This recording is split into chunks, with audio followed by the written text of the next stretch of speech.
The tattered and worn bronze steel before my eyes is actually the historical wreckage that has guarded the Blue Star for millions of years. It should have disappeared in the endless river of time, but it was unexpectedly summoned by the awakening ceremony of the schoolflower, when all foreigners mocked the schoolflower for summoning a pile of rubbish. The next moment the stone steel unexpectedly began to tremble incessantly, followed by a series of majestic voices. The first emperor of Qin guards the Milky Way in the name of the ancestral dragon. Behind him is the ancestral star of China, a place where foreigners cannot tread. Those who dare to covet the ancestral star will die. Gods and demons. So what? Today, Guan Mao, in the name of the martial saint, insists on fighting against the gods and demons, killing them and staining this universe with blood. If I become a Buddha, there will be no demons in the world. If I become a demon, what can the Buddha do to me? The mere path to becoming an immortal is just a delusion trying to stop me. Open! When the angry roars resounded in their ears, whether it was Su Yuxi, the onlookers under the summoning platform, or the countless viewers in the live broadcast room, all were trembling with fear and confusion, as if their souls were traversing the void, placed on an endless battlefield with mountains of corpses and seas of blood stretching as far as the eye could see. I don't know how long it has passed. After everyone came to their senses, they were all shocked. Even Su Yuxi was no exception. The redness in her beautiful eyes gradually faded, and she quickly asked the live broadcast room and the audience on site, "Did you just hear something? It turns out it's not just me who heard it. I seem to have heard Emperor Qin Shi Huang. I also heard it, claiming to be Guan Mao, another martial saint, Guan Yu." But just when all the Chinese people were expressing shock, foreigners said that the Chinese people were pretending to be gods and ghosts. Clearly they didn't see anything. Upon seeing this scene, Su Yuxi's mind was roaring, and she quickly made a judgment in her heart that only people from the Huaxia country could hear and see it. This stirred up a storm in her heart, and she couldn't help but stare at the ruins ahead that were considered scrap metal. Perhaps this is the key to attracting the gods of Huaxia. Immediately, Su Yuxi, with a dry mouth and tongue, walked step by step towards the dimly lit ruins. Then, she bit her fingertip and squeezed out a drop of blood, which fell on it. With a solemn expression, she looked up to the sky and said, "Descendant of Huaxia, Su Yuxi, please revive the Huaxia gods." Her voice was passionate and echoed through the sky. However, under the eager anticipation of countless Chinese people, the altar of summoning the gods only brought a trace of destructive thunder crossing the sky, and then quickly returned to normal with the howling wind. This made Su Yuxi's originally excited emotions suddenly freeze. What's going on? She tried to drop the fresh blood on the ruins in front of her again, but still failed to trigger any movement. At this moment, laughter from foreigners could be heard in the live broadcast room. "Is this it? Ha ha ha. Are the gods of Huaxia just the thunder and lightning that appeared before? Scared me. I thought Huaxia could really summon the gods, but now it seems they are delusional." Foreign audiences, after a false alarm, all burst into laughter, mocking without reservation. However, the next second, the remnants suddenly burst into a brilliant light, instantly illuminating this corner of the world, followed by the remnants shaking, and a stunning aura spreading out. "I have heard the call of the descendants of Huaxia. The ancestral star still has the bloodline of Huaxia, the divine battlefield. Accepting the request of the descendants, the great Qin, the Black Dragon Flagship Fleet will land on the ancestral star. Among them are your ancestors. They are tired. They want to go home. Now they can go home. You just need to bury them properly. Let them return to their roots. Do you accept?" Voices came from the ruins, devoid of any emotion. At this moment, not only Su Yuxi, but also countless people of Huaxia widened their eyes. "Huaxia, the gods of Huaxia have responded. Huaxia has gods." At the same time, on the other side of the capital of Huaxia, in a special department established in the new era, Director Zhuo Wenhao was pacing back and forth in the meeting room with a furrowed brow. "For 9 years now, Huaxia has been unable to successfully summon the gods. If we fail again this time, Huaxia will be shrouded in black mist, and the land area will continue to shrink until it disappears completely." This made him increasingly irritable, and he couldn't help but slam his fist on the table, his face full of unwillingness, but still helpless. At this moment, Feng Zifan from the technical department received a phone call and suddenly became excited. "Su Yuxi has summoned the gods, and it seems that she has also received a response from the gods of Huaxia." He hung up the phone abruptly, stood up and shouted loudly. In an instant, Zhuo Wenhao and others were stunned, their faces full of disbelief, then immediately opened the live broadcast. When everyone saw the barrage and understood what had happened, they could no longer contain their emotions. "It's true. This fast-looking so strange remnant of a tablet can really get a response from the gods. Doesn't that mean it could work? China is saved? Great, great. Su Yuxi is worthy of a full divine bloodline. I knew she could succeed. I knew it. Ha ha ha."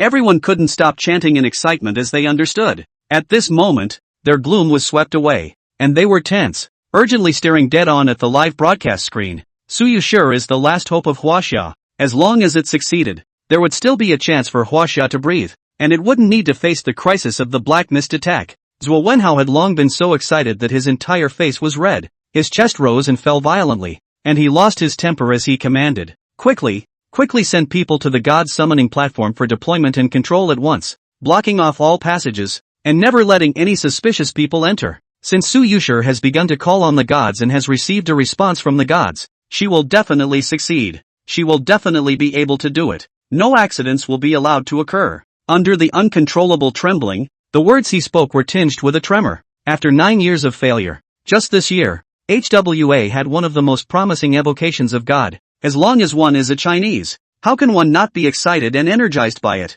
Once successful, Huaxia will face the Western powers and tell the world, there is a god in Huaxia. This moment, the entire Blue Star was instantly thrown into a huge sensation due to the situation triggered by Su Yuxi's call to God. Huaxia, who has failed to evoke God for 9 consecutive years. This time, it's going to succeed. Did the history of China really exist? Did the time of China really exist? Why couldn't it succeed until now? It's been 9 years. It's logical that if it could succeed, Huaxia would have already succeeded in evoking the gods. This time it can't be an illusion. Can it? All countries were shocked the moment they got the news. Huaxia's 9 consecutive years of failure had long since been reduced to a laughingstock in the mouths of the countries that had succeeded in evoking God in the Blue Planet. Even the 3 kingdoms were able to toe the line and mock China for 9 consecutive years. However, the sudden news of the possible success of the Chinese evocation of the gods instantly created a furor among the countries. And at this time in the capital, shortly after the order from the Hong Kong Bureau, the army blocked off all passages within a 100-mile radius of the evocation platform,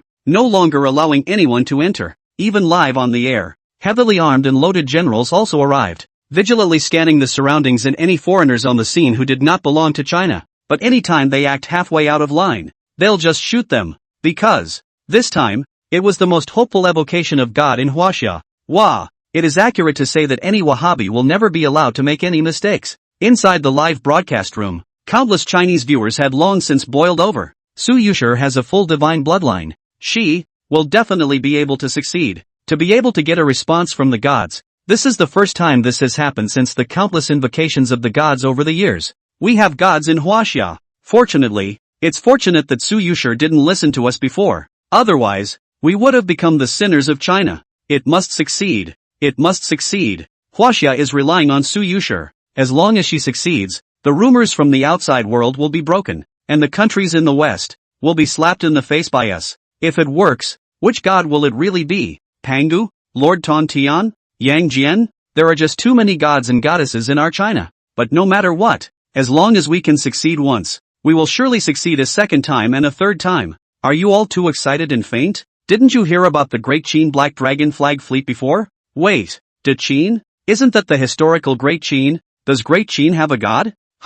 No, it can't be our charming old ancestor, Zhang. At this point, the foreigners' comments were barely visible, as they had long been drowned out by the crazy pop-ups of the Chinese audience. Originally had been disappointed to the extreme, but at that moment, the hearts of countless Chinese nationals once again rose in anticipation, and it was the strongest one since so many years. And with the speculation, the airwaves once again exploded. Under the attention of countless gazes, receive. The descendants of Huaxia promised that they would allow your ancestors who had returned to their homeland to be buried in a generous manner, so that they could return to their roots. With the shock that was hard to suppress within his heart, Su Yuxi's eyes were incomparably firm, and he replied forcefully to the voice that came out from amongst the remnants of the monument earlier. In the moment, she was nervous, expectant, and more than a little apprehensive. The Great Qin Black Dragon Flag Fleet is going to descend on Blue Star. Myth. Qin? Chapter 6 Great Qin Black Dragon Flag Fleet. What the hell? Descendants of Huaxia, remember what you have said.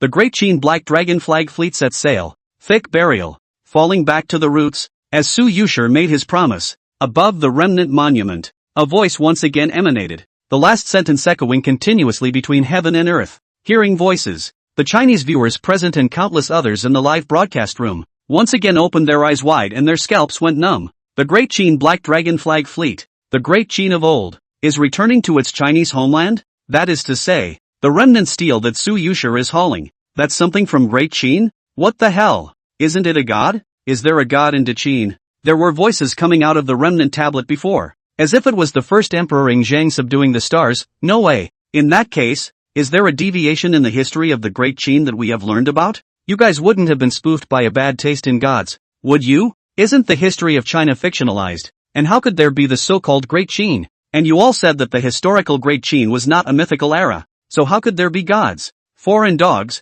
shut the up. It has nothing to do with you. Whoever it was, upon hearing the sound coming from the remnant monument once again, fell into a great shock. Great Qin Black Dragon Flag Fleet. These few words shocked them and stopped them from speculating. Even though the audience in the Western countries were still mocking, the Chinese audience didn't have the heart to fight. Any Chinese person wants to know what is going on. According to the current situation, Su Yuxi had succeeded in evoking the gods. But, who knows which god, or historical figure, will descend. But the Chinese side is not waiting for too much speculation. Boom! A huge boom that made hearts and minds shake wildly came from beyond the universe. It's not just the capital. All over Blue Star, the ground beneath their feet was felt shaking violently. On the stage of the evocation, Su Yuxi looked tense, her eyes full of anticipation, and in her heart, she was not sure whether this evocation of the gods would be successful or not. The next second, however, swish, dark shadows covered the heavens and the earth, and the shadows fell on everyone as if eternal night had descended.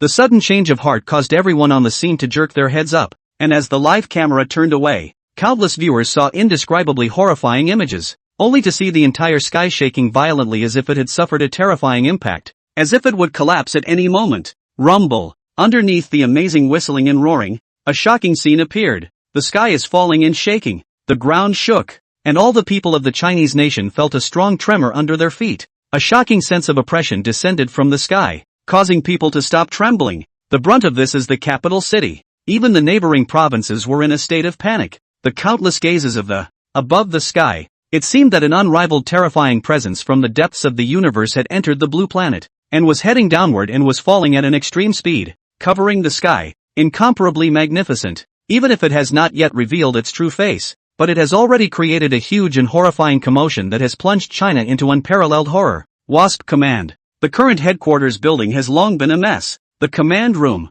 What the hell? Minister Sun Liang was in a frenzy of anxiety, watching the live broadcast with rapt attention while anxiously ordering, "Hurry up and retrieve the footage from the nearest space station to find out what's going to descend on Huaxia." At this point he was breathing heavily and his scalp was tingling. That much commotion has never been seen before this. Su Yuxi performed the summoning of the gods, but what exactly was it that was summoned that could cause the entire capital city to enter into the midst of darkness? And just now, the Hongmeng Bureau side even called to inquire. The whole command room, everyone was busy. "Minister." The pictures pulled up. Not long afterward, one of the operators hastened to shout. Sun Liang sniffed and walked over quickly. Zoom in, zoom out. He was breathing heavily, huge waves in his mind. In the middle of the stars, there really is a fleet from Great Qin? However, just as Sun Liang and the others were speculating, the picture zoomed in frame by frame, followed by a frightening scene presenting itself on top of the huge screen in front of them. Boom! When they saw the scene on the screen, their minds exploded and their faces changed drastically. Just see, the thing that caused darkness to fall on the capital, the universe to roar, and the earth to shake in China is, a huge black shadow was entering the blue planet at an extremely fast speed, landing quickly and precisely towards the coordinates where the capital city was located. Look closely, that was actually a battleship with a black body and a chilling light, like a flood dragon, hideous and ferocious, and, still a fleet of ships. Look around. There were actually a dozen or so terrifying warships that could bring great oppression even when looking at the screen, and on these warships full of technology, loaded with all kinds of never-before-seen weaponry. On any ship, there is a flying flag. On the flag, a black dragon comes to life, as if it were spreading its teeth and claws, making it intimidating to look at. That's the Black Dragon flag. Sun Liang swallowed hard and lost his voice in a creepy voice. Great Qin Black Dragon Flag Fleet? The Black Dragon Flag, one of the few symbols of Great Qin. These warships, from Great Qin, from the depths of the stars. He backed away in fear, his scalp exploding. Even though his gold-rimmed glasses had fallen off, he didn't care, looking at the big screen in front of him with a face full of horror. Deqin. What's with that horrible fleet? Deqin. How is it beyond the stars? Deqin. How is it possible to send a fleet back to China through evocation? Countless questions kept surfacing in the middle of his mind, but there was no one to answer them at the moment. Sun Liang had long been sweating profusely and his face was white. Left, director. The mysterious object that is descending is really the Great Qin Black Dragon Flag Fleet that we heard about. Really, I see the Black Dragon Flag, one of the symbols of Great Qin. With a heart full of horror, he returned the call to the Hongmeng Bureau, his speech no longer coherent. And get this, really Great Qin? How is that possible? The caller exclaimed, his voice coming to an abrupt halt, leaving only a ragged gasp. The evocation table. Su Yuxi watched as the massive black shadow continued to fall, her expression dumbfounded. Except for her, none of the people present, pale face, terrified to let the world for the destruction of the vastness of the black shadow gradually enlarged. The roar of heaven and earth was deafening, and in a gaze of shocked disbelief, the massive objects had slowed down and landed one after another on top of the vast flatlands surrounding them. Great Qin Black Dragon Battleship, descend. As the last one landed, the ground trembled violently, and when counted carefully, there were 12 incomparably hideous, spectral light filled with a fierce aura of black dragon warships. Chapter 7. Is this really from ancient Great Qin? Roar! The Great Qin Black Dragon Flag Fleet descended, and it was like a roar echoed between heaven and earth. Above these astonishing warships, an indescribable, living and unapproachable terrifying aura permeated the scene, and even under the interference of this aura, the people on the scene's complexion became bewildered. Gusts of shock continued to emanate, and as one looked, this vast and enormous fleet, each of the strange and unseen battleships had a flag that fluttered in the wind. Above the flag, a lifelike black dragon was depicted with open teeth and claws, and a pair of eyes that looked like they were scrutinizing everyone. But once again, a closer look reveals that every battleship in the fleet was crippled. It seems that experienced an unbelievably grueling and horrific battle. When the viewers of the live broadcast saw this scene and came back to their senses, they were all horrified. Fark, what is that thing that Wacha summoned? A ship, fleet, a Seba. These are warships, right? They look ragged. Are their gods going to let Huaxia use these to face the coming crisis? Asterisk. This is really a fleet. And it's the Great Qin Black Dragon Flag Fleet we heard about earlier? That remnant tablet that Su Yuxi hauled in is something from Great Qin. And these fleets, likewise from Great Qin? Oh my god. How come the black dragons on those black dragon flags look like they're alive? Just one look at them gives me the creeps. What's going on? Why would something from Great Qin appear in the middle of the starry sky? Could it be that we haven't heard of it before? The first emperor Ing Zhang. He really guards the starry sky? Crazy, too crazy. These battleships are obviously high-tech products. The materials on them are unheard of. Great Qin actually possesses technology and has left the blue star to enter the starry sky. No way. It can't really be that Great Qin we know so well? Compared to the foreign audience's dumbfoundedness, countless Chinese audiences were once again dumbfounded when they clearly saw the Great Qin Black Dragon Flag Fleet. Even though they had speculated before after hearing Su Yuxi's conversation with the remnants of the tablet, no one thought that the historical Great Qin would return from beyond the stars, and that such an astonishing fleet would descend on Huaxia. But when the Great Qin Black Dragon Flag Fleet actually descended, the Chinese nation completely froze down, and on the evocation stage, what the hell am I hauling? Su Yuxi retracted her dull gaze from the fleet of thousands of holes and looked again at the remnants of the monument in front of her with a stunned expression. The so-called Great Qin Black Dragon Flag Fleet, could it really be related to the historical Great Qin? Unable to quell the shock within her, she stepped down from the evocation platform and took a step towards the dreadful fleet that lay unapproached ahead. Suddenly, move over, all of you. At the back of the crowd, there was a stirring, as a road gives way. The director of the Hongmeng Bureau, Zuo Wenhao,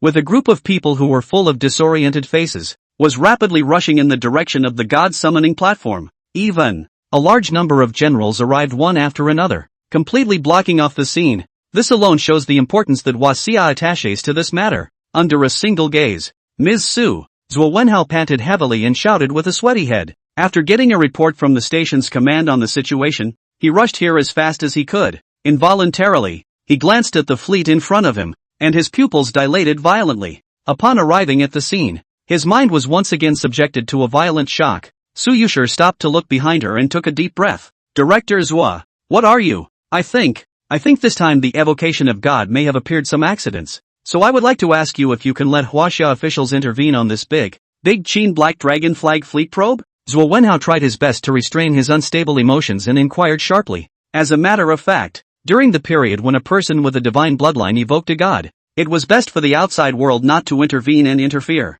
But Su Yuxi called the gods through the remnants of the Tablet of Traction. And what descended was not a god, but a battleship known as the Great Qin Black Dragon Fleet. This had to make them want to verify whether this so-called Great Qin was connected to the historical Great Qin under their shock, and at the same time, they wanted to understand more about why there were no gods descending, and likewise, still attached importance to Su Yuxi's personal safety. After all, Su Yuxi was the only person in Huaxia who possessed a full-grade divine bloodline. Having heard what was said, sure, Su Yuxi hesitated for a moment and finally agreed. Answered. Zhuo Wenhao nodded heavily, no longer hesitating, and immediately instructed the generals behind him, immediately release the news, invite experts and professors in the fields of Chinese history, science and technology, and biology to come to the capital at the fastest possible speed. After the order was given, he took a deep breath. I thought I would be able to summon the gods, but I didn't expect, like it worked and like it didn't, because of the so-called Great Qin Black Dragon Fleet that descended on China.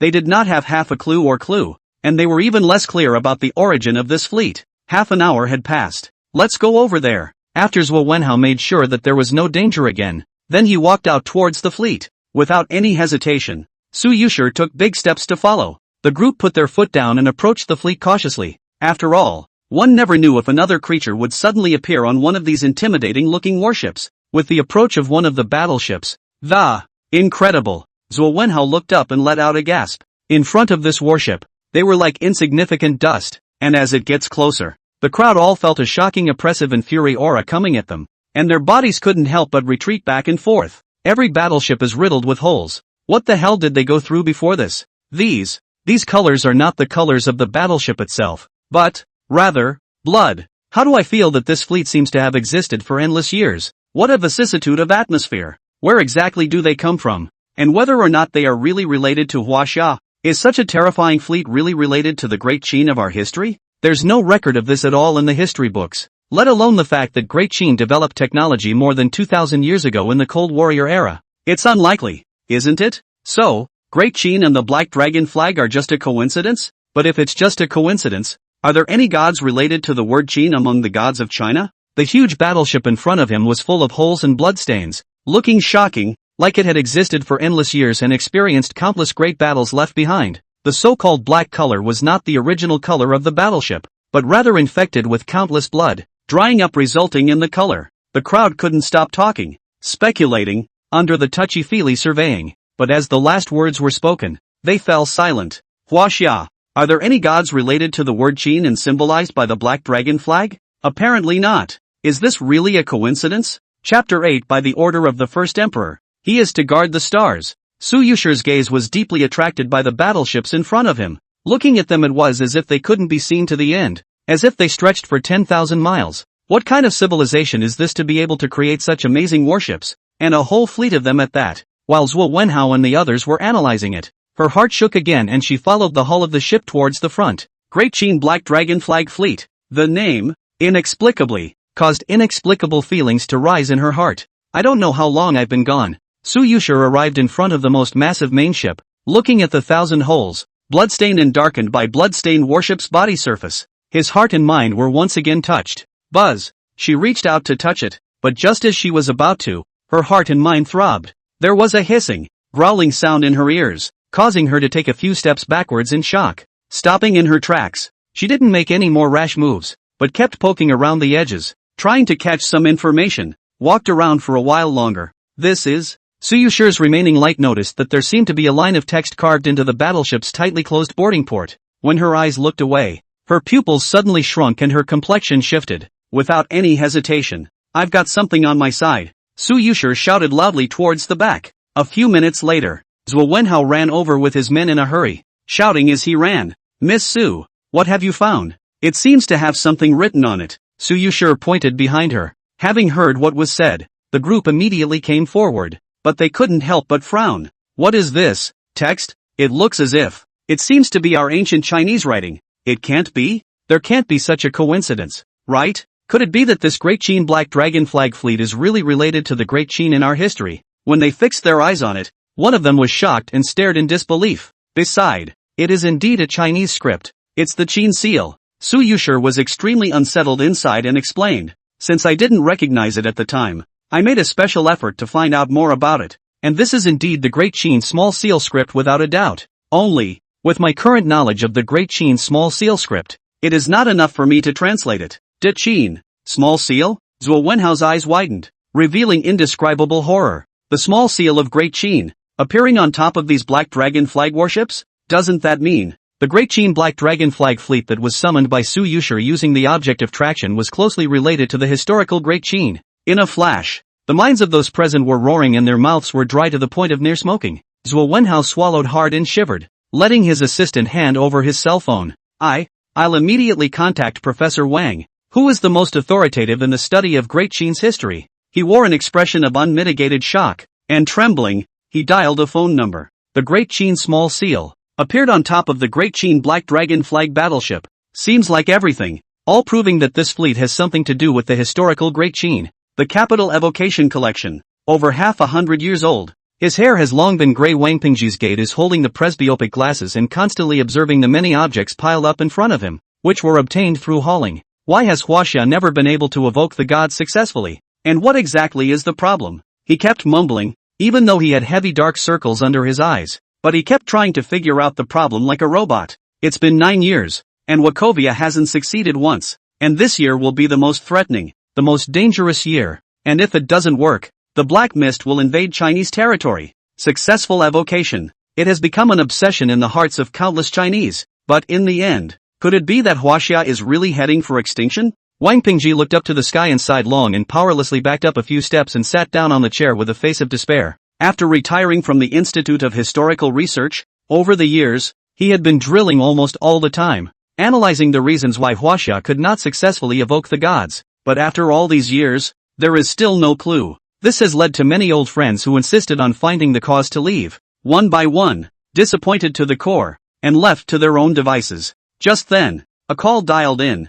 interrupting Wang Pingji's thoughts. Chief left? He didn't want to pick it up, but after seeing that it was Zhuo Wenhao from Hongmeng Bureau, he remembered what day it was today, and inquired after connecting. Has Su Yuxi evoked the gods? Professor Wang, we need your help with something. Did something happen? Professor Wang, Miss Su managed to haul in a piece of steel remnant tablet, through which she evoked the gods, but in the end the gods didn't descend. Instead they descended a fleet called the Great Qin Black Dragon Flag. Great Qin? Black Dragon Flag? Director Zhua, you're not wrong? It's true. And we found a line of the Great Qin Small Seal. Professor Wang, I really don't know how to explain it to you. You'd better watch the live broadcast, and help translate it. Listening to the anxious voice on the other end of the phone, Wang Pingji was shocked, his mouth wide open for a long time, unable to speak. Like an instinct, he urgently entered the live room. Having devoted the first half of his life to the study of the history of Great Qin, how could he not know what the Black Dragon Flag represented?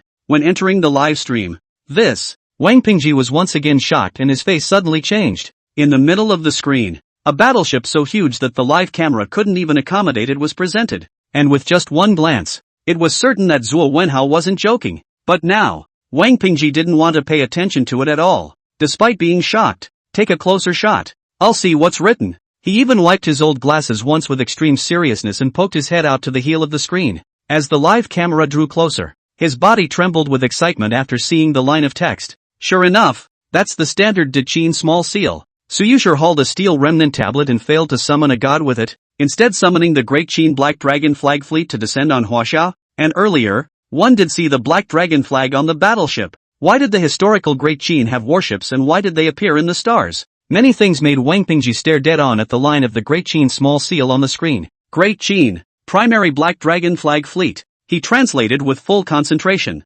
muttering, by order of the First Emperor, run to the Starry Town. If the foreigners are not destroyed, they will not return. As he translated, his eyes gradually widened and his breathing became more and more rapid, until he translated the last sentence. His body shuddered violently, his mind went blank, and the cell phone he was holding in his hand fell to the ground with a clang, but he didn't notice it at all. Chapter 9, Stunned and Blown Up Abroad. This is never possible? Elder Wang, what did you just say? Hello? Zhuo Wenhao heard the ringing sound coming from the other end of the phone and anxiously inquired. Only just now. He seemed to have heard Elder Wang say something about the First Emperor. With the speakerphone on, Su Yuxi and the others heard it as well, and each of them looked tense, their hearts shaking. Is this really related to the Great Qin of our history? Their mouths were dry and they waited desperately for a reply. After a while, Director Zhua, I translated it. On the phone, Wang Pingji's breathing was rapid, and he lost his voice. The text on there,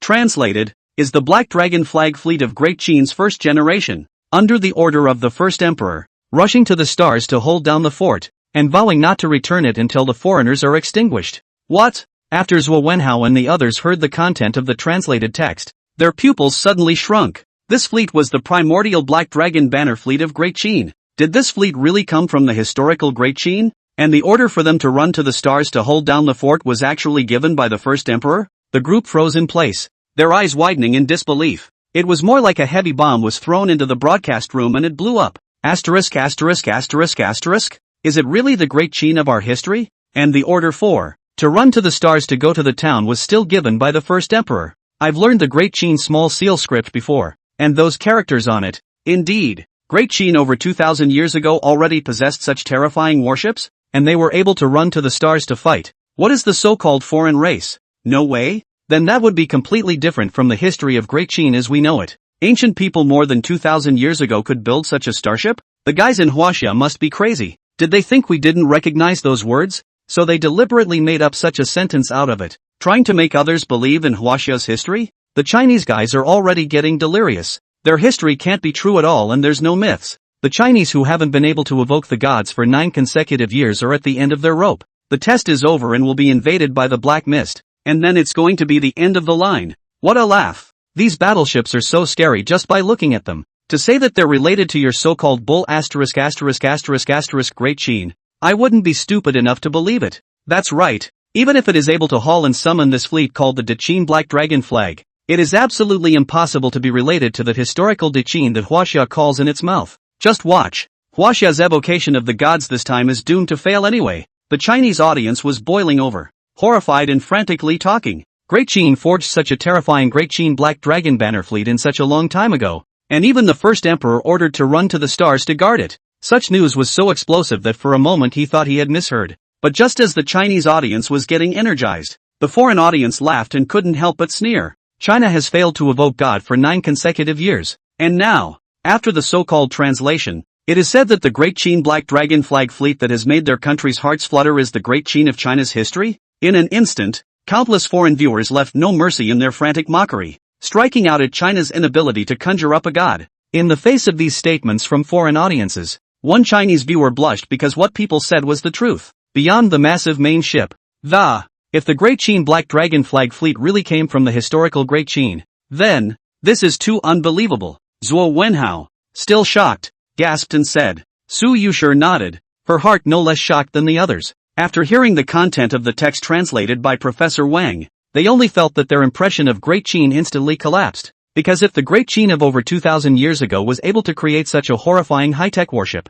wouldn't that be a complete reversal of the history of Huaxia? The crowd looked at each other, the shock in their eyes not diminishing in the slightest. Miss Su, I see that at present we may need to find a way to enter the inside of the battleship to find out more information. Only then will we be able to understand this Great Qin Black Dragon Flag fleet that appeared in your evocation of God this time. Zhuo Wenhao desperately suppressed the vibration within his heart and said in a trembling voice, since you summoned it using the traction object, the way to enter the interior of the battleship, I think it's in you. I am not quite sure what's going on, but I can try. Su Yuxi sniffed and nodded, but responded without the slightest clue. She didn't actually understand why this was happening. His own invocation of the gods, summoned not the Chinese gods or the ancients, but is so amazing, and seems to be closely related to the history of the Great Qin vast fleet. Under the gaze of countless eyes, Su Yuxi raised her head to look at the huge Great Qin Black Dragon Flag warship in front of her. Her beautiful eyes surfaced with many puzzles. Are you really from our Great Qin in China? Muttering under her breath, she took a deep breath and bit her fingertip once again, probing her white jade hand and placing it lightly trembling on top of the battlecruiser that was riddled with holes. Eyes on the scene, Zhuo Wenhao, as well as countless Chinese viewers, were nervous to the extreme. As for the foreign audience, they were ready to wait for the joke. Just as Su Yuxi's hand came into contact with the battleship, the blood unexpectedly seemed to be absorbed at that moment. She was instantly alert and withdrew her hand like an electric shock, but then she realized that the wound had actually healed. Before she could be shocked, boom! The huge Black Dragon Flag battleship in front of him seemed like a flooding beast as it violently vibrated, emitting a muffled, low roar. In the blink of an eye, The vibration of the battleship grew stronger and even had a faint reddish flash. Just for a moment, a beam of light containing an amazing aura directly landed on Su Yuxi. Those who are not of my race will be executed. Testing in progress. Bloodline test passed. Confirmed Chinese bloodline. Portrait scan passes. Confirmed to be a descendant of Xia. Warm reminder, the current fleet is in protection mode. Is it disarmed? In just a few moments, a voice kept ringing out. The sudden alarm that had previously appeared as a dangerous red beam dissipated. The sound emanating from the battleship caught Su Wenhao and the others off guard, and they were stunned. If we weren't of Chinese bloodline, we would have been wiped out before? Their hearts were pounding and they were horrified. That means their earlier guess was correct. These battleships are really from the historical Great Qin. And Su Yuxi's petite body trembled slightly as she subconsciously nodded her head and said, yes, fleet protection mode has been lifted. No one of non-Chinese bloodline is allowed to enter. Fleet access is open. Above the battleship, a voice came out once again, immediately following. Rumble. The main ship in front of them shook again, the ground shaking violently. Then the boarding port slowly opened and the bloodstained gangway slowly fell. Chapter 10 Powerful visual impact of a mountain of corpses. Bang! The gangway dropped completely to the ground and a loud crash came out. Su Yuxi, Zhuo Wenhao and the others saw this scene. Their hearts and minds shook and their mouths went dry. Surprisingly it really is our historical Great Qin battleship. Until this moment, they still didn't dare to believe what happened in the moment. Everything was too weird, because if this is true, then isn't the history certified by HWA false? So many things make them dizzy and unable to judge. But as the battleship was opened, an extremely thick, pungent smell of blood instantly hit the face. Along with that comes a physically unpleasant, almost faint-inducing, intensely putrid odor. Before Su Yuxi and Zhuo Wenhao had time to think more, their bodies instantly shook and their brows furrowed. Vomit. They looked uncomfortable. Their bodies kept backing up, and they couldn't stop dry heaving. But just as they looked up, their pupils instantly dilated. Their eyes appeared blank, and there was a deafening sound in their ears. I will unite the 6 hexagrams and the 8 wastelands. Take charge of the hegemony. Go to the stars and rivers, and in the name of the ancestral dragon, create a 10,000-year empire, and with the Great Qin as my sword, I will wipe out the 10,000 races, and bless the Chinese summer with no harm done. Surrender? Sooner or later, you and other foreign races will be completely wiped out by Great Qin. That day will not be too long, Father, and cannot wait for that day. Both today there is no way back. Fusu blood sacrifice sword. Kill the sky demon. I am the invincible sword of His Majesty. If the foreigners in the district dare to touch the ancestral star, if one comes, I'll kill one, even if it's endless. What's the fear of death? With me, Bai Qi, you and the others will never think of taking a step forward. Great Qin has no cowards. Death is not scary. Come and fight. Blood will not dry up. Death will not stop. Kill, kill, kill. Mind-numbing sounds rang out one after another, causing Su Yuxi and the others to catch their breath and turn pale. And they only felt dizzy. A scene even more constantly flashed before their eyes. The vastness of the universe, the depths of space. A figure stood with his back turned. On his body was a black dragon robe. The crown on his head glowed. He seemed to be looking straight ahead. His body was filled with a creepy and terrifying aura. Especially in front of this figure, countless terrifying figures stood in a forest of horrifying oppressions that pounced on his face. Like the center of a mountain of corpses and a sea of blood like the Shura hell. 8 sides of the hideous foreigners wantonly laugh, and are wearing white clothes, but has long been dyed red by the blood of the man stood up with difficulty. Just a back, but reveals oblique. The entire battlefield only one person left. The hand-long sword lifted up in a moment to kill himself. Golden blood instantly absorbed by the glazed long sword. The monstrous sword chi such as a flood of water spreading. Even the picture was torn apart at this moment. The vicissitudes of the boundless battlefield of stars. A person wearing brilliant battle armor. The hand of the blood-colored long sword filled with bizarre blood mango. In its body even more sky-high aura, but can see the battle armor under a shocking wounds. In the face of the endless army ahead did not retreat, even if only one of him, but also fearless, and even after a roar of fury, with determination, rushed forward to enough to be crushed by the vast army in the middle of as the god of war, sweeping the 8 sides. A picture kept presenting itself and dissipated straight away. But at this point, Su Yuxi, Zhuo Wenhao, and the others had long ago become bloodless. Their bodies could not stop trembling, and their hearts set off shocking waves. The first emperor, Fusu, Bai Qi and countless other Qin generals. What's going on here? Combined with the words they had heard earlier, their scalps exploded after they had seen the images. The first emperor has taken Great Qin to the stars.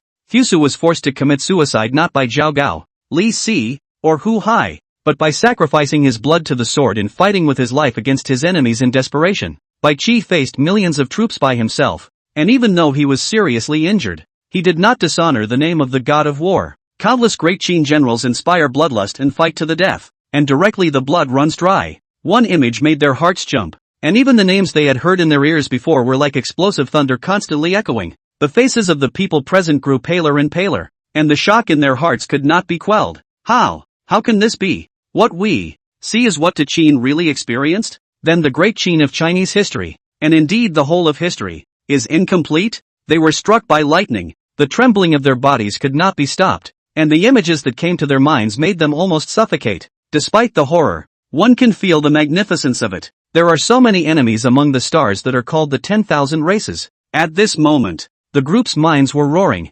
countless doubts surged to their minds, but no one answered them. For a good 10 minutes, I stood there dumbfounded. Phew! Su Yuxi let out a long breath. The shock in her beautiful eyes had not completely faded, and Zhuo Wenhao shivered, looked up again at the already opened battleship door, and said with difficulty, "This is all too unbelievable. It's imperative that we figure out what's going on here, and whether this great Qin is really related to the great Qin of our history, or if they're from a parallel world." The sounds he had heard and the images he had seen earlier were still ringing in his ears and floating in his mind, and he wanted to figure it out as quickly as possible. Su Yuxi sniffed and nodded solemnly. It'll have to do. She was breathing heavily and looked nervous as she looked ahead to the entrance of the battleship. After taking a deep breath, the two men stepped onto the gangway, one after the other, inwardly apprehensive and rather cautious. The scene. It made the Chinese viewers in the live broadcast room tense up and sweat for the two. After all, even though they weren't there before, just watching the live broadcast, they were affected and saw that horrifying scene.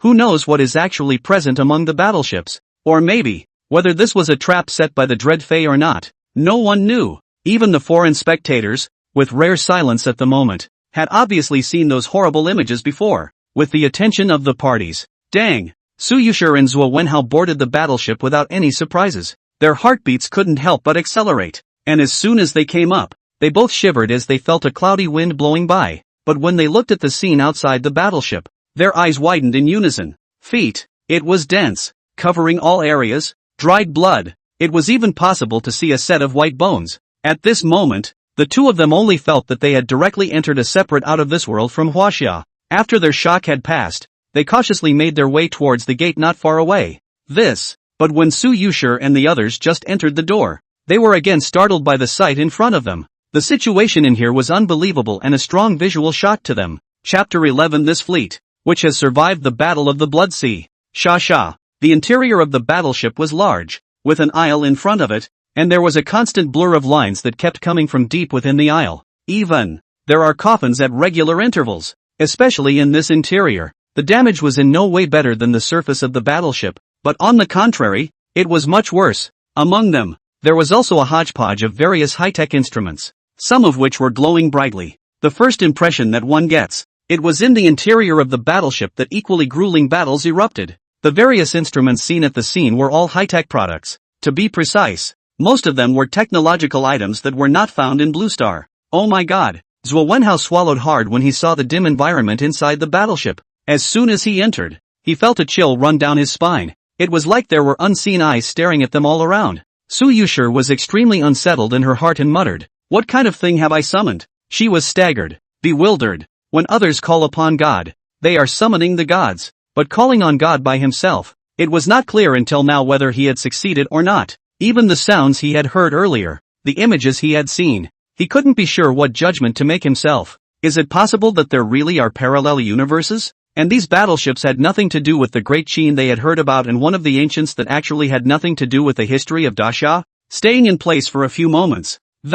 Since we can allow people of Chinese bloodline to enter, I think it won't be unfavorable to us. Take this opportunity to look for any clues. After Zhuo Wenhao's inner emotions calmed down a bit, he opened his mouth seriously. No matter what was going on with these great Qin Black Dragon flag warships, they had to figure out the situation as soon as possible. If Huaxia is not successful in evoking God this year, it will face a major crisis afterward. Su Yuxi nodded her head and suppressed the vibration within her heart as she walked towards the depths. This kind of battleship, I'm afraid that Blue Star technology won't be able to manufacture it even if it continues to develop for another 100 years. After walking for a while, she marveled, because this main battleship was really too big to fully explore. There was no way to do it in a short time, and as it went deeper, there were vague sounds that kept coming out. Great Qin's second-generation starry iron cavalry, inheriting the will of the first generation, is ordered to guard the sea of chaotic stars. If any enemy comes to offend, we will strike and vow not to retreat. General Meng Tian sacrificed his life. He can never come back. 1 million generals of Great Qin encountered an ambush in the battle to purge the rebels and fell into a deadly battle. And at present, there are no survivors. The Great Qin primordial Black Dragon Fleet has suffered an enemy attack. We will guard this line of defense to the death. Please also inform your majesty that if we die in battle, if there is a chance in the future, I hope that we will be allowed to return to our homeland. A voice came out one after another, even repeating itself, as if it were communicating with someone. Hearing those voices, Su Yuxi, Zhuo Wenhao and the others' faces changed violently, their hearts palpitating. What's going on? They were as affected as if they had been affected, and grief surfaced in their eyes. The constant and repetitive calls from all around them made them hear the tragedy and determination in them. A word that carries with it a moving determination to never waver. Zhuo Wenhao stared blankly at the surrounding dilapidated scene. His heart once again set off huge waves, saying, Meng Tian, where exactly is the Great Qin where this Black Dragon banner fleet is located? Judging from the contents of these communications, it seems as if they are facing many terrifying enemies and a tragic battle has broken out. This Black Dragon banner fleet was attacked and they all died in action. Hearing the familiar name of the ancient once more, he couldn't help but gasp in amazement and be even more moved. Su Yuxi also extremely emotional. Zhang said, if it is not a parallel world, this fleet as well as many times appearing De Qin with a name that we are familiar with as the De Qin in the history of Huaxia, then, what exactly happened in history? Now she was still filled with many doubts. Not the same world, can also pull, for evocation of God? It's not quite right. And at this time, the live broadcast room, likewise, seemed extremely unsettled. Meng Ten, another ancient one we know. Meng Tim is recorded in the history books as not choosing to rebel, but to defend righteousness to death. But the voice of the previous communication, he died in battle on a battlefield we don't know about? I am completely confused. What the hell is going on? De Qin. We can't possibly have two De Qins, right? And the saying parallel worlds is unlikely. In this case, in the end what is true? Yes, it's too strange. So far, the characters that appeared in this Great Qin are good characters in the history of China. But what they did, how are they all different from the historical records? Is it possible that our Huaxia's history is a fake? That Su Yuxi hauled in the items of the Great Qin relics from beyond the stars, and that the real Great Qin has actually long since raced to the stars, to the depths of the universe that we have not explored? The Chinese guys are really stupid. Whether your history exists or not is still another story, but now they think that these battleships as well as those people are the Great Qin of Chinese history. What kind of joke is that? Pretending to be a god. China is doomed to not be able to evoke a god. Doomed to perish. What big Qin and small Qin? Does it matter if it's true or not? You guys are going to be devoured by the black fog after the god evoking test. Ha ha ha, the Chinese are all stupid pigs. So don't daydream about it. Maybe this is just a more powerful alien tactic that they want to have a good time teasing before the fall of the Chinese. Can you stop barking? If you can't watch it, get out. What's this got to do with you? In the midst of the Chinese audience's shocked murmurs, many foreign spectators once again sneered. Originally thought that the battleship would have some kind of extraordinary thing inside, but I didn't expect just a few vague words. And even Huaxia couldn't be sure what that so-called Great Qin was, making them tease. Moment. The entire live broadcast room was filled with the smell of gunpowder, and the Chinese viewers were engaged in a fierce battle of curses with the foreign viewers almost by themselves, and in the main battleship of the Great Qin Black Dragon banner fleet. How can there be nothing? Su Yuxi and Zhuo Wenhao frowned more and more tightly as they continued to go deeper and deeper.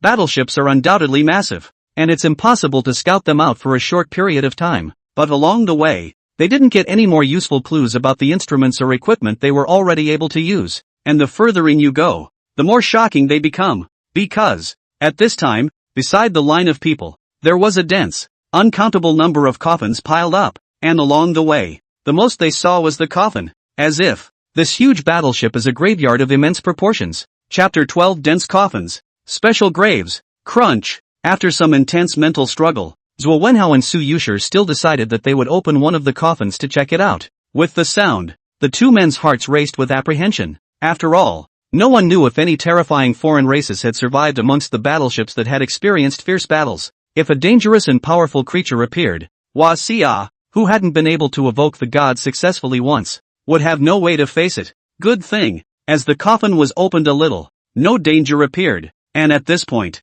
the two also felt the decay more clearly, and the aura of vicissitude spread out from the coffin. Knock, knock, knock. Su Yuxi and Zhuo Wenhao stopped their hand movements, and the surrounding area was so quiet that the sound of heartbeats could be clearly heard. Fear stems from the unknown, and after they looked at each other, they hardened their heads and looked towards the coffin. But at this look, they froze on the spot. Just see. I don't know how many years have existed in the middle of the coffin. There is no expected white bones. There is just a bloodstained, tattered, neatly arranged black armor. On top of the battle armor was covered with a black dragon flag. For the sight of the coffin, it's just clothes in here. No remains. Su Yuxi was horrified in her heart, and her tone raised a few points. It was a situation she had not expected. Thinking back on the information she'd gotten and the images she'd seen earlier, she froze, having trouble believing it. Realized that, since entering the interior of the battleship, the most they had seen were these coffins. Zhuo Wenhao was equally doubly surprised when the communicator rang.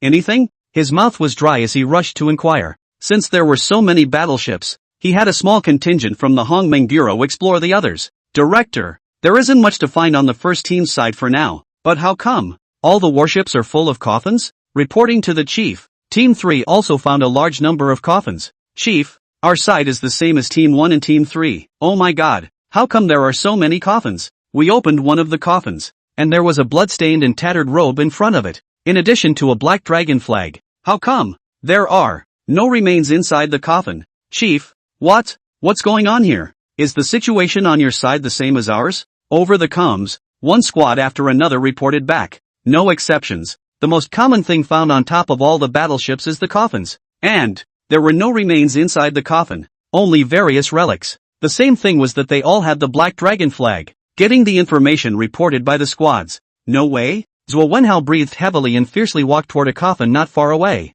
then carefully opened it. Fruity. When he saw the items inside again, his heart shook wildly. It was still a tattered, blood-stained suit of armor, only it had dried up. Subsequently, all of them. Zhuo Wenhao's face turned white as he dang backed up, his eyes full of shock. So many coffins, opened a dozen or so in a row. All of them only have the clothes and a black dragon flag. Nothing more. Just from what they had seen from the time they came in until now, there were thousands of coffins. But today, on every battleship, there were tons of coffins and all that was found were just tattered garments. All the generals of the Black Dragon flag battleship of this first generation of Great Qin, all of them died, even if they were buried, but they could only be replaced by a cloak. Just how grueling was the great battle that led to this? Su Yuxi was equally shocked, her beautiful eyes full of astonishment. Instead of this being a fleet, breathing hard, she spoke with difficulty. Rather, it's a clothes horse that you can take them home with you. Boom! The two men's minds roared and their bodies trembled uncontrollably.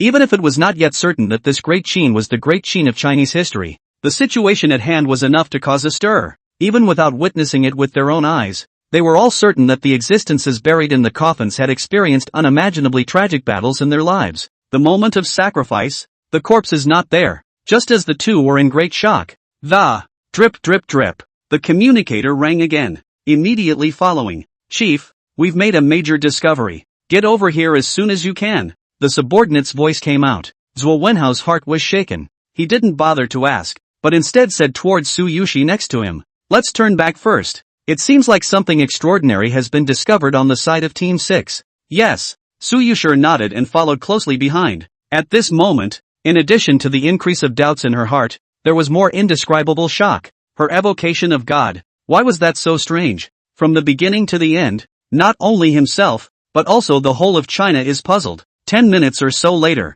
what's going on? Zhuo Wenhao panted as he led Su Yuxi through a pathway and arrived at a vast platform. And just after arriving, he hurriedly inquired. But just as he looked around, his body shook. The large platform is like a miniature world. There is a sky and a land. You can even see the stars overhead. It was like entering a strange space. But it was extremely desolate to be in it. It's like it was abandoned. And it's like the place was created separately and individually. Upon hearing the inquiry, Chief, we're here, and we've found nothing more than a coffin. A member of the Hongmeng Bureau, with shock that had yet to dissipate on his face, pointed to the center. Su Yuxi and Zhuo Wenhao snapped out of their astonishment and turned their gazes over. Another coffin? Their pupils contracted and their mouths opened. In the center of this side of the desolate space platform, there existed a high platform, and on the high platform was actually placed a heart-stopping coffin. Compared to the coffins they'd seen before, this coffin was even more enormous, and the whole body was made of a material that sparked with flowing light and was as cool as a crystal.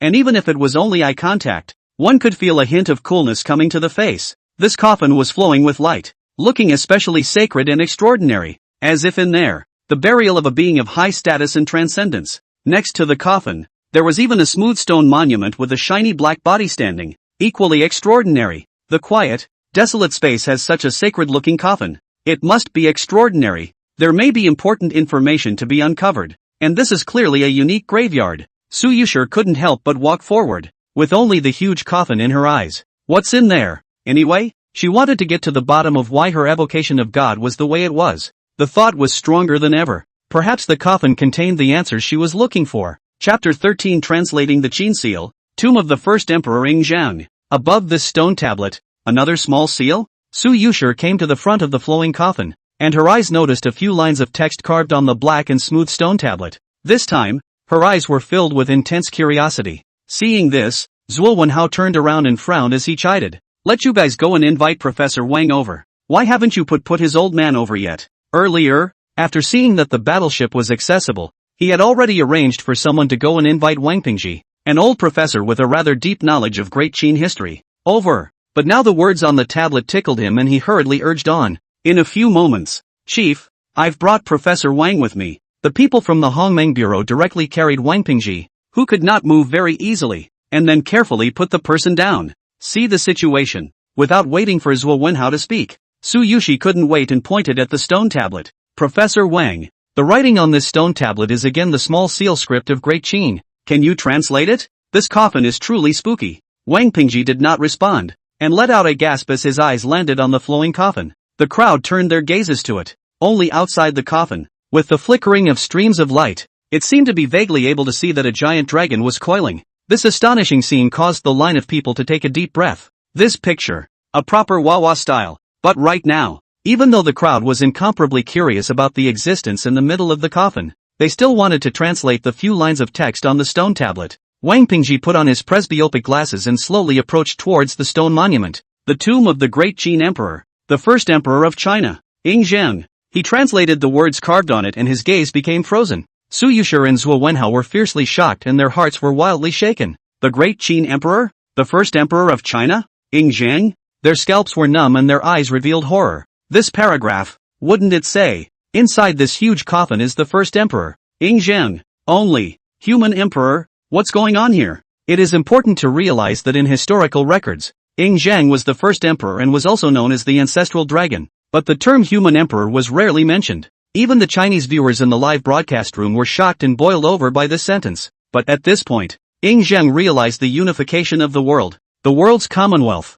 with a mortal body comparable to the gods, guarding the starry sky to protect the ancestral star, the world's achievements, the great goodness, the great righteousness, the great selflessness. So, destiny to become a god, is the emperor of man, in the battlefield of the gods to cut down the gods of all sides, the name of the emperor of man, Zheng, to intimidate the 10,000 races. The world is unparalleled. The more Wang Pingji translated, the more his body shivered, and his speech trembled as he continued to translate. If the descendants of China ever see Emperor Zheng of Qin return to his homeland, I hope that the descendants of China will be aware of it, and will not forget the great achievements of the emperor, which is an indelible part of China's history. This mound was erected by Li Sheng for Emperor Zheng. After translating a few lines of text over, his face was filled with shock, and his body couldn't stop backing up. If someone hadn't held him up, he would have stumbled and fallen to the ground. Su Yuxi's mind was blank, full of shock, and his heart and soul were roaring. The first emperor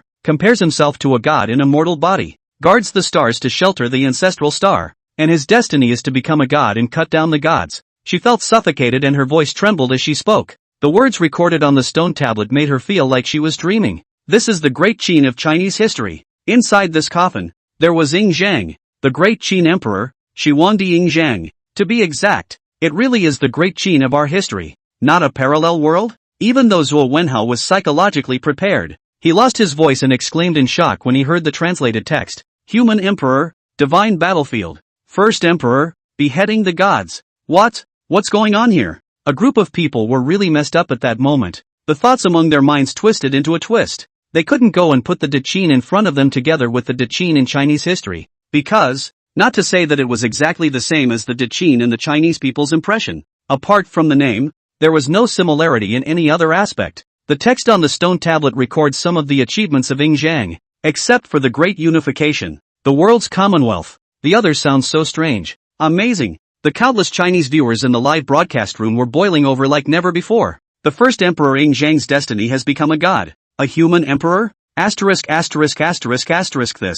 is really the great Qin of our history. This is the history that has not been written down, that we have not been informed of. What is the divine battlefield? Brother Zhang was there, killing all the gods, intimidating all the races, unrivaled in the world. To be able to have this kind of evaluation, just how many gods has he killed? Great goodness, great righteousness, great selflessness. Isn't this the first emperor of my heart? This place discovered by the Hongmeng Bureau is the crown mound of Zhang, and this epitaph was written by a man named Li Sheng? Who the hell is Li Sheng? In history, does this person exist? No. If this is the first emperor's closed grave, then, what is buried under the mausoleum of the first emperor of Qin in our China? Why do I feel like things are getting weirder and weirder? What on earth is this with? The first emperor's destiny became divine. He became a god, so great Qin was able to run to the stars. Is that the understanding? At this moment, no matter how cynical the foreign audience was, the Chinese audience treated it as if it was invisible, and after being shocked,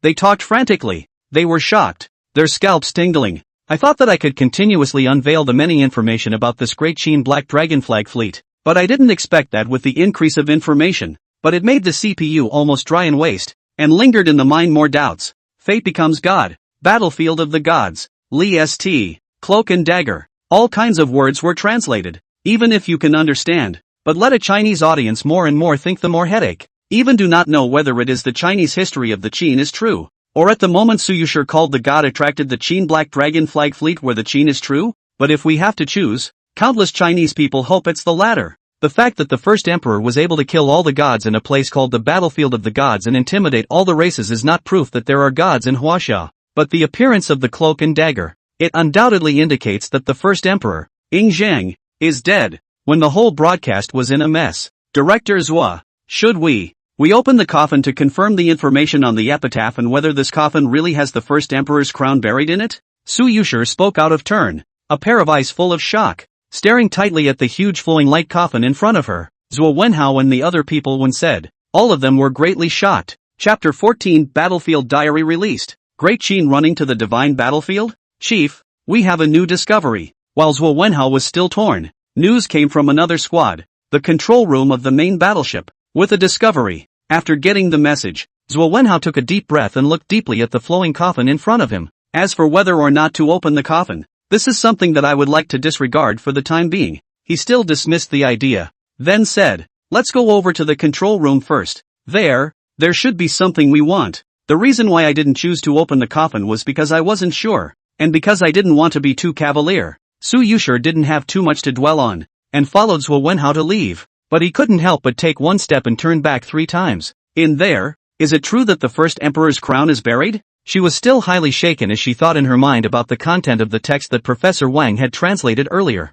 If this is the Great Qin of Chinese history, then they really know too little about Great Qin. No slacking off along the way. Su Yuxi arrived with Zhuo Wenhao and the others in the middle of the huge control room of the battleship. The surroundings were dim and the sight couldn't see much. There is a team of members waiting here. Zhuo Wenhao opened the door and inquired, what have you found? Director, through our previous exploration of this place, we inadvertently discovered that this device is still functional, and it seems that we also activated the internal programs of this warship, and although the vast majority of them were damaged, we found a document called the Battlefield Diary in it. The technician from the Hongmeng Bureau reported with an excited face. Boom! Whether it was Zhuo Wenhao or Su Yuxi and the others, all of them were brightened up. Battlefield Diary? Their hearts shook and there was more light in their eyes. Make a decision on the spot. Zhuo Wenhao directly ordered. Can you open this Battlefield Diary? It should be possible. When we activated the program before, there was a voice saying something about how it would allow the descendants of Huaxia to witness the past of the Great Qin, and it seems that this diary was left for us. So what are we waiting for? After receiving a definite answer, Zhuo Wenhao breathed sharply. Hurry up and open it. Yes. The technician did not hesitate and immediately and carefully chose to open the battlefield journal. Suddenly, fleet hidden program activation. Detection in progress. Detection complete. Program corrupted badly. Received command to view. Attempting to unlock Battlefield Diary. Battlefield Diary is intact and ready for viewing. A cold mechanical sound suddenly came from the damaged machine in front of him. Hearing those voices. Great! Zhuo Wenhao, Su Yuxi and Professor Wang were pleasantly surprised, and were eager to find out what was in the diary. Boom! Shasta! The entire control room began to shake. A bright light shone out of the damaged machine at the moment. The control room became so dark that the naked eye couldn't even see the people around them. In the 26th year of the first emperor leveled the 4 seas, settled the 8 wastelands, unified the world, and reigned over the mountains and rivers,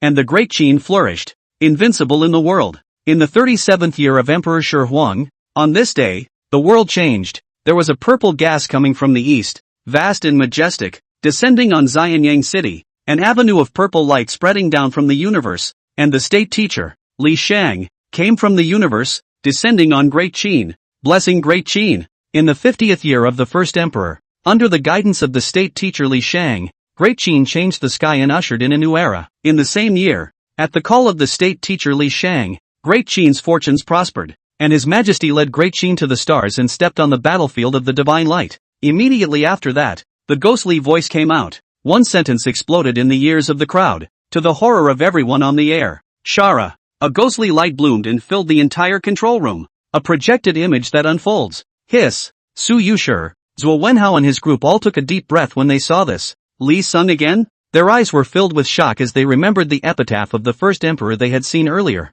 But today, they had no time to discuss too much, because the picture is presented. Among them, the monstrous purple light covered the sky, like an auspicious descent. The palace in the 8 directions appeared to be glittering like a supreme holy land. An avenue of purple light spreads down from the depths of the universe. Dang! Dang! Knock! The sound of footsteps echoed in the heavens and earth, and in the depths of the universe, there was a figure stepping on the violet light path, walking step by step. This figure was in the middle of a divine light, so bright and dazzling that it was impossible to see its appearance. But even just looking at the picture, yet it still made everyone feel an extremely powerful oppression and tense up for it. Just then, the picture shifts. Rumble! An immense warship roared, and as the image zoomed in, a huge ship rose up from all over Great Qin. Battleship, starship, mighty mechs like giants. The vastness of the heavy industry scene that presents itself. Suddenly, I obey the call of the state master, and today, I personally lead Great Qin to run to the stars and march into the divine battlefield,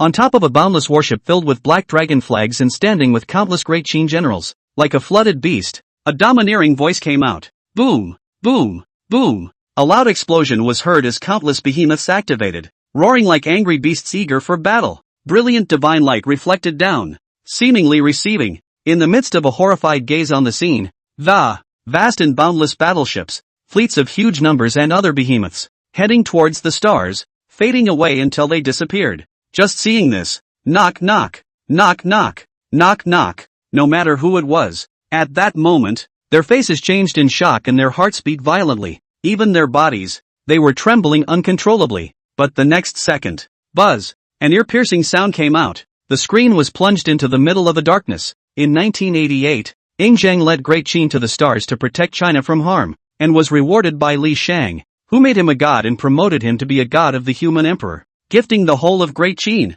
In the 2000th year of the divine calendar, Zheng led the Qin dynasty to enter the divine battlefield and fought against the god of chaos with Lao Zi, Confucius, and the king of Zhou, and became famous in the battle. In the 2110th year of the divine calendar, the army led by Fu Su, the son of Zheng, was defeated and wiped out. At the end of the battle, one man refused to surrender, sacrificed his blood to the sword, burned his god's character, and went to his death in defense of Qin's dignity, while Meng Ten and Meng Yi led the army to reinforce the army and encountered an ambush, and died of exhaustion in the battle. In the darkness of the screen, the cool voice sounded again. Immediately afterward, a vast and majestic picture unfolded. I have been ordered to guard this side of the Star River. To survive with Great Qin, I can die. Great Qin can die. The ancestral star will never allow you to trample on it. A figure wearing a black dragon robe stood in the middle of the starry sky, facing the countless enemies running out of the endless abyss in front of him, and let out a cold shout. It was none other than Zheng.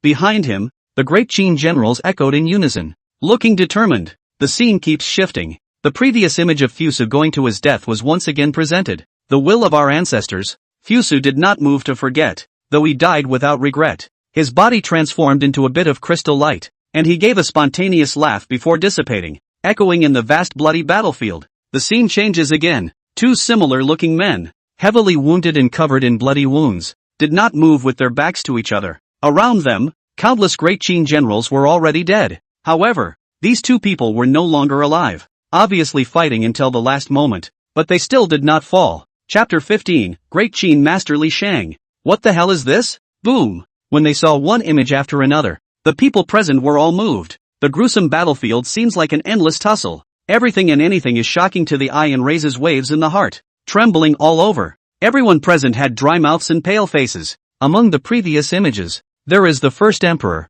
there is Fusu, and that last image is Meng Tan and Meng Yi. They ran to the stars, to that mysterious battlefield of the gods. This is the real De Qin in history?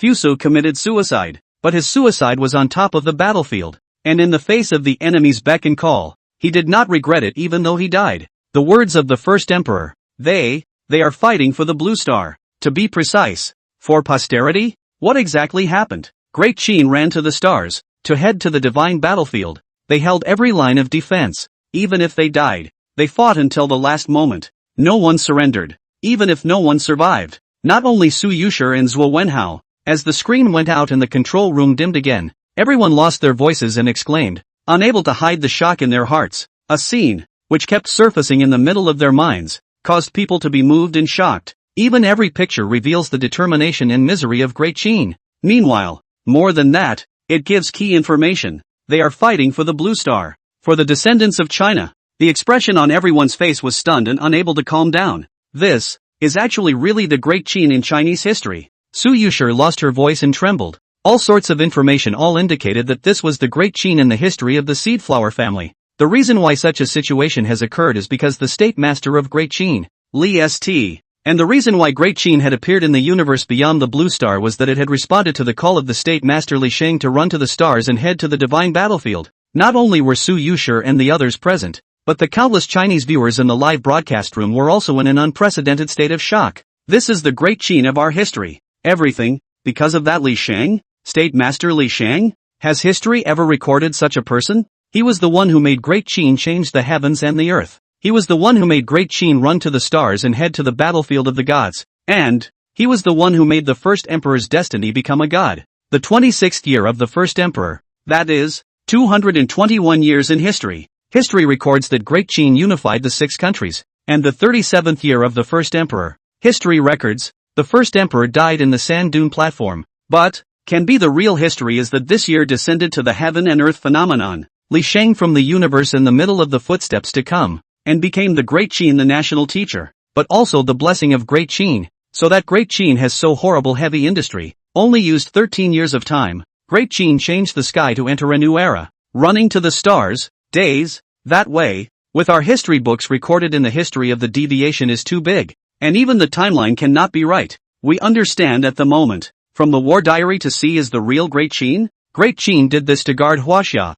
to guard the descendants, and the first emperor did it, but also with the help of the state master Li Sheng's destiny to become a god, promoted to the human emperor's divine pavilion. That is to say, our first emperor is not only the first emperor of the past 1,000 years, but also the god of Huaxia. Then in that case, Su Yuxi's evocation of the gods was actually successful? Laozi, Confucius, King of Zhou? These names mentioned in the war diary. Long before the Great Qin, these old Chinese ancestors were actually in the divine battlefield? The first emperor even fought with them together? My god, the name of the divine battlefield. Then wouldn't all these people have become gods? How is it possible? The history of Huaxia really exists? And the real history is going to be even more terrifying than they seriously are? No, it shouldn't be. The Great Qin of Chinese history not only existed, it also ran to the stars. And the first emperor Zheng even had the destiny to become a god. To become a god? Countless Chinese viewers were seeing a scene about the former days of Great Qin. Couldn't help but tear up. All sorts of talking pop-ups were frantically scrolling through the live broadcast, and they were shocked, finding it hard to believe that the Great Qin of Chinese history had already run off to the stars more than 2,000 years ago. And the historical account of Fusu's suicide and the deaths of Meng Tian and Meng Yi are completely at odds with what they saw. In addition to the Chinese audience, a foreign audience was equally shocked. Wow!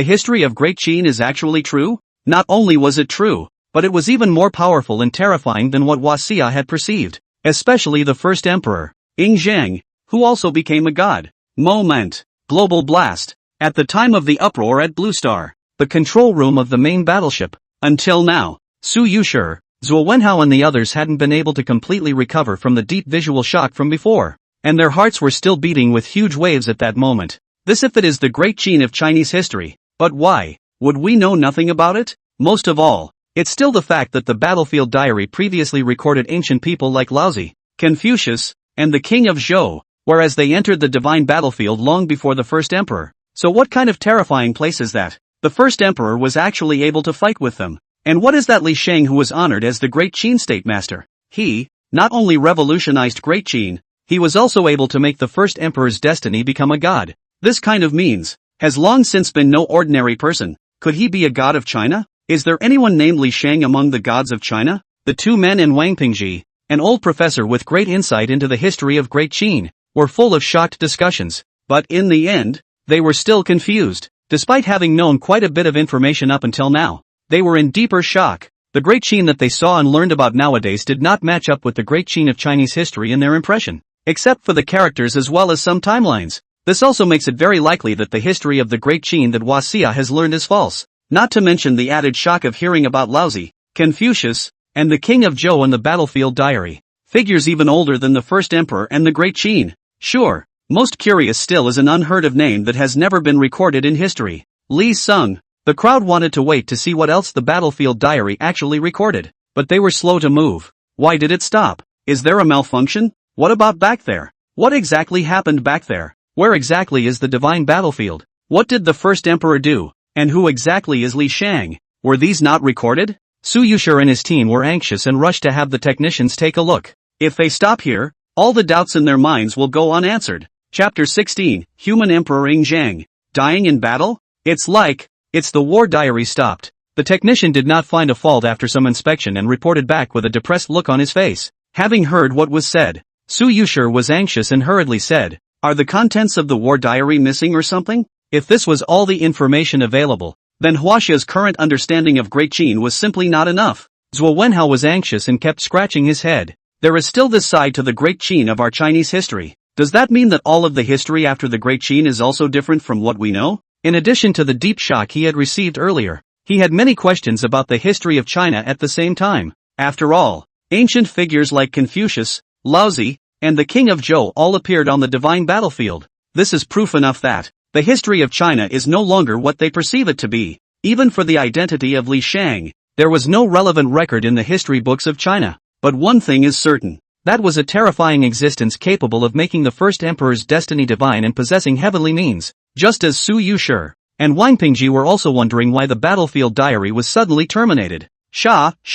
The noise of the machine in front of him rang out. This sudden sound caused the crowd at the scene to jolt. Next, in the 2910th year of the divine calendar, an unprecedented battle erupted on the divine battlefield. Zheng personally led an army of 10 million to face the battle, and no one thought that this would be the last battle of the human emperor Zheng. In this battle, Zheng killed 3 gods by himself. But the battlefield of the gods was plunged into a great war, and without reinforcements. The battle lasted for several days, and when he ran out of strength, all the gods of the void joined hands to surround and kill him, and 10 million generals of the Qin dynasty were defeated. In this battle, Emperor Zheng died, cutting off his own path of retreat, leaving the gods of the void unable to enter and blocked from the battlefield. When Li Sheng learned of Zheng's death, he was furious and led his army to the void. He chopped 30,000 li with his sword, causing the gods of the void to be buried with him, but he couldn't change the fact that Zheng had fallen. So he set up burial mounds for Zheng and for the Qin generals and soldiers who had died in the war, so that they could return to their homeland. The voice came out ghostly, and this time, the battlefield diary records the death of Zheng. Boom! Su Yuxi and the others' pupils suddenly contracted. Their minds roared, and their breathing became rapid. And the picture, once again, unfolds. Shouting and killing. Deafening. The Great Qin primordial Black Dragon Fleet, sworn to prevent the enemy from taking half a step into the starfield. Your Majesty can rest assured that there is no need to pay attention to us. Even if we die, we will drag them along with us. Ha ha ha ha. Your resistance is just futile. It would be better to surrender to us so that you can still keep your lives. Put your mother's bull ********. Great Qin can lose, but will never surrender. Come and fight. The sound rose in all directions, echoing throughout the control room and making everyone's scalp tingle. Just see in the middle of the picture. The Great Qin primordial Black Dragon Flag Fleet had long been surrounded, unable to retreat, but each and every Great Qin general was at home in death, fighting with their lives, not taking half a step back. Blood on the stars, death without regret. Beneath the shifting images, in the middle of the vast starry sky, countless Great Qin generals ended their lives in a grueling fight, with blood drenching the starry sky and corpses all over the place. As this army fought to the death, Zhang was at the forefront. But instead of the calmness he had seen before, he was slightly in a sorry state, but without any intention of retreating. And around him, countless enemies stood, and among them were several huge gods that were coldly looking at this boundless battlefield. This moment, Zhang and the remaining Qin generals had been surrounded and had no way to retreat. Zhang, you are doomed to lose, and the battlefield of the gods will eventually cease to be a place where surrender can live. Void 1, you can't stop it. Become a member of the Void. Zhang, this is your last chance. Among the gods of the void, a god spoke, and the stars trembled, and the defeat was clear, with far more casualties than the other side. Surrender? Zhang was dressed in a black dragon robe with no wind. A touch of playfulness appeared on his face, and said in a cold voice, Great Qin does not know what surrender is, and has never had the option of surrendering. If you want to step through here, you have to ask me, and ask the generals of Great Qin behind me if they will answer. Under the domineering retaliation, the long sword in his hand hummed as if in concurrence, and behind him, one by one, the Great Qin generals looked solemn and, never surrender. Big deal. Surrender? That's a coward's move. There are no cowards in Qin. Come and fight. War, war, war. They roared in response to the countless enemies around them, even if they were full of wounds, even if the breathless Great Qin generals did the same, their voices resolute and unwavering, in the face of Zhang's response. Good, very good. Then you can go to hell. After killing you all, the other so-called Chinese gods will also be destroyed eventually. Ha ha ha. The void gods laughed wantonly and maniacally under great anger. In a flash, the great war resumes. Great Qin side, one by one, the generals go forward, even if it is dead, but also did not step back. Although the death of no regrets, divine light blossomed all over Zhang's body, and his monstrous divine power was poured into the long sword in his hand as he chopped out sword after sword. Since the moment I set foot on the divine battlefield, I knew that I would die one day. And death, what is it worth? He looked ice cold, not angry and authoritative face, a rare reveal, a touch of arrogance, decidedly said, and before I die, let you and others for me to accompany the funeral. The long sword in his hand contained infinite divine power as he chopped down towards his back. The monstrous sword she instantly spread over 10,000 miles, and the entire starry sky collapsed. A sword that cuts off the path of retreat. It also cuts off the enemy's path of advance.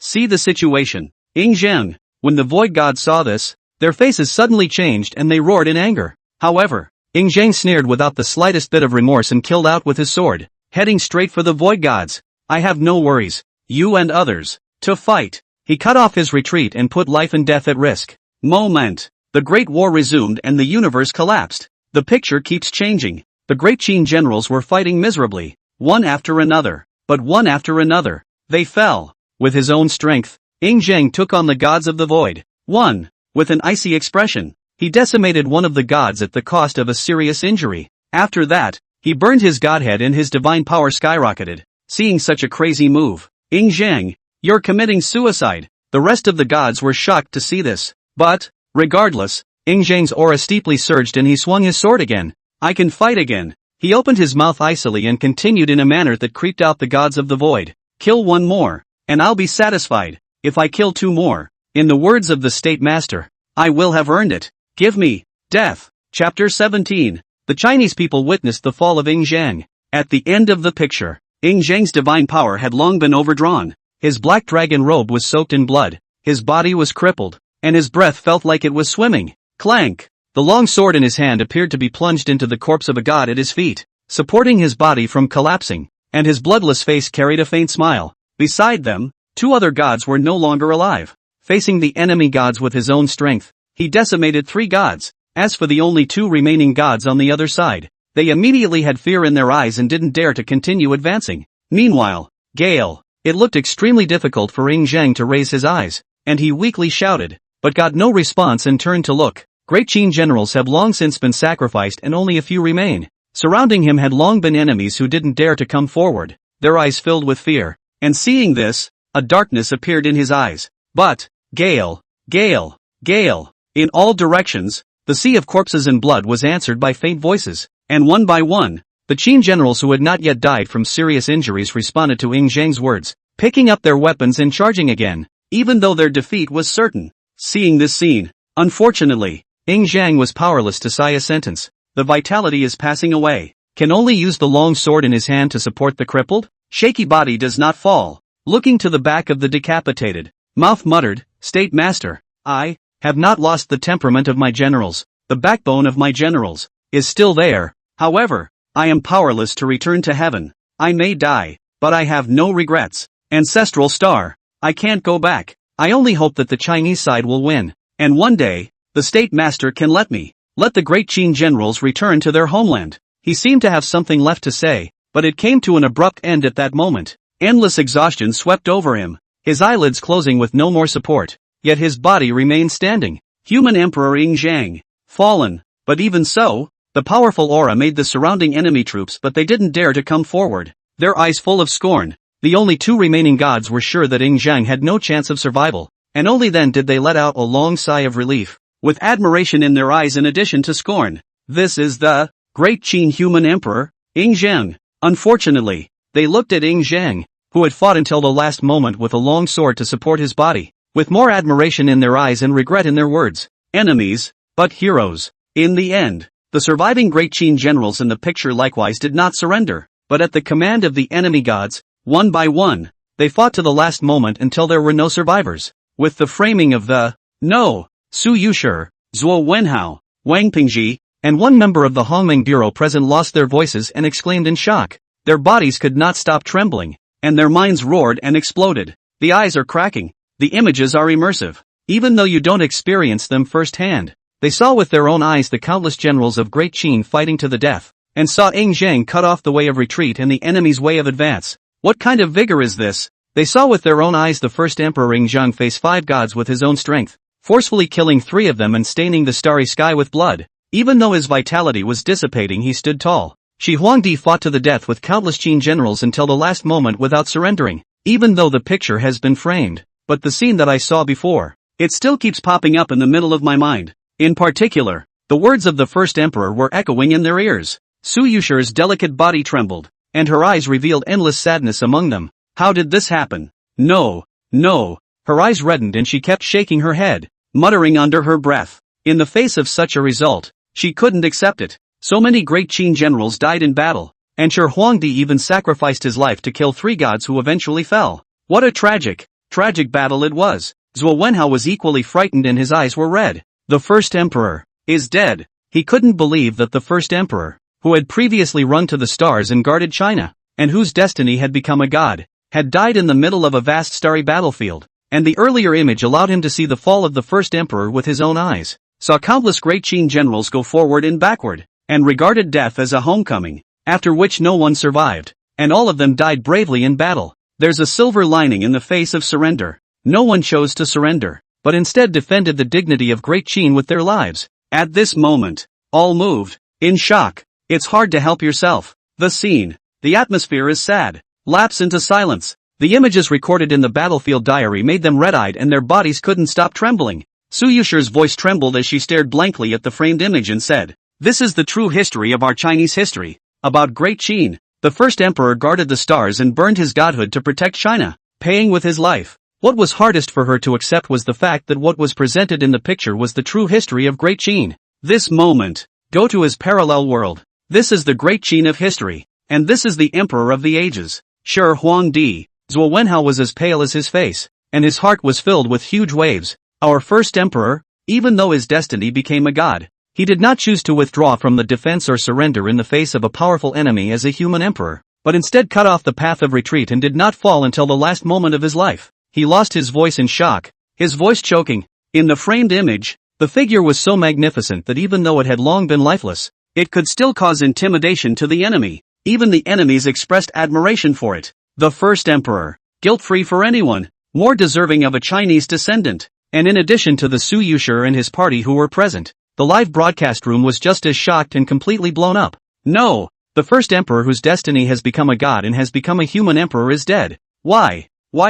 It's so hard to see the true face of Brother Zhang, but as a result, he died on the battlefield. I can't accept it. Where exactly is the divine battlefield? Why don't we have any records of this? The first emperor, even before he fell, he still pulled the enemy's 3 gods to be buried with him. What kind of terrifying strength is this? What we have seen until now is the true history of Great Qin? God, is this the real history of that Great Qin in Chinese history? The first emperor is so terrifying, his domineering aura shocks his enemies, and his strength is even more terrifying. This first emperor of Huaxia has killed 3 gods in just one battle that we have seen. Although I'm not a Chinese, why do I feel my nose sour when I see images like this? And I always feel that the first emperor shouldn't have died. Countless Chinese viewers have long been looking at the standing figure in the framed image, deeply imprinted in the mind. That was the first emperor of Huaxia, and even though he had fallen, he still hoped that the gods on Huaxia's side would be victorious. From start to finish, there was no choice to live. Let the people of China. Tears. Moving. Even the foreign viewers were deeply shocked by the images they saw and were talking frantically. Even they were unwilling to accept the result of the fall of the first emperor. Chapter 18 Global Explosion. This is the real Great Qin? The death of the first emperor. It sent the entire Blue Star into a sensation and created a furor in all the countries.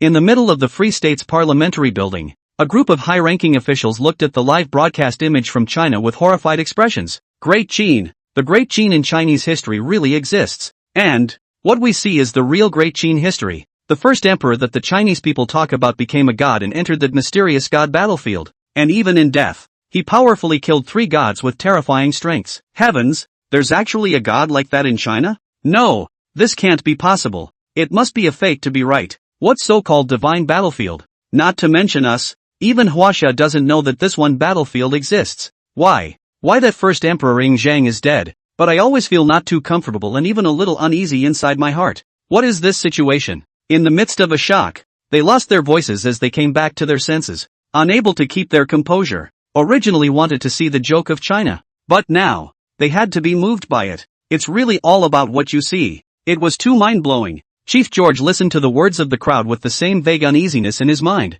If this is really the true history of Huaxia, and they have the existence of a god like Shi Huangdi, once the invocation of the god succeeds, then Huaxia will definitely be able to resolve the crisis, and even use it to rise to power. He was breathing heavily, and his shocked face revealed a look of gravity. From start to finish, the first emperor, Ying Zhang, has demonstrated his terrifying strength. In the absence of any reinforcements, faced with the disparity in numbers and surrounded by 5 gods, he was still able to creepily decimate 3 gods, even if they are powerless and end up falling. And yet, it's mind-blowing and horrifying. The other executives at the scene couldn't stop shivering at the words. But in the end, good thing, that first emperor of China is dead. Even if it's true, they couldn't have succeeded in evoking the gods. George took a deep breath, trying desperately to hide the uneasiness in his heart and struggling to calm his emotions. Dead or not, it is already impossible for Huaxia to call upon God to bring down Qin Shi Huang, Cherry Blossom Country. At that moment, a group of executives, filled with horror, were all shivering. What we are seeing is the first emperor of China? Their first emperor is not only an ancient man from over 2,000 years ago, but also a god. The true Qin history of China was brought back by the Qin Black Dragon Flag Fleet. They had actually gone to the stars more than 2,000 years ago to fight for the protection of China. Stepping into the battlefield of the gods and fighting against the gods, how could they be so terrifying? Then, in that case, those gods that Huaxia talks about are real. Just one first emperor is so terrifying, almost turning the tide of the battlefield with his own power. Even though he's already dead, he still manages to make those gods fearful. They had been following the live broadcast from the Chinese side after learning that Su Yuxi, who had awakened a full-grade divine bloodline in China, was going to evoke the gods. But I didn't realize that the further down the page they looked, the more shocked they would be. The eye even felt fear. The first emperor presented in the image was domineering and terrifying. Even in death, it still causes great oppression. The whole pounce. As the commander, Cao Sheng's face turned white at that moment, his forehead beaded with sweat. If the first emperor is still alive and has been summoned to descend by that girl, the crisis that Huaxia has to face will vanish. He couldn't help shivering and said in a trembling voice, "It's a good thing that the first emperor is dead. If he was really summoned by Huaxia, then what are the gods of other countries worth? And what are the gods of the Cherry Blossom Kingdom worth? Okay, Okay, this moment was so stressful that it was good for him to see the death of the first emperor with his own eyes. Otherwise, countries around the globe would have to come under extreme pressure. The history of the Great Qin, as published in the Battlefield Diaries, it caused the whole blue star to be sensationalized, horrified, and the hearts of the nations to jump. China, on the other hand, is already in a state of sadness. That was the first emperor of Huaxia, but they saw the first emperor fall above the vast and infinite starry battlefield. At this time, the capital of the main battleships of the Great Qin Black Dragon Banner Fleet. The atmosphere is depressing. Su Yuxi's emotions failed to calm down, her pair of beautiful eyes staring tightly at the already framed image. Landing on top of the first emperor's standing figure, Director Zhua, Professor Wang. This will not really be the real history of Chinese history. About the real history of Great Qin, she breathed heavily and asked with difficulty. At the moment, she felt sad. The soul throbs. That sentiment. Can't help it. On Zhuo Wenhao's face, the shock was hard to hide. As things stand, I'm afraid this is most likely true. Our historical Great Qin ran to the stars and stepped into the battlefield of the gods. His voice was hoarse and his eyes were red, still steeped in sadness. The image of the first emperor's death in battle is still fresh in my mind. The madness hit the mind. It is heartbreaking. As Wang Pingji, who had devoted most of his life to the cause of studying the history of Great Qin, fell into silence with a sullen face. Perhaps we know nothing about Great Qin, not accurately about the real Chinese history. After he was silent for a while, he said with a solemn face, Great Qin is real, but we have no real understanding of Great Qin, and there is no record of Great Qin running away to the stars. The divine battlefield exists with many ancients. That definitely still has the gods of Huaxia. Huaxia has failed to evoke the gods for 9 consecutive years, and it's highly likely that there is some sort of reason why we didn't succeed. And all of this is most likely related to that Great Qin state master, Li Sheng. After a rigorous analysis of the crowd moved again, their hearts racing. There is a great possibility that the information learned since the beginning of time, about the deeds of Great Qin, is true. The reason why there is no record of this in the history books, it's likely that this is due to some reason. Meanwhile, all this suspicion led the crowd to think of strange names that appeared again and again. Li St. The owner of this name made Su Yuxi and the others feel mysterious and puzzled like never before. Among the ancients recorded in Chinese history, there is no such name. Among the many gods of China, again, there is no such name, but it's this guy. Let Great Qin change the heavens and the earth. Even let Great Qin run to the stars, and let the first emperor's destiny become a god. What the history of China really looks like. What really happened in Huaxia more than 2,000 years ago, or even in the whole long history. All of this. I'm afraid I'll have to leave it up to this person to answer that, or Huaxia needs more time to understand. Chapter 19, Li Sheng's arrangement for Ing Zhang's return. Just when Su Yuxi and his group thought that the war diary had ended, the machine in front of them once again emitted a sound. The sudden voice caused the crowd to freeze. Subsequently, in front of the crowd the screen went black again. When Li Sheng ran to the battlefield, there was no trace of the enemy army. On the tragic battlefield, the mutilated remains of Ing Zhang stood, accompanied by the corpses of the Great Qin generals on all sides, with no survivors. Learning of Ing Zhang's wish before his death, Li Sheng collected the Black Dragon flag warships from the battlefield and set up a cemetery for the Qin soldiers and for Ing Zhang. The voice came out once again. Among the blackened projections, the image presented itself. In the midst of the incomparably vast,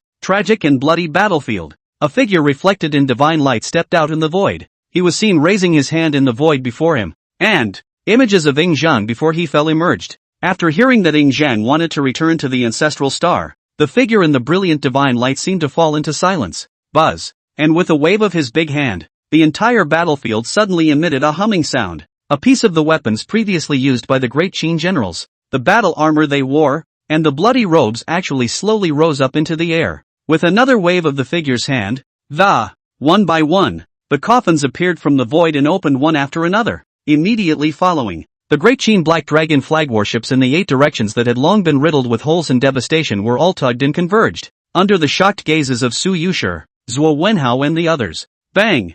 Bang! Bang! As the saint-like figure buried his crown, the coffin closed, and a wisp of clear wind sent it into the midst of a battleship. At the end of the day, the figure, which was as holy as possible, stopped before Ing Zhang's body, seemingly in silence, and finally a sigh echoed in the starry sky. Ing Zhang, enter the Chinese Hall of Valor, he murmured and spoke, and Ing Zhang's remains turned into bits of crystal light that gradually dissipated. All that was left was a blood-soaked, tattered black dragon robe swaying in the wind. the mysterious figure once again beckoned, and the entire battlefield trembled violently, pulling the starry sky to continuously roar. Swish dash. A stream of light came swiftly from the depths of the starry sky and hovered in front of him. Here's a bite. A huge coffin with flowing light all over. And then, Zheng's black dragon robe hunted and seemed to stay unwillingly for quite a while before floating into the center of the huge flowing coffin. After sending it to the main battleship of the fleet, bang! Another loud noise came out. As the mysterious figure beckoned again,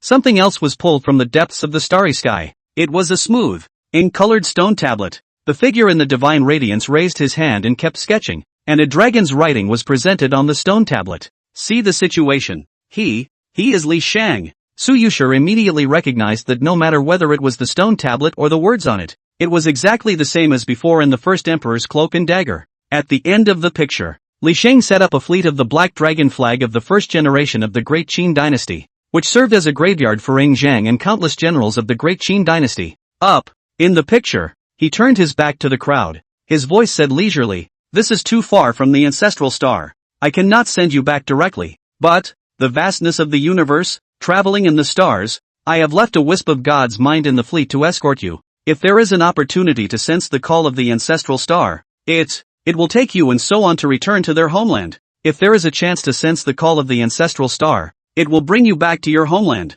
As his voice fell, he raised his hand and flicked it. There was a humming sound coming from the devastated, blood-stained fleet, as if it was remembering. And then, there was a huge crack in the void that was torn open. The vast fleet roared to life and entered the middle of the rift one after another. Suddenly, "We, the people, send off your majesty. Greetings to the great Qin human emperor. The first emperor. Greetings to the first emperor." In the middle of the boundless universe, a mournful, admiring, and deafening voice rang out one after another. It resounded through the heavens and the worlds. Under the frame shift, the Great Qin Black Dragon Flag fleet left the divine battlefield in great numbers, floating amongst the endless cosmic stars. Up to this point, the battlefield diary ends its final projection and the screen ends. Inside the control room of the battleship, Zhuo Wenhao and the others looked solemn and their bodies trembled. So it is. Their hearts were once again stirred with shocking waves, and their complexions were moved by it. Especially Su Yuxi, her beautiful eyes were full of shock,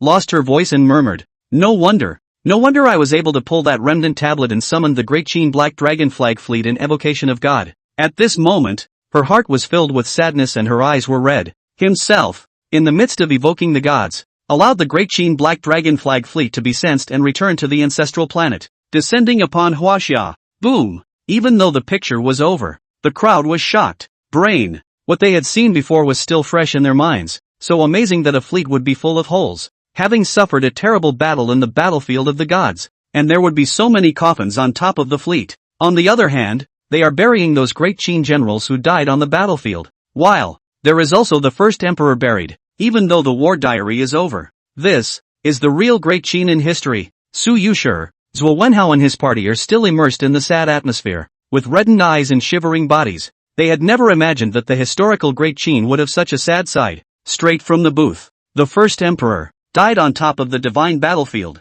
Not the death of the emperor as recorded in history. What we saw before is the real history of Great Qin. In just one battle, 10 million Great Qin generals were wiped out, and all of the first emperors fell. Where exactly is that divine battlefield? How could it be so terrifying? That's brother politics.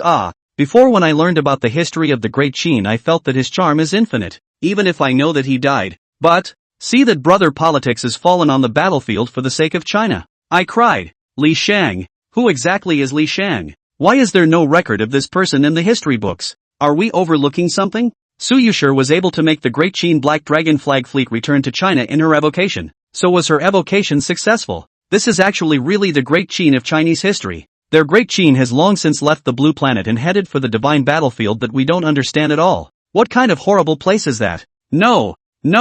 In that case, that Su Yuxi's evocation of God was successful? While countless Chinese viewers were in sadness and filled with curiosity about Li Sheng and the divine battlefield, the foreign viewers were shocked after all the talk. Realize that terrifying fleet of the Great Qin Black Dragon Flag descended upon Huaxia in an evocation of the gods. Chapter 20, Su Yuxi evokes God successfully. Rating first. Boom! While everyone was having huge waves set off in their hearts by the war diary, on the god's summoning stage, there was a sudden boom. A huge commotion swept through the entire capital. The ground shook and the sky changed abruptly. Within the main battleship. What was that commotion just now? Zhuo Wenhao's face changed and hurriedly inquired. For just a moment. Chief, there's a situation at the evocation platform. Evocation platform. What? Hearing the report from the subordinate deployed outside, Zhuo Wenhao's eyes snapped wide open. Before he could react, Su Yuxi breathed heavily and without any hesitation, turned around and left as fast as she could. See the situation.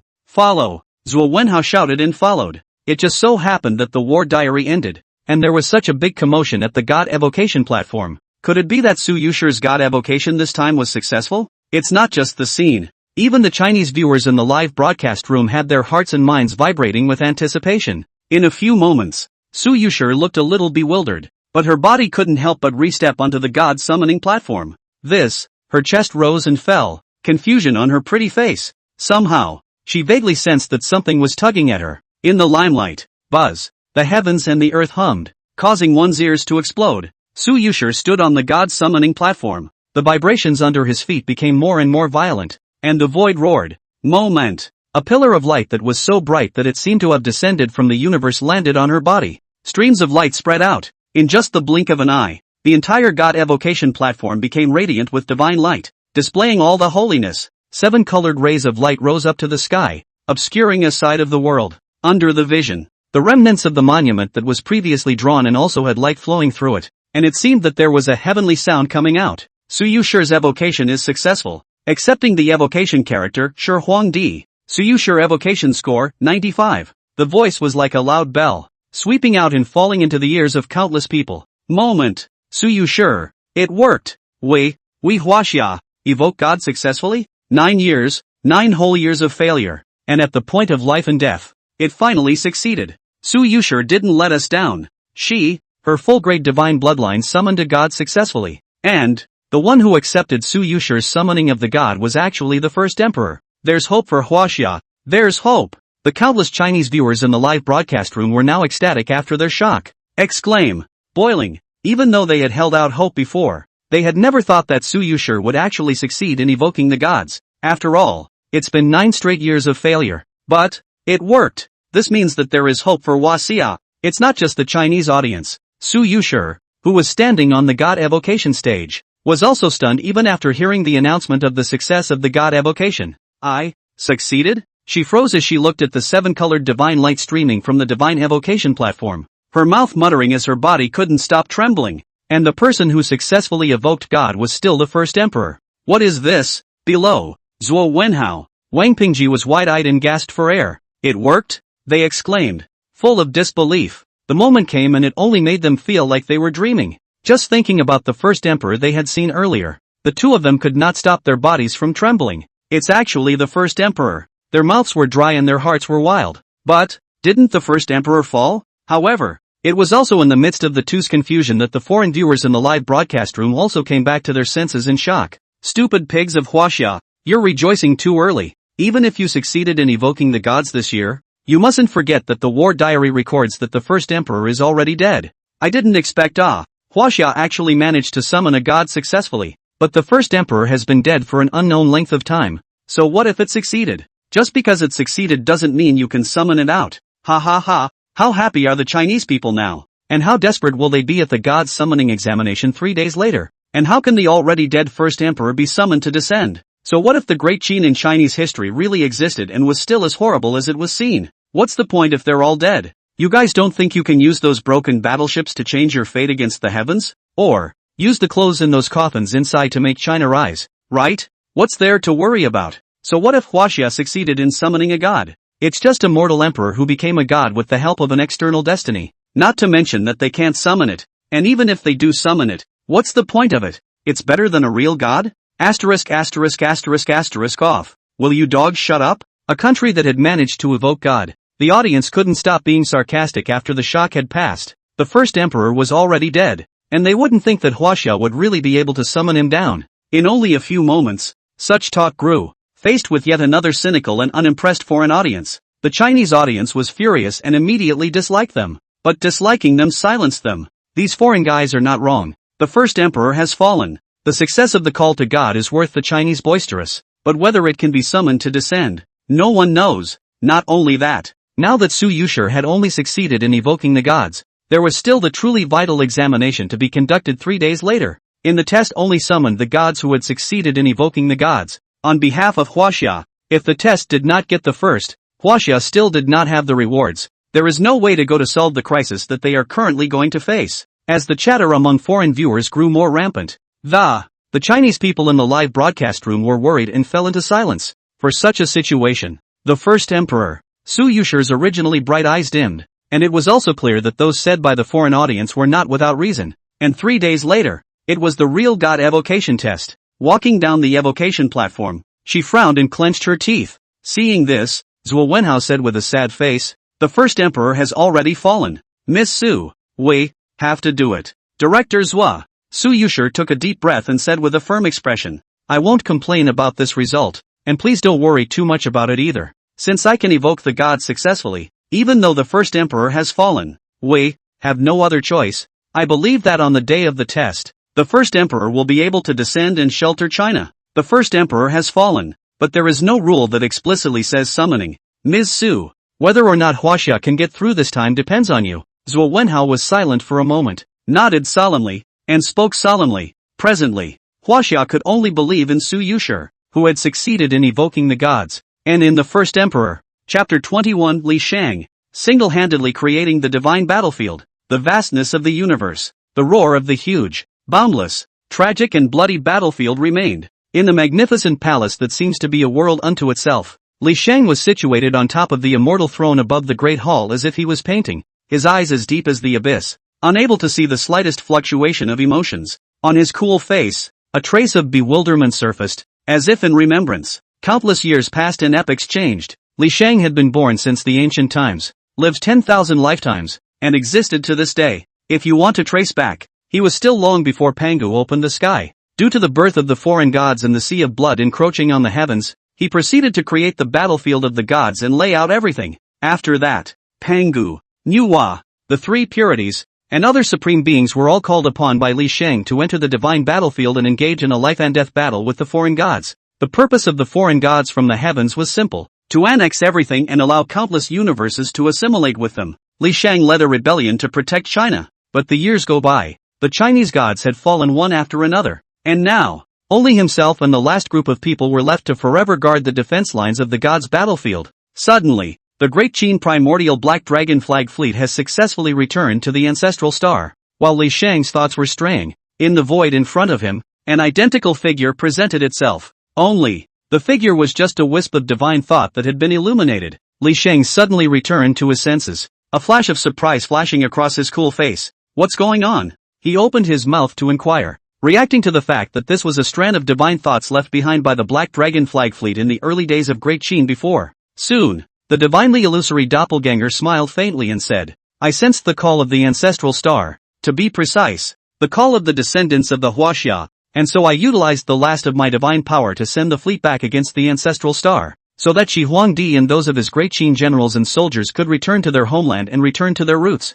Thus, my mission, accomplished." At the end of his words, the smile on his face increased, then dissipated into countless points of light. "Getting the exact situation. So it is." Li Sheng nodded with slight emotion, his eyes showing reminiscence, and sighed softly. The first emperor. He could not help but sigh at this moment. Of course, he broke into a rare grin. It's always good to go back to your roots. After all, it was by their own call that they had previously left their ancestors to enter the divine battlefield. Earlier, even though he had sensed the call of the ancestral star, he had no way to give a response. And after all those years, I didn't realize that a wisp of my own divine mind had done it. Without getting caught up in memories, Li Sheng slowly got up, the void moving as he took a step towards the outside of the great hall. "In that case," he murmured softly and slowly raised his hand. Moment. Rumble. Behind the vast palace, countless coffins rose up in the air at this moment, densely packed and countless. Not only that, in the midst of a darkness, a roar resounded,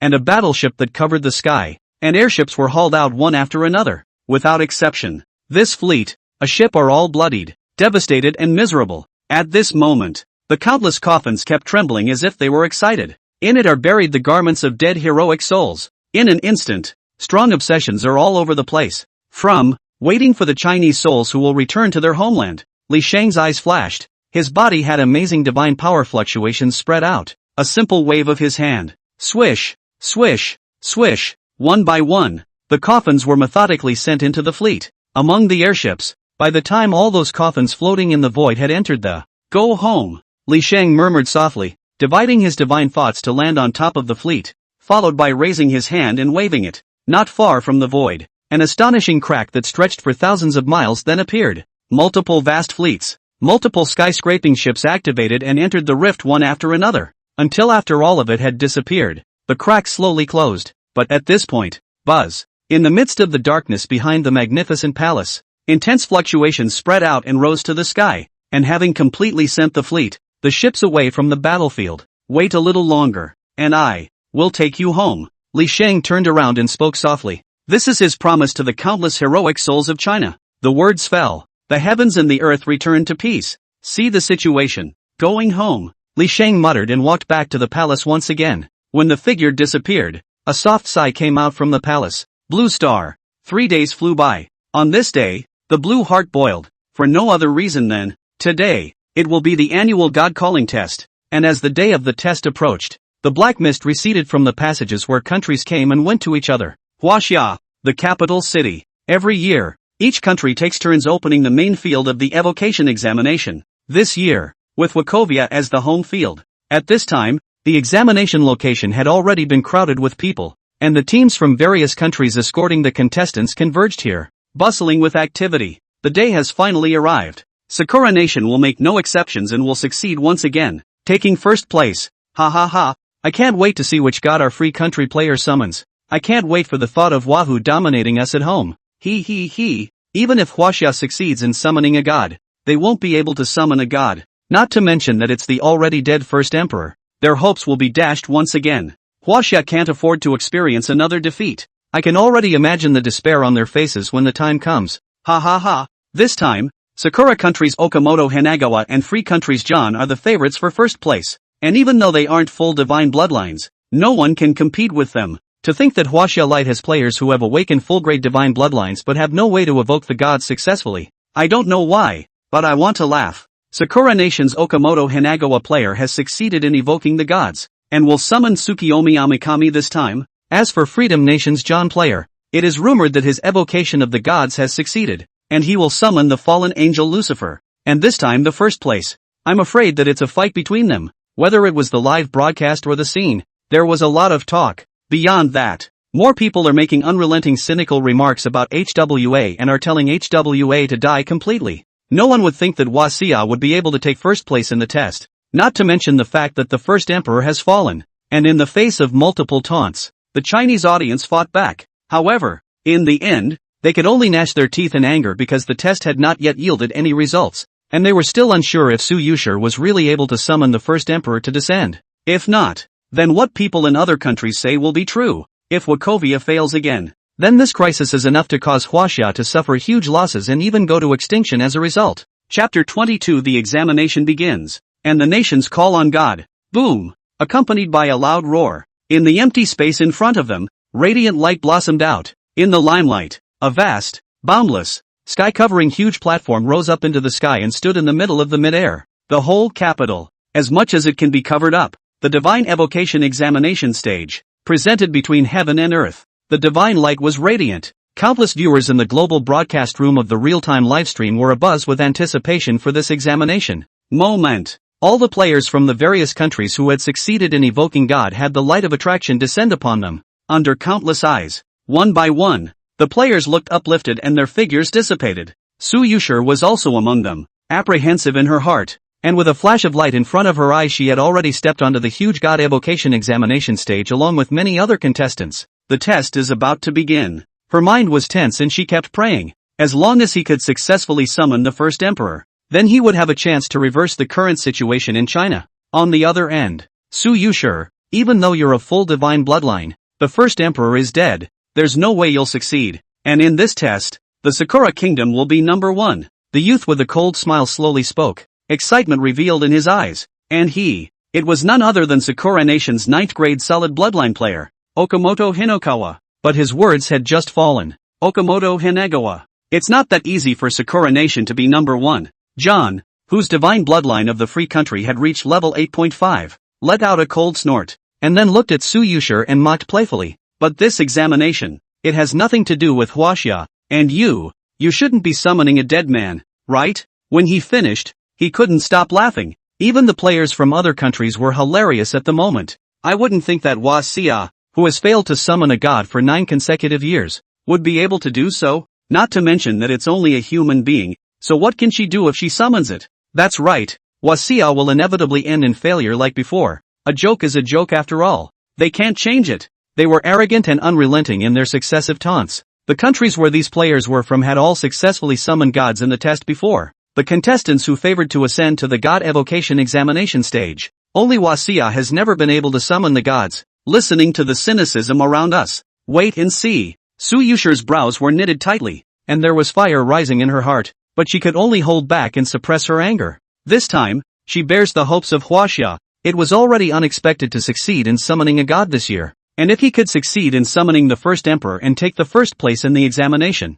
he would be able to dissolve the impending crisis facing China. He must not fail himself, and Huaxia could not afford another disappointment. And at this point, representatives from various countries also ascended the god-evoking examination stage from a special passageway. Only that unlike the contestants who were in the center, they could only be located at the edges. Zhuo Wenhao, representing Huaxia, was excited but very nervous. Su Yuxi, make sure you succeed. This was already the 10th time he had ascended the god-summoning examination stage, and as he looked at Su Yuxi in the middle of the platform, his inner tension increased a few more points. Will the first successful test of evoking God in China actually allow the first emperor to successfully descend? Other countries are not convinced. Even if it's Huaxia, can't be sure. Today, the eyes of all Blue Star are gathered here. In the platform, the eyes of almost all the players fell on the glittering center area. There was a long ladder that led to the sky, and the divine light shone brightly, showing all the holiness, though straight through the canopy.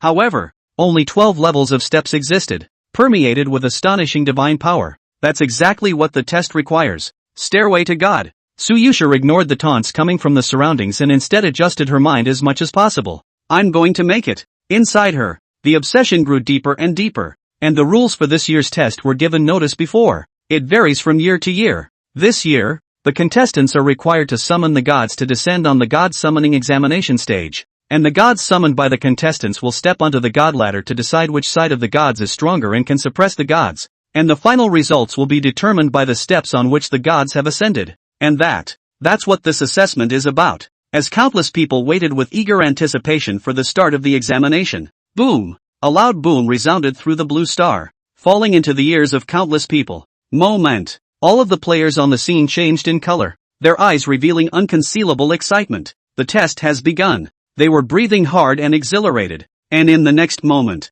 the entire god summoning examination stage was riddled with divine light in all directions. Hundreds of pillars of light shot up into the sky and converged on the firmament, making the entire world seem to sublimate. An astonishing divine power enveloped the entire platform. Okamoto Hinagawa, who was a player from Sakura Nation, smiled broadly and took 2 steps out. His complexion was full of devotion. He put his hands together and trembled with excitement. Sakura Nation Okamoto Hinagawa, please Lord Lunar God come down. He lowered his head and his voice rumbled, with countless people watching. Kaching dash. A crisp sound came out from the canopy. In a flash, the 8 parties are shaking, only to see the sky darken at an alarming rate. Darkness swept over. Only a moment's effort. Darkness descends. In the midst of endless darkness, a silhouette coalesced from the void in front of Okamoto Hinagawa, with a handsome appearance that looked no different from a woman. It is you. Summoning this god? His lips parted lightly and a masculine voice came out, and his eyes were cold, as if they contained eternal night,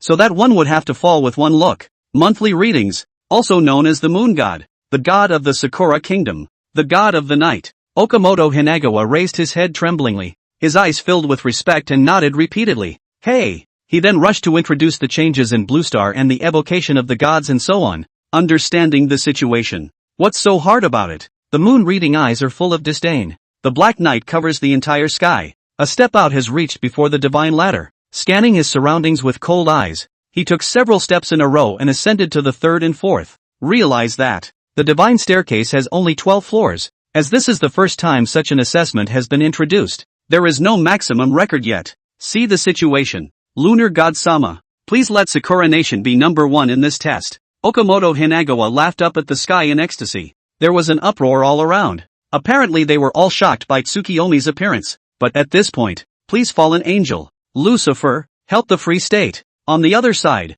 John looked solemn and shouted, "Moment!" The entire platform vibrated violently, and everyone was about to be unsteady and shaken. Boom! A shocking thunder broke through the dark night formed by the descent of the moon reading, causing everyone to close their eyes, and immediately a terrifying wave of aura swept out. When the eyes opened again, everyone was secretly shocked, and they all saw a figure covered in wisps of black air with huge 6 wings behind it in the midair in front of the maniacally laughing John. Better to be a master in hell than a slave in heaven. Lucifer. Chapter 23, Sakura and the Gods of the Free State. Summoning Ing Zheng. With this, does it deserve to be called a divine ladder? After learning the reason from John's mouth, as if bringing all of hell to reality, Lucifer, who was in the darkness, snorted, arrogance written all over his face, and disdainfully flew and landed before the divine ladder. Amidst the clamor of the, "Is that a god too?" Lucifer glanced at Moon Reed, who had already stepped onto the 5th floor, and with contempt in his eyes, he took a step out. Furthermore, he didn't pause. Under the horrified gaze of all the, Lucifer showed terrifying strength and directly surpassed Moon Reading to ascend to the 6th floor. Seeing this, you, nearly forced back alive, Tsukiyakari frowned, but could only grunt coldly after sensing the aura on Lucifer's body. After all, there was no need for a fight to break out. Lucifer glanced contemptuously at Moon Reed and took another step to ascend to the 8th floor. John, who was the summoner, couldn't help but be ecstatic at the sight. Ha ha ha, he let out a big, excited laugh. Okamoto Hanagawa's face was ugly. He didn't expect John, a level 8.5, divine bloodline below his own, to summon a deity that was even a bit stronger. And as they summoned the gods to come down, bang, bang, bang, one after another, players from other countries also managed to summon the descent of the gods, and all of them began to ascend the divine ladder, pulling off the corner. Only, Su Yuxi hasn't started yet. Zhuo Wenhao at the edge of the platform as well as the bottom, including the countless Chinese viewers in the live broadcast room, were all acting incredibly nervous. Su Yuxi, will it work? The other countries are not wrong. The first emperor has fallen. Can Su Yuxi really make the first emperor come down?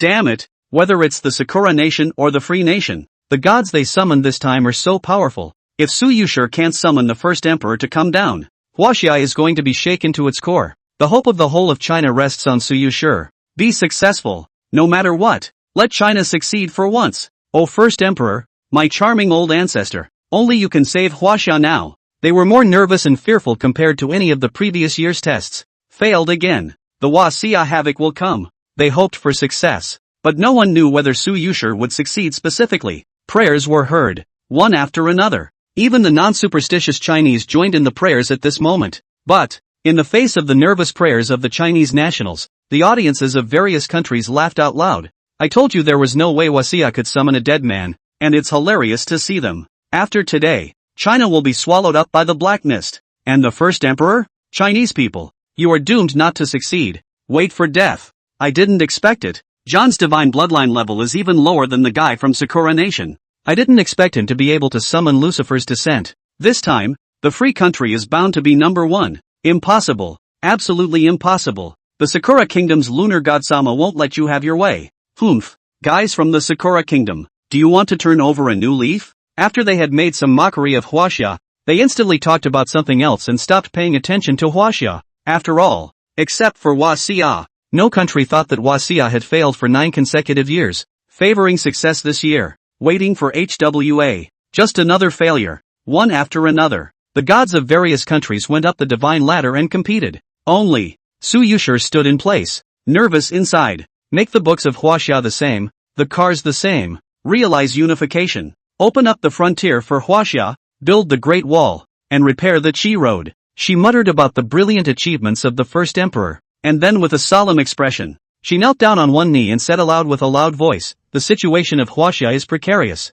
and it is being made fun of by barbarians from all sides, and Huaxia is about to tumble, and the great foundation should not be extinguished, but there is no way for Huaxia to cope with it. Su Yuxi, a descendant of Huaxia, on behalf of the countless children of Huaxia, kneeled down to invite the great Qin human emperor, Shi Huangdi. Knowing there was no turning back, she was impassioned and determined to start calling on God. One sentence moved countless people in the country of China. Their gazes converged on Su Yuxi, their hearts tense. The incompetence of the descendants has reduced Huaxia to a laughingstock. Please ask the first emperor to come down and bless Huaxia. First emperor, the oldest ancestor of China, descend. Whether on the platform or in the live broadcast room, the Chinese viewers were all chanting in unison. In such a move, it can't help but make the rest of the country's people look at it sideways, talking so impassioned, making it sound like they're really going to make it. Soon, though, loud laughter erupted. Su Yuxi bit her lips in death, even though blood had already spilled out.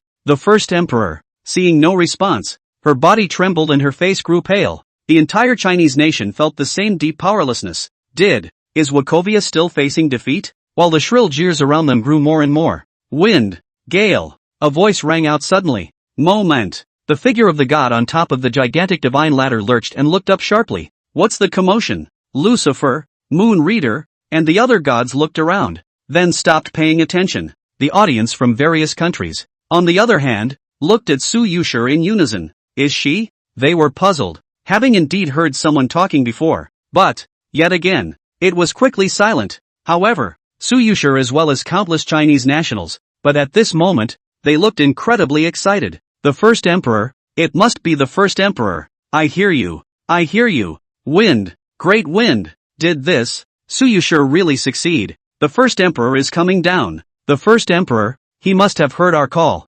Compared to the unknown foreigners, they were invigorated and looked at the top of the huge platform in surprise. Su Yuxi breathed heavily and once again said forcefully, the descendant, Su Yuxi, implores the great Qin human emperor, the first emperor, to descend. The words fell. The rest of the people from various countries looked contemptuous, but this time, without waiting for them to scoff. Who calls me? A voice tinged with doubt came out again. Moment. Heaven and earth roared. In the direction where the great Qin Black Dragon Fleet was located, a brilliant divine light tore through the night sky, and a terrifying aura swept across the sky. The darkness that had enveloped the heavens and earth was dispersed in an instant, returning to business as usual. Even the gods on top of the divine ladder stopped once more, and together they looked at where the great Qin Black Dragon Rider fleet was. What's that? They all furrowed their brows as they felt the breath that came upon them. Countless people. Their complexion moved, just for the moment. The heavens and earth trembled. The divine light was boundless, and the vast mighty pressure came crashing down. Chapter 24 Destiny becomes a god. Chinese human emperor Zhang returns. Under the countless intertwining of divine light, catching dash, the heavens and earth trembled, and the void in the 8 directions seemed to be unable to withstand the supreme greatness that descended. In a dead silence, at the god summoning examination stage, in the void in front of Su Yuxi, a figure slowly presented itself. The moment this figure appeared, all is silent. The world seems to bow at its feet. Through the blinding light of God, a black dragon robe revealing a strong historical flavor caught the eyes of countless people. Immediately following, a young face that was not angry, with eyes like an abyss but containing endless vicissitudes of life, and astonishingly talented and windy revealed a bit of bewilderment. On top of its head, the coronet rustles. The first emperor. Advent. Boom. Whoever it was, the mind roared and went blank. Under the supreme oppression, people from all countries other than China could not help but tremble. The heavens and the earth roar. When Su Yuxi saw the real face of Zhang, her heart shook and her eyes turned red. Su Yuxi, a descendant of China, pays homage to the first emperor. She bowed with a trembling, reverent look and a high voice. It is the first emperor, looking extremely young, and handsome and extraordinary, with a superb temperament, like a saint in the world. This moment, global blast, countless Chinese people, their hearts shook wildly. Greetings to the first emperor. One by one, the Chinese people made a kneeling bow towards the supreme figure above the platform, chanting in unison. Su Yuxi. Success. The first emperor descends. Under the tsunami-like fervor from the Chinese people, filled with cries of respect. I have fallen in the battlefield of the gods. This place, in Zhang's eyes, which contained the vicissitudes of countless years, revealed a hint of confusion and subconsciously looked towards Su Yuxi. See the situation. Su Yuxi's chest was heaving for a while. It was hard to hide the joy on her face, and she said truthfully, back to the first emperor. Su Yuxi, a descendant of Huaxia, has summoned you, and this is the ancestral star. Huaxia, ancestral star? Huaxia? Zhang was slightly surprised, and after a moment, his brows gradually furrowed. Under the examination of the divine mind, he saw a boundless black fog that nearly covered the entire ancestral star, and sensed the fluctuation of life breath in the deeper black fog. Moreover, he had discovered that the ancestral star had expanded hundreds of times in size. In this case, This is the ancestral star? A trace of anger appeared between Ing Zhang's eyebrows, and after a short pause, he said, "You said that you are a descendant of Huaxia, so tell me, why did the ancestral star turn out to be like this? How did the Chinese territory become the size of a bullet-shaped land?" The first emperor. Su Yuxi bit her lips tightly and said in a trembling voice, "All of this is related to the evolution of the world's rules. And the area covered by the black fog is not survivable by humans. And with the changes in the world, there are people in various countries who have awakened the divine bloodline who can call upon the gods through the traction, which is to summon the gods to come down and conduct an examination. China has failed to evoke God for 9 consecutive years, and this year is the 10th year. If it fails again, China will be covered by a black fog and fall into a major crisis of plummeting territory and difficult survival. And this time, Huaxia obviously succeeded. I succeeded in summoning you to come down, but also ask the first emperor to make the countries to witness that Huaxia also has a god." She bowed solemnly again after informing her of what had happened. "When it becomes known, I understand." Ing Zhang nodded in surprise, not realizing that after leaving the ancestral star for so many years, due to the evolution of the world's rules, it would turn out to be like this at the present moment. Returning to his homeland, he didn't say much, but instead, a touch of emotion appeared on his face. And just as Ing Zhang descended and conversed with Su Yuxi, that's the first emperor in Chinese history.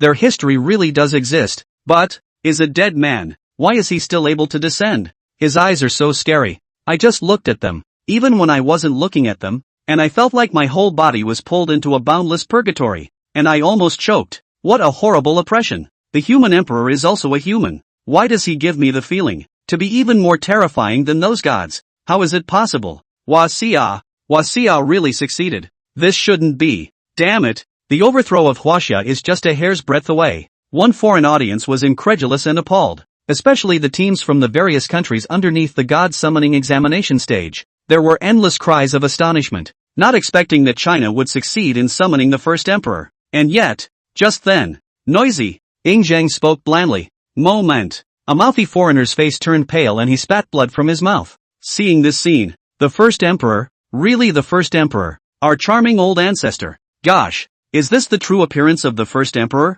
Despite being a human emperor, he's really so handsome and charming. Ha ha ha, the first emperor is mighty. He should shut those dogs up. Su Yuxi has succeeded. Huaxia after 9 years of failure, this time finally succeeded. And the one summoned is still the first emperor. Great. With the first emperor here, I'm sure it won't let us down. So what if other countries have gods? This is the first emperor, destined to become a god. The human emperor of Great Qin. Countless Chinese people were invigorated and cried out in ecstasy. And in addition to respect, there was even more intense anticipation in their eyes. The first emperor has descended. The irreplaceable emperor of the 1,000 years in their hearts was on the god summoning examination stage. Amidst the cheers of the wasps. Who's that? Above the divine stairs, Yuri glanced at Ing Zhang and inquired. Okamoto Hanagawa came back to his senses from the shock, his heart palpitating as he hurriedly replied, Lord Moon God. That was the emperor of the Great Qin dynasty in Chinese history, and also the first emperor of China, known as the first emperor by the Chinese people. I didn't realize that the Chinese could actually summon a long dead man. A person? A dead person? After being informed of the situation, Moon Reed couldn't help but snicker. And how can a human be comparable to a god? What can he do if he summons it? This divine ladder. He's afraid he won't be able to ascend to the 2nd floor. Without paying too much attention anymore, he took a step and stepped onto the 8th floor. And at this point, the Lucifer summoned by the Free State had reached the height of the 9th level, far ahead of the gods of other nations. Su Yuxi noticed the gods on the divine ladder continuously ascending, and nervously clenched her teeth. First Emperor, the incompetence of the descendants of Huaxia has made it a miracle that you were summoned to descend. And after that, I would like to ask the first Emperor to help Huaxia. She opened her mouth with immense reverence, her mind apprehensive. She should be happy about this success, yet she was ashamed. After all, in the war diary before, he had witnessed the first emperor die in that unknown and mysterious battlefield of the gods in order to protect Huaxia, and now he was summoned by himself. As a descendant, how could she not be ashamed of it? Chapter 25, The Descendants of China. Inviting the first emperor. Ascending the ladder. Ing Zhang looked at Su Yuxi, who had been kneeling on one knee and being respectful since the beginning, and let out a light laugh. Nowadays he has a touch more gentleness in his young face. If you put aside the emperor status, it is more like a fluttering gentleman. The world without peer. Su Yuxi carefully raised her head, her heart and mind touching. Bang bang bang. Her delicate body trembled and she fell into a moment of disorientation. That hint of a smile made her heart and soul vibrate, and she was even about to resist sinking. This one right here. But the only supreme emperor in history. The first emperor. How is it that nowadays, instead of looking as rusty as one might expect, unlike the existence of an insurmountable gulf, there is a sense of approachability? Seeing this, Yingzheng lightly smiled and said, "There is no need to kneel and talk to me. Get up." Ah, good. Su Yuxi didn't react for a moment and got up in shock, but she's not waiting for her to say anything. A faint smile still hung on Yingzheng's unblemished face. After more than 2,000 years, I am still able to return to the ancestral star and still see that there are still descendants in Huaxia. I am very pleased. As a descendant of China, Yuxi is also honored to see the true face of the first emperor across the ages. Su Yuxi didn't slow down and hurriedly opened her mouth respectfully. At this moment, she only felt like dreaming. Most of the first emperor he saw on the screen before was just a back figure, but to see his real face and talk to him so close, his heart was so excited that it was hard to suppress it. At this point, Yingzheng nodded before turning to look at the gods of the various countries above the divine ladder. Are those the barbarian gods? But soon he withdrew his gaze and inquired lightly. Su Yuxi nodded. Yingzheng understood and pondered slightly. Since I have been summoned by you, what do I need to do? He still inquired harmoniously. If he didn't know his identity, perhaps Su Yuxi would treat him as a handsome little brother. Su Yuxi invites the first emperor to ascend the divine stairs and help China survive this crisis. She didn't think much of it, and had nothing but respect in her heart, and answered solemnly. In response, Yingzheng frowned slightly displeased. Su Yuxi was shocked in her heart and was at a loss for words. Seeing Su Yuxi looking flustered, "Little girl, why do you need to say please with me?" Yingzheng's brows stretched out and he lost his smile. "I am very pleased that your descendants can remember that I unified the 8 wastelands and 6 regions, took charge of the world's hegemony, and created the empire of 10,000 generations. But if you tell me please, I don't like it very much. To open up the frontier, to build the Great Wall, to repair the Qi Road, what I am doing is for the continuation of Huaxia, and in the past, when I ran to the battlefield of the gods, it was the same. I have been ordered by heaven to take the world and set it up for the ages, and all I do is for the sake of the people of China. I said, if I am in, when the guardian of the land to open up the frontier, sweep away the 4 barbarians, set the base of the Qin dynasty, if I die, but also will be transformed into a dragon soul, blessing China for eternity. Nowadays, under the evolution of the world's rules, Huaxia is in a precarious situation, and since it has been summoned by you, who else can give me up? The sound of each sentence was not very loud, yet they all lingered and were moving. Su Yuxi's mind shook and her delicate body trembled.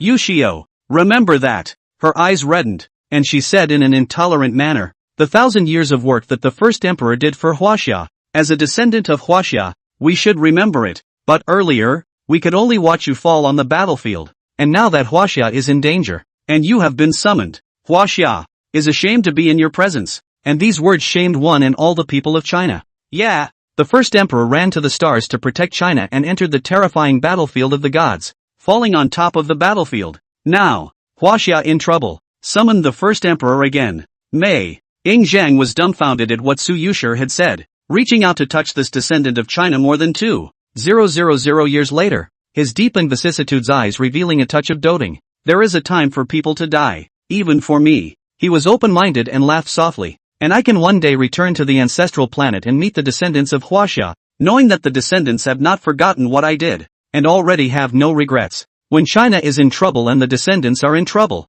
will I stand by and watch? If we let Huaxia, let the descendants unharmed, not to mention just step on that so-called divine ladder, even let me for Huaxia to die again, what is the harm? As he talked and laughed, a gale rose and his robes hunted, but this time, boom! Su Yuxi's heart and mind roared. Feeling the warmth coming from the big hand on her head, she raised her head in shock and looked at the soft-eyed Yingzheng in a daze. The first emperor. She opened her mouth, her voice choked, and her body couldn't stop shaking. The words hit her hard and movingly. What's the harm in dying again for the sake of Huaxia? These words were like a landslide, shaking the hearts and minds of countless Chinese people. The first emperor, our charming old ancestor, is so gentle, learning that China is now in a time of peril yet still so righteous. I cry, damn. Why did I get sand in my eyes? Looks like everyone is like me, so I have nothing to be ashamed of. Woo-hoo-hoo. It has to be our old ancestors. If the previous evocation of God all succeeded, those foreign fools and dared to laugh at the great Chinese? Their minds were swirling and their ears were ringing. This moment, tear-jerker. Every word is mind-blowing and numbing to hear. Meet across generations. Dialogue. Hearing the first emperor himself say those words, countless Chinese souls trembled and all burst into tears. Even people in other countries can't help but be impressed. What an overbearing and protective emperor Qin Shi Huang.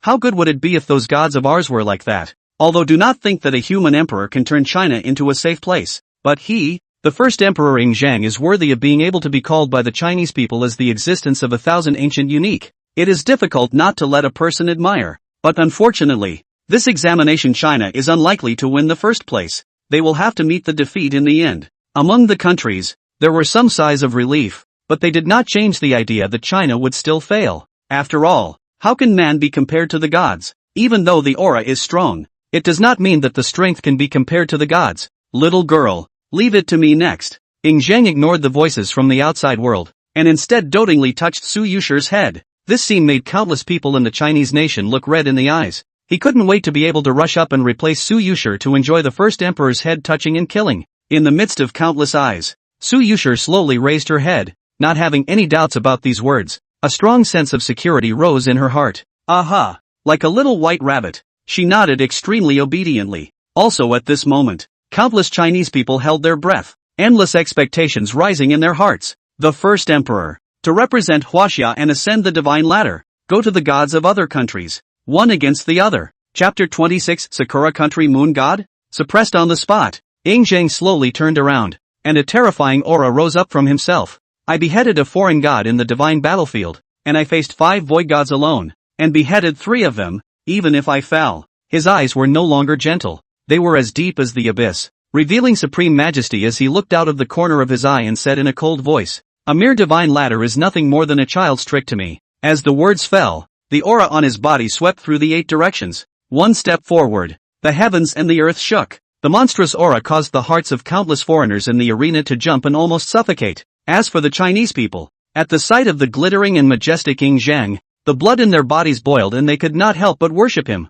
So domineering, this is the real first emperor, with such a grandeur. Even the foreign gods, in my opinion, cannot compare to the first emperor. Oh charming old ancestor, please hit them hard in the face. They let look at Zhang above the divine platform, instantly boiling, unable to stop cheering and shouting. The whole of China was buzzing with excitement, waiting with intense anticipation for the first emperor to ascend the divine ladder. Many foreigners, on the other hand, turned pale. What's going on? How can a summoned dead emperor be so terrifying? Ashiba, why do I get the feeling that this first emperor is going to be more powerful than the gods of many nations? Take the feeling out of it. What the hell is going on here? They were dumbfounded as they looked at the strong and domineering Zhang, whose aura had changed abruptly, and their hearts were pounding with fear. I thought dead people couldn't be summoned, but the Chinese player succeeded. I would have thought that a dead emperor wouldn't need to worry too much, but at the moment, it's scalp-numbing and intimidating. Countless gazes were focused on Zhang's body, and on the divine platform.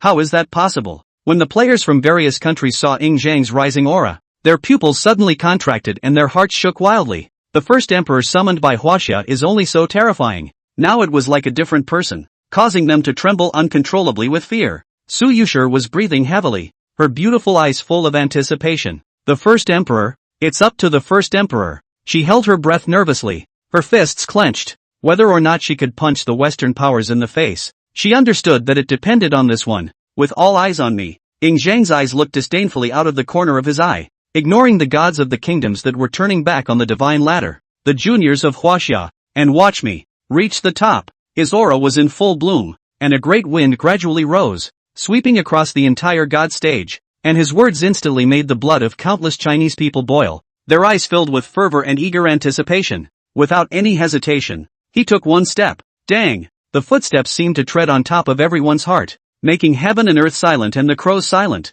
Zhang's expression was cold, and his aura became more and more astonishing. Second layer, third level, fourth level, fifth floor. With each level he ascended, the divine ladder shook and the surrounding void roared. The fastest speeds are as fast as they come. A few breaths, it would have surpassed the gods summoned by several nations. Seeing this amazing scene, so sure it's a human? How can a human summoned by the Chinese nation be so terrifying? I can't believe I feel the aura of danger from him. The few gods who were left behind were dumbfounded and lost their voices as they felt a great oppression coming at them. There were even some weak gods that couldn't stop trembling already. Zhang looked coldly at a Shila kingdom deity beside him. and with a flick of his sleeve, he took 2 steps in a row. 7th floor. The scene. It instantly made the gods of the Sela kingdom look dumbfounded and keep trembling. How could anyone be that horrible? His heart was pounding. That emperor of the Huaxia kingdom, a gaze that almost made him lose himself. In particular, the aura on the other party's body actually caused his own divine power to be suppressed. Zheng only felt bored and felt even more anger in his heart. I didn't realize that the guy who could only be considered a minion in the divine battlefield had caused Huaxia to face disaster. He murmured softly, took another step and without stopping took another. The 9th floor. This moment, Zheng shook off the vast majority of the gods and stepped onto the 9th level. Currently on the 9th floor. It's just the Tsukiyomi of the Sakura country. 10th floor. Then there is Lucifer of the Free State. You're the dead man summoned by Huaxia?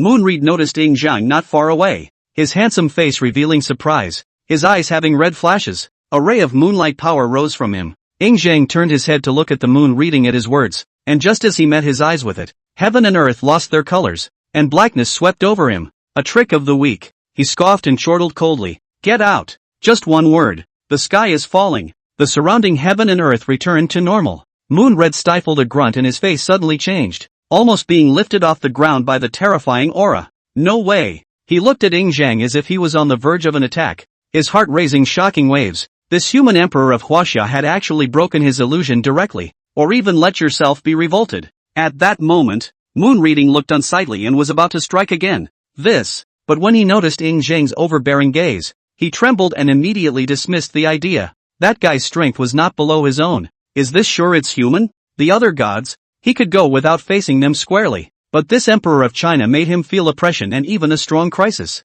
It is not an illusion. Tsukiyomi's abnormality fell into everyone's eyes. The first emperor. The first emperor suppressed the gods summoned by the Sakura kingdom. One word roll makes the moon-reading god of the Sakura kingdom not dare to make another move. Worthy of being the first emperor? Just domineering. Is our old ancestor really going to reach the top? Great. Huaxia won't be mocked by other countries anymore. The first emperor will definitely sweep the gods and become the number 1 in this examination. In such a short while, the first emperor has already reached the 9th floor. Only 3 floors left to reach the top. Ha ha ha. The further the divine ladder goes, the greater the resistance to ascending the ladder, doubling or even multiplying. But the first emperor even climbed to the 9th floor as if he were skating on a flat surface, and was even able to intimidate the gods of other countries. Worthy of being an old ancestor. It's so exciting to watch. Countless Chinese people who were witnessing the examination were once again boiling over and cheering wildly. The first emperor ascended to the 9th floor as if he were on the ground.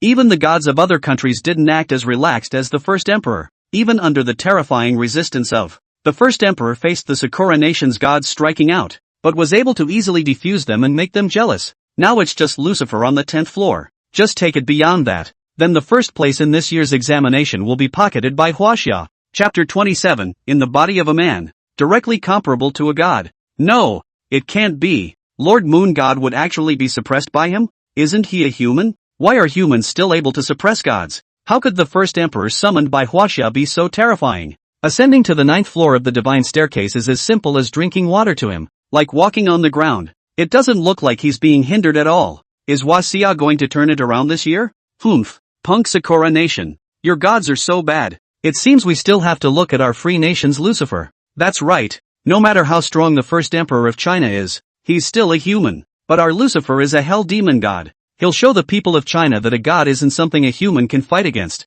The Sakura nation's audience was in the midst of intense shock that the mighty lunar god Sama would be suppressed. As the world boils over, audiences in various countries gasp in amazement. They hadn't expected that Huaxia would be able to summon a god successfully this year. And the summoned first emperor was clearly a man. But his performance on the divine ladder had crushed the gods of all nations. However, after the shock was over, the Free State's audience let out a cold snort and got sarcastic once more. There's no way HWA is going to roll over. People, it cannot be compared to God. This examination, Free State will take first place, above the divine staircase. Moonred was so scared in his heart that he didn't dare to meet Zheng's eyes again. Damn! He was harboring a fire in his heart and looked up at Lucifer, who was on the 10th level, a cold smile on the corner of his mouth. That guy is arrogant as hell. Maybe later with the Emperor of China next to him striking out, waiting for the two to lose. One did not need to consume too much divine energy and could simply ascend to the top when the time came. And Zheng didn't bother to look at Moonred again as he took another step.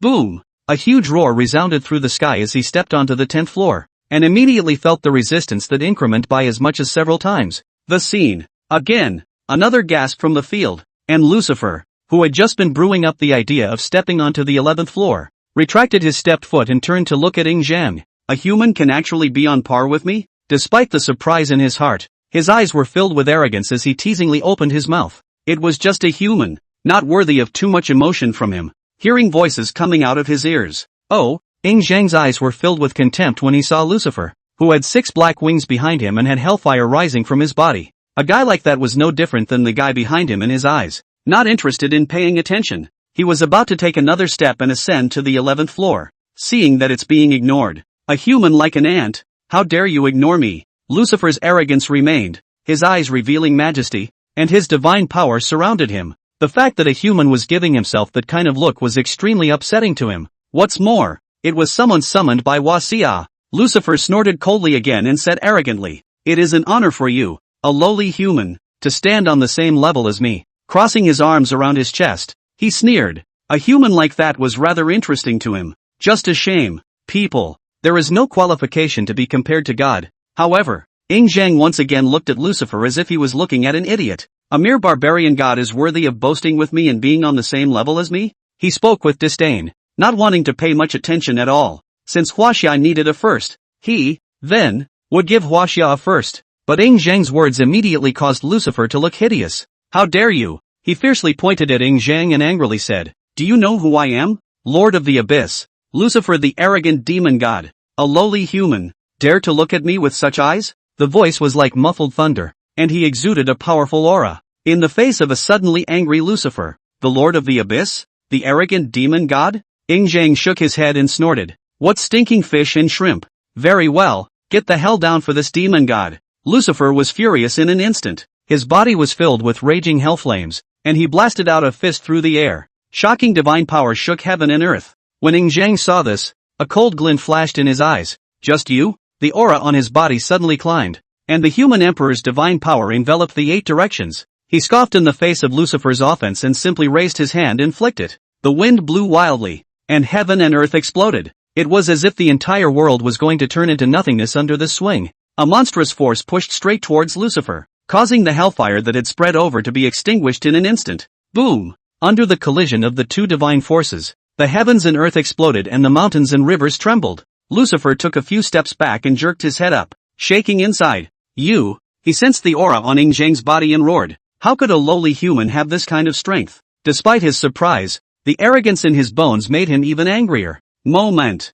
Behind him the void was obscured by the fires of hell. Immediately following, the aura on Lucifer's body surged once again, and from the monstrous black flames behind him, he drew out a blade filled with a terrifyingly sharp aura. This god will let you know that man is not qualified to fight against God. With doomsday judgment in his hand, his aura was climbing at an astonishing rate, and behind him got a side of heaven and earth that instantly turned into an abyss, as if there were endless demons roaring and shouting for support. Seeing this, John shouted in excitement, "Lord Lucifer, kill him." One Free State viewer was equally elated. As long as that Emperor of China is killed, then China will surely be destroyed. Lucifer had long been shrouded in the fires of hell, regaling the soul. "It is your supreme honor to die by my hand." As if he was making a farewell, he raised his hand violently, and doomsday judgment exhibited a strike. The amazing divine power caused space to explode, as if it couldn't withstand it and would collapse at any time. This strike is like the descent of eternal night, like making the world fall into the abyss. Zhang looked at the terrifying strike that came tearing through the void with a calm demeanor, his eyes still carrying disdain. "If you want to seek death, I will fulfill you." He raised his hand in the direction where the Great Qin Black Dragon Flag Fleet was located and made a fierce move. Buzz. A crisp buzzing sound came out. Shasta. The terrifying sword chi that covered the sky swept through the 8 wastelands at this moment, and a brilliant divine light flew through the void at extreme speed. Just blink. In Zhang's hand, there was an additional gleaming, sword energy charged, holy mighty longsword that caused the surrounding space to distort. The so-called Lord of the Abyss, the arrogant demon god, is nothing but a party of curmudgeons. He looked at the long sword in his hand as if he was conversing with his old friend, and then he looked at Lucifer and said in a cold voice, "This sword, deicide." A sword was swung out, and his voice resounded through the 9 heavens and 10 earths. Sword light tore through the heavens, and sword chi swept across the land. Destroyed. It is unstoppable. The Emperor's might was overwhelming, suppressing the gods of the divine ladder. Lucifer's arrogant face finally showed shock when he saw this stunningly stunning sword that was like a sword containing the apex of divine power. This can't be right. He lost his voice and exclaimed in panic, raising the doomsday judgment in his hand to keep counterattacking. Chapter 28, A Human Can Kill a God. Ying Zhang takes the first place. Bang! Bang! Bang! The terrifying attacks that Lucifer was frantically pouring out collapsed one after another, unable to block Ying Zhang's supreme sword. No! You're only human. How can you fight against the gods? Seeing that the sword chi ignored the counterattack, he completely panicked and his body fell back repeatedly. People, it can actually press God. This moment, Lucifer's arrogance was completely shattered, and panic appeared in his eyes. Put! He roared and growled, his 6 wings filled with raging hellfire wrapping themselves in defense. But the brilliant sword chi directly pushed through Lucifer's body. Rolling black blood splattered in all directions, and scalp-numbing screams echoed above the divine platform. And the abyss behind Lucifer was torn to shreds by the sword awnings, and his body was like a kite with broken strings as he was directly blasted out of the divine ladder. Boom! His divine power collapsed, his breath withered, and he fell inexorably towards the divine platform. With a roar, the divine platform trembled, the cracks spread, and he spat out a mouthful of blood once again, his 6 wings crippled, and a wound on his body that carried out his entire chest bloody and shocking. As the Lord of the Abyss himself, the arrogant demon god, he was nearly obliterated by a sword from a human summoned by the Chinese. Looking up, Ying Zhang's eyes looked disdainfully out of the corner of his eye, as if he was a supreme being who had trampled the gods under his feet. Once again, she met Ying Zhang's gaze. I'll remember you. Next time, I'll kill you. Lucifer's body couldn't stop trembling. There was a sharp pain in his chest that couldn't be contained, and his face was livid. Arrogance made him leave behind harsh words, but he was unable to suppress the fear that grew within him, and disappeared above the divine platform under extreme unwillingness. Seeing the summoned gods vanish without a trace, people can kill gods. John's face was pale, and he looked at Ying Zhang's magnificent figure above the divine ladder in horror. This human emperor was so domineering and overwhelming. Even the Lucifer he had summoned, the Lord of the Abyss, and the Satan of Hell had been defeated in its hands. The entire god stage was dead silent. On the divine staircase, the gods of the various countries looked at Ying Zhang, who was standing on the 10th floor, and a look of fear appeared in their eyes unanimously. Lucifer of the Free State, defeated at the hands of a human. More than defeat, that's being easily suppressed. He's a human. How could this happen? Can a human being be compared to a god? Their mouths were dry and they felt an unprecedented oppression enveloping their entire body. The human beings summoned by Wasia. How dare you be so overbearing? Even Tsuchimikado, who was watching, was dumbfounded. Lucifer was almost killed by him. He was instantly creeped out, and if there was a cold sweat, it would have already spread all over his body. Earlier, he had thought of giving this human emperor of China a hard time, so that he could pick up the favor himself by thinking of letting the arrogant Lucifer go to fight with him. But today's result made him stop his back and palpitate his heart. At this point, the gods of the nations didn't dare to come forward again, or to be precise, didn't dare to act rashly, and under countless shocked gazes, incompetent foreign gods are nothing more than that. Ying Zhang spoke in an overbearing manner, withdrawing his gaze and looking toward the only 2 remaining steps in front of him. No longer stopping, he took a step. 11 floors. This step alone discouraged the gods of the nations below. At this moment, all the gods are looking up. Now the cliff lead is actually a human being, but the next second, their pupils all contracted abruptly. With barely a pause, Ying Zhang took another step. 12 layers, climbed to the top, under the horrified gazes of many gods.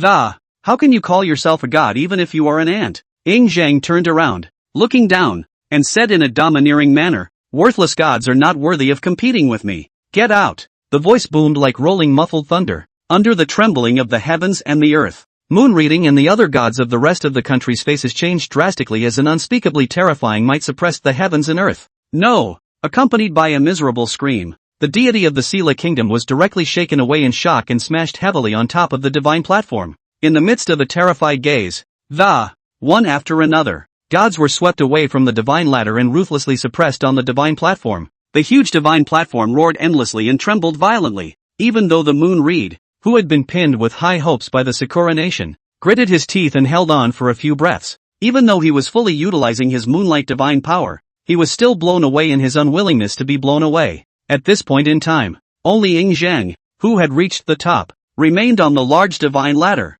Nothing more. The gods of all nations, all swept away. Up to this point, the results of the assessment are no longer in doubt. The test is over. Sakura Nation, Freedom Nation, Sarah Nation. Gods are not on top of the divine ladder. This examination will be cancelled and not graded. China's test god, Shi Huangdi Yingzheng. Huaxia country rating, 100. Results for the state of China, first. A voice answered from the divine platform, announcing the results of the examination. When the results are announced, a perfect score on the calendar year's test. The first during the decade. Su Yuxi's eyes reddened, her body trembled uncontrollably, and her voice choked. The first emperor helped Huaxia take first place in the test. Winning. Huaxia finally won. This year's assessment. The first emperor suppresses the gods of various countries and resolves the crisis in China. Shinto sighed. There are no foreign gods on top of the divine ladder. And in this year's examination, China got the only perfect score in the world for so many years. The only first belonging to China.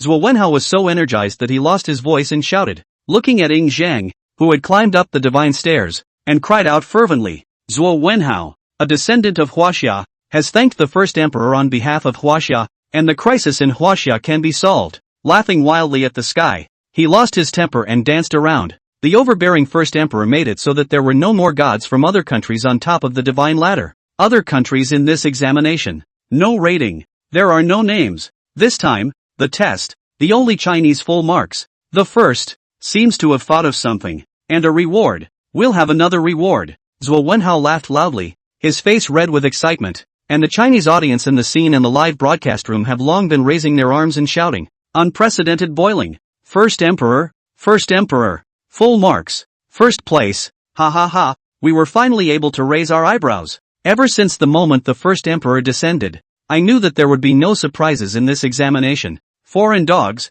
still barking? Are they still barking? Why don't they bark? That's a perfect score. The first perfect score in all those years of testing. The first emperor is simply cool. One sentence is not worthy to compete with me and he just clears the field. Handsome. At this moment, they raised their eyebrows and were finally able to stand up straight to fight back against the ridicule and contempt of foreigners. Huaxia raised the nation to shout the name of the first emperor, and the haze that had been weighing on his heart for years dissipated in an instant. Chapter 29, Huaxia reward issued. Conversation with Yingzheng. Huaxia rewards announced. Huaxia wins the first place in this examination and will receive the following rewards. 1. The black fog outside of China has retreated 100 miles. 2. 1/10 of China's local area has revived its aura. 3. All Chinese people's physical fitness +1. Special note, Huaxia will receive an extra reward for his first successful invocation of the gods. Huaxia will get a great Qin ruin. On the divine stage, a voice like that of the heavenly Tao came out once again. The rewards of belonging to the Huaxia. This moment was published. After hearing the rewards that China would receive from this test, the foreign audience completely exploded. What? The rewards that Huaxia received in this examination would be so generous. The black fog retrogresses 100 miles. This has not appeared in any of the assessment rewards in previous years. On what grounds? China has failed for 9 consecutive years. And the first success not only increases the physical fitness of the whole population, but even gets 1/10 of the region's aura revived? Due to the changes in the blue star, the aura has basically dried up. But with just one test in Huaxia, 1/10 of the area's aura has recovered. It's unfair. It's unfair. Huaxia will also get a great Qin ruin? Viewers from various countries were all red-eyed with envy when they realized the rewards that China was going to receive. Such a generous reward was enough for Huaxia to defuse the crisis and even grow. 9 consecutive years of failure. 1 to take off. Among them, the Free State audience was nothing but envious and most angry. Isn't the first emperor of Huaxia just a human? Why was he able to crush our free country's Lucifer? Even if we knew before that the first emperor was destined to become a god, what is it that he is still so terrifyingly strong even though he is clearly dead? Originally the reward belonged to the free country. The first place should clearly be Lord Lucifer's. How was the first emperor, a human who became a god, able to defeat the arrogant demon god? Damn it, damn it. They can't accept the outcome of the moment, but there is nothing they can do to change it. The first emperor summoned by Huaxia swept away the gods of the nations. Its strength, too terrifying. The outcome at hand was beyond the expectations of either party. Under the global boil, is the evolution of the rules of the world? As Yingzheng walked down the divine ladder, he heard about the rewards that Huaxia would receive and said softly, "That's interesting." He was a bit surprised that the extra reward from Huaxia was also a Qin site, but didn't think much of it. He ignored the others around him and sensed a weakness after his own strike. And on the other side, great! Su Yuxi was overjoyed, her beautiful eyes full of admiration. The first emperor, who helped Huaxia win first place in the test, got Huaxia a great reward. Even Huaxia gets a great Qin sight. With all the excitement in the world, Chinese descendant Su Yuxi. Thank you, First Emperor. Su Yuxi bowed in the direction of Zhang, her voice trembling a bit due to her overwhelming excitement. Huaxia has finally raised its eyebrows for once. Not only is it able to evoke God, Huaxia was also able to get first place in the test, even if there are gods in every country. So what? The First Emperor was enough to sweep away the gods of the various countries in this test with his own strength. It certainly slapped the faces of those who had mocked Huaxia for years and looked down on it. But when looking up, the First Emperor, Su Yuxi's face suddenly changed and hurriedly ran towards the front in a hurry. Because this time, she clearly saw that the First Emperor's figure was much blurrier compared to before, as if it was about to dissipate. It's not just her. What happened to the First Emperor? Zhuo Wenhao as well as the Chinese audience also noticed this scene and lost their voice. By the time Su Yuxi ran in front of Zhang, she was already able to see the figure blurring more and more. First Emperor, what is wrong with you? She inquired in a panic, not at all sure what was going on. Seeing this, Zhang laughed lightly and said, "Nothing. I have long been dead. The soul was able to stay. Now it is just weak. Is it because you struck out with the gods of the Free State before?" Su Yuxi was stunned. Her eyes reddened and glistened with tears. The thought that this First Emperor in front of him had fought for Huaxia in his lifetime and fell on the battlefield, and not long ago he was fighting for Huaxia to save the building from falling, and now he was on the verge of dissipating. The majesty on Zhang's face dispersed and he laughed. "I'm supposed to be a dead man. You little girl, what's there to cry about? I can return to the ancestral star, even if it completely dissipates. It's a return to my roots, to put it mildly. It's just that I don't know if I'll be able to see Fusu again. Meet by Qi, Meng 10. Meng Yi before this soul body completely dissipates." As he spoke, a look of despondency crossed his face, and he muttered name after name. The words reveal nostalgia. Su Yuxi's nose became even more sour as she listened to the emperor in front of her who had seen the doctor remember so many names. First Emperor, the divine battlefield. Where exactly is it? She asked the question in her mind. Having heard what was said, Zhang shook his head and then said, "Actually, I don't know either, but there is no need for the descendants of Huaxia to worry. The divine battlefield has many gods of Huaxia fighting for Huaxia, and no one will take a step back to protect Huaxia from harm. Besides, with the state master at the helm, I don't think the foreign gods are enough to break through the battle lines and cause another great calamity in the heavens. It's just a shame that I won't be able to fight with it again. It's a shame." When he said that, he sighed and looked forlorn. As Su Yuxi listened to the information that Zhang had said, she had more doubts within her heart. First Emperor, you have done enough for China. It seems that nowadays, it's only a pity that China has too little knowledge of true history. If there is an opportunity, I believe that the descendants of China will follow you back to the battlefield of the gods to kill the enemy, she said with a serious face, her beautiful eyes full of innocence. In response, with a rare laugh, Zhang stroked Su Yuxi's head and said, "The state master has his own arrangements for the divine battlefield, so the descendants of Huaxia don't need to get involved. There is no need to follow me or look up to me to surpass me. I want everyone in China to be like a dragon. Everyone is a dragon." Hearing the words, Su Yuxi's heart shook and she opened her mouth, but she couldn't speak for a long time. Underneath the god stage, the Chinese viewers in the live broadcast room also took a deep breath, their hearts raising shocking waves. Everyone is like a dragon. Everyone is a dragon? As they listened to these words coming out of the old ancestor's mouth, their blood boiled for an instant and their hearts shook wildly. From the shock of it all, who is the first emperor? The master of the state. Again? Su Yuxi tried her best to calm the emotions churning within her heart and inquired, regarding the great Qin state master. Historically, there is no relevant record. Chapter 30 The State Master. Who had been holding down the divine battlefield? Who is the master of the state? Zhang pondered for a while, and then said, "This, I can't answer accurately, but what the state master did was also for the sake of Huaxia. Today's state master is still guarding the divine battlefield. If you can contact the state master, I'm sure the answers you want will be revealed one by one. I can't continue to stay too much longer." At the end of his words, he let out a light sigh and reached out his hand to land on Su Yuxi's forehead. Immediately following, a bright light blossomed out. The strange power spread, visible to the naked eye. A ray of light entered the center of Su Yuxi's brow. "After all this, little girl, I have branded the Black Dragon totem into your soul and observed it. And with your excellent qualifications, stepping onto the path of cultivation is not a difficult task." Zhang withdrew his hand and laughed lightly. "Since you are able to summon me, then, if there is a need in Huaxia, you can just summon me again. I don't know how many more times I'll be able to show up, but as long as I'm still around, I'll make sure that China is free from worry." And this time, his figure was rapidly dissipating, directly disappearing. Su Yuxi's body trembled slightly as tears crossed her cheeks and she knelt down in the direction where the Black Dragon Fleet was. Greetings to the first emperor. Her voice choked as she spoke solemnly. The first emperor's state was obviously already quite weak, but he didn't care at all, and said that he could continue to go back to the summoning as long as he needed to. How can such an emperor of the ages not be admired? And underneath the divine platform, greetings to the first emperor. More than 2,000 years ago, the first emperor allowed China to achieve unification. And now, even though he has died, the divine soul has once again sheltered us descendants. Woohoo! One by one, the people of the Chinese nation knelt down and cried out loudly with tears streaming down their faces. The Chinese viewers in the live broadcast room were equally sobbing. They all know that the first emperor must have lost a lot of his divine power from defeating Lucifer of the Free State before, so much so that he couldn't show up for too long. They all could not stop their tears at the thought of the first emperor's soul falling apart. At this very moment,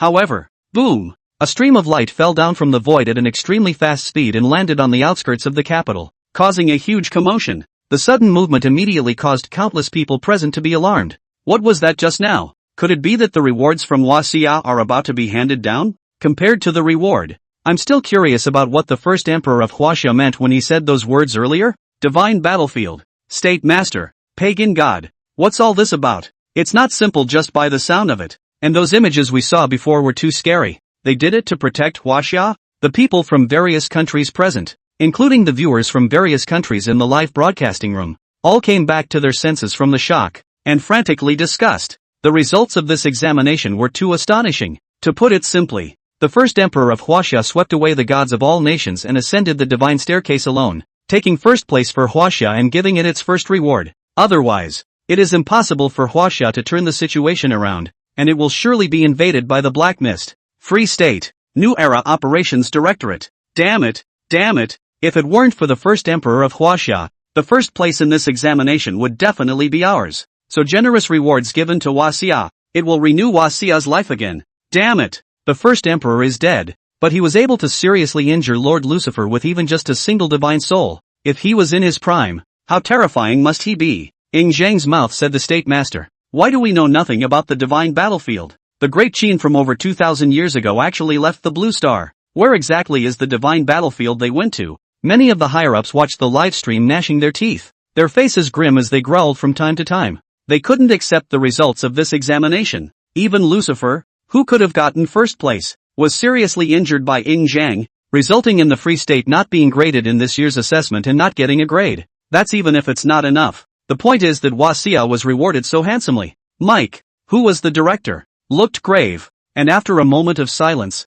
he coldly shouted, no matter what methods are used, we must find out what's going on with that Ying Zhang, and where exactly is the battlefield of the gods that he said he was talking about. If it wasn't for him, the overall strength of the Free State would have long since gone to the next level. Damn China. Their history is actually true. Not only is it true, but it's even more frightening than the real thing. As he said that, he couldn't help but be afraid again. In the history of China, Great Qin was the first emperor, so it was called the first emperor. But after the Great Qin, there were many other emperors. If all those emperors were like the first emperor, even if they were not born as gods, but just a human, they could fight against the gods. And if they could all be summoned, how could other countries compare with China? Lucifer as an arrogant demon god, but Ying Zhang was able to suppress it strongly. To know, it was just the other side's divine soul. The group of executives on the scene heard this and immediately began to give orders, ordering things down. But remembering the previous test, once again they fell silent and the atmosphere became heavy.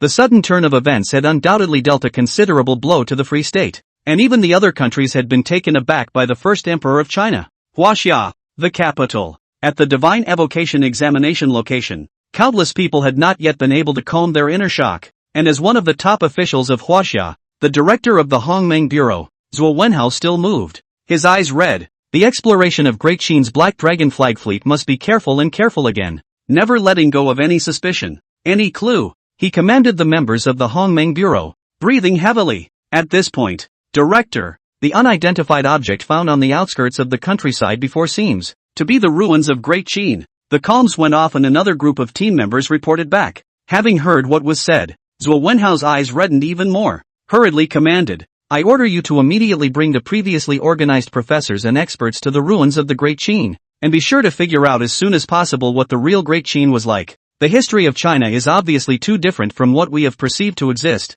and since we have additionally obtained a great Qin ruin in our reward, it is imperative that we excavate it as soon as possible to find out what has happened to the battlefield of the gods that the first emperor spoke of. That mysterious state master of the past, including the history of China, also set up a perimeter. No one is allowed near the ruins except our people with the team of experts. He methodically set things in motion, still with huge waves inside. The appearance of the first emperor brought Huaxia first place in the first examination with the first time he received a reward, but it also made him realize that I'm afraid that the history of Huaxia will have to be explored and rewritten. Chapter 31 Great Qin Ruins. The cultivation method left behind? Huaxia rewards begin to be handed out. While all parties were discussing, on the divine stage, the heavenly voice resounded once again. With the fall of the voice of Buzz, the whole world seemed to hum. Su Yuxi, Zhuo Wenhao, and the nationals present, including the national viewers in the live broadcast room, all felt a warm current surging into their bodies at this moment. In just a few moments of work, they felt their entire body filled with power. To be precise, their physique was enhanced at this moment, even if it's just +1. But the evolution of world rules, under the current changes in the blue star pattern, can bring great enhancement to the body. Beyond that, the wind is whistling, glow poured down from the dome of the sky, reflecting the land of China, and the splendor of the canopy. There was a stream of light that swept towards the central region of China, with the manifestation of rewards. The people from the countries present could not hide the envy on their faces, especially the Free State showed chagrin. If there is no Shi Huangdi Yingzhang, then it will be the first of the Free State. They gritted their teeth, but there was nothing they could do. Not to mention that this was China's first place in the test by virtue of the first emperor relying on hard power. They had to be convinced. After only a few short minutes, the live stream was abruptly interrupted. Huaxia newsfeed, an urgent insertion of a news. Huaxia's rewards have been handed out. The entire population's physique has been strengthened, and the black fog outside of Huaxia is receding under the sweep of the gale, and there is a divine light falling in the central part of Huaxia, and 1/10 of the area is starting to recover its aura. In the middle of the screen, the presenter is glowing with energy and reporting, and has obviously gotten a physical boost as well. With the access to the satellite footage of the Chinese, everyone was able to see that the black fog outside of the Great China is now receding at an alarming rate. The previously caged area presented itself as a wasteland. Even so, the moment is still good news. Huaxia no longer needed to worry about the crisis of the black fog covering it, and at the same time, Huaxia was no longer a country that couldn't evoke God successfully, except that the black mist exits for 100 miles. The screen was also able to see 1/10 of the area in central China, which looked glittering, like a fairyland. Deadwood, a long drought, turning waste into waste. The many strange sights brought about by the revival of the aura are now presented in the middle of the live broadcast. In addition to feeling the enhancement of their physique, the countless Chinese viewers likewise saw the black mist recede and saw the wonders of the aura recovery area. I didn't expect the physique to be enhanced by just one, but it's that big of a boost. I feel full of power, not to mention twice as much strength, at least half of it. Those oppressive black mists have finally retreated. A whole 100 miles. The countrymen in the border areas can finally breathe a sigh of relief. All of this is still thanks to our first emperor, this charming old ancestor. If it weren't for him, I'm afraid that China would have had to give up the vast majority of its territory this time. Ha ha ha, the aura of Jiang province has revived. I can obviously feel that the air has become too much fresher. Even my breathing is much smoother. Refreshing. Shi Huangdi, my beloved Shi Huangdi. Huaxia has lifted the crisis because of you. Not only is the whole of China boiling, the live broadcast room that has returned to normal is even more lively. Especially the people of the country in the aura recovery region are at this moment discussing all the changes brought about after the aura recovery. Zhuo Wenhao felt the enhancement of his body and was excited to see the news and the many images of the wonders of China that had changed. Just one reward nearly sends Huaxia on a metamorphosis. He was so moved by it that his mouth went dry. At the same time, he felt more for Ring Zheng inside, making him unable to stop himself from paying a deep obeisance in the direction where the Great Qin Black Dragon Flag Fleet was. If it wasn't for Shi Huangdi, the Emperor of the Ages, it would have been impossible for Huaxia to compete with the Free Country, which had summoned Lucifer, and the Sakura Country, which had read the moon, for the first place in the test. Even other countries are not qualified to compete with it. The change of the present day in the HWA, it was fought for by the first emperor. Suddenly, Director, the Great Qin ruins on the outskirts of the city is a huge crumbling palace, and we've taken a team of experts who are exploring it in depth. A report from a subordinate came over the comm. Zhuo Wenhao snapped back to his senses and hurriedly inquired, "Is there anything found?" "Director, the discovery is there. and there are quite a few. Even the Great Qin recorded in the Great Qin ruins is extremely different from the Great Qin in our cognizance, and there are also records in there about many of the events that happened after the Great Qin left the Blue Planet, and through the expert's translation of the Qin seal, it seems as if there are also cultivation spells and many materials left in there that can allow people to open up the path of cultivation. On the other end of the communicator, the excited voice of a subordinate came through. Having heard what was said, Zhuo Wenhao breathed heavily and immediately said, "Good, great. Make sure to let those experts and professors explore it in its entirety without sparing any place. Of course, you must protect them. By the way, did you find anything else besides what you said?" Reporting to the director, "At present we have learned in the ruins that Fusu's suicide was not as we understood it, but in order to hold down the defense line, in the face of a rout, Fusu was unwilling to surrender. In order to prevent the enemy troops from breaking through the defense line, chose to sacrifice his own blood to the sword, and ultimately died with the enemy by burning the god's personality in a suicidal counterattack. And here is also a clearer record of the deaths of Meng Tian and Meng Yi, including the death of Qin Prime Minister Li Sheng. In addition to this, we also found a stone tablet made of special material deep in the ruins,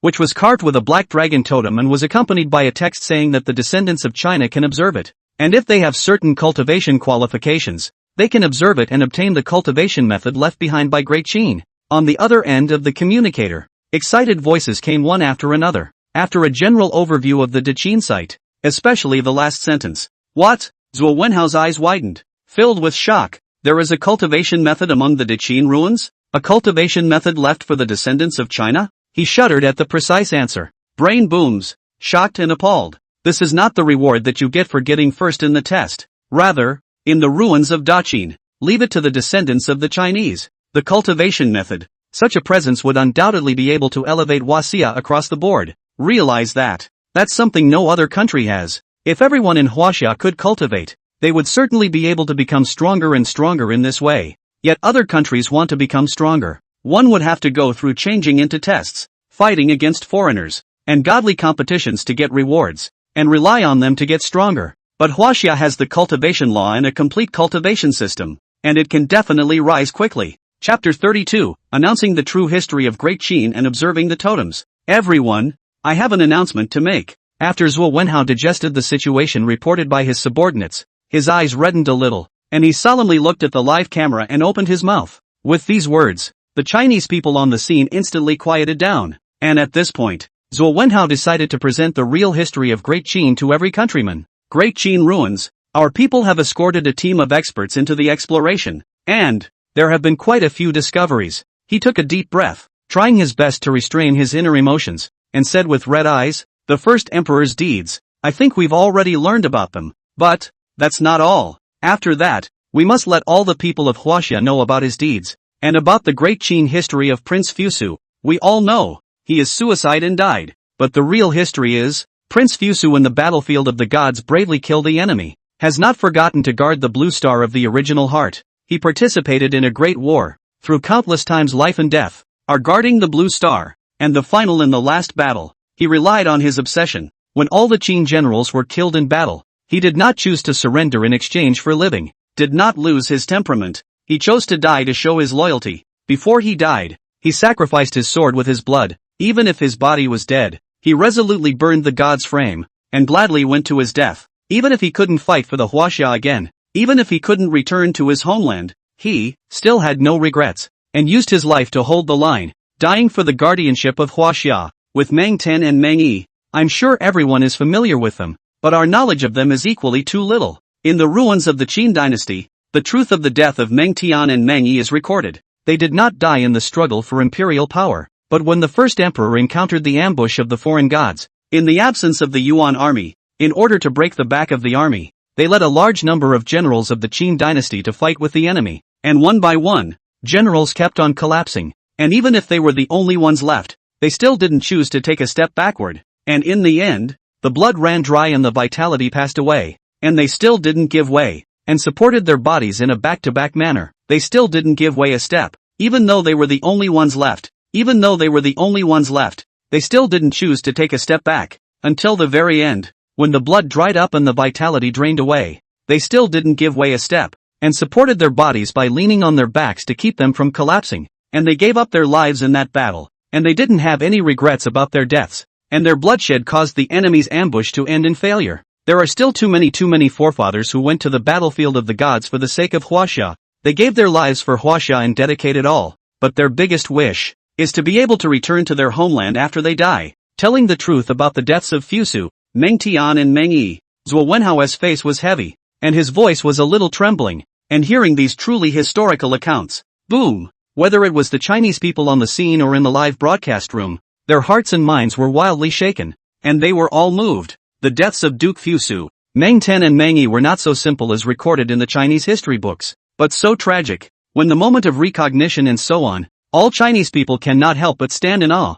It is the real history that they have to face up to remember again. As for the foreigners, they were just as shocked to hear it. There was a somewhat depressing atmosphere at the. One more thing. Zhuo Wenhao tried his best to calm his heart and announced once again, in the ruins of Great Qin, we have discovered that Great Qin left behind a cultivation method as well as many cultivation resources for the descendants of Huaxia, which will allow Huaxia to open up a path to cultivate and become stronger. That is a black dragon totem. All descendants of China can observe it. Through the identity of the descendants of China to observe it, qualified people can realize the cultivation method from it. At that time, the Hongmeng Bureau will arrange the cultivation matters as soon as possible. After saying these words, a strong yearning was revealed among his eyes. Perhaps, Huaxia is on a whole new path in this new world where the rules have evolved by virtue of uncovering the history and even the myths of Huaxia, a path that can be looked up to by the world's breakouts. In less than half an hour, after Zhuo Wenhao announced the truth about the tragic deaths of Fusu, Meng Yi, and Meng Tian, countless Chinese nationals could not help but tear up again. And at that moment, the official Chinese briefing was once again inserted. Due to the real present of China's Great Qin history, it has been decided by all levels of the official hierarchy that after that, China will rewrite the Great Qin history, and at the same time, China will honor the first emperor, Ing Zheng, as the human emperor of the Huanyu, Duke Fusu, Meng Tian's death, not suicide, but heroic death in battle. For the Great Qin heroes, Chinese martyrs forefathers, Meng Yi, the same. I hope that the children of China to change the cognition, but squarely, to correctly understand the history of our China, these in order to guard the history of China and the death of the forefathers. In addition to this, the ancestors of Great Qin who have returned to their homeland, Huaxia will hold funerals for them on the highest scale, and carry out thick burials, so that they can return to their roots and truly rest in peace. The last message, the Black Dragon totem found in the ruins of Great Qin, has confirmed that through observation can be obtained cultivation method for cultivation. All the Chinese people can enter the official channel of the Hongmeng Bureau to register into the site to observe. The moderator briefed a message. This notification has caused the nation of China to boil. Huanyu human emperor, I agree. This name is suitable for our first emperor. I really didn't expect that the two brothers, Gongzi Fusu, Meng Tian and Meng Yi, were even more tragic than what was recorded in the history books, and their deaths, in the final analysis, were all for the sake of Huaxia. Well, the officials have done a good job this time. Our forefathers deserve to be buried by us. Their descendants, they deserve it. What? There is a black dragon totem left in the Great Qin ruins, and one can go through observation to obtain the cultivation method. That means, we can become stronger by way of cultivation as long as we are able to comprehend the technique through observation. Even the cultivation method is ready for us? I'm really going to cry. I want to sign up. Count me in. If cultivation can run to the divine battlefield, I definitely won't hesitate. Countless Chinese people in the understanding of the real history of the Great Qin, in the midst of grief to learn that the Great Qin ruins have left for the Chinese descendants of the cultivation method, once again moved. Under the boiling, all the people of Huaxia were restless and enthusiastically carried out the enrollment. In response, foreign audiences similarly blew up. What's the situation? It's not even if Huaxia wants to rewrite the history of Great Qin. They have a cultivation method? Can only Chinese people go to observe the cultivation? No. Why does the news bulletin say that only Chinese people can observe the cultivation? By all rights, this should be shared with us. That's right. Chinese people should not be too selfish. After they learned that there was a cultivation method left behind in the Great Qin ruins, after the shock, they instantly talked madly. At the same time, they were not convinced by what Huaxia did, and they directly cursed in the live broadcast. And yet, facing them, naturally, the Chinese viewers are relentless in their ancestor greeting spree with the baptism of their own mother's sufferings. Chapter 33, Overseas Explosion. Cultivation method unique to China? The scene. The representative of the Free State was instantly alarmed after hearing the briefing. Director Zhua, you guys even have something like a cultivation method? He angrily walked to Zhua Haoran's front and questioned. On what grounds can only allow Chinese people to observe? The Free State is the world's #1 power. Propriety should have the qualification to observe. Are you guys trying to hide it? In any case, the Free State protests that we don't have much interest in the history of Great Qin, and that the Great Black Dragon Totem, Huaxia, should be published so that countries outside of Huaxia can observe it together and practice it. This is the only way to work together to better survive the changing rules of the world. Even though he was extremely shocked in his heart that Great Qin could still have a cultivation method left for Huaxia, he acted extremely furious, accusing it with great righteousness. Even as he spoke, he gave even more of a crowning explanation. The cultivation method. It's extraordinary just to hear it. It will certainly not be a good thing if China is allowed to unilaterally monopolize it. You know, that's something left behind by Great Qin, the previous first emperor. Even though he was already dead, was still able to be summoned and suppressed the god Lucifer with a thunderbolt. If everyone in China was really like a dragon and everyone was a dragon, not only the Free State, but any country would not be able to accept it. Just as the words of the representative of the Free State fell. Baka, the representative of the Cherry Blossom country, was equally unable to sit still, and after being shocked, he likewise concurred. We support what the representative of the free country said, that Huaxia should share the totem so that we can achieve a win-win situation, and that only by winning together can we face the unknown situation that will happen afterward. If China doesn't share it out, it would be selfish, and I don't think the countries would agree. The Sunset State is in favor. Pickle Country is in favor. The state of Sirai is in favor. One by one, the representatives of the countries on the floor came forward to concur. In response, Zhuo Wenhao laughed coldly in his heart. Of course, he expected such a situation. I'm sorry, the Black Dragon Totem is something that Great Qin left to the descendants of China. It has nothing to do with you barbarians. He shrugged his shoulders, coldly said, I forgot to say earlier, about the observation of the Black Dragon Totem, another element. Non-Huaxia descendants shall not be observed. The countries outside of Huaxia are barbarians, even if the body flows in the Chinese blood, but the people who worship foreigners, all regarded as barbarians. If you force to observe, light is blind, heavy is the form of the gods, all perished. What? The representatives of the free country, Sakura country, and other countries immediately changed their faces when they heard this. Instantly, their faces sank and they all gritted their teeth. Regarding Zhuo Wenhao's words, despite their skepticism, they were unable to refute them. Not only that, thinking of the terror of the first emperor earlier, they couldn't help but shiver. No one dares to bet on it, and to see the representatives of the countries look like they've eaten. Ha ha ha, well said. All barbarians outside of Huaxia, and these stupid birds still want to share? They're thinking of farts to eat. A group of people. That is the treasure left by Great Qin to the descendants of China. What status do they want to get their hands on it? Worthy of being an old ancestor. There is no room for foreigners in his eyes. The Black Dragon Totem is the only thing that we, the descendants, can observe and comprehend. The cultivation method? Great. In this way, we will be able to open up a new path. Good point. These foreign pigs like to bark? Can't bark now? A Chinese audience were all laughing and in a good mood, and they could not stop the yin and yang. And this time, it's the turn of foreign viewer after foreign viewer to eat their words, with no angle to make a rebuttal. In addition to envy, I felt a pang of embarrassment. Why would the old Chinese ancestors think of their Chinese descendants when they had something good and would leave it behind? But the gods they summoned. Gross? Live. As the broadcast booth boils over. On the god stage, the players from various countries were still having a hard time accepting the fact that they had lost, and were at a loss. Su Yuxi, on the other hand, stood quietly in place, her beautiful eyes having a shimmering light, and in the middle of her mind, a black dragon totem had been branded. The black dragon on it was lifelike, as if it was circling. The dragon's eyes were like torches, with majesty, emitting strange fluctuations, making the soul resonate with it. This was left behind by the first emperor before he dissipated. Nowadays, Su Yuxi ignored all the distractions of the outside world and observed the black dragon totem branded in his soul with all his heart. Heaven and earth, the universe is flooded. The sun and moon, the stars and hosts are listed. Her mouth murmured softly, and her whole body swam in the void. Not long afterward, she shuddered violently. Branded in the soul, the black dragon on the totem seemed to come to life and let out a dragon roar. The soul is in turmoil and the sky is spinning. A bright light bloomed, making Su Yuxi's soul feel like it had been sublimated. The wayfinding method, her body shuddered again, and another murmur escaped her lips. When the three words were actually uttered, an amazing aura suddenly erupted from her body. Not only that,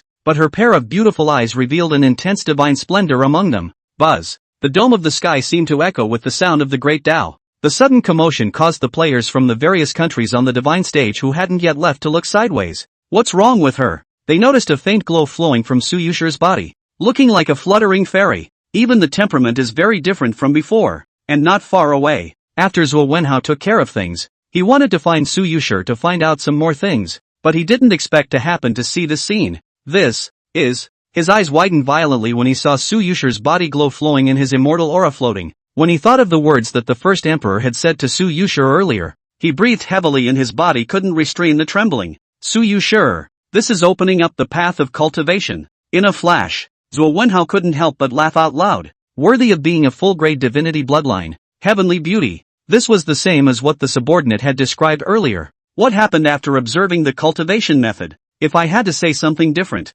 that is, after Su Yuxi succeeded in observing it in the moment, the situation that emerged was much more astonishing, and the aura on his body poured out in a heart-stopping manner. Even in his prime, Zhuo Wenhao had a strong intuition. If he were to fight with Su Yuxi, who was only in his early 20s, he would only be defeated very, very badly. Suddenly, bang! A loud noise came out. The aura on Su Yuxi's body grew stronger and stronger, and her eyes were even more intense. Mortal realm, she murmured, and could feel her body filled with strength, and could clearly feel the thin aura of heaven and earth. As a result of observing and comprehending the Tao-seeking method, she was certain that she had opened up the path of cultivation, and according to the cultivation system among the Tao-seeking method, there were 5 sub-realms in the mortal realm, which were Qi practicing, foundation building, Jindan, Yuanying, and transformation of God, and he himself broke through at that moment and had already entered the first level of the mortal realm, the realm of Qi refining. Chapter 34, Greeting the Great Qin Immortal Seniors,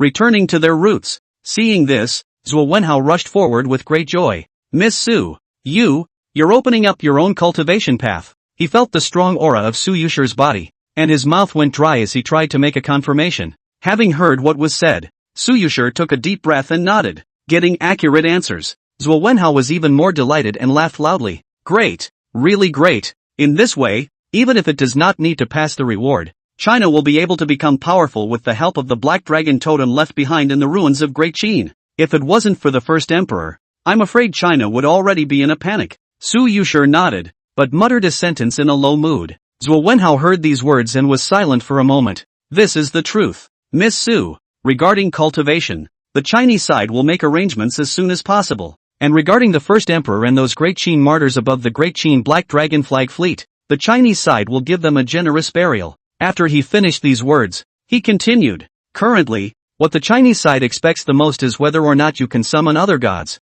or an ancient being like the first emperor. Other gods? Su Yuxi was silent again, her beautiful eyes flickering slightly. It was already a great fortune that the first emperor was able to summon it, but the other gods, she didn't know if she could successfully summon them. After all, the history of China was determined to be incomplete in the history books when the Great Qin Black Dragon Flag Fleet returned to their homeland. Seeing this, Zhuo Wenhao sighed. Even though we summoned the first emperor this time, he was already dead. Only his divine soul descended. And after that, I think it is not enough to let Huaxia summon it many times. Huaxia needs other gods, as the only one with a full divine bloodline in China, and even in the whole world. Even if you summoned the first emperor, you still have the chance to summon another god, and to be precise, after that, all those who have awakened a divine bloodline in China will have to make another attempt. And the god summoning examination is just the beginning. There will be more dangers to come afterward. Before that, it is imperative that there are gods in Huaxia other than the first emperor who can stand up to them. At these words, the Chinese nation fell silent. Today's Huaxia can't loosen up even though he got the first place in the test and was rewarded. The lifting of a crisis, even if it could open up the path of cultivation, was not enough. Su Yuxi took a deep breath and said, Director Zhuo, I will try my best. But I always feel that the information revealed by the first emperor earlier, is it not recorded in the Great Qin ruins? For example, who is the Great Qin master of state? Li Sheng? To be able to make the first emperor respect him so much and obey his orders, is this person, if not an ancient being, then a god we have not yet learned about? Moreover, where is the divine battlefield? Great Qin in the past to run to the divine battlefield, in which there are Confucius, Laozi and even the king of Zhou, these more ancient deceased. They are in the divine battlefield. Where? Exactly what kind of enemy? She asked the question in her mind, having failed to get much information from the first emperor before this. But, Zhuo Wenhao shook his head and said helplessly, what you said, There are no relevant records and introductions in the Great Qin ruins,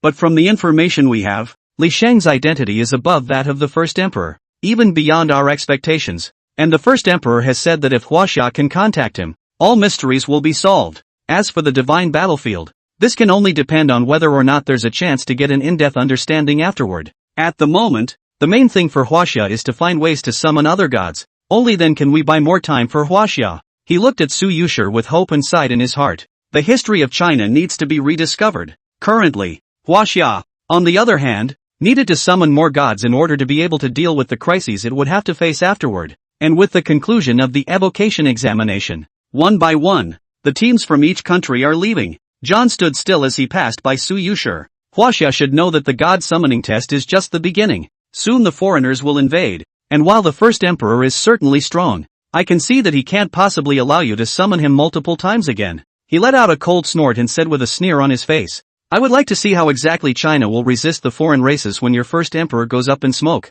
China can't be complacent for long. Underdogs. Su Yuxi's face was expressionless as she spoke indifferently. Having heard what was said, John gritted his teeth, but eventually could only give a hard stare and leave in a huff. With the departure of the states, Su Yuxi recalled what John had said earlier, and her heart grew more and more uneasy. He's right. Sighing, she felt helpless once again. The end of the examination of the evocation of the gods. The countries will return, due to the fact that in the examination there will be gods fighting and consuming divine power. At such times, would be the perfect time for the Fae to launch an invasion of the Blue Star nations. In the midst of the black mist, then there existed many powerful alien races. Other countries have gods to resist and in some cases there are multiple gods. But Wachovia, just the first emperor. If the foreigners invaded, Huaxia certainly could not allow the first emperor to come down again, or the first emperor would completely dissipate from heaven and earth. Bewilderment flashed in Su Yuxi's beautiful eyes, helplessly saying, if we can no longer summon the gods to descend,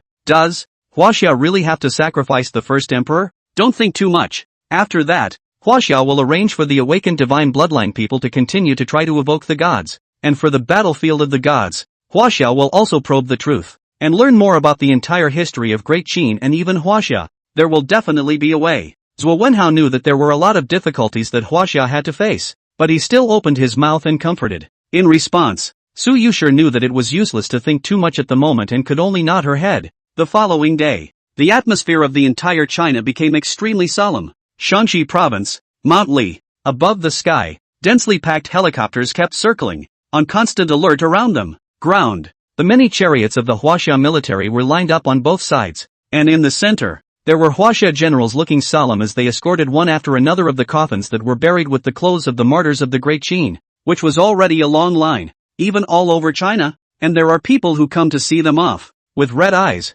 It was drizzling hazily, and the sky was gray, revealing sadness. Today, Huaxia buried the martyrs of Great Qin with the highest ceremonies. Raise the nation's eyes. Descendants of Huaxia, please ask the Great Qin martyrs to return to their roots and rest in peace. In the huge graveyard that had been opened up overnight on the mountain, a choked voice came out as the generals finished placing the casket carefully. Su Yuxi followed beside Zhuo Wenhao, sending wreaths as one casket after another was buried. Bowing with a solemn expression, countless Chinese viewers, all of them were paying attention to this intergenerational funeral. They are all martyrs who fought for China, and they have been firmly remembered even if they don't know their names. It is also at this point that, coming home, finally, I can get a good night's sleep. So many little ones to see us off. Can have no regrets. I can be relieved to see that Huaxia is unharmed. The surrounding casket suddenly shook, and the baleful aura rose up to the sky, causing the canopy to shake, but then quickly dispersed with the wind. Voices came out one after another in all directions. Vaguely, everyone could see that a figure presented itself. With sprightly smiles, their faces were relieved to finally. These martyrs of Great Qin dissipated into the heavens and earth in a loud laugh. Chapter 35, The Foreigner Invasion Examination begins. Gods engage in battle. 1 month later. Due to the existence of the Black Dragon Totem, more and more Chinese people opened up their own cultivation path by observing and thus obtaining the cultivation method. In particular, the central region, where the aura was revitalized, gathered cultivators from all over the world. They were given the cultivation method by observing it, and were then placed in various parts of the central region for cultivation. Beyond that, Huaxia even set up cultivation academies in the provinces where the aura was revitalized, under the jurisdiction of the Hongmeng Bureau. Great! I observed it. Chi refining realm in the mortal realm. Fight for 100 days. I must break through foundation establishment. Since practicing, I can clearly feel my body improving all the time. Does this mean that we also have a chance to get the call of State Master Li Sheng to run to the divine battlefield? I'm afraid it's too early to think about this. An existence like the first emperor would die in battle. So if we go, won't we be sending ourselves to our deaths for nothing? We have to work hard. And what the first emperor desired, that everyone in China should be like a dragon, and that everyone should be a dragon, will surely be realized. Any Chinese who observes and comprehends the Tao-seeking method has a breath like a dragon, is radiant, and has an aura far beyond that of an ordinary person, as if they have been transformed. As more and more people began to observe and comprehend, the conversation about the divine battlefield intensified, especially after having seen the first emperor before, and having seen many of the old ancestors from the Great Qin period fight for China. Countless hot-blooded young people in today's China expected to one day run to the battlefield of the gods and dedicate themselves. But just as China was basking in its hard-won calm, rumble, the heavens and the earth changed, and the roar that resounded throughout the world was deafening. The ground shook, the winds and the sea were howling. The entire blue star was, at this moment, instantly thrown into a huge sensation, immediately following. Attention! The alien invasion is about to begin. Please prepare to meet it. This will be the challenge that the countries of the blue star will need to face. And once they are unable to defend themselves against the foreigners, they will fall completely and be removed from the blue star. For this foreign invasion, each nation may summon gods to fight for their country, or use any means to defend against it. Failure in defense will lead to the destruction of the country. This alien invasion will be ranked by comparison of scores, and the first place will be rewarded. It's not just the Wachovia. A familiar voice was heard throughout the nations of the blue planet. Free State, New Era Operations Directorate. The alien invasion has finally arrived once again. This time, the free country must take first place. That's right, Huaxia was merely lucky to be able to summon a dead man before. This time, they are bound to face major losses, even though Lord Lucifer was seriously injured by the first emperor of China. For a god, as long as he's not dead, even if he hasn't fully recovered, he'll be able to face the upcoming invasion of the foreigners. And we still have Thor. There's no need to worry at all. The first place this time will surely be the free countries. Instead of panicking, a group of executives first became excited after hearing the voice that informed the entire blue star. It was as if they had been waiting for this moment for a long time, watching the crowd get excited. This will be an opportunity for the free state to transform itself. Mike let out a loud laugh and said with a grim expression, if it wasn't for the damned Huaxia summoning the first emperor in the previous god summoning examination, the first place in the examination would have been the free countries, and together with this time, the free country would have gotten 2 rewards. But there's no harm in that. After all, it's not another country, it's Huaxia, and this time when the foreigners invade, I'd like to see how Huaxia should respond. Slamming the table, he stood up with an increasingly grim expression. He was still harboring a grudge against Huaxia for taking first place in the god evocation examination. The others nodded solemnly at the words. No matter what, the first place this time can only be the free states. Not only are we going to get first place, but we're going to watch how the hell Huaxia perishes. Humph, that first emperor is just a soul body. There is no way to make multiple summons, and the invading foreigners are random. Once they become too powerful, China will be overthrown in an instant. They once again opened their mouths with cold smiles, as if they had absolute certainty to deal with the crisis. And Mike's eyes were full of excitement as he hurriedly commanded, keep an eye on where the Fae will appear from this time, and tell John, Charlie to be ready to evoke the gods. After the order was given, there was more excitement in his eyes. Cherry Blossom Country. In the midst of the Capitol building at the moment. Ha ha ha, finally, Kaoshan looked up to the sky and laughed, his eyes filled with ambition, and the Sakura Nation executives present looked just as energized. Compared to the God's summoning examination, the reward for the alien invasion is much more generous. We must get first place. An opportunity like this can't be thrown away again. That's right, before it was China's luck, but this time, they only have one first emperor. We're different. Not only do we have Lord Lunar God, we also have Lord Sea Goddess Susanoo. It's not something that China can compare to. What's the point of China having a cultivation method? They can't resist this alien invasion. There's no time left for them. Ha ha ha, everyone cheered loudly, and instead of being worried, they were filled with anticipation in the face of the coming crisis. Just get rewarded once. The Sakura Nation boost is undoubtedly huge, and the same applies to other countries. That's why even in a crisis like a foreign invasion, countries that can summon the gods are unusually exuberant. Crisis, after all, also represents opportunity. This is not the countries of the Blue Star working together to defend against the alien race, but an invisible competition between countries to compete for higher ratings, choosing the first place and thus obtaining the only reward. It did not take long for the will of the Blue Star to make the announcement that, outside the borders of all countries around the globe, there are alien riots in the midst of the Black Mist, and some countries have even started fighting with the aliens. The thought of the roar of the entire blue planet sent shivers down the spines of countless humans, and at this point, Huaxia, Capital Express, the country of Sela has been invaded by B-class foreigners, and the current battle is fierce. Huaxia News, the Free State has summoned Lucifer, Thor to face the invasion of B-class foreigners. And the foreigners currently launching an invasion of the Free State were decimated when they were unable to enter the Free State's territory. Huaxia News, Sakura Nation has summoned Susanoo, and Tsukiyomi has intervened in the battlefield. Also a B-rank alien, Sakura Nation has the advantage so far, forcing the alien to retreat. Huaxia National Newspaper, the southeast of the capital has suffered an invasion by a Class B alien race. The military has sent troops to resist, and despite the significant results, the level of casualties is far greater than that of any other country in terms of casualties. Currently, the Grade BC monster clan is attacking more and more fiercely, among which there is even a Grade AC monsterying. Even if there are constantly generals, there are successful Chinese cultivators who observe the battlefield. However, the war situation is urgent. China urgently needs the help of the gods, or else the sea monster clan will attack the Chinese territory. Countless people in the country listened to the reports and became apprehensive. Chapter 36, Huaxia. Is there only one first emperor? What should we do? Looking at the situation, our generals won't be able to hold out for long at all. Once the line breaks down, those damn foreigners are going to attack the capital. Damn it, how could they target the capital this time? If only the first emperor hadn't died in body. Otherwise, we could have summoned the first emperor to descend and overthrow the invading foreign races. Within this month, Huaxia has already summoned as many people who have awakened their divine bloodline as possible to try to evoke the gods. But none of them have succeeded. Not even Su Yuxi, who has a full-grade divine bloodline.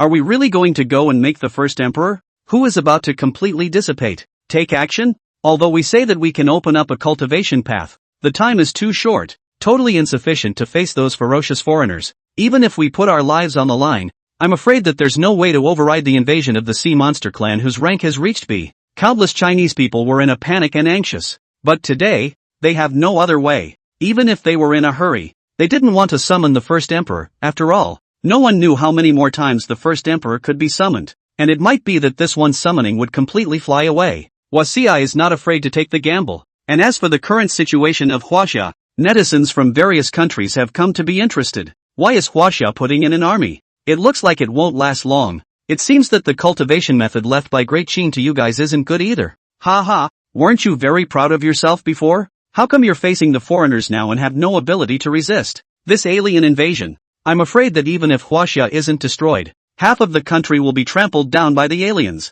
Isn't your first emperor very powerful? Why don't you summon it anymore? It can't be that it can't be summoned, can it? The only first emperor that can be summoned is still a person who is already dead. Chinese, resign yourselves to your fate. There is no way for you to survive under this brand new world. Don't struggle, die early and be relieved. I'll kick your foreign swine's horses into the coffin with a Thomas pirouette. What's the dog barking at? Blanche S. Until the results are in. You scumbags shut up. There's no need to nag them. The big deal is to raise the whole country. I don't believe that we can't solve those foreigners. Heck, when that time comes, even if I'm a cannon fodder, I'll be the first one to rush up there. The countries could not stop mocking up China, among which the Free State and the Sakura State had the most arrogant faces and satirized them recklessly. Even if Chinese netizens fight back, it is difficult to change the fact that China is really resisting hard at the moment. Capital. Above the top of a mountain at the back of the battlefield. Roar. No matter what. We can't let these guys enter Chinese territory even if we have to take our lives to fill it.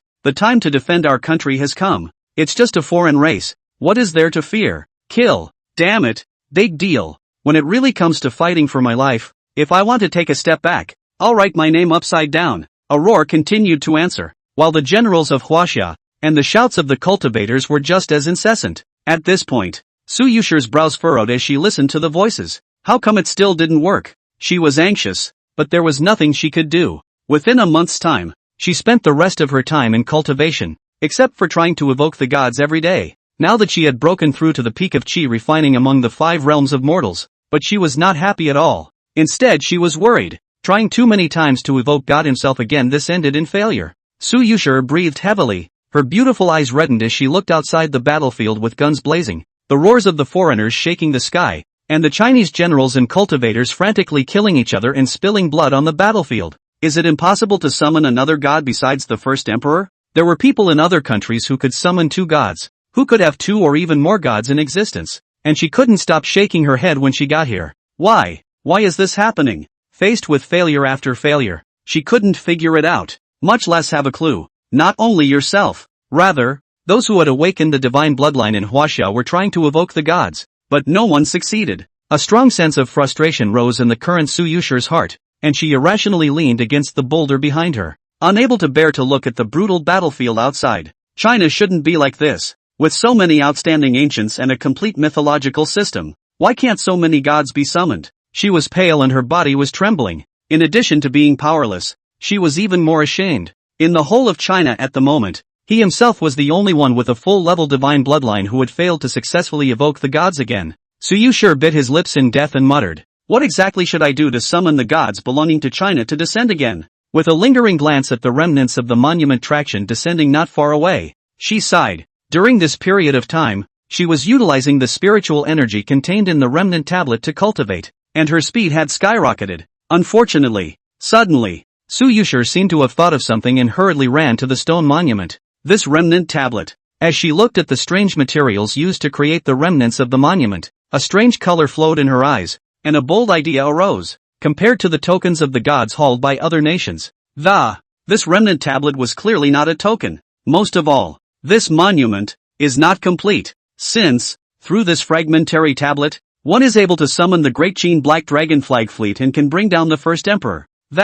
Su Yuxi's body shook as he said to himself, could it be that this remnant tablet is a medium? A medium used to evoke the gods, and that, after a while of analyzing it, was the bold conclusion she came to. If that was the case, one might be able to use the remnants of the tablet to try to evoke the gods again. The battlefield outside the capital's southeastern border. No matter what, make sure to block those foreigners from entering Chinese territory. Remember, it's no matter what, so even if you die, you must never take half a step back. Remove the wounded, others fill the vacancies. This time we encountered the rank BC monster clan, compared to the previous to be more powerful. The responsibility is heavy. The sons and daughters of China, with your blood to tell these foreigners, the Chinese territory, foreigners prohibited. Sea, land and air forces listen to the order. No need to save shells. TND, all we have to do is to buy time for the awakened ones with divine bloodline in the rear to evoke the gods. As long as it succeeds, Huaxia will be able to turn the danger to safety.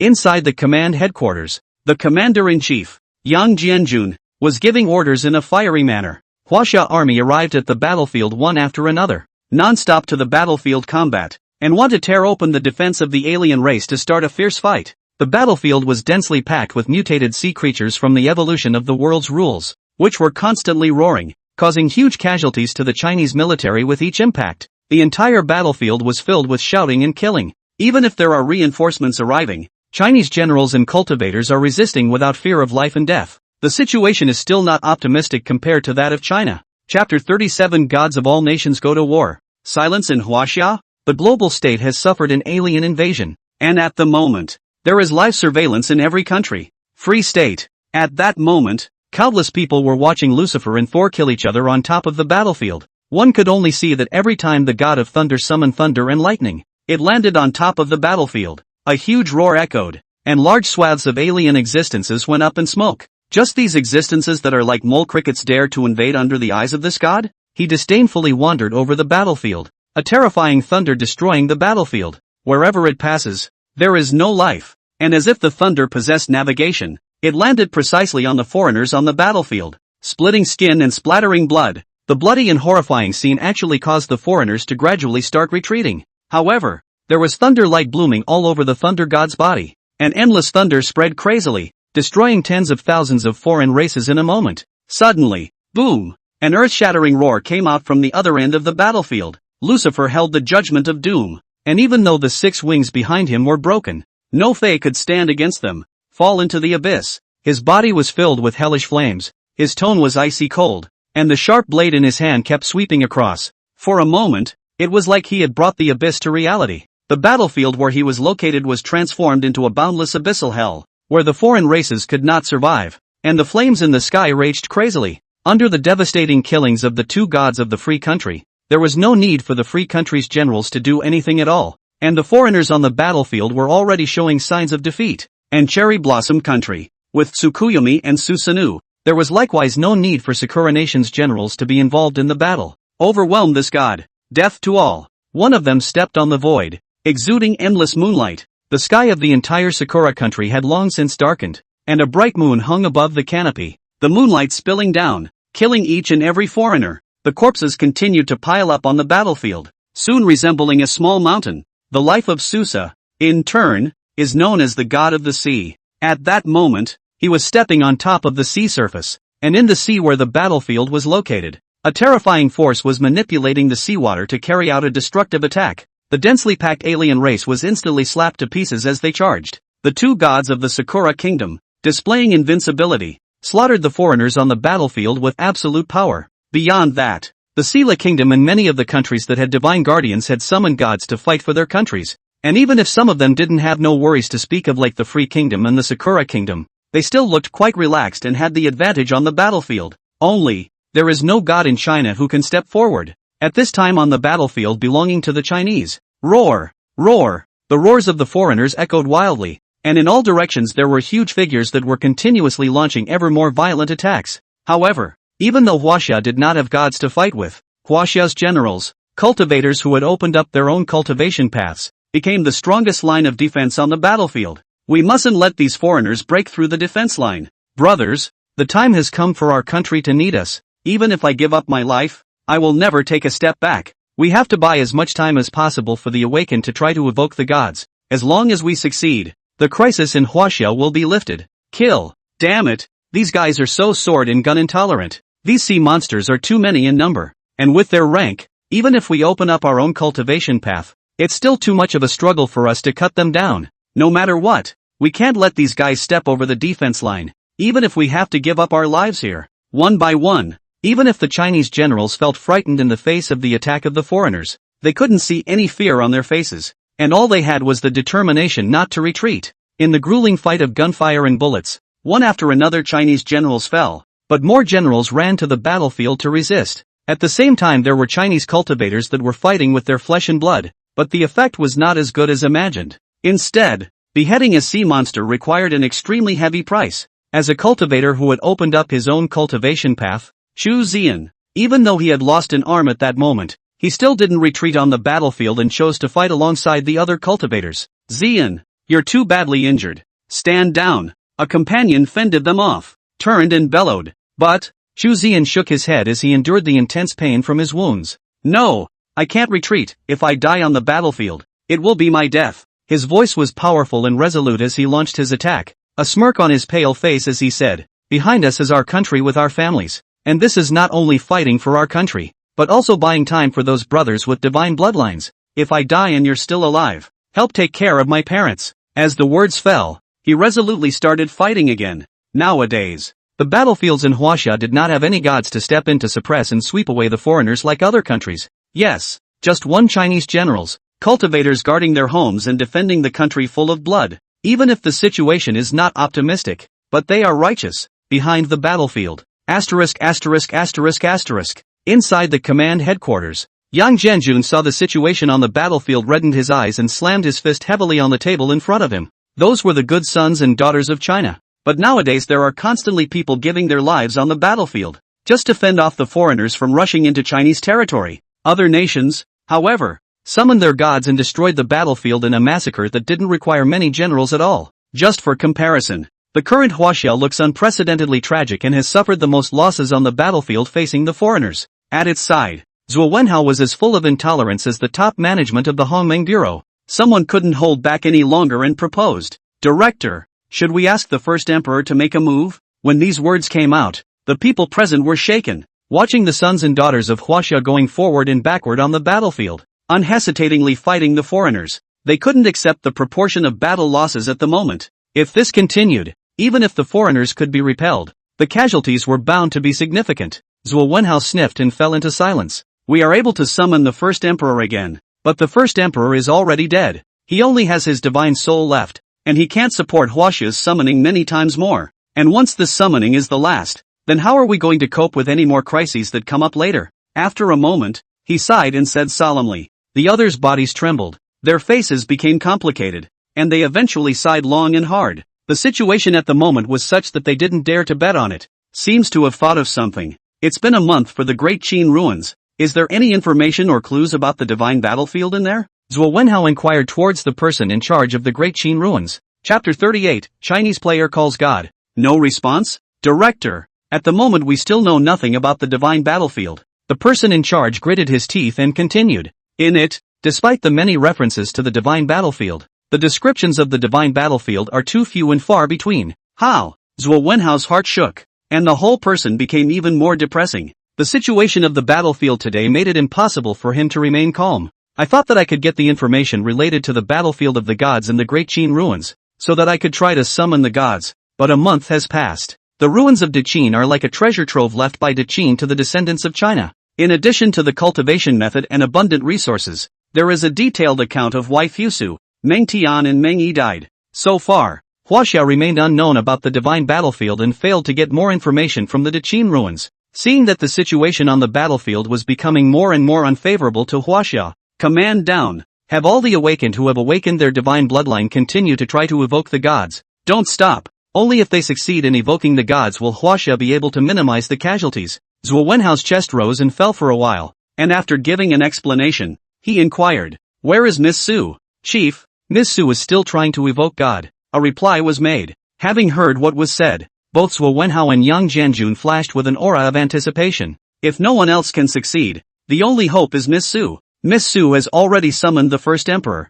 Will she still succeed? The two men opened their mouths one after the other, and there was a moment of silence again. So far, it's already the 10th year. One by one, gods were summoned from other countries, but after 9 consecutive years of failure, Huaxia finally succeeded once. But that success was not enough to keep Huaxia safe and sound. The first emperor is dead, only a divine soul remains. Since the last time the first emperor dissipated, they didn't know how many more times they would be able to summon the first emperor. And even though they had reached the current situation, they still didn't dare to go and let Su Yuxi perform the summoning. If it is the last time, then the back of China will still not be able to summon the gods and will inevitably lead to destruction. Right now, they had no other way other than pinning their hopes on a single awakened person with a divine bloodline. Yang Zhenjun frowned tightly and said despondently, we obviously have so many gods in China. Why is it so hard to summon them? And just what kind of enemy is the first emperor fighting when he runs to the divine battlefield? And what exists in that divine battlefield? He scratched his head frantically, unable to get answers to all the questions at the moment. Zhuo Wenhao sighed, just as depressed. At this point, I'm afraid that we still have to find a chance to contact the state master mentioned in the mouth of the first emperor. Perhaps only he can let Huaxia recognize the real history of Huaxia, and understand what really happened above the history. As he spoke, his eyes dimmed. If it's really impossible to continue summoning deities any longer, and Huaxia can't resist the invasion of the foreigners, I'm afraid we'll have to summon the first emperor. The words fell silent. It was clear to everyone that the first emperor could change the variables of this alien invasion. But once the card of the first emperor was used, then if Huaxia went through a more critical situation later on, there would be no more cards to use. Meanwhile, Huaxia live-streamed the entire process of awakened people with divine bloodlines to try and evoke the gods, in a clearing at the rear of the battlefield.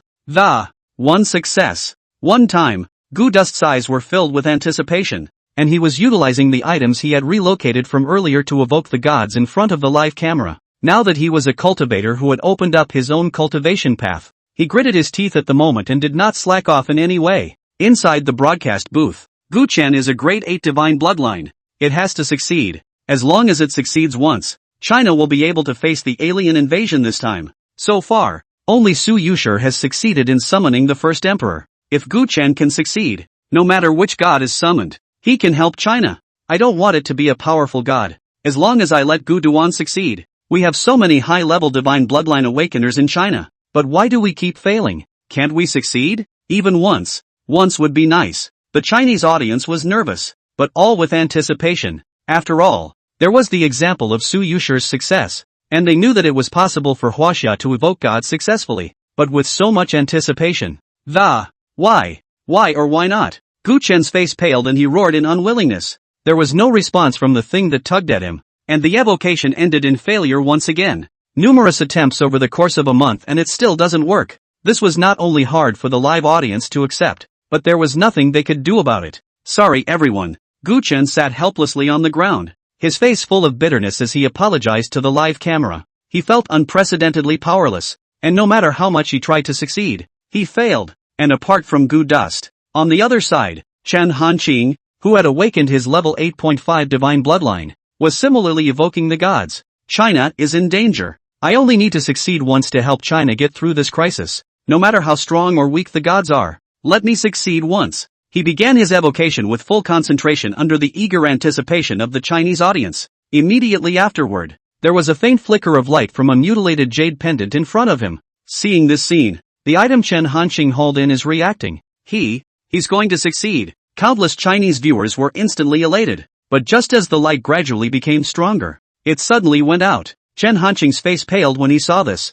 Still failed. Could it be that, apart from Su Yuxi, there is no one else who can succeed? He couldn't accept it, backed up several steps in a row and laughed miserably. But Su Yuxi has always failed behind him except for the Summoner Emperor one time. Even at such a time, Huaxia can only summon the first emperor again after all. Even if he will completely dissipate because of this? He was extremely upset, but he couldn't change the situation. The Chinese audience was silent, but the rest of the country's audience, without fail, is falling in line. TSK, still failed. What a pity. It feels like the Huaxia people are still quite pitiful. After all, apart from being able to summon a dead emperor, they have no way of succeeding anymore. Unlike us in the free country, now that we have two gods running to the battlefield, there is no need for the free country's generals to participate at all. Indeed, but are the Chinese sick in the head? Obviously they can summon their first emperor, but now they want to use human lives to stop the foreigners. It's too funny, isn't it?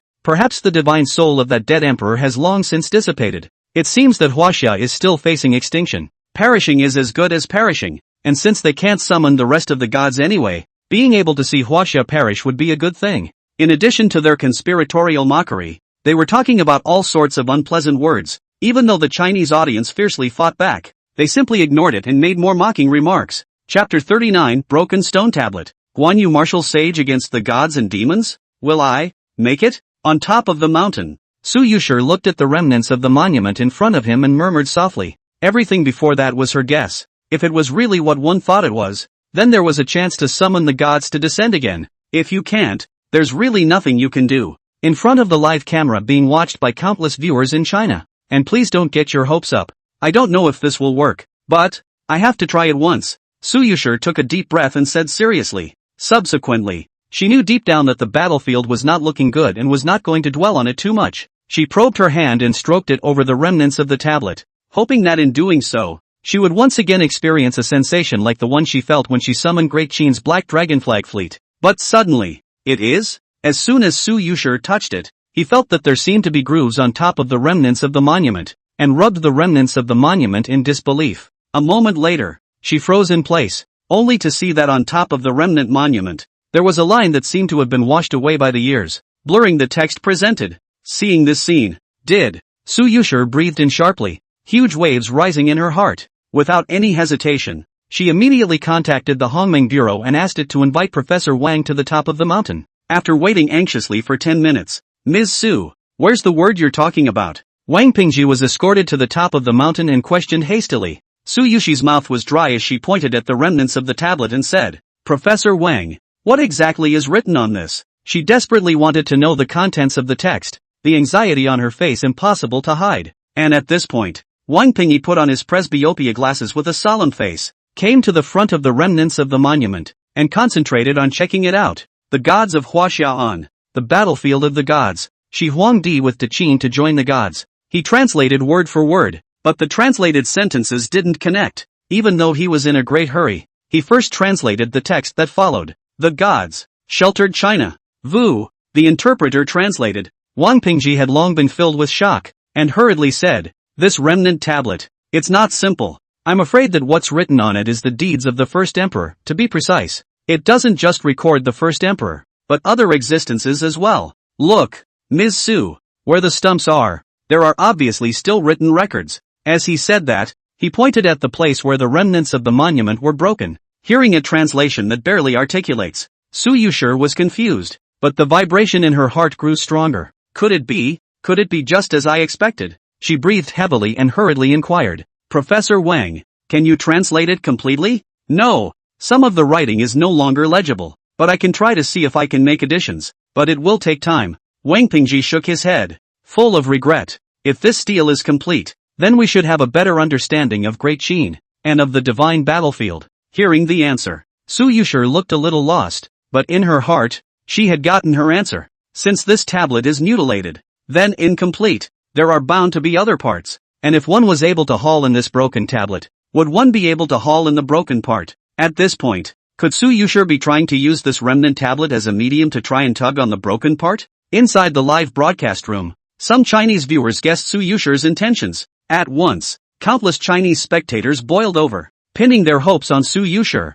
It's not impossible, after all, if it succeeded, since Su Yuxi could summon the first emperor. He must be able to summon other gods or similar existences like the first emperor. In the limelight, phew, Su Yuxi took a deep breath and exhaled a long one, her eyes becoming extraordinarily grave. As long as she could haul in the remnants, she might be able to successfully evoke the gods again. Without delay, she reached out and landed on top of the remnant monument, blossoming her divinity and attempting to tug. In a flash, the Chinese audience in the live broadcast room had already quieted down, holding their breath and turning a blind eye to the various taunts of the foreign audience. It has to work. It has to work. They expected it in their hearts and prayed without ceasing. Boom! Half an hour later, a mind-blowingly terrifying boom came out. Shasta! Su Yuxi's body trembled, and the divine splendor among her eyes was intense. There's a reaction. Her chest rose and fell violently, and she saw a faint glow presenting itself above the remnants of the monument. And it's clear to see that the crippled position has the most light, as the Chinese viewers in the live broadcast room were similarly energized. The rumble. A violent roar came out from above the canopy one after another, and the sound came from beyond the starry sky. The great commotion that, directly, the sea monsters that were still raging madly and roaring suddenly quieted down. But this silence lasted only a short while. But, for the first time, this has happened. In a flash, Su Yuxi, it's Su Yuxi, the Chinese generals on the battlefield, and the cultivators all looked towards the top of the mountain where Su Yuxi was, and their morale was high at that moment. As long as Su Yuxi can succeed again, then the crisis in China can be lifted. Even though they were fighting in a fierce battle with heavy casualties, they couldn't stop laughing at the moment and once again counterattack the invading foreigners. There is value in every one of them at this moment, and the so-called value is to buy time. Enough time for the awakened ones. As long as it works, even if they were to break their bones, they would still die for their country. In the face of not the slightest fear, did not retreat half a step of the Chinese generals and practitioners,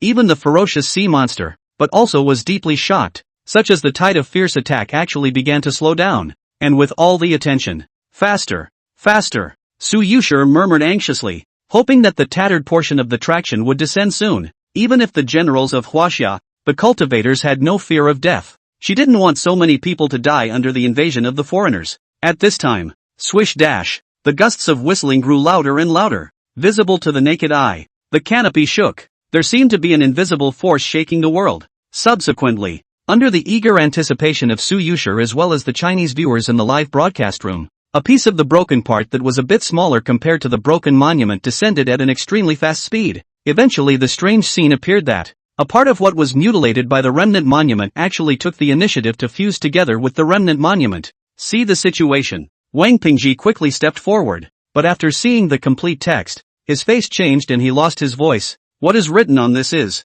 the martial Saint Guan Yu went to war single-handedly, against the gods and devils who would not retreat. Blood stained the universe, and the gods and devils were invincible. By the end of his sentence, his voice had begun to tremble. Chapter 40 The History of the Martial Saint Guan Yu. How could it be? The martial Saint Guan Yu went to war single-handedly, fighting against the gods and demons, staining the universe with his blood, and there was no one who could defeat the 10,000 gods? Su Yuxi repeated in shock, rushing forward. When she learned from Professor Wang that the translated text was just like this, she couldn't help but stare in disbelief. The remnants of the monument are really incomplete. Almost 2 remnants of the monument combined together. And today it looks like there are many more missing parts. Not only Su Yuxi, even the Chinese viewers in the live broadcast room were deeply shocked. What the hell? Martial Saint Guan Yu? Against the gods and devils. There is no one who can defeat all the gods? Apart from the first emperor, All of the Guan Air Masters were recorded on the remnants of the steel. So doesn't that mean that Guan Air Master, who was a martial arts saint, likewise ran to the battlefield of the gods? Guan Yu is a character from the Three Kingdoms period in the history books, but he is like the first emperor, who has already left the Blue Star long ago. In that case, the history of our Huaxia is really going to be rewritten. It's too unbelievable. Could it be that except for the recent times, all those dynasties in history have left the Blue Star? If that's true, what would the real history of China have to be like? Huaxia up and down thousands of years, the first emperor before the Laozi, Confucius and even the king of Zhou, those characters before the battlefield of the gods. So it can be seen, Guan Yu is definitely also in the battlefield of the gods. Why before this? Our history books do not have any records about this? Look at that mysterious remnant tablet. It still looks incomplete today. How much is it missing? If the crippled traction is returned, then we will be able to learn the truth of the history of China from this tablet. Now is not the time to discuss this. Su Yuxi, it's up to you. Quickly perform the summoning. Since you were able to haul in the remnants, you might be able to pull it off once more, no matter who it is. At this moment are in an unprecedented shock. How could they not know the name of Guan Yu? And how could they not know it? But the historical Guan Yu was killed in defeat. Yet on that tablet, Guan Yu actually fought against the gods and demons, staining the universe with blood and making all the gods invincible. This instantly caused the entire Chinese audience in the live broadcast room to rush to urge Su Yuxi to go and perform the summoning after their shock. To be able to honor the sage of Wushu on the remnants of the tablet, and to record that all gods are invincible, Guan Yu must, in some way, be in the same category as the first emperor. If we can summon the descent, the crisis of China facing this alien invasion will be solved. But in the face of a boisterous Chinese audience, and the martial Saint Guan Yu, who fought against the gods and demons, and the invincibility of all gods? Wake up, Huaxia people. You don't think you can still summon the ancients of your history to help Huaxia,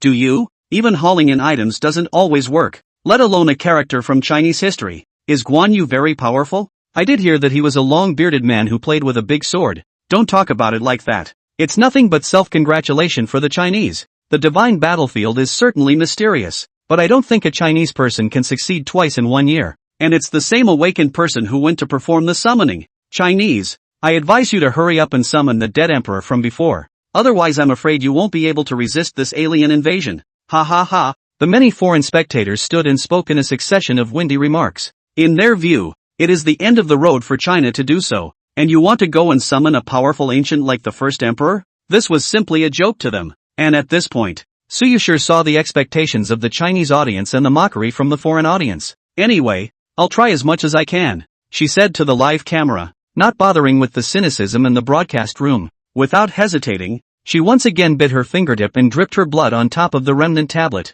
using her own blood to perform the evocation. When the blood was absorbed by the remnants of the tablet, Chinese descendant Su Yuxi, please God come down. Su Yuxi cast aside all distractions, looked pious, and shouted loudly, whether successful or not. At this moment, she was already letting go on behalf of China. The battlefield of the gods. In the middle of the large palace, Yang Jian, quickly go to the burial god realm to support Neza. In this battle, only victory is allowed. No defeat is allowed. Li Air, there is a rebellion in the East Luan Chaos Domain. You go and suppress it. Lei Zhenzi, Wen Zhong, you immediately head to the Western Cave War Zone to reinforce them. Since the Fey god wants to tear apart the defense line, then let them have no return. Guan Yu, the war in the north will be pacified by you. Li Sheng's large hand kept waving in the void in front of him, and one after another, strange runes with golden light flowing through them flew toward the outside. A command was given. Shasta, Yang Jian is commanded. Lear will live up to your superior honors trust. Lei Zhenzi, Wen Zhong, leads the way. Guan Yu will surely decimate all the northern realm's foreign gods on this trip. What followed was a response like the sound of heaven. One could only see divine light reflecting from all sides of the vast battlefield, and monstrous divine power spreading rampantly. A figure as straight as a peak held a three-pointed, two-bladed sword, and in the blink of an eye, it disappeared into the middle of the void. A figure with two wings of wind and thunder on his back and hair that looked like vermilion sand quickly stepped towards the west of the vast battlefield. Where he passed, wind and thunder thundered and lightning swept through, and the visions were monstrous. At its side, an ink unicorn that covered the sky and the sun stepped into the void, and every step made the 8 directions of heaven and earth vibrate, especially in the back of this ink unicorn. Sitting on the end of a white-bearded old man holding 2 whips, the two disappeared into the sky together. That is, at this point, the Tao of nature. only to see a body riding a green ox, white old man stroking his beard and laughing lightly, and then the green ox stepped violently, seemingly moving away. Not only that, a bearded man holding a long sword, without looking back, quickly left towards the east of the battlefield. If a foreign god starts a war, he will be executed even though he is far away. As his figure disappeared, a cold hum echoed in all directions. And these people, it is the ancient people in the history of China, and even the myths, the characters among the flood. Today, they were in the battlefield of the gods and were receiving orders to run to the areas they were heading to. Today, the road ahead will only get tougher. After Li Sheng carried out his layout of the entire battlefield, he murmured with deep eyes. After a moment, he sighed softly. Ever since the opening of the divine battlefield, he had been guarding it, dividing the entire battlefield into 4 parts in order to more fully defend against the foreign gods. The vastness of any one part is greater than that of the manifold universes. I thought that doing so could keep China unharmed, but I never thought that countless years had passed, and the struggle with the foreign gods was still not over, and it was already a never-ending situation. There is no solution to the problem. Chapter 41, Divine Battlefield. Guan Yu summoned? Casually from ancient times, then later floods, then myths, then history. Li Sheng thought back to the past. A touch of bitterness surfaced on his face that was not angry, murmuring, layout so far, or failed to completely pacify the foreign gods. When is the end? He muttered to himself, a rare flash of bewilderment in his eyes. So far, everything that existed about Huaxia, he practically issued a call to it to run to the divine battlefield and fight for the sake of guarding Huaxia. Despite the heavy load and the long road, he and a group of gods, the historical deceased of Huaxia, did not have any complaints. Come to think of it, Li Sheng's eyes flickered, his fingers gently tapped the armrests of the throne, and he laughed in relief. Perhaps, this is the significance of our existence. If you can throw 1 punch, you don't have to throw 100. He said the last sentence with a cold light in his eyes. He would not let the pagan gods of the heavens get their hands on Huaxia, much less let the sea of blood erode the heavens. On top of the divine battlefield, he would lead the Chinese gods and quell everything.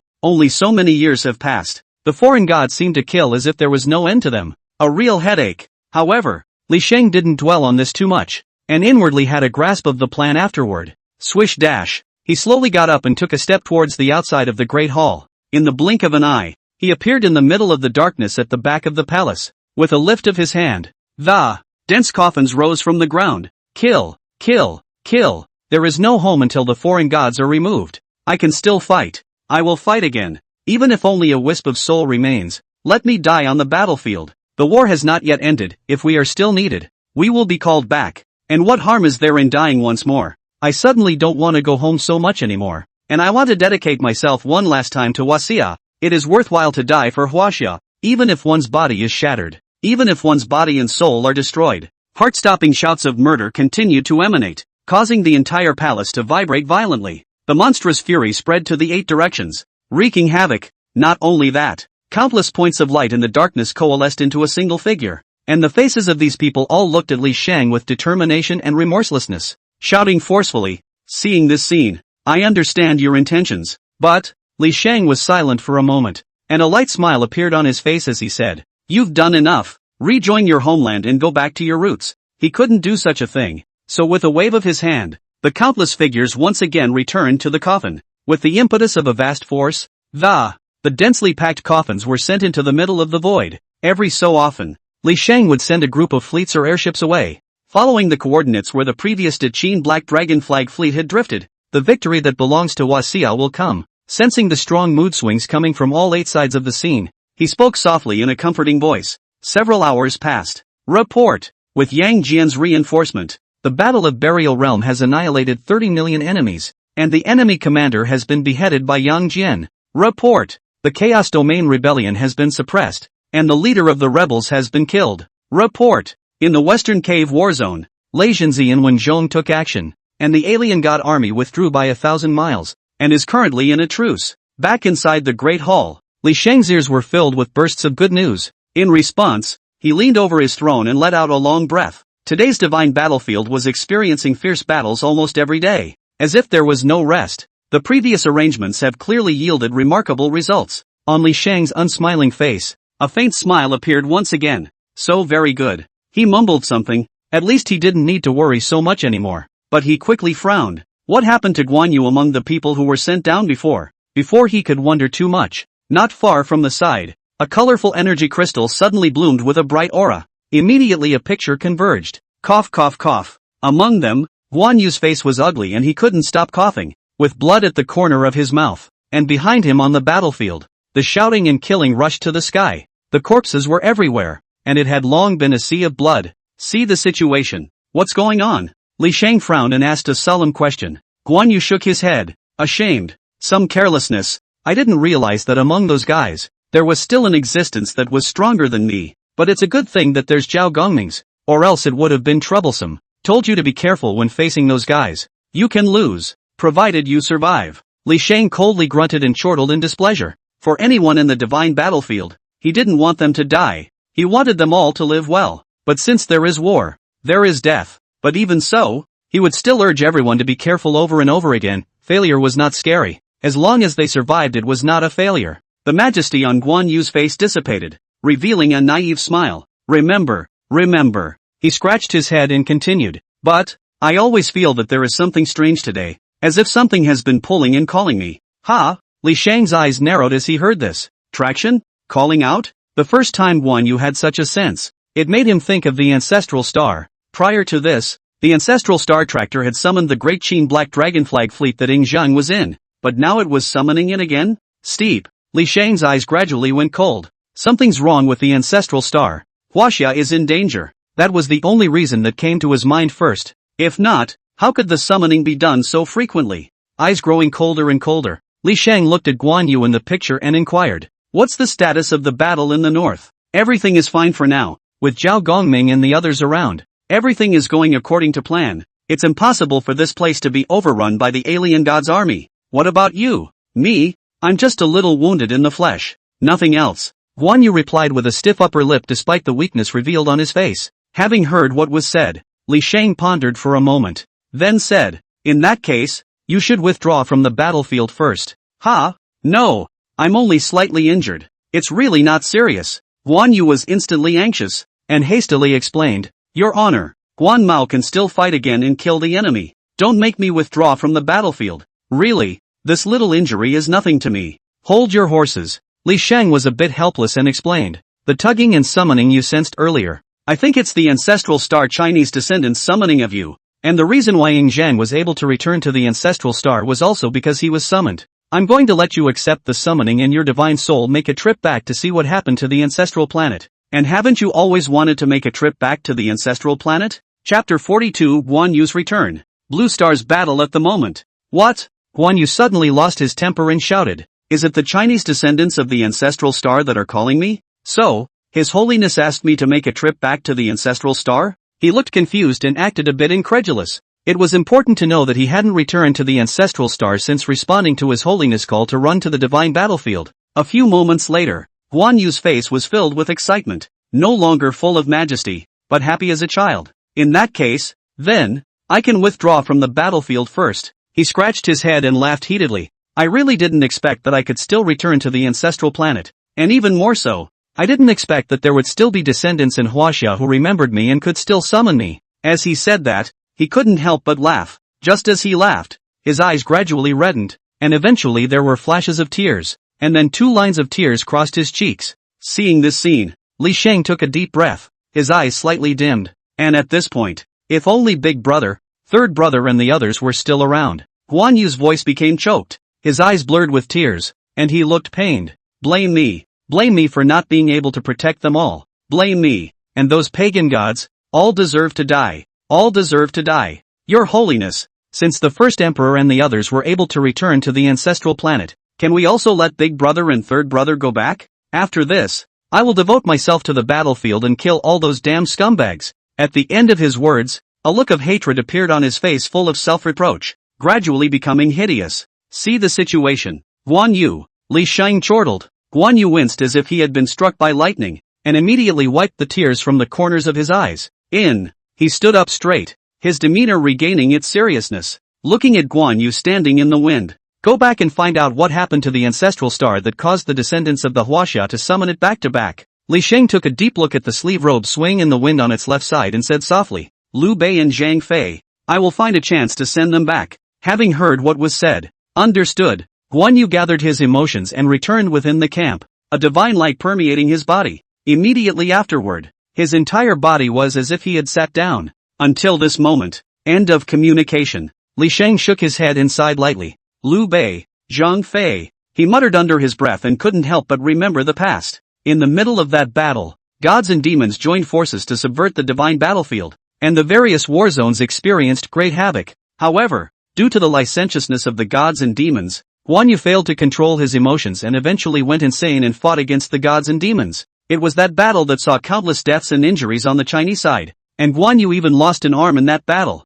Since then, this Guan Yu, who was regarded as a martial arts saint by the descendants of China, fell into deep self-reproach, while at the same time being filled with boundless resentment toward the foreign gods. But, that is, if it is a war, it is destined to have bloodshed and sacrifice. Even if Li Sheng wanted to avoid it, he was only powerless. There's no avoiding it. He shook his head and smiled bitterly, then muttered, "What exactly happened to the ancestral star? Summoned again and again. Could it be that there is a cataclysm coming?" But when we came to the divine battlefield, in addition to the Great Qin, the Great Han and even the Great Ming in the back, all of them cleared the alien races in the starry sky. Did miss something? But after thinking about it, he came to no conclusion. But with Guan Yu back there was no need for him to worry about that, and he would know what it was all about in time anyway. Instead, the first emperor has been summoned, but it still didn't solve the problem. It is thought that what the descendants of Huaxia have encountered is bound to be some tricky dilemma. Blue Star.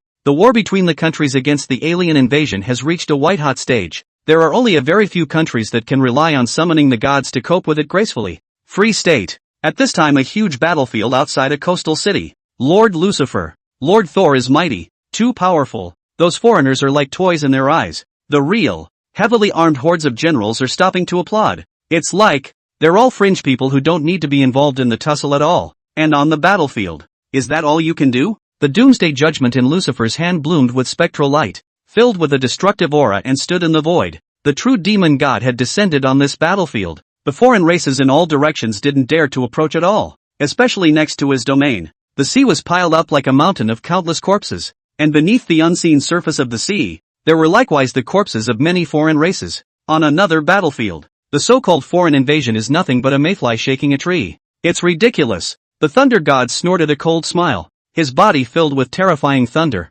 and wherever he stepped, the corpses of the foreigners were everywhere. Facing these two terrifying existences, we can't do any substantial damage to them at all. Damn it, this country has summoned such gods. That's a demon. Among the Shadow Clan, which belonged to the B class, there were cries of alarm, and the army was continuously collapsing, and these foreigners looked at Lucifer with fear in their eyes. To them, it was the terrifying demon god that could not be fought. At this point, what a bore, all fall into hell. Lucifer's eyes were filled with arrogance, and the flames from hell were rising all over his body, covering the sky. The doomsday judgment in his hand was suddenly swung out towards the battlefield. In an instant, the foreigners were so dead and wounded that they were in no position to resist. The various attacks were like child's play, unable to do any damage to Lucifer. And on the other side of the battlefield, bang bang bang, the thunder god galloped as if he were a ghost, and wherever he passed, a thunderbolt containing the power of destruction blasted down. In just the blink of an eye,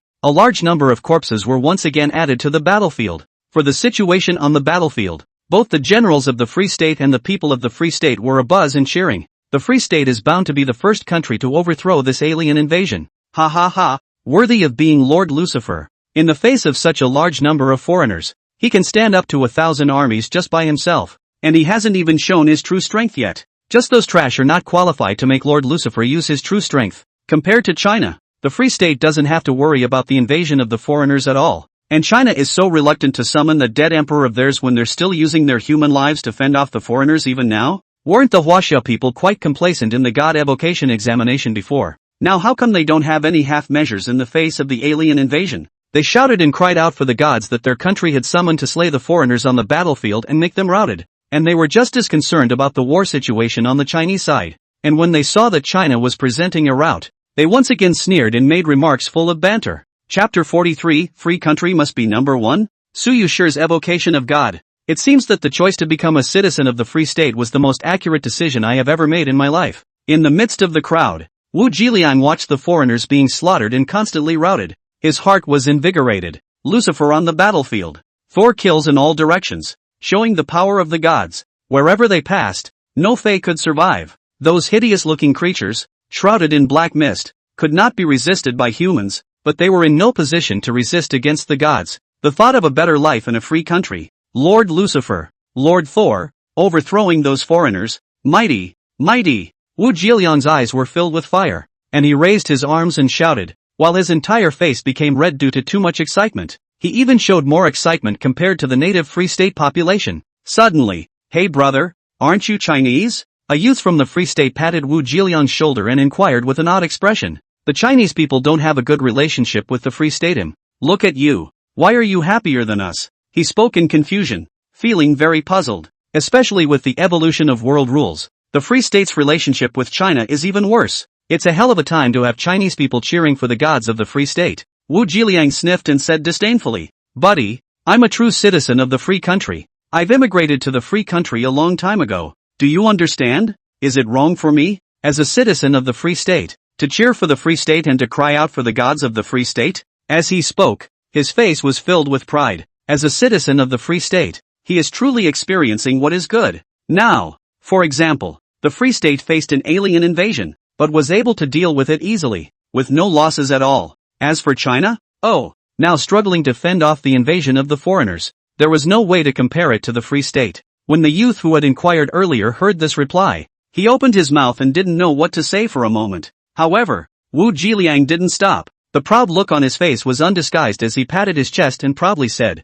"I'm proud to be a free national. Don't judge me by my appearance. My status as a Chinese will only make me feel ashamed. In the context of this brand new era, Huaxia is just weak. It just doesn't work. Even if they summoned the first emperor before, that was just luck. After that, they definitely can't survive. Before they continue to stay in Huaxia." As he spoke, he took out his cell phone and entered Su Yuxi's live room, which was in the middle of a live broadcast. And under these words, quite a few gazes were cast around. Having drawn attention to the UC, Wu Zhiliang pointed to the live broadcast on his cell phone and laughed disdainfully. By this time, the Chinese people are still thinking of doing things on the spur of the moment, and wanting to successfully evoke the gods again is undoubtedly a fool's dream. If you ask me, this alien invasion, Huaxia will surely be defeated, not to mention the Free State. I'm afraid the scoring will not be able to compare to some small countries. I love the land of the free. China? So unfamiliar. Ha ha ha. I agree with you on this point. It's a good point.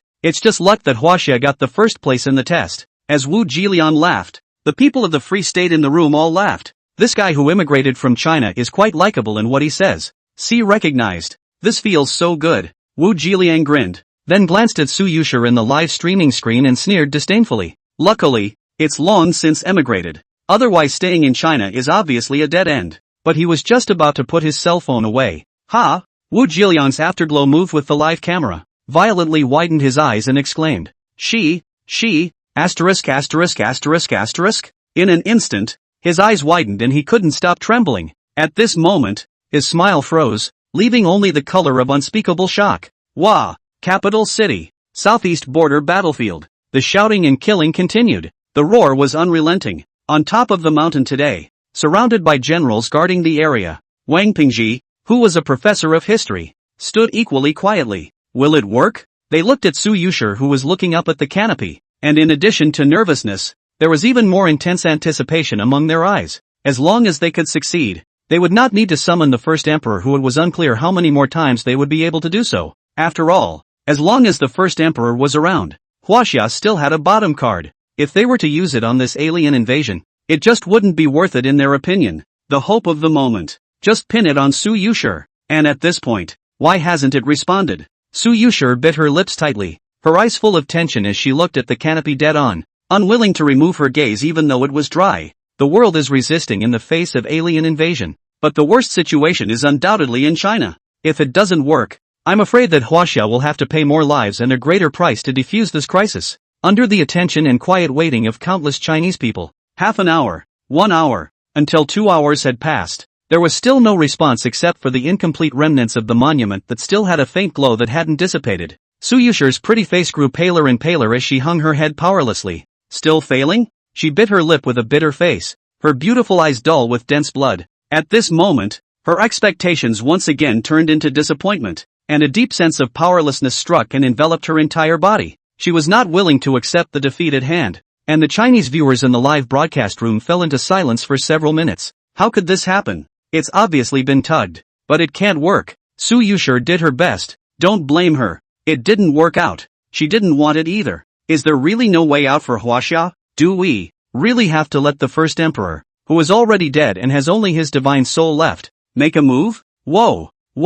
Where on earth have the gods of China gone? They can't sense our call? Huaxia is in danger. Gods belonging to Huaxia, where the hell are you? Save Huaxia. The great China, but under the evolution of the world's rules fell to this. I'm not willing to They could do nothing but sigh repeatedly, their whole hearts falling to the bottom, unable to accept the facts of the moment. Other countries face alien invasions with ease. Huaxia, on the other hand, could only allow those generals, cultivators to resist the raging foreigners with their flesh and blood. Not only is there no other way, but there is also a foreign pandering big talk, counting down the Chinese. How sad is this? Chapter 44, The Long Sword Descends. Is that the green dragon crescent blade? Chinese, you wait for death. This time your luck won't be as good as last time. There's no way a god will be summoned by you. Still dreaming? The invasion of a mere foreign race makes Huaxia feel like an enemy. You might as well go to hell. I agree. Under the evolution of the world's rules, Huaxia is no longer fit to survive in this world.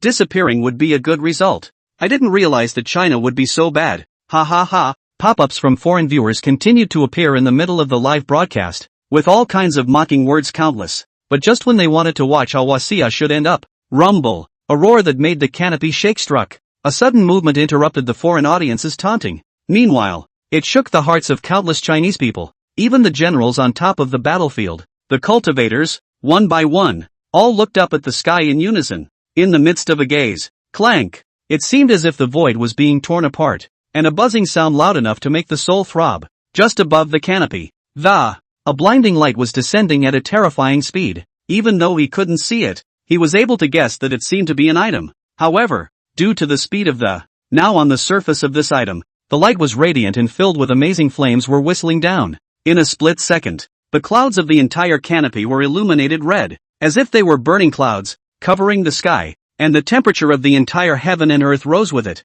Under the amazing vision of the mysterious item fell faster and was headed straight for the battlefield. Whether it was China or the foreigners who were watching the live broadcast, all of them were wide-eyed at this moment. What is that? In the midst of their horrified gazes, the monstrous flames lifted up a terrifying gale and fell straight into the center of the good-sized battlefield. Until this moment, no one had seen clearly what it was. Boom! A terrifying roar as if the world was collapsing resounded through the sky, instantly setting off a terrifying heat wave that raged in all directions. Not only that, but along with what fell from that starry sky, it caused a scalp-blowingly terrifying earthquake directly above the battlefield. A heat wave filled the sky and earth, and a cloud of dust covered the battlefield. The ground shook, as if the end is coming, to carry out the extermination of the world. Under the impact of the terrifying fluctuations, the sea monster alien army, which had gathered all its strength as if it was about to launch a final onslaught against Huaxia, immediately let out a miserable scream. What's going on? What the hell has this Wahab done? What the hell is that? It's hot. It's hot. Ah, my body is melting. Oh no, that thing seems to be coming at us. Amidst the dust and smoke that could barely be seen as an outline, a miserable scream went on and on. The huge sea monster suddenly became agonizingly struggling, and its huge body was actually dissolving little by little under the scorching heat until it turned into a puddle of blood. Some of them were even soul-crushing under the impact. The ground of the battlefield is shaking violently.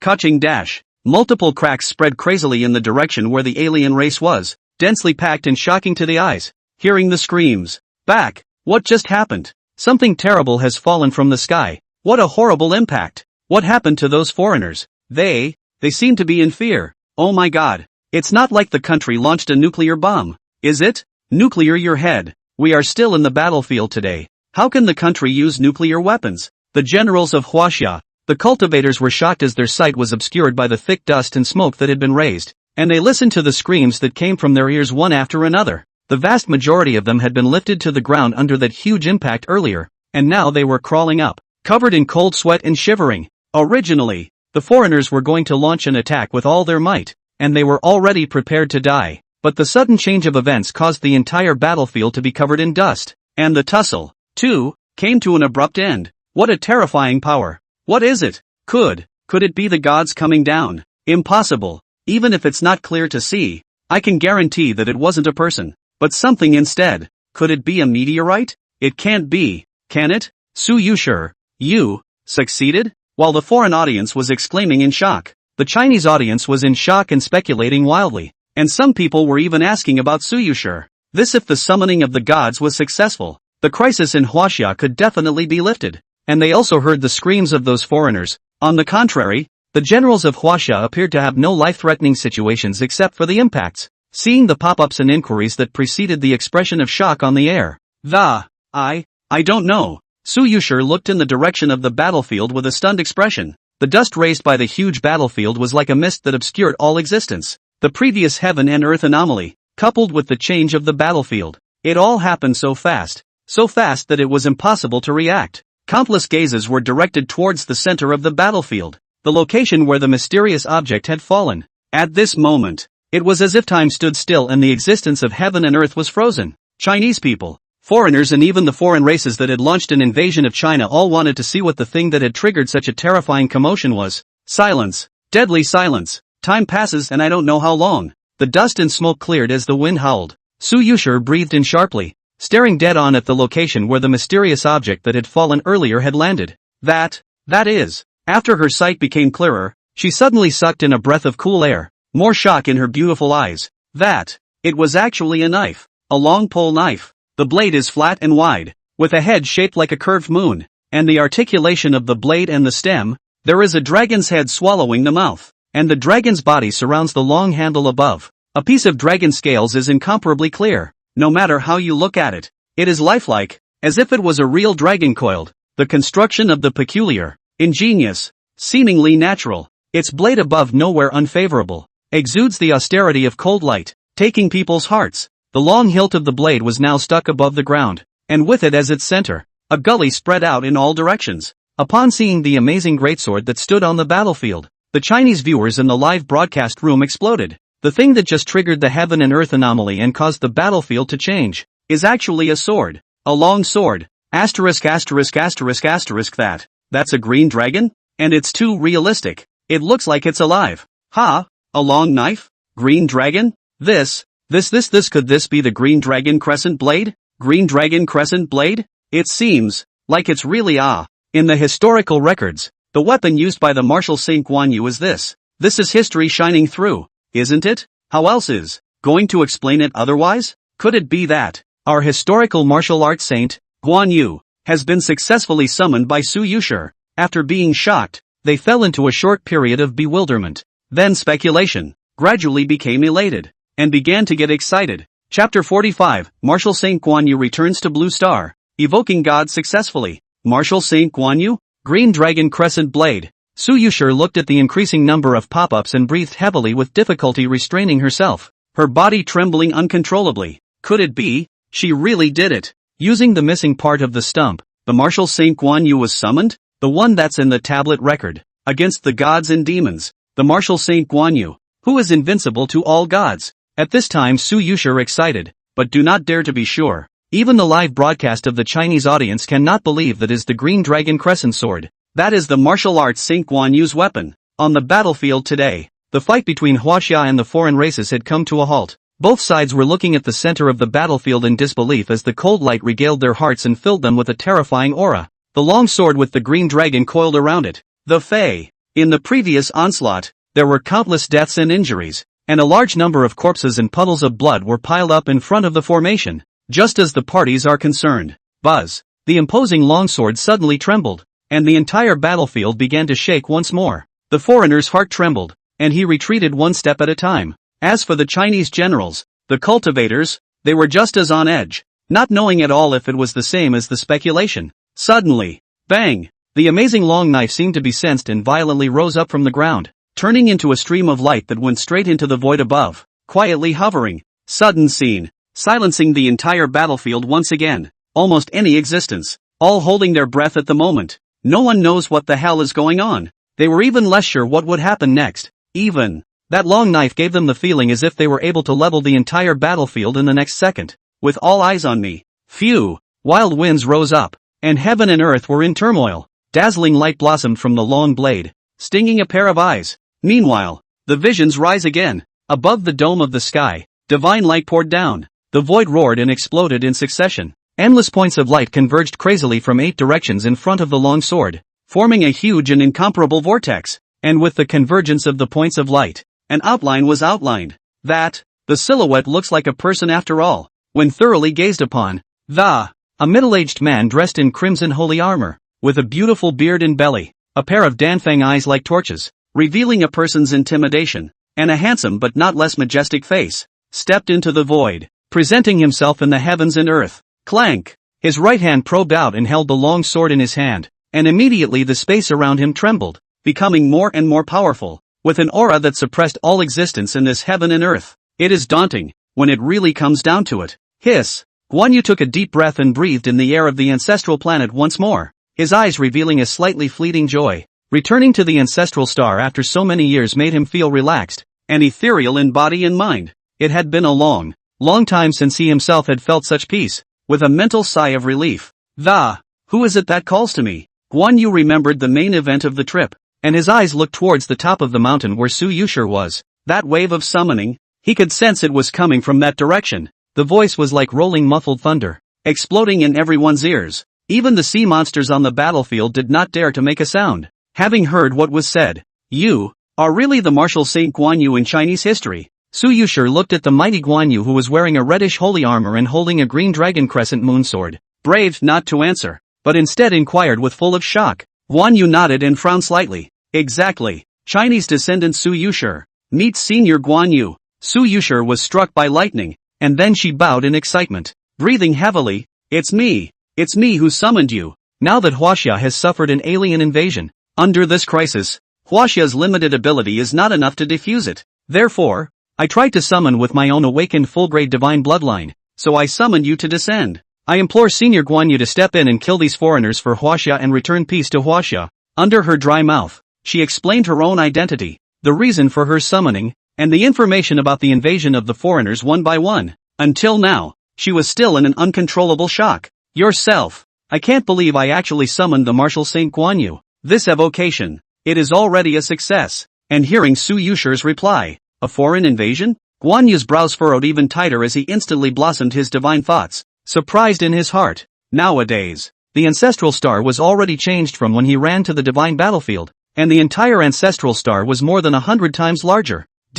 Is this the situation that caused the descendants of Huaxia to summon the first emperor one after another with themselves, or perhaps Huaxia's predecessors? Now Guan Yu was turning his back to the foreigners and saw one Chinese general and cultivator after another on the battlefield. As unfamiliar as these faces are, I can feel a trace of kindness in them, he murmured in his heart, confirming that these were the descendants of Huaxia, and was truly rejoining the ancestral star at that moment, and his tightly furrowed brow, after seeing these postulants, gradually stretched out, his complexion no longer so cold. May notice the wounded as well as dead generals among the Chinese camp. The cultivators? Boom! Guan Yu just eased down. The expression suddenly became cold to the extreme. A solemn killing rises up to the sky, shaking the canopy. This time he returned. In addition to understanding what happened to the descendants of ancestral star China, the second thing was that if there was a crisis in China, he would step in to set it right. Turn around, little girl. Such a small matter, not enough to worry about. Guan Yu spoke in a cold voice,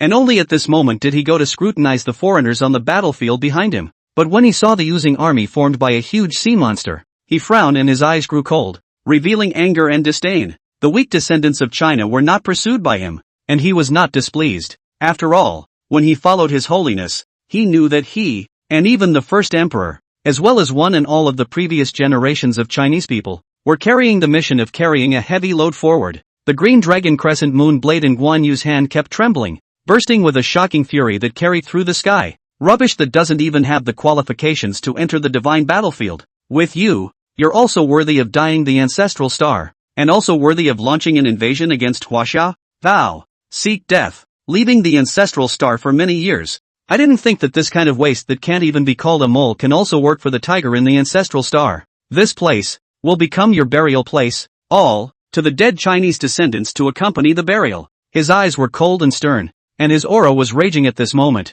covering the entire heaven and earth. In the midst of his words, he revealed a monstrous killing intent and a boundless hegemony that creeped out the foreign races on the battlefield. These dare to invade China? How dare you hurt the people of China? the only way to die. These so-called foreign races were lifting them up by calling them mole crickets, but it has made it difficult for the descendants of China to cope with it, and many have even been killed or injured. This made Guan Yu's mind reel with anger. You and other foreigners, execute them today. He opened his mouth icily, and the sky suddenly became dull. The words fell. The heavens and the earth tremble. The ghosts and the gods are in shock. Chapter 46. This is the strength of the martial Saint Guan Yu. You will retire for now. Guan Yu was based in the void and spoke in a domineering manner. On the divine battlefield, the gods and devils will all lower their eyebrows when they see me. Not to mention these lowly creatures that cannot enter the divine battlefield. Even if they have the help of a foreign god, they will not be able to escape death today. His words caused the heavens and earth to grow dimmer and dimmer, shaking violently as if they couldn't bear it. He himself, his venerable father, and the others ran to the divine battlefield in order to keep Huaxia unharmed, so that the descendants of Huaxia could be free of worry. However, now that Huaxia was facing this kind of ickle bullying and killing, he was already angry. As the saying goes, when a man is angry, blood is spilled. Not to mention that this was a martial saint who had fought against the gods and demons on the divine battlefield, making all the gods invincible and feared. It's doomed. This is going to be a one-sided crushing bloodbath. Hearing Guan Yu's words, the people of Huaxia have succeeded in evoking God again? They really succeeded again? And it's related to the divine battlefield again? How is this possible? That's the martial Saint Guan Yu? It looks so scary. Is this sure it's a figure from Chinese history and not a god? The previous first emperor had records explaining that he was destined to become a god. But what's with this Guan Yu? Where can there be such a horrible person? Could it be that he is destined to become a god just like the first emperor? The foreign spectators who had been mocking earlier instantly exclaimed in shock upon seeing Guan Yu and hearing that one sentence of unparalleled dominance. They didn't expect that Huaxia would succeed in evoking the gods once again, and in just 1 month's time. Another figure from Chinese history has been summoned, and it looks extremely scary, making one's heart tremble with horror. But for the shocked remarks of the foreigners on the air, this is really martial Saint Guan Yu. Su Yuxi deserves to be a full divine bloodline. She did it again. Ha ha ha. The words reveal our protection. Is this what it feels like to be protected? Another divine battlefield. Ah, how many former people from Chinese history are there? The Huaxia people looked at Guan Yu, who stood in the void of the battlefield, elated and moved. This is the oldest ancestor of Chinese history. The previous first emperor, likewise, had not let Huaxia down, and had not let Huaxia go to face danger since his appearance. And the same goes for Guan Yu, who is now summoned to descend. Under the expectant gaze of all the people of Huaxia, full of emotion, yours truly, the time to die has come. Guan Yu, holding the green dragon crescent moon blade, looked coldly at the nearly boundless sea monsters on the offshore battlefield, and said slowly with icy coldness to the extreme. Steeply, he violently swung the divine light blooming green dragon crescent blade and swept down, stunning to the eyes. The terrifying aura that tore apart inches of space poured down, destroying the world and causing heaven and earth to roar. This blow, amazing, before the Fae could react. Boom! Looking around, on the line that was hundreds of meters long, the body of a sea monster couldn't stop trembling and was cut apart without any sign, splashing blood in all directions, adding thousands of bodies to the battlefield. The devastating blow was unstoppable, causing massive deaths of sea monsters in huge numbers, and that, just a casual strike from Guan Yu. When reacting, damn it, where the hell did this guy come out from? And what is the divine battlefield? Arrogant, you're looking for death. You're only one person, but we have millions of us. With your own strength you also presumptuously want to overthrow us. To use a Chinese human saying, you're dreaming. Kill him. It's best if we can capture him, and then let him watch with his own eyes how the Chinese descendants of his mouth were slaughtered by us. The god summoned by that Huaxia before is not here, or else I would have killed even him. The army of sea monsters on the battlefield spat out human words and were suddenly furious. Their voices were harsh and reckless, even if they were shocked at how powerful the other party was. So what? Even stronger? The opponent is only alone. In a flash, the densely packed sea monsters frantically launched attacks towards Guan Yu on the void, a pair of eyes revealing anger and bloodlust. The god summoned by China before, the first emperor? Guan Yu narrowed his eyes slightly and muttered a sentence in his mind. The first emperor struck out earlier, but this time Huaxia did not summon it again. Did the soul of the first emperor, has it completely dissipated? One thought. Guan Yu's eyes had two clusters of anger welling up in them, seeming to turn into substance, and he said in a cold voice, such a mongrel, and you dare to speak out in front of me. Today, there will be no survivors from your clan. Die. Under a cold shout, he once again raised his green dragon crescent blade, instantly falling towards the roaming army of sea monsters. This time, the dragon's roar came out from the void. Endless divine light condensed and transformed into an astonishingly hideous green dragon, with a ferocious aura, heading straight for the battlefield. Roar! Even if it was only an illusion, it was like a supreme true dragon at that moment, revealing the might of annihilation. The winds are gusting and the storm is raging. The giant dragon condensed from this strike rushed into the middle of the alien army with lightning speed, screaming and splattering blood and flesh. Wherever they go, the densely packed sea monsters were turned into streaks of flesh and blood under the horrific impact, and their souls were dispersed before they could even fight back. Striking gullies spread across the battlefield. No! Damn it! The attack is useless against him. How could this happen? Why is he so horrible? Fear-filled cries of alarm went on and on from the army of sea monsters, and Guan Yu merely struck again. The situation of the entire battlefield became clear. Without the need for Huaxia's participation, with his own power to suppress and unilaterally slaughter the vast army of sea monsters. One man, one long sword. Now it is a true one-man army, and 10 million male troops do not dare to take it on. While the army of sea monsters is in a state of panic, the land of China will not allow foreigners to trample on it, and you will not be able to atone for your deaths. Guan Yu's blade rose like the wind and once again he swung a blow with one hand. Shasta! The rear of the sea monster army was directly cut off from its retreat, and the mournful screams echoed in heaven and earth. Moving, the sword energy was rampant, chopping the enemy like firewood. In the mere blink of an eye, with several swings of the sword, the sea monster army was more than half dead or wounded and collapsed. The vast majority of corpses and bones do not exist. In the true sense of Guan Yu's hand in the form of all the gods, the battlefield that had been approaching the territory of China. Knock! Knock! Knock! With Guan Yu taking one step and one slash, the balance of victory on the entire battlefield tilted towards Huaxia, and the army of sea monsters kept on retreating under panic. But, Guan Yu did not give them the intention to survive. The mighty wind Qi Sun and Moon, swinging the sword to shake the Qianquan. Boom! Boom! Boom! His destructive attack didn't stop, mercilessly decapitating one sea monster after another. The sword laid down the green dragon to rise up the white clouds, and 10 million foreigners fell like a mountain. The unstoppable aura covered the 8 wilderness. Tens of thousands of sea monsters were all killed under the swing of the green dragon crescent blade again and again. Even if there are A-class sea monsters in it, die. Guan Yu viewed these sea monsters with contempt from the beginning to the end, and his condescending chopping blow caused their huge bodies to explode, turning into densely packed pieces of flesh that spilled out onto the battlefield. With the death of this A-class sea monster, the only remaining sea monsters crumbled in fear, and in crumbling, they went to extinction.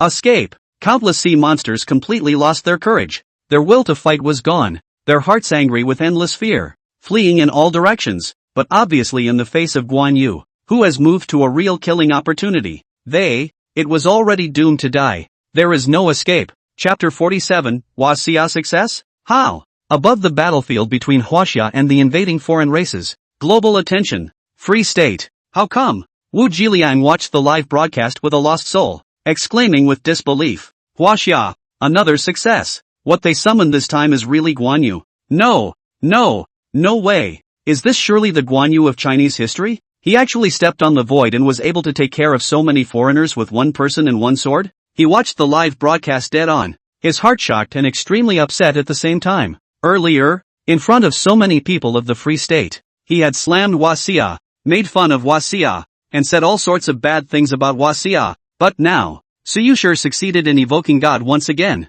Guan Yu was summoned and descended to China. Now it was on top of the battlefield where the foreign races were invading, launching a horrifying killing spree, leaving those foreign races without any resistance. To put it nicely, he has emigrated and is already part of the Free State. Usable Chinese words. One is a foreign admirer. 1 minute they're talking about how great the Free State is, but the next second, Huaxia yet again managed to summon Guan Yu and turn the tide of the battlefield, and instantly his face was on fire, as if he had been slapped hard by one Huaxia after another. The free country youth who had previously struck up a conversation with Wu Jilian was filled with shock. China actually really succeeded. They summoned the gods again. That Guan Yu is so terrifying. He made that foreign race lose their troops with just his own strength. It's completely different from what you said. Even if it works, so what? When Wu Jiliang heard this, his face grimaced as he gritted his teeth and roared. So what if Guan Yu? Since it's from the divine battlefield, it must be a dead man. The same dead man as the first emperor, which Huaxia can't summon too many times. This is just a fluke for Huaxia. The danger is not just a foreign invasion. Next time they won't be so lucky. Griping back, He let out a shiver of anger and his face clouded over. For him, of course, he does not want to see the rise of China. Otherwise, wouldn't you be a clown? Available at this time. A clown. Really funny. Wu Jiliang? No wonder. No spine. This kind of trash can only be a dog of the Free State. There are too many of these disgusting people out there. Just wait. They will regret it sooner or later. In the live stream, many pop-ups kept flying. Wu Jiliang saw it clearly. His face became more and more ugly, and his body couldn't stop trembling as if he was electrocuted. Damn Chinese bugs. You'll regret it sooner or later. He was so resentful and angry that his body's chi and blood surged, and he almost fainted when his eyes went black, to the inability to fight back in the face of these ironies. And apart from Wu Jiliang, the rest of the foreign admirers became dumbfounded. Huaxia once again succeeded in evoking the gods once more, summoning Guan Yu to descend. Nowadays Guan Yu gallops over the battlefield. To be precise, he displayed terrifying strength and suppressed the foreign races that had launched an invasion of China. And that, undoubtedly gave them a resounding slap in the face. Inside the Wachovia broadcast room, it's not just talk that there are gods in Huaxia. First the first emperor, and now Guan Yu has come to his aid. And once again Huaxia can survive the crisis. The defeat of the foreigners is finalized. Worthy of being the martial Saint Guan Yu. So strong, and ridiculously strong. A sword sweeping across thousands of miles. The historical Guan Yu wasn't this perverted. Was he? The martial Saint Guan Yu that we have seen is completely different from the perception. Just how strong is he? He didn't even consider those foreign races as opponents. And under his random strikes, he caused a huge havoc to the foreign races. Just what kind of strength must this be? Look guys, Guan Yu seems to be different from the first emperor. His form is more solid. Does this mean we can summon it at will? Check out the live feeds from other countries. The foreign worshipping dogs look like they've eaten. You can tell they're having a hard time. Ha ha ha. Not to mention that worships foreigners. Where are the foreign pigs that jumped out earlier to mock China is doomed? They squealed so vigorously in the front. Why don't they squeal now? Not only does Huaxia have gods, the existence summoned by Huaxia is far stronger than the gods they summoned. Completely hanging, not at all on the same level of hanging. This feels so good. Countless Chinese people cheered, slapping the faces of the audiences from various countries that had constantly mocked China before. At this moment, after Guan Yu swept across the battlefield, a strong sense of security rose in their hearts, equally shocked by the fact that the perceived history was completely different from what they saw in the moment. Both the first emperor and Guan Yu are very different from what they remember, but shock to shock, hard to believe to hard to believe. There is this kind of old ancestor exists. As a descendant of the Chinese what more could a man ask for? On top of the mountain, martial sage, Guan Yu. Su Yuxi looked at Guan Yu who was killing in all directions on the battlefield, destroying a large number of foreigners with every strike, and there were tears in her eyes amidst the joy. At this moment, she wept with joy. He himself not only succeeded in evoking the gods to make the crisis of Huaxia dissolve once again, but also met the righteous Guan Yunchang recorded in the history books. It made her proud, as proud as she had ever been. Meanwhile in the mind, intense curiosity rose. What kind of place is the divine battlefield? Guan Yu was able to sweep and overthrow the foreigners with one long sword. This is far more terrifying than the martial art Saint Guan Yu in the Chinese people's cognizance. What was the real history? The Three Kingdoms period. Really like. Su Yuxi's heart was filled with doubts, wanting to learn everything about the divine battlefield, about the history of China. The first emperor was a Qin dynasty figure. Guan Yu, on the other hand, is a character from the Three Kingdoms period. But all of them traveled to the battlefield of the gods. How could it not be curious that two characters from different periods in the long history could be on the same battlefield,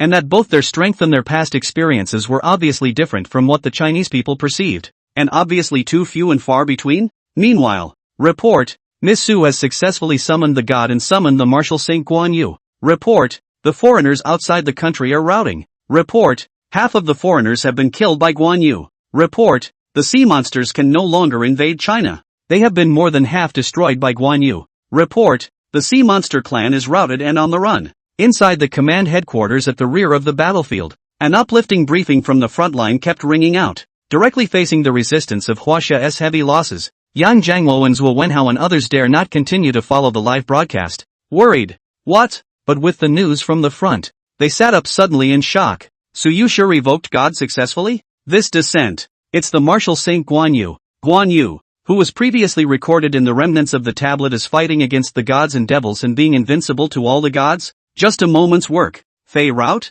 half dead or wounded, is on the run. The people present were all shocked, their eyes wide with shock. The martial Saint Guan Yu, is also a god. Yang Jianghuo's face was filled with disbelief, and under the emotion, he lost his voice and exclaimed, "Wah! There really are gods that can be summoned, and this time it's the martial Saint Guan Yu." Zhuo Wenhao opened the live broadcast again and instantly froze on the spot. Hiss! He violently sucked in a mouthful of cool air, dumbfounded. A hole plunged into a great shock. At this time, the generals of Huaxia, the cultivators had all retreated to a safe area and were watching, and the battlefield ahead. The corpses of the foreigners were piled up all over the place. Rivers of blood flowed, the ground collapsed, and gullies could be seen everywhere. It was as if a great holocaust had descended upon the battlefield just a short time before. Shivering violently, quickly follow me to pay homage to this martial saint in Chinese history. Zhuo Wenhao was so excited that his body trembled, his face was red, and he shouted with joy. Without stopping,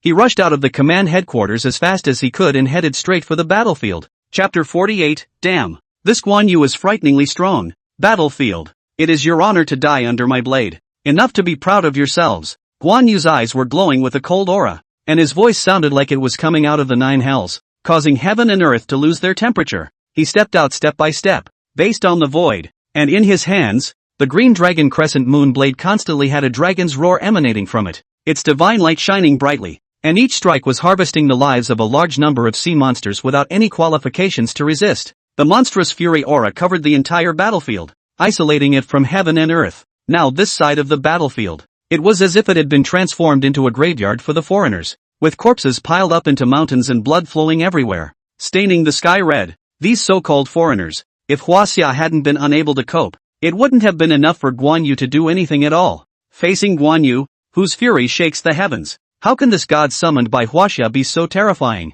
Didn't we say that Huaxia can't stop our invasion? Damn! We can't escape. The entire battlefield has been blocked by him. How can this be? He is alone yet he can face our entire race? The only remaining sea monster at this moment was horrified and completely covered in fear. They looked at Guan Yu, who had been standing on the void since the beginning, and immediately learned that their retreat had been blocked, and their souls flew away. Originally, before the invasion, they didn't sense a powerful aura amongst the Chinese. Even there are no gods, but now the terrifying existence they were facing was actually trying to wipe out the clan. Bang bang bang, the light of the sword reflected, and the terrifying aura spread in all directions. Huge booms continue to emanate from the naked eye. Any sea monsters that existed on the battlefield had their massive bodies split in pieces and were strangled into nothingness in the blink of an eye. Like a horrible holocaust that's hard to resist. The foreign races that launched an invasion of China are on their way to extinction. The invasion that was originally enough to plunge China into a huge crisis was instantly reversed under Guan Yu's hand, and the foreigners collapsed and collapsed again. There are very few sea monsters left on the battlefield today. No one expected such an outcome. The alien army with such a huge number is now dying out. Guan Yu deserves to be known as the sage of martial arts. He's too strong. Those foreigners are nothing but toys to him. Worthless trash. In cognition, Guan Yu as a martial saint's strength naturally need not say much, but I did not expect him to be strong beyond our expectations. Strong so terrible. The so-called invasion of foreigners in front of Guan Yu was nothing more than a hand over hand, not even a dog's ass. Is this the terrifying strength of the martial saint Guan Yu? The first emperor and Guan Yu both mentioned the divine battlefield. They weren't from the same period of time, yet they existed together on top of the divine battlefield. What on earth is the reason for that? Perhaps we can get some relevant information from the martial sage about there this time. To understand that mysterious battlefield of the gods, to understand the true history of Huaxia, the Chinese audience and seeing the alien race was slaughtered to few left.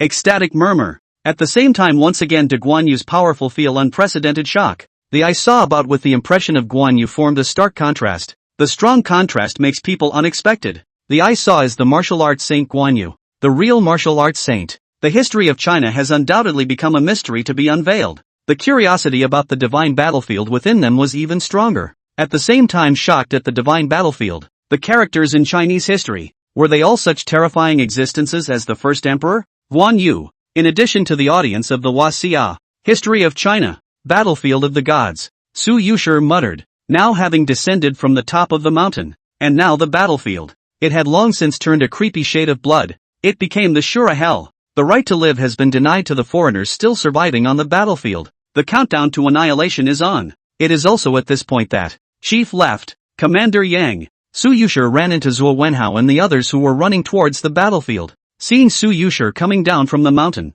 Miss Su. This time, it's thanks to you again. Zhuo Wenhao couldn't help but open his mouth with excitement and exhilaration. Before the first emperor, now the martial Saint Guan Yu, both of them had descended at Su Yuxi's call to resolve the crisis in China. And it is very different from the perception. In a very different way. Having heard what was said, Su Yuxi shook her head and solemnly said, Director Zhuo, I'm just doing what I should do. I didn't expect the ancient people in our history are gods that exist to this day. And the martial Saint Guan Yu came from the battlefield of the gods. This time Huaxia may be able to get more information. Rushing to the battlefield together, Zhuo Wenhao could not hide the excitement and tension on his face. The history of Huaxia can already be determined to be very different from that recorded in the history books. To go for more truth, they still have to learn from the summoned gods to get more information. When we arrive at the battlefield, hiss, Zhuo Wenhao and the others looked at the mountain of corpses and sea of blood in front of them, and couldn't help but suck in a breath of cool air and look moved. This horrible and bloody scene made their hearts and minds shake wildly,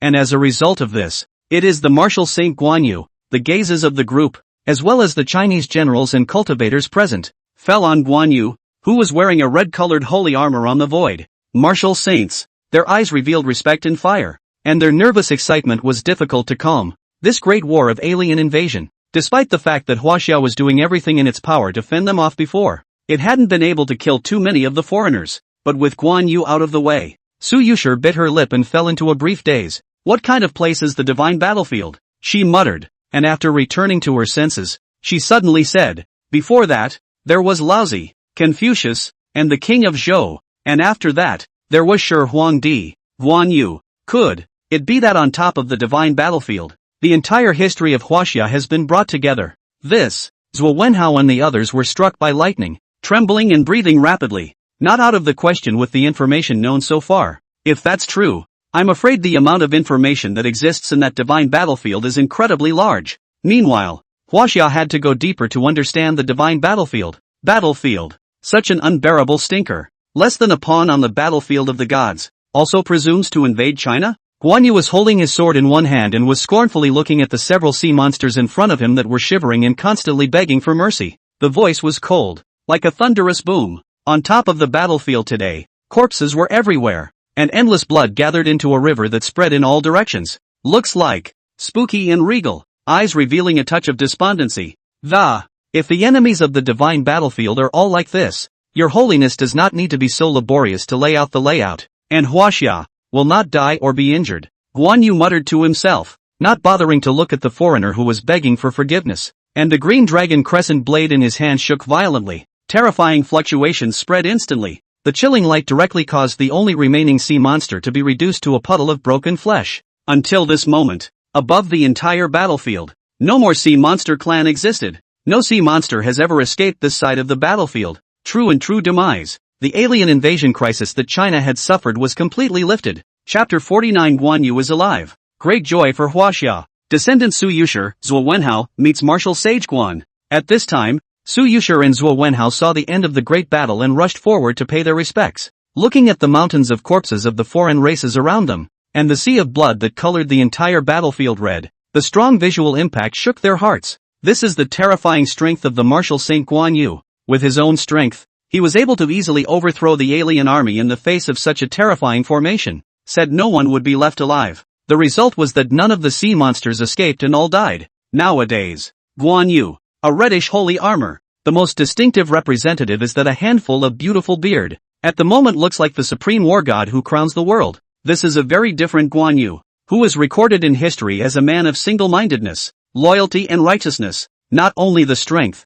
even the whole image of the person is different. And that, it is only the martial Saint Guan Yu from the Three Kingdoms period. In Chinese history, hearing voices coming from behind me. No need to be polite. Guan Yu's cold demeanor gradually eased as he turned around and opened his mouth with a light smile. He then descended from the void and stepped on top of the ground. At this moment, he felt a surge of joy in his heart as more smiles appeared on his face. After leaving the ancestral star for so many years, it had been too long since I had returned to this land. Returning to the ancestral star, even if he had experienced too many partings and too many fights between life and death on the divine battlefield, he could put it all behind him at the moment, put down all his guards, and breathed in the air of the ancestral star, feeling the vitality of the ancestral star. Up to this point, I never thought that I would be able to return to the ancestral planet and set foot on top of the land of China again. I thought it would be a long way off, or I would wait for my death before I would have the chance to do so. Guan Yu murmured, more smiles on his majestic face. Hearing these words, Martial Sage Guan,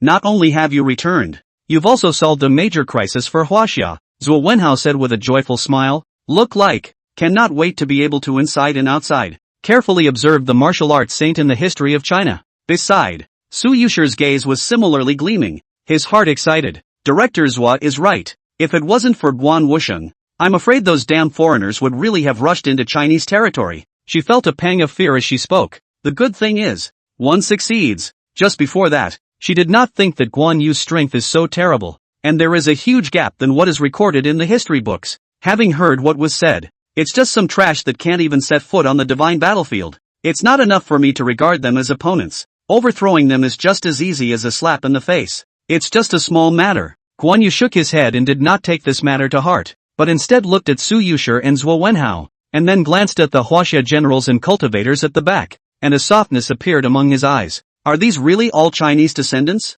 Not only was he able to return to the ancestral planet again, but he was also able to see so many Chinese descendants. This trip was worth it. It had been a long time since he had been away to be able to have this day, and even though he had bathed in blood countless times on the battlefield of the gods and killed for thousands of years, his heart and mind could not help but calm down and feel relieved. So it seems, everything that His Holiness and himself and even countless Chinese predecessors had done on the divine battlefield had been worthwhile, even if it's been a shock for a long time. Hiss! Su Yuxi and Zhuo Wenhao would still be shocked again when they heard these words. Not only for the Chinese summer, and even the countries existed a great threat to the alien race. In the eyes of the Guan Wusheng in front of them is nothing more than garbage, and is not enough to be treated as an opponent, and can be destroyed at will. Then above the divine battlefield, what kind of terrifying enemy did the first emperor, Guan Wusheng and the others face? And at this point, you are for the descendants of China. Can you tell me what year it is? Guan Yu inquired with anticipation. Having fought so far, he had long forgotten how long it had been since he left the ancestral star.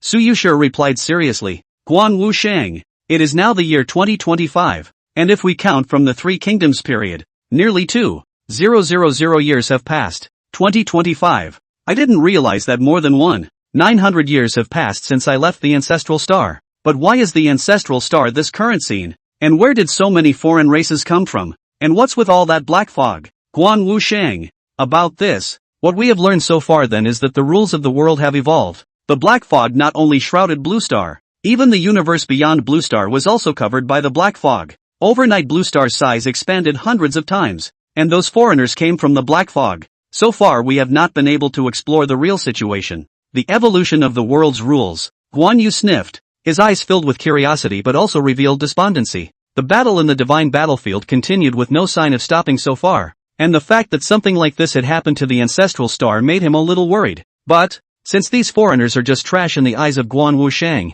and we can summon Guan Wusheng, this undoubtedly proves that there are gods in Huaxia, and that they can be summoned. Zhuo Wenhao was still immersed in surprise and said excitedly, Guan Wusheng descended, so they could go and learn more information, to learn the truth about the history of China. In response, Zhuo Wenhao looked at Guan Yu's eyes filled with worry and carefully inquired, Guan Wusheng, I have something I want to ask you. Are you alive? Guan Yu frowned and said unhappily, why are you so rude? You descendant. Of course I'm a living person. Is it possible that you want me to die? No. Guan Wusheng misunderstood. Su Yuxi hastily shook her head and rounded off the conversation. Director Zhuo meant to inquire whether Guan Wusheng had descended in his true form, because not long ago we summoned the first emperor, but he had long since died on the battlefield of God's brightness, and only a divine soul had returned, and we are worried that you, like the first emperor, have. As she said that, she recalled the words that the first emperor had said before he dissipated earlier,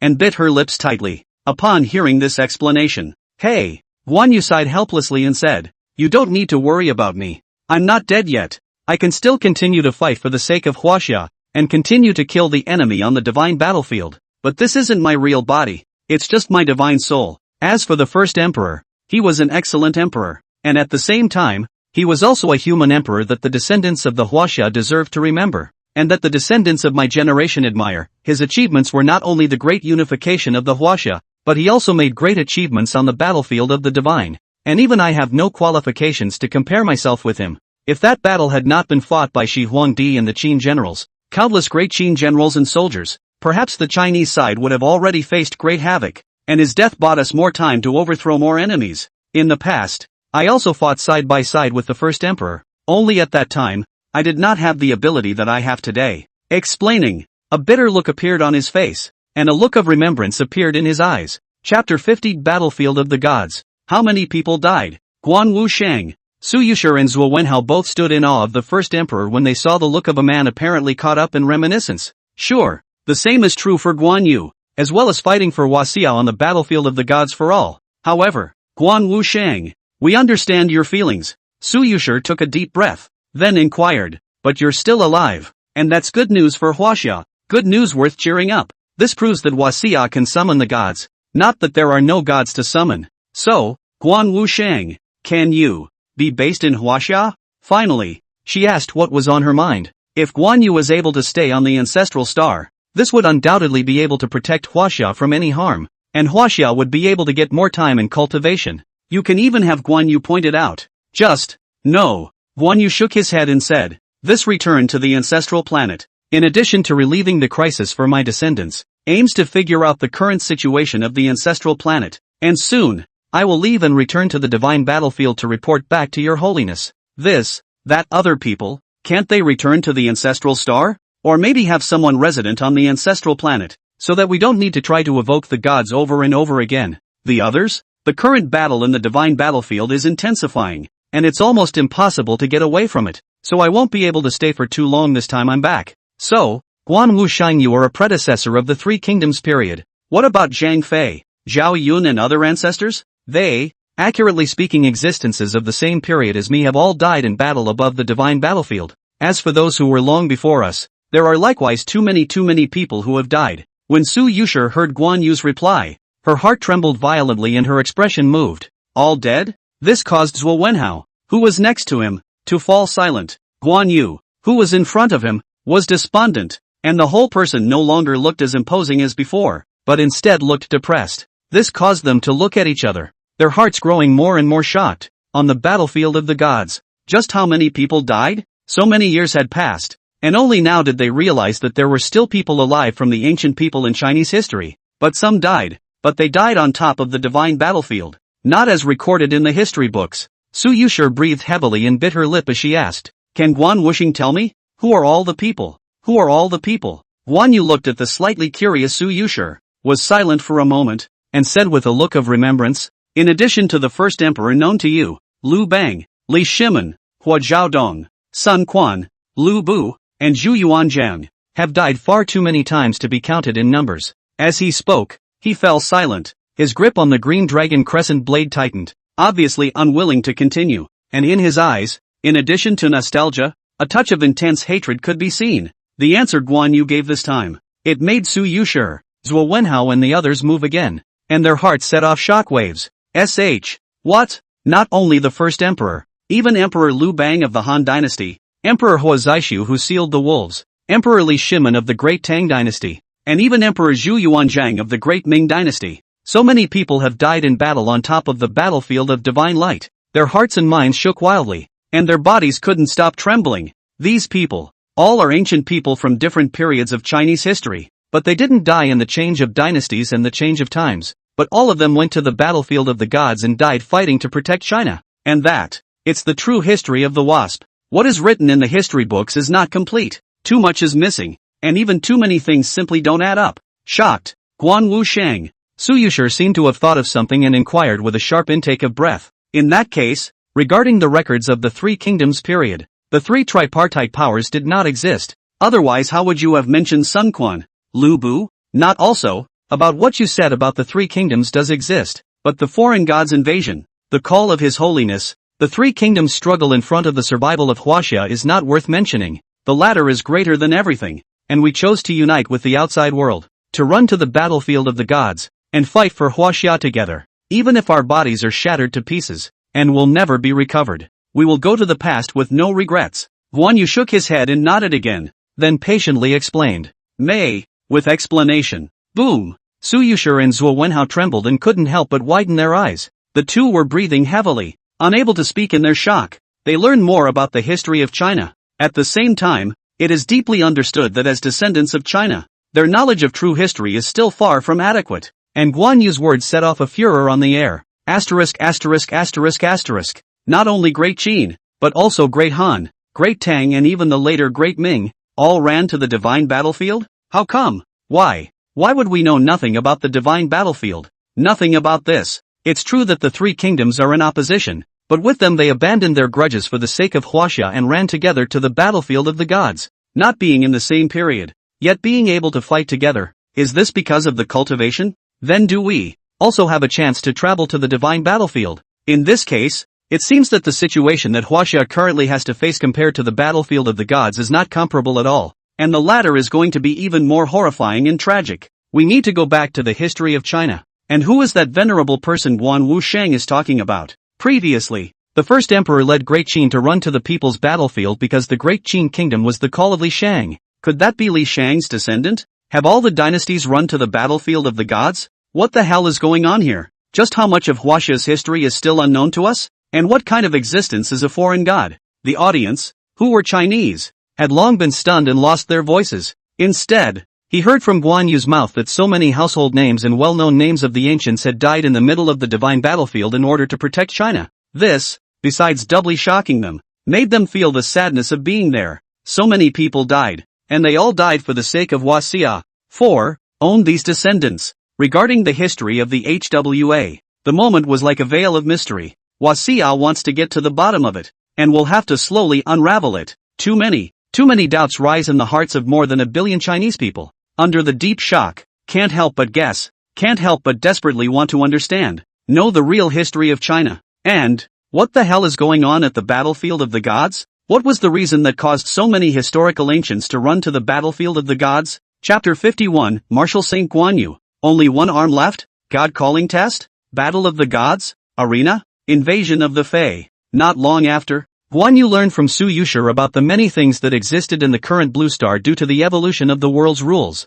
After understanding almost everything, he saw the color of worry revealed among Su Yuxi's pair of beautiful eyes. His gaze softened the more he thought about it. Clank! The green dragon crescent blade was thrust into the ground. Guan Yu raised his hand and touched Su Yuxi's head as he said in a domineering manner, "Don't worry, although I won't be stationed in China for a long time, I'll be back as soon as I'm summoned. I'd like to see if the foreign races on this ancestral star are truly unkillable, to be even harder to kill than those on the divine battlefield." At the end of his sentence, he grunted. Moment. A burst of agitation came from the black fog 100 miles away. Fleshly, that roiling black fog was actually going backwards, as in fear of Guan Yu. See the situation. Guan Sheng. Su Yuxi looked up at Guan Yu's unruffled face, a tall figure that gave an incomparable sense of down-to-earth security. Feeling the warmth on her head, she couldn't help but be touched in her heart. Even if they are not blood relatives, even if they are not related, but whether it was Shi Huangdi or Guan Yu, the goodness to the descendants of China was expressed in action.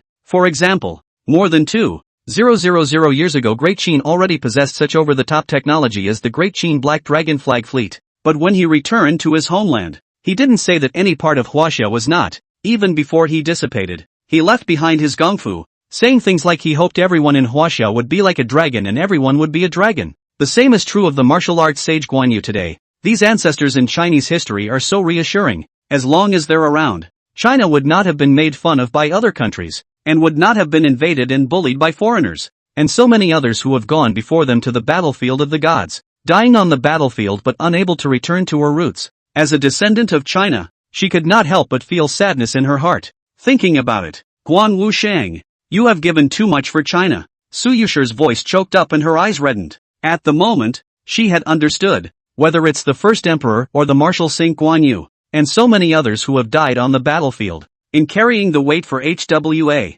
Zhuo Wenhao was quite emotional as well, flooding his eyes with red. Once it was the first emperor, and once it was you, Guan Sheng. If it wasn't for you, the situation of Huaxia today would certainly be as bad as it can be. On behalf of Huaxia, I would like to pay my respects to Guan Sheng. He opened his mouth, shakily. Next, it's not necessary to make a mistake. To be able to return to the ancestral planet in my lifetime, and to be able to meet the descendants of the Huaxia, that's enough for me. Guan Yu hastily reached out and pulled Zhuo Wenhao's arm, and said with a relieved face, "After so many years, you guys still remember someone Guan, and that's enough." Speaking here, he couldn't stop himself from letting out a loud laugh. and his magnificent laughter went straight to the clouds. He also didn't expect that the descendants of Huaxia would think so highly of him. Loyalty and righteousness. All of this was learned from Su Yuxi's mouth. As an old man who had existed 1 or 2,000 years ago to the present day, he was in an extraordinarily good mood in addition to being doubly relieved. Happy. Haven't been this happy in a long time. When Su Yuxi and Zhuo Wenhao heard this, they were once again moved. Close to tears. Nothing. As long as the descendants of China are well off. They inhaled deeply, and tears glistened in their eyes. The great hero of Chinese history in front of them made them reacquaint themselves with, and have a better knowledge of, the true history of China. At this point the breeze is blowing. Guan Yu laughed softly with quite a lot of emotion, his beautiful beard fluttering in the wind, his clothes hunting, but his left arm was constantly swaying, looking bizarre. The scene. It allowed Su Yuxi, who was already standing on the left, to see it clearly. Guan Wu Sheng. Your hand. She was stunned when her eyes looked at it, and her little face went white as she cried out and covered her mouth with both hands, her eyes filled with shock. Guan Yu's left hand position is empty. No wonder the previous out to exterminate the foreigners. A move has not used the other hand. I did not expect. This was actually Guan Yu with only one hand left. Su Yuxi's heart shook as she said with difficulty, Guan Wu Sheng. What is going on here? This. Zhuo Wenhao's gaze looked away, and a strong shock flowed from his eyes. Such a powerful man, but without an arm. The Chinese audience in the live broadcast room was just as shocked. Their re-recognized martial arts Saint Guan Yu, left with only one hand, recalled the previous words about what was said. Anyone who is Chinese is once again blown away by this selfless ancestor. But in the face of the movement of Su Yuxi and the others, losing a hand is nothing, and it is the result of a sneak attack by a scumbag when he was once young and on a campaign with the first emperor. A battle in which too many people died. Guan Yu said the reason, mentioning the past again. His eyes dimmed. Almost everyone else died. I only lost a hand. Compared to the others, it's been too good. Since then, I have sworn that as long as I live, I will keep killing the enemy on the divine battlefield and kill all those scumbags, kill them all. He only smiled sagely at the loss of one of his hands, but at the mention of the past, his eyes revealed intense hatred. His right fist clenched and clicked. The shocking fluctuation of breath caused the entire heaven and earth to shake. Hatred and anger are like substance. Shake the heavens. Seeing Guan Yu, who had suddenly become intensely emotional, Su Yuxi and Zhuo Wenhao were both startled and their mouths were dry. A sadness welled up from their hearts, and likewise they gave birth to anger. Of course, they were shocked more. The enemies on the divine battlefield were actually that terrifying. After recalibrating, it's almost time for me to go back and resume my duties. Guan Yu sighed softly and laughed in relief. If it wasn't for the fact that you guys were summoning and His Holiness happened to let me come back, perhaps it's not even known if I can come back to take another look at my ancestral star before I die, and take a look at the descendants of the Huaxia who have been separated by nearly 2,000 years. Before I came, I was still killing enemies on the battlefield. I've understood the current situation of the ancestral planet. It's time to go back. The battle is tight, and returning for too long, I'll have to kill many less scumbags. Of course, the Chinese side cannot lose. If we lose, we will be doomed. But there's still some time, so you can ask me anything you want to ask, anything you want to know, anything I can answer. He smiled and explained the situation. Once again, when the divine battlefield was mentioned, the sternness in his body was once again present. It made the space around him tremble. Finally, though, he added with a light chuckle, these descendants of Huaxia, I think they have too many doubts in their hearts, and it would be nice to have some questions answered. At least, don't let your holiness and the many martyrs of China be forgotten and make what they did worthwhile. Chapter 52, Chinese Gods, in sitting on the divine battlefield? So that's it. Su Yuxi and the others felt creeped out when they heard Guan Yu's words. On the battlefield of the gods, there was such fierce fighting until now.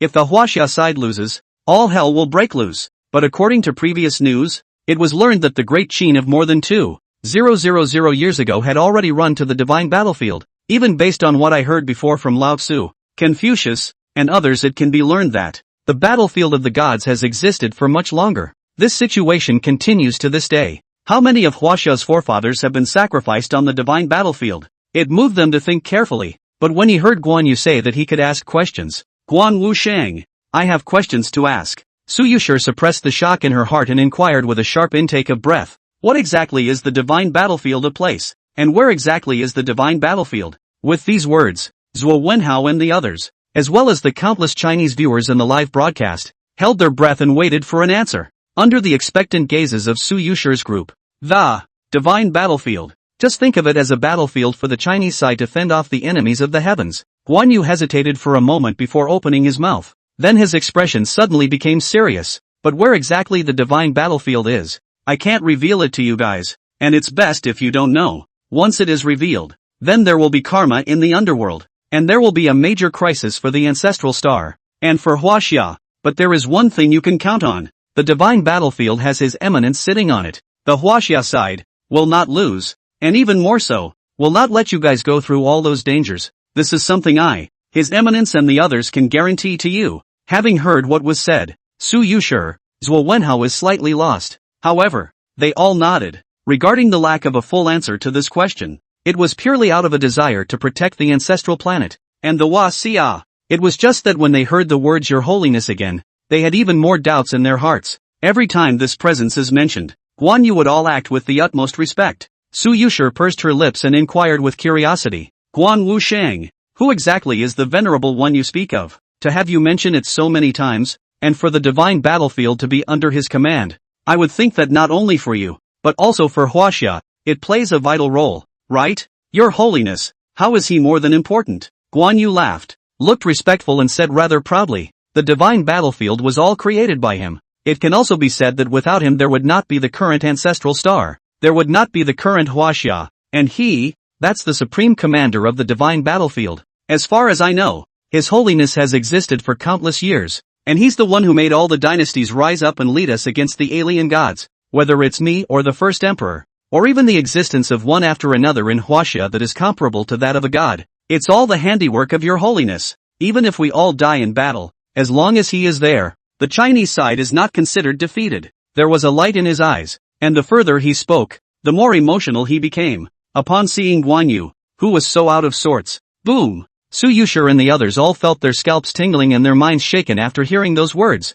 The honorable man in Guan Yu's mouth is so horrible? The shock on Su Yuxi's face could not be concealed, and her mouth went dry as she inquired, Marshal Saint Guan, can you tell us the name of that eminence you spoke of? Li Sheng. Guan Yu replied with a solemn look and continued, since you have already met the first emperor before, I think you already know that Your Holiness is also the state master of Great Qin. Boom! Su Yuxi and Zhuo Wenhao's group stared blankly for a split second, their minds roaring endlessly. Li Sheng? The honored one in your mouth is still the state master of Great Qin, existing for countless years. That means, Li Sheng has run through the long history of China? Waves of shock stirred in their hearts, the shock of this moment unprecedented. This information coming out of Guan Yu's mouth is so shocking. They didn't think that Guan Yu mentioned many times that his honor would be the state master of Great Qin, and all the Chinese people through this name. The means are actually so horrible. The divine battlefield was actually created by Li Sheng. Shi Huangdi, Guan Yu and so many ancient Chinese people were all called upon by him,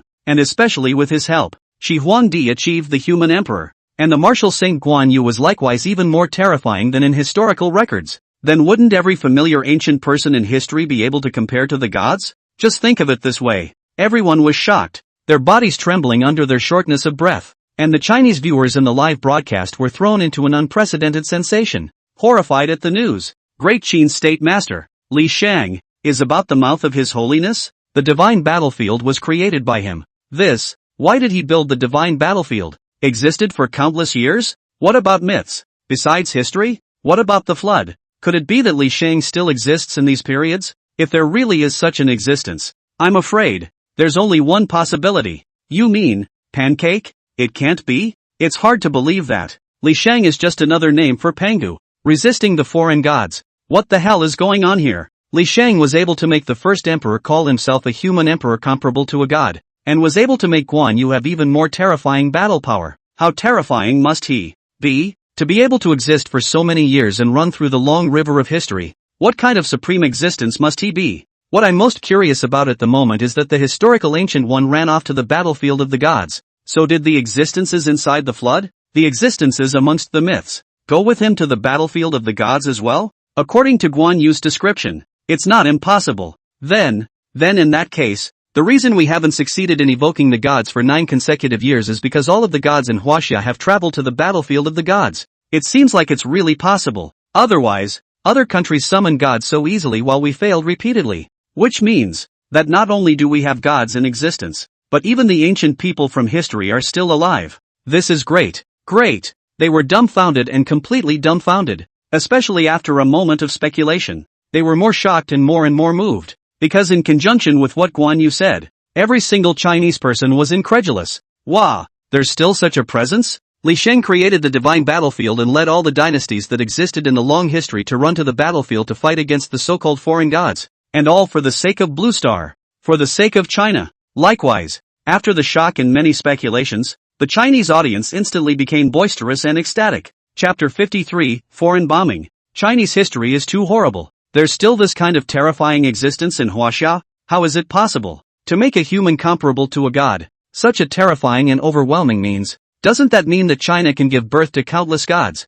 Shiba? It can't be. It's definitely that guy called Guan Yu who's making things up. Making up stories with the guys from Huaxia as a way to scare us. That's right. If there really is an existence like that, how could Huaxia have failed in evocation for so many years? Damn. I didn't expect Huaxia to defuse the crisis once again. What the hell is going on this year? Until this moment, the audience from various countries finally couldn't withstand the shock in their hearts and talked frantically. In the face of what Guan Yu had said, they were unwilling to believe that Huaxia had such a terrifying existence. If that's true, what the hell are the gods of the nations? If the ancient people in the history of China were all like Shi Huangdi and Guan Yu, which country would be able to compare to China? Just as China was boiling over with shock and all the countries were exclaiming in amazement. Still the air in China is good. So good. Guan Yu inhaled deeply and exhaled slowly. Satisfaction and reluctance appeared in his eyes, and with a smile on his face, he murmured, setting foot on the homeland of China. Everything from the past is so nostalgic. If one day I die in battle like those martyrs of the first emperor,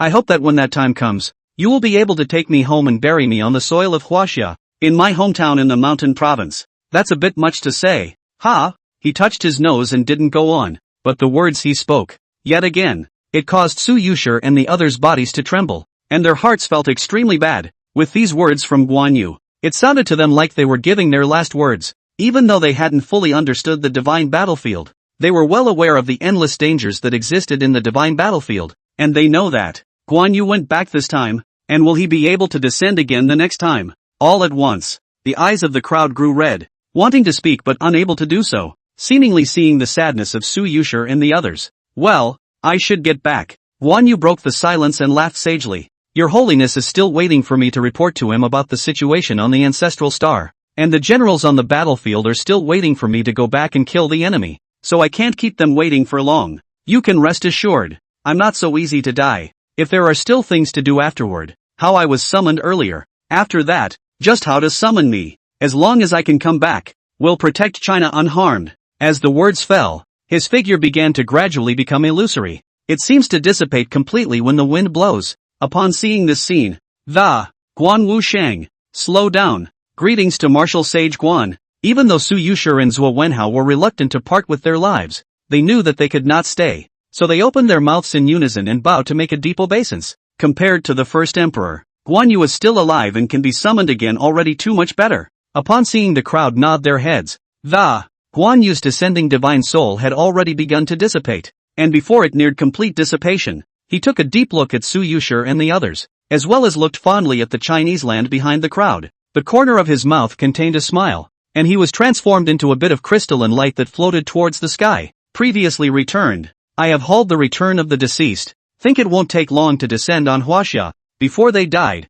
they fought for Huaxia. After they died, they deserved to return to their homeland. The leaves return to their roots. Look forward to you and other descendants of Huaxia can be kind to them. Let them go home. This matter, Guan please. After he dissipated, the words he left behind for Huaxia echoed between heaven and earth. With a soft sigh, the aura belonging to Guan Yu completely dissipated in this heaven and earth, as if it had never returned. And at this point, this matter is something we should do. Please don't worry Guan Wu Sheng. Su Yuxi, Zuo Wenhao's heart trembled, and he opened his mouth solemnly without any slackness. Guan Yu has left, but before descending, he hauled the return of the deceased. After that, we'll be coming down to Blue Star. If it was before this incident, they might have been immersed in shock for a long time, but now, instead, they agreed to Guan Yu's request with respect and immense sincerity. Since he's Guan Yu's old man, that's the forefathers of Chinese history. As with Great Qin, these martyrs who fought for the sake of Huaxia, who, as descendants of Huaxia,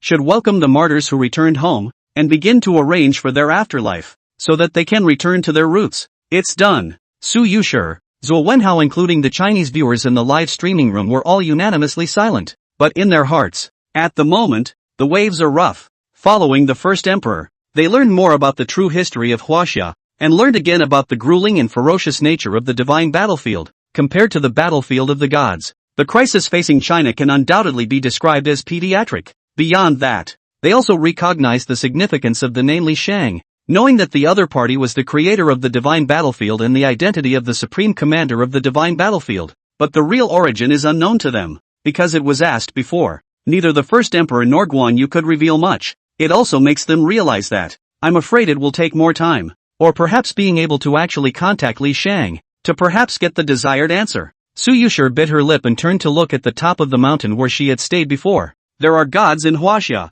We can summon them, but the existence of the divine battlefield makes it difficult for them to withdraw, which explains why we experienced so many years of failure before. She muttered, her face showing self-reproach. They have obviously fought for Huaxia, paid for Huaxia, and carried their weight for Huaxia, but we never knew before this, and were even full of disappointment in them during those years of constant failure. How can this be? Her face paled slightly as she recalled the information she had been given earlier, blaming herself even more. With these words, the Huaxia view in the live broadcast room could not help but be silent, and there were many viewers who felt ashamed all of a sudden. I even cursed the gods of China in my heart when I failed before. I'm so damned. So it's not that we don't have gods, but our gods are fighting for us, and have gone to face a horrible enemy for us, and what Huaxia experienced before is nothing compared to that. Damn. I'm so not a person. Before I said I wouldn't believe in a god in China anymore, but I never thought it would be like this. After their silence, they are invariably self-reflecting and spilling their guts, and at the moment, no matter what really happened in the divine battlefield, and no matter how ferocious the mysterious battlefield is and how terrifying the enemies are, Su Yuxi looked up to the sky, respect showing on her complex face, and with tears in her eyes, she said, but they protected us well. Chapter 54, creating a new high rating and taking the top spot again. This resistance is over. Huaxia summons the god, Guan Yu. Divine record, the first god to wipe out the foreigners. Divine rating, 98. Free state summoning gods, Lucifer. 4. God's war record, heavy damage to the foreigners, causing them to be routed. Divine rating, 90. Sakura nation summoning god, Susanoo. Sukishij. Divine war record, letting the foreigners flee. Foreigners stepping into Sakura country's territory and killing Sakura countrymen. This war record is nullified. Divine rating, none. Reminder, this time, due to the arrogance of the gods of Sakura country, the foreigners had a chance to step into the territory of Sakura country, and this invasion of the foreigners, Sakura country regards it as a failure, and will be punished. First place, Guan Yu. Huaxia will receive the following rewards. 1. Expansion of China's territory by 1/10. 2. Life expectancy of all people in China plus 5 years. 3. Secret places around Huaxia plus 2. Above the battlefield where the Chinese people were, voices rang out, one after another giving the ratings as well as the results of each country. And this time, Huaxia is still proud to be a member of the group. Guan Yu's descent. His horrific strength all but wiped out the foreigners, and was still the first god among so many beings to do so. The rating was nearly a perfect score, crushing the gods of other countries and placing them in first place. And now that the results are in, Guan Yu is first, and Huaxia will be rewarded. Not only territorial expansion, life expectancy for all is even increased by 5 years and gets increased by the surrounding secret areas. A piece of news fell into the ears of every Chinese person, instantly plunging the whole of China into a boil. Zhuo Wenhao was thrilled when he heard the end of the alien invasion,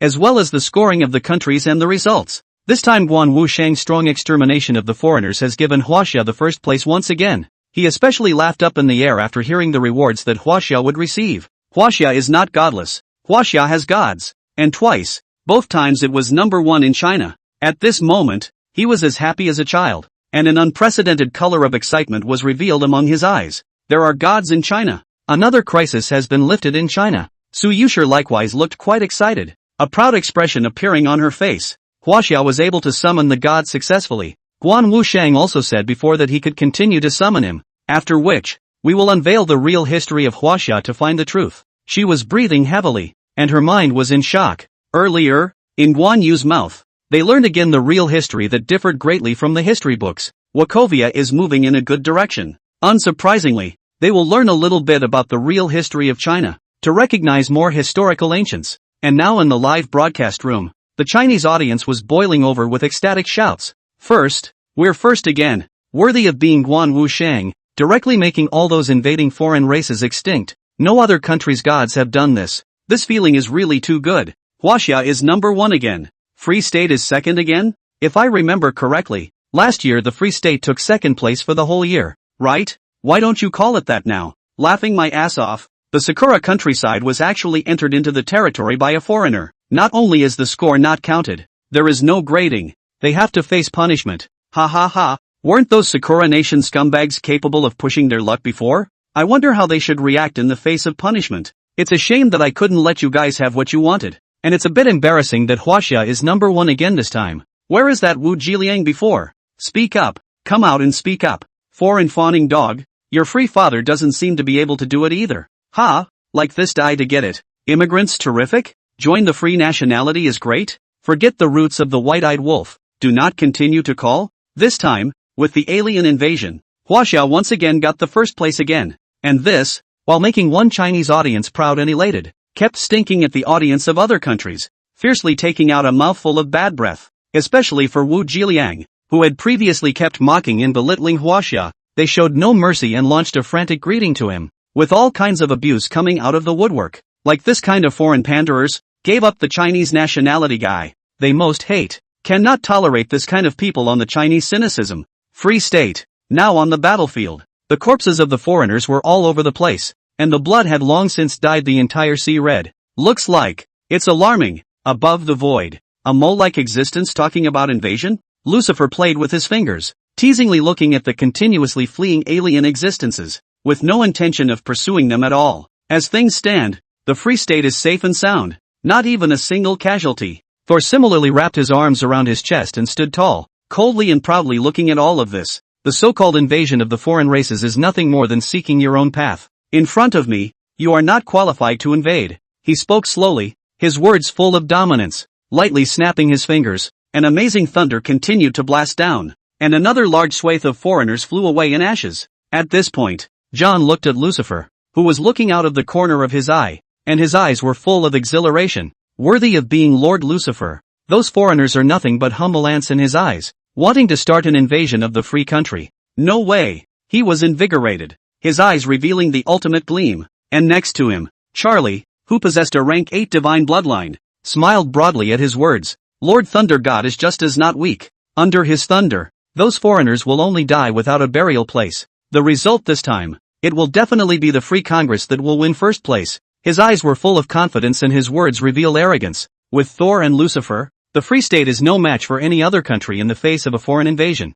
Realize that. The Free State had not lost a single general, a single member of the nation, from the moment of the alien invasion, and that, it's just not comparable to other countries. The two men looked at each other, and the smiles on their faces grew even wider. Seems to have thought of something. Did the Chinese side really not summon the first emperor? Wouldn't they, then, be at the bottom of the list? John sneered and continued. As long as the Free State can get first place this time, then the other countries will be trampled under the feet of the Free State. I hope the rewards are good this time. With the performance of Lucifer-sama, Thor-sama, the free country doesn't necessarily deserve to be number 1. In the near future, the Free State, no, to be precise, we will become the hegemon of the new era, making other countries' gods bow down, especially Huaxia, whom, I'm really looking forward to them kneeling down and begging for mercy. At the end of his sentence, he sneered. Charlie nodded his head rather approvingly at these words. Who is China to compete with the Free State? With a disdainful face, he said, they were merely lucky in the god summoning examination before, and in the face of an alien invasion, they have no qualifications to compare themselves to us. Chapter 55, Free State blows up. They lose again? This time the first place can only go to the Free State. Isn't that bull asterisk? After hearing John and Charlie's conversation, Lucifer and Thor opened their mouths one after another, contempt in their eyes. In their view, the gods of other nations could not be compared to them, even though Lucifer was sort of defeated at the hands of the first emperor before. That first emperor of Huaxia has not been summoned. Can it be that he has completely dissipated? He didn't care about being defeated before, but speculated under a sneer. Suddenly, this alien invasion is over. A voice rang out from above the canopy. Hearing the briefing moment, John and Charlie, along with Lucifer, the god of thunder they had summoned, all looked up. Is it finally over? Confidence and curiosity were revealed among their eyes. For them, this time, the first place can only go to the Free State. As for curiosity, but it's to see what rewards will be awarded for this free-for-all. And behind them, countless free people had already cheered and applauded, looking incredibly excited. First, as a result of this alien invasion, first place can only go to the Free State. We're about to receive a reward. This time the reward must be even more generous than the God Evocation examination. I'm already ready to receive the reward. Ha ha ha. I'm afraid the people of other countries will be eyeing us again. But the free country is destined to be an existence they'll look up to in the future. I do wonder if HWA failed? So what's the point? There's no way to continue the evocation of the gods, much less summon the first emperor. And they'll be damned if they'll succeed in resisting the foreigners. All the people of the Free State present were cheering and shouting at this moment, their words brimming with confidence. There will be no surprises for them, not even bothering to pay attention to the other countries before. All they know today is that first place will go to the Free State. That's confidence. In the expectation of almost everyone, this resistance is over. Free State summoning gods, Lucifer. 4. God's war record, heavy damage to the foreigners, causing them to be routed. Divine rating, 90. When they heard the results and scores announced, the cheers rang out to the heavens. With a record like that, with such a high rating, the Free State must be number one. And along with the results and ratings of each country being released, the people of the Free State who weren't in the live broadcast room in China had already been overjoyed. John sneered. As expected. That's natural. How can the gods that other countries are currently able to summon compare to Lord Lucifer? Lord Thor? It's destined for the free country to get first place. Charlie yawned lightly, the look in his eyes intense, and listening to the cheers and shouts of the people of one free country after another. Lucifer and Thor looked at each other and both smiled with considerable satisfaction. It seems that other countries are no better. Nothing unusual. The two men opened their mouths one after another, their tones filled with arrogance. But along with the announcement continued. Huaxia summons the god, Guan Yu. Divine record, the first god to wipe out the foreigners. Divine rating, 98. First place, Guan Yu. Huaxia will receive the following rewards. 1. Expansion of China's territory by 1/10. 2. Life expectancy of all people in China plus 5 years. 3. Secret places around Huaxia plus 2. It wasn't until the results were fully announced that the Free State crowd present instantly became quiet. Deadly silence. Boom. They stared at the canopy with wide eyes and numb scalps. The results previously announced by the will of the world. Wachovia is number 1. Guan Yu has the highest rating and a record of being the first country to completely wipe out the foreigners. As the scalps of these men exploded. What? Lucifer? 4. John and Charlie exclaimed in surprise, not expecting this outcome. Wachovia is in first place again. Highest rated and best record. Lucifer's face was unsightly and his voice was low. Didn't the Chinese side not summon any gods? Since that first emperor isn't there, how could they possibly finish first? Wait, Guan Yu? This is the god that Huaxia resummoned? They've succeeded again? Didn't they say that it takes 9 years for Huaxia to succeed even once? He growled in anger, only to feel punched in the face. Earlier, he told the people of the Free State that as long as Zheng didn't come out, then the Free State would be number 1. No surprises. But now, the first is not the Free State, but the Chinese. That Huaxia that was previously scoffed at and ridiculed by the rest of the world. And the other party even summoned an unknown god. Guan Yu. What the hell is going on? 4. Who was next to Lucifer? Was also confused. It shouldn't be. How come Huaxia is number 1 again? He frowned tightly, the thunder in his body showing signs of storming. Having trouble believing the results he was hearing in the moment. But they're okay. As the summoner, John froze in place after hearing the results. The first one is not us. It's China again. He was trembling and his eyes were red as he growled. And how did Guan Yu come out? Didn't Huaxia just summon the first emperor? How can they still summon a god? In other words, this time, Huaxia just summoned a Guan Yu and wiped out all the foreigners, earning the highest rating for being the first to wipe out the foreigners. Earning first place? Charlie couldn't stop trembling and his face was ugly as hell. Such a result is unacceptable to them. The original self-confidence turned into boundless anger at this moment. The sudden turn of events made John and Charlie almost storm off. Damn, Huaxia is number 1 again. Why is that? No. The two men's hearts shook wildly, unable to accept the situation at hand, and roared madly. Shouldn't it be a blessing and misfortune for Huaxia to be able to summon the first emperor after all the years of failure before? But now, instead of summoning the first emperor to resist the alien invasion, Huaxia has resummoned the gods. That Guan Yu, helping Huaxia annihilate the invading alien race, helped Huaxia get first place and get rewarded. And all of this, Originally from the Free State. Could it be that Huaxia had been hiding before? John's face was twisted. His body couldn't stop trembling, and a strong resentment was revealed among his eyes. He, as a divine bloodline holder who had summoned Lucifer, had lost to Huaxia, no matter if it was the previous test or the current alien invasion. This caused a huge blow to his inner confidence, and boundless anger filled his heart, unable to be calmed down. Damn Wachovia. Chapter 56 Sakura Nations Panic. Their punishment. The Congress of the Free State Building. Why is it number 1 in China again? Chief George was roaring mad with rage. All the other executives were dumbstruck, their faces incomparably ugly. Didn't Huaxia not summon the first emperor? No. Guan Yu? They summoned a new god. How is that possible? In that short period of time, they managed to summon 2? In the past 10 years, the only powerful gods that the Free State has been able to summon are Lucifer, the god of thunder. But in less than 2 months, Huaxia has summoned the first emperor and Guan Yu. Chief, that Guan Yu's identity is almost understood. From the Three Kingdoms period at the end of the Eastern Han Dynasty in Chinese history, I didn't expect him to be able to be summoned by the Chinese people. Just like that Shi Huang Di. As if Guan Yu isn't dead like the first emperor, but is still able to keep Huaxia summoned? How on earth did HWA do that? The executives present exclaimed in disbelief, their eyes filled with shock. For them, the news that Huaxia had once again gotten first place was too shocking. Meanwhile, more than that, they felt boundless anger. Previously, in the god summoning examination, if it wasn't for Huaxia summoning the first emperor, then the first place in the examination would have been the Free States. This time, along with the results of each country, the ratings were released, and the Free State was equally far ahead of the others. But on the contrary, Huaxia managed to summon the gods again,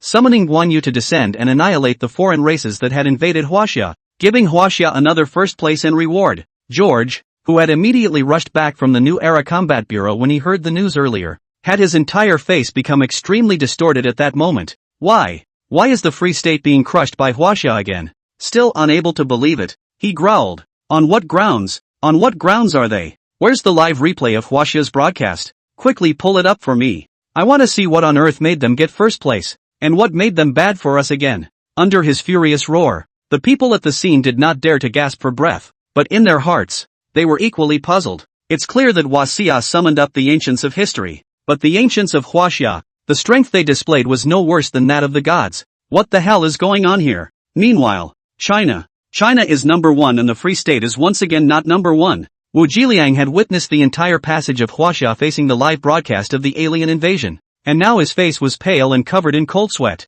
The Guan Yu of Chinese history is summoned to descend. Not only that, a Qinglong crescent blade swept across the entire battlefield, destroying the entire alien race that had launched the invasion. The whole thing. It took less than half an hour. Compared to other countries, it ended the battle faster, leaving none of the roaming sea monsters alive. Annihilate. Nowadays, Wu Jiliang didn't have the arrogance and recklessness from before, but instead looked at the already calm live broadcast screen on the Huaxia side with a face full of horror. Guan Yu is a human being no matter what, but how can he be so horrible? He was shivering, his forehead was constantly sweating coldly, and he shuddered and lost his voice. And Guan Yu is going to be even more terrifying than what is recorded in Chinese history. Is that really Guan Yu? No way. This can't be right. Before the god summoning examination, Huaxia took first place, and in the face of the invasion of the foreign races, Huaxia is first again. Just how many first places are they going to take? At this moment, his body was stopping trembling,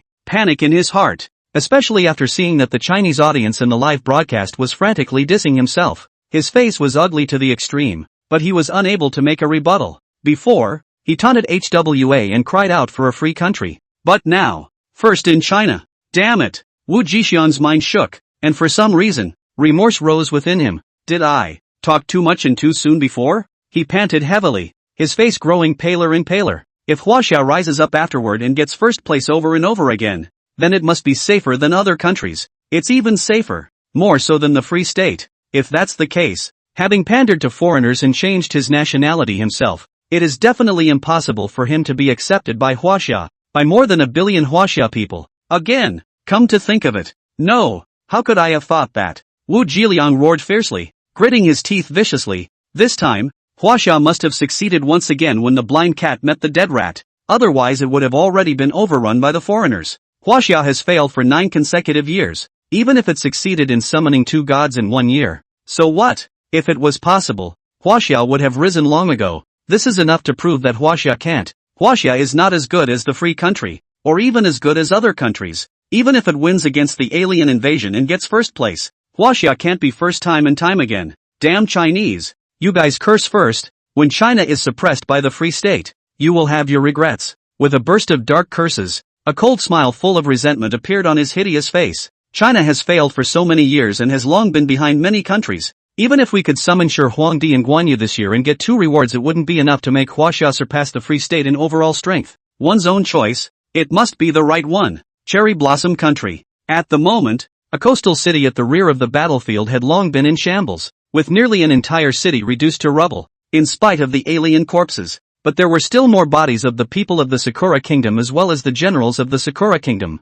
Today, the Free State succeeded in blocking the alien army, and Huaxia even annihilated the alien race with Guan Yu's hand, becoming the first place to receive rewards. And we are regarded as failures. Okamoto Hinagawa stared blankly at the sight before him, his eyes filled with disbelief. Since Tsukuyomi and Susanoo were too unruly earlier, after slaughtering many of the Fae, they felt bored and planned to see what else those Fae were capable of. This resulted in the rear, which was attacked by an alien army, and the city was nearly flattened. And Cherry Blossom Country. It is the only country among so many that is considered a failure of resistance. Next to Okamoto Hinagawa, Nakajima Chisato, who had summoned Susanoo, leaned helplessly against a stone pillar, unable to come to terms with the situation at hand. Next, we have to face punishment. A flash of panic appeared in his eyes, and his entire body looked incredibly tense. Once it is the will of the world that descends to punish, no one can change it. Even if they possessed a divine bloodline and could summon the gods, they still couldn't change the punishment that the will of the world was going to descend.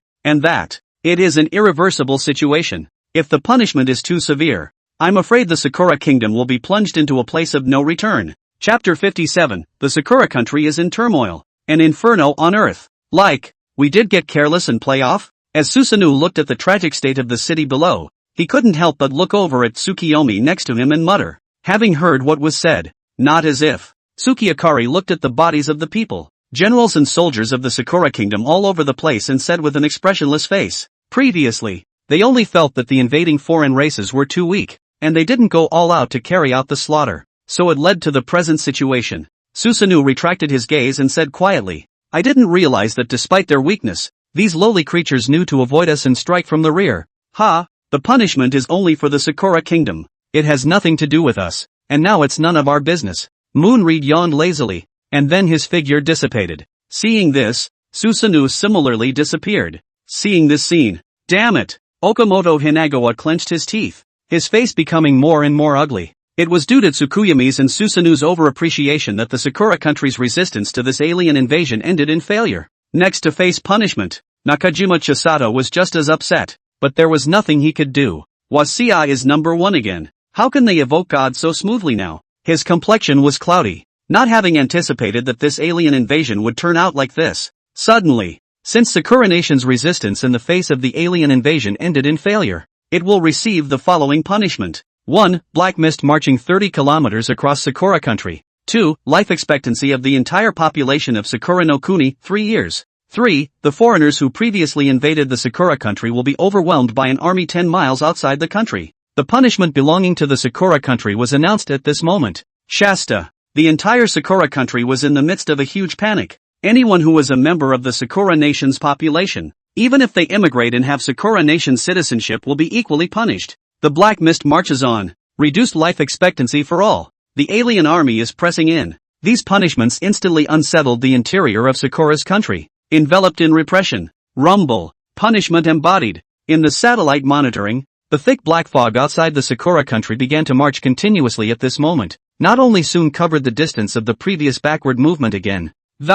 It even spread 30 miles forward into the Sakura country's territory. Beyond that, all the Sakura nationals suddenly seemed to have lost something and became weak. They could feel that the vitality in their bodies seemed to be draining away. And worst of all, roar. Along with the black fog, a heart-stopping roar continuously came out. The ground shook. Even the entire Sakura country was shaking. In the midst of the black mist, there was an alien army that was constantly approaching the Sakura country, and the horrifying noise added to the panic. In the face of punishment, the people of Sakura Nation completely panicked. Punishment, that we would be reduced to having to accept the descent of punishment. 3 years of life. It's because of the inaction of the gods of the Sakura country that all of us have had our life expectancy reduced by 3 years. What the hell are Tsukuyomi and Susanoo doing? They are able to ignore those foreigners, but they represent the Sakura country. Why do they still have to hold back on the battlefield? I heard it before. They didn't give a damn about the people of Sakura Nation, and if they hadn't not taken it seriously, we wouldn't have been punished like this. Why are the gods of the Sakura country being like this? The ancient people of China's history get first place, but the gods of the Sakura country don't care about us ordinary people. They're simply abominable. Abominable to the core. Nowadays, the people of Sakura Nation have long been resentful for Tsukuyomi and Susanoo, breaking down and cursing, and even too many people directly broke down and cried. They didn't expect that Sakura Nation didn't have rewards, and even if they didn't record their achievements, they still faced punishment, and right in the middle of the city that was nearly trampled down by the Fae. Sinning, Hirono looked at the corpses of his loved ones who had died under the invasion of the foreigners, and sobbed in immense agony and tears. I thought Sakura Nation could compete for first place, but the result was not only that he did not have any ranking, but also ended in failure in the resistance, and the foreigners managed to step into the territory of the Sakura country, and all of his family members were buried under the attack of the foreigners. On the other hand, the two gods, Tsukuyomi and Susanoo, didn't feel any guilt, but instead, they didn't take this kind of thing to heart at all. Hirono's body trembled and he growled sadly. Why? Why are our gods so conscienceless? Even if the gods of Huaxia were already dead, that first emperor could still fight for Huaxia, even if he would die completely without hesitation. And Guan Yu, who could have stood up for the descendants of China when he saw them being oppressed by the foreigners? He would have gotten angry and gone to kill all the foreigners who had invaded against China. And our gods? They could have protected us better, but they didn't do that, and they let Sakura Nation be punished. What kind of gods are they? Under his frantic ranting, the rest of the Sakura Nation's people on the scene were vocalizing, and their pain-filled eyes revealed grief. Contrast this with the HWA. There really wasn't anything that could be compared to the gods of the Sakura country. If it was a god of Huaxia, it would never let the people of Huaxia fall into a dangerous situation. Even if it was to elevate itself, there would never be a situation like theirs. This moment, for the first time, many of the people of the Sakura country envied the Chinese people from the bottom of their hearts. What? What about this? Okamoto Hanagawa was momentarily at a loss for words as he listened to the vocal and angry criticisms of the people around him. Nakajima Chisato looked incredibly complicated and gritted his teeth. Didn't they say that there's no way for Huaxia to evoke a god again? What's up with that, Guan Yu? Not only did Huaxia evoke the gods again, but they also got the first place ranking again. Why is this happening? Instead of caring about the anger and sadness of the people of Sakura Nation, he looked to the official personnel of the Sakura Nation God Evocation Institute and asked. Having heard what was said, the person in charge, Ito, had an ugly look on his face and said in a deep voice, the Chinese mythology is not right, and their history is even more wrong. According to the many information such as the divine battlefield that is currently being revealed by the first emperor summoned by the Chinese, Guan Yu, we have no way of knowing what kind of place it is, but we are investigating. What happened this time is just an accident. It has nothing to do with you guys. Don't blame yourself too much. On the people's side, we'll go and take care of it come what may.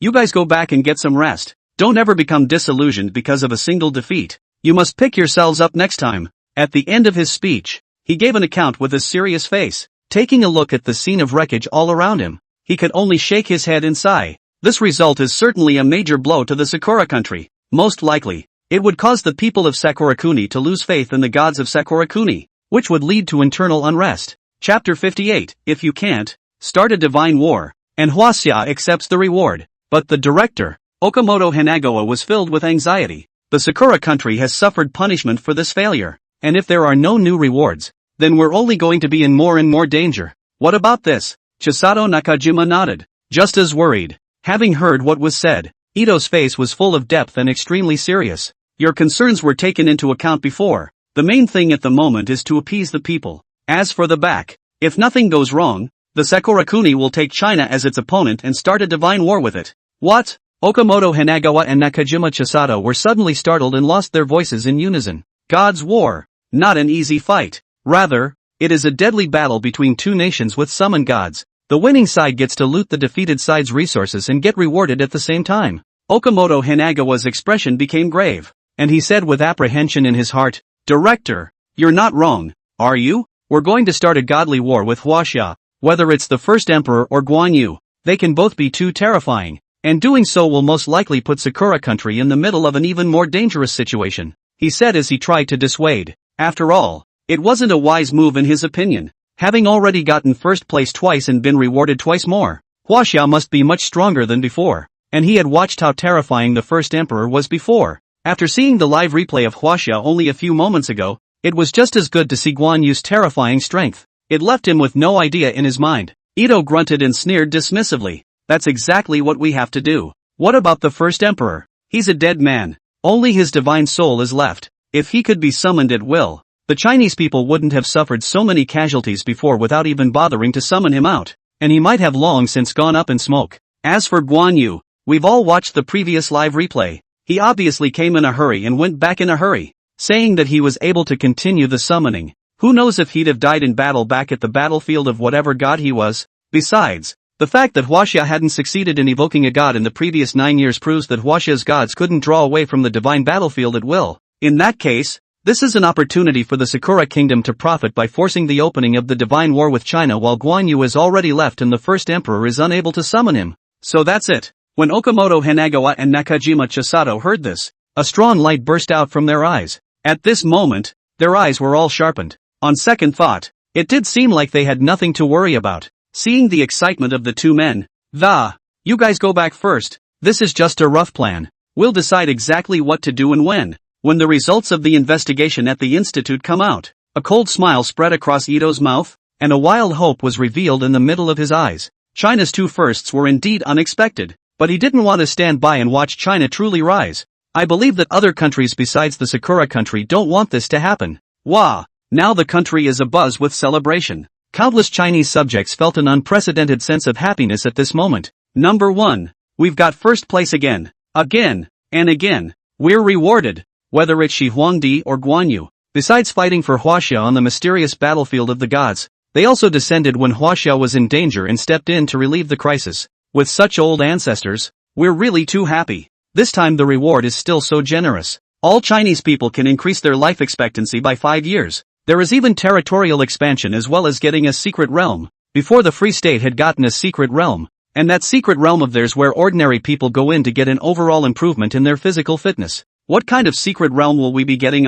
Whatever. As long as it's not a punishment, any reward has a huge role and enhancement for every country. And this reward, Guan Wusheng fought for Huaxia. I haven't been this happy in a long time. Everything in Huaxia is slowly getting better. If I could, I'd really like to ruthlessly badger the true history of Huaxia, to learn about the divine battlefield, and to learn about the deeds done by each and every one of our forefathers. Whenever and wherever they are, the people of the country of Huaxia are happy and cheering, shouting constantly and feeling immensely proud. The first emperor, Guan Yu's descent, turned China around. The two firsts allowed Huaxia to hit other countries hard in the face, and even more so, allowed Huaxia to get more breathing time as well as the opportunity to improve. And now on the borders of the capital. I didn't think that after 9 consecutive years of failure, there would still be such a day in China. Su Yuxi looked at the boiling of the Chinese audience in the live broadcast as well as the shouts of the many generals behind her, reddening her eyes and choking on her voice. At the moment, she wept with joy. The first emperor,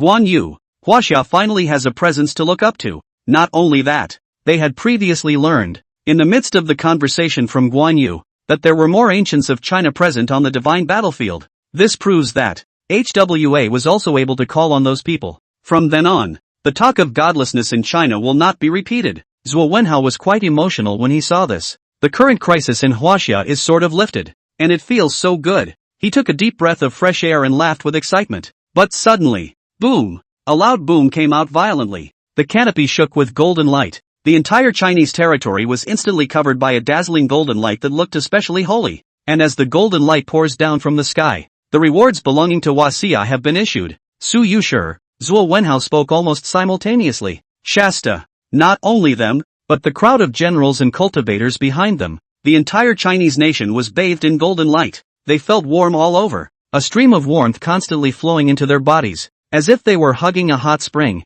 Their whole body's fatigue was swept away in a burst of refreshment. Everyone's body was radiating a strong vitality. In this moment, their life expectancy, a full 5 years, and while the satellite footage is captured while it's still live, countless people in the Chinese nation looked more pleasant and uplifted in their relation. Just see the borderland of China. The land that was previously covered in black mist and devoid of any vitality was undergoing a metamorphosis, with green buds sprouting and full of life. 1/10 of the territorial expansion. For Huaxia, it is undoubtedly a great joy. As long as the territory is large enough, it represents an increase in the scope of activities and allows for more resources and room for survival in the context of the evolution of the world's rules. Wachovia, by virtue of getting first place twice and being rewarded, is currently moving in a good direction all around. Chapter 59, the secret world rewards were handed out, and the world ranking list appeared. Today's China is bursting with oodles of life. The dazzling and brilliant golden light enveloped the area, looking like a vast sacred realm, as if it was independent of the blue star.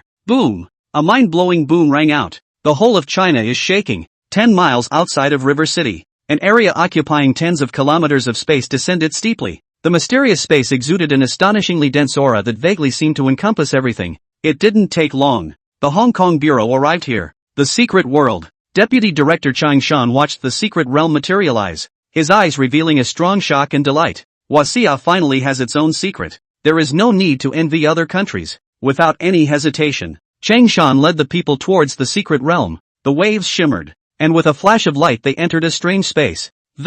He only felt a flash before his eyes, and when he opened his eyes again, his heart shook violently, because at this moment, what met his eyes was a whole new world. It was as if they had left China and arrived in another world the moment they stepped into the secret realm. Grasses and trees, birds and animals were everywhere. The mountains rise up and the aura is amazing. Chang Shan looked at the secret space that seemed to be independent within Huaxia, and exclaimed in ecstasy, "The aura here is actually more dense than the area where the aura recovered before." He looked incredibly exuberant and couldn't help but laugh. The team members behind him, one by one, were in the middle of the secret realm, only to feel that even just breathing could enhance their physique. Deputy Director, this one secret realm is perfectly capable of providing enough spiritual chi to accommodate tens of thousands of people for cultivation. As long as we can observe the cultivation method from the Black Dragon Totem, this secret realm is undoubtedly the best cultivation treasure. Huaxia is going to rise. What rise? Our old ancestors are so powerful one by one. We should say revival.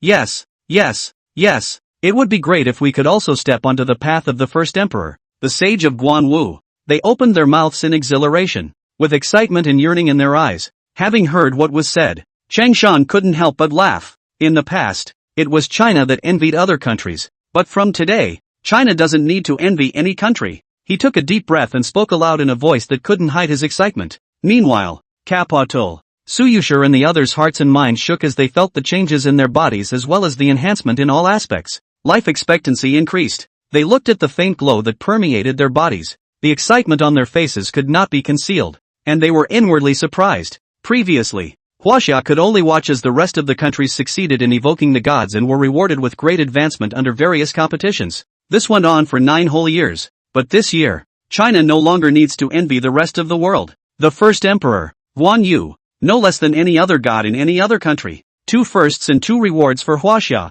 both earned by them for Huaxia. Suddenly, look, one of the cultivators let out a fierce cry of alarm, shivering and pointing ahead. Above the original battlefield, the corpses of the foreigners were gradually dissipating, and the sea of blood that covered the battlefield transformed into a wisp of blood chi rising up, originally offshore. May bring bonus realizations that this place is already Chinese territory. Not only that, the original battlefield seemed to be undergoing some kind of change, as if it were undergoing sublimation. The mists covered it, and there was an amazing aura spreading towards the 8 directions. It's the secret realm. The secret realm of rewards materialized. Seeing this, Zhuo Wenhao shouted in surprise. Next, in the midst of everyone's gazes, the divine light in front of them shone brightly, as if they had formed a heaven and earth of their own. The rich aura filled the air, making it as if one was in a fairyland. Su Yuxi's beautiful eyes revealed surprise when she saw the secret realm materialize. What an amazing aura! She was breathing heavily and her body was trembling slightly. The previous battlefield where China resisted the foreigners had now become a hazy secret land that belonged solely to China.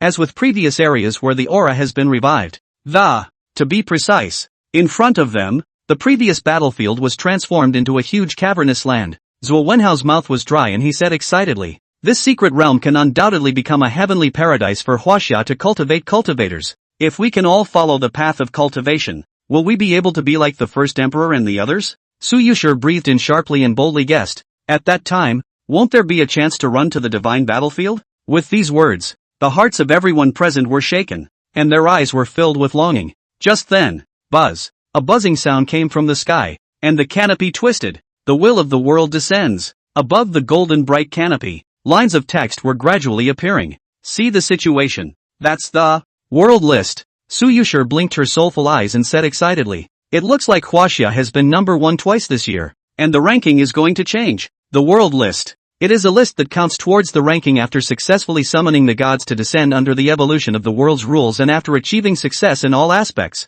And before that, Huaxia had not been able to evoke gods successfully, and so the rankings were non-existent. Likewise, rankings are more of a symbol of strength. Now that the list has appeared, it proves that there will be a change in the ranking of the list. Zhuo Wenhao nodded his head and said excitedly, "I wonder where China can rank." This moment, the whole of China is in the spotlight. Precisely. The eyes of the world were focused on Huaxia the moment the world list was presented. In the presence of countless people, the rankings of all the countries have gone down by 1 place. On top of the number 1 spot, 2 dragons fly and gold glittering words are presented. First place, Huaxia, took first place twice in a row. Wachovia is directly at the top of the list. And the Free State, which was in first place, became second. The Cherry Blossom State, second, became third. And the Silas State, third, became fourth. All countries with rankings have fallen back a place after China made the list and was ranked first. The list was presented to the canopy, and the world was watching. And first place,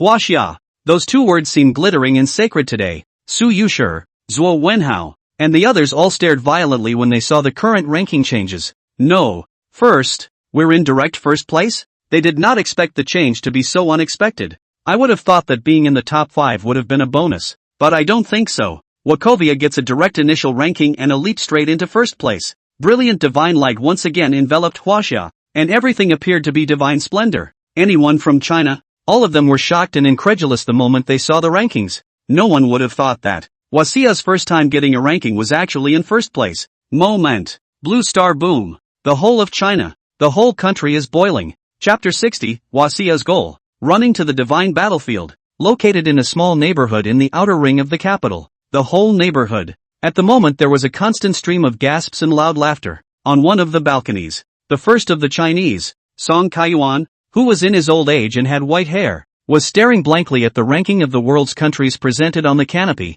and his body was trembling uncontrollably. In my lifetime, he saw that Huaxia had succeeded in evoking God. He saw the first emperor, Guan Yu. He saw Huaxia achieve first place in the evocation test and first place in the resistance to the alien invasion. Today, another glimpse of Wachovia not only placing, but in first place, over and over again. In despair, almost Wachovia no longer holds out hope. But now, everything that is going on is going in a good direction.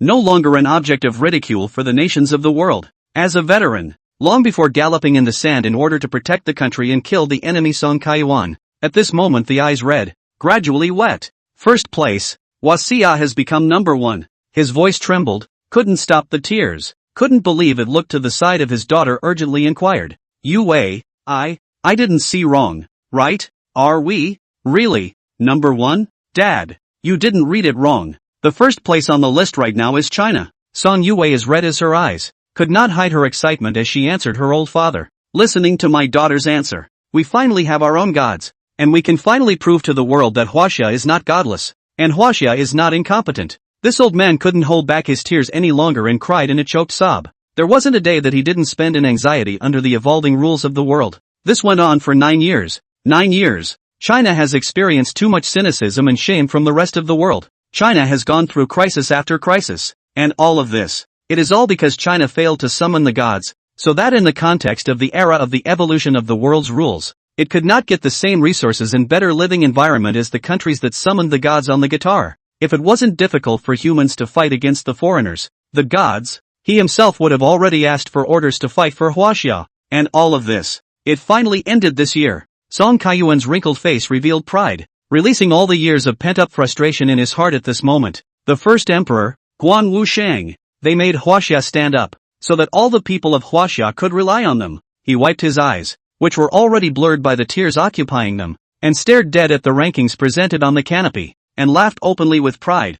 "Huaxia is number 1. We are number 1. Dad, don't cry. We're number 1. Song Yue gently patted the old man, slightly stooped back and comforted him with red eyes. "We are number 1. We don't have to envy other countries. We have the first emperor, the sage of Guanwu. Huaxia won't be laughed at by other countries. Huaxia will surely get better and better. At the end of her speech, she could no longer control the happy tears. Inside a local middle school in the capital. First place. Huaxia is in first place. The first emperor and Guanwu Shang put us directly in first place. Not only do they shine in history, even today, what they do is still for the sake of China. If it weren't for them, I'm afraid that Huaxia would already be in jeopardy. Not to mention the rewards and the secret realm, which I can't even think about. On the playground, the principal Xiegu and a group of teachers look uplifted current rankings, excited to speak. Due to too much excitement and red face, Huaxia jumped to number 1, which made them unable to restrain their long-suppressed emotions after the shock. This moment, they were shouting at the top of their lungs. So what if we fail 9 years in a row? So what if you've experienced 9 years of ridicule from other countries? This year, Wachovia has finished first twice. And now, it's even number 1 on the world list. It's not just principals and teachers. All the students on the playground were looking up at the list presented above the canopy. At this point, I'm going to work hard. And when I grow up I'm going to become a cultivator as well. I'm going to grow up to head to the battlefield of the gods and fight with the gods of China. A voice with a bit of childishness, but extremely firm words came out from among the students. Having heard what was said, Xiegu froze for a moment, his gaze following the direction of the voice to see a young man with a clear face and a clear light in his eyes. What's your name? Li Sheng. The teenager answered the principal's words. Why would you want to travel to the divine battlefield? That place is a great threat to the first emperor, Guanwu Shang. And the first emperor died on top of the battlefield. Xiegu inquired with interest. But before he could finish his sentence, Headmaster, it's because the divine battlefield is dangerous that I should fight even harder to be able to go to the divine battlefield. Yi Qing's boyishly clear face was tinged with indignation, and his eyes were clear as he threw his voice. The first emperor died on the divine battlefield. I want to avenge him. If Guanwu Shang and those ancient people in Chinese history can fight for the sake of China, then how can we rest on our laurels and not think of giving them a share? They have given so much for Huaxia, even if it's their lives. If I have the chance, I must go to the divine battlefield to fight with them.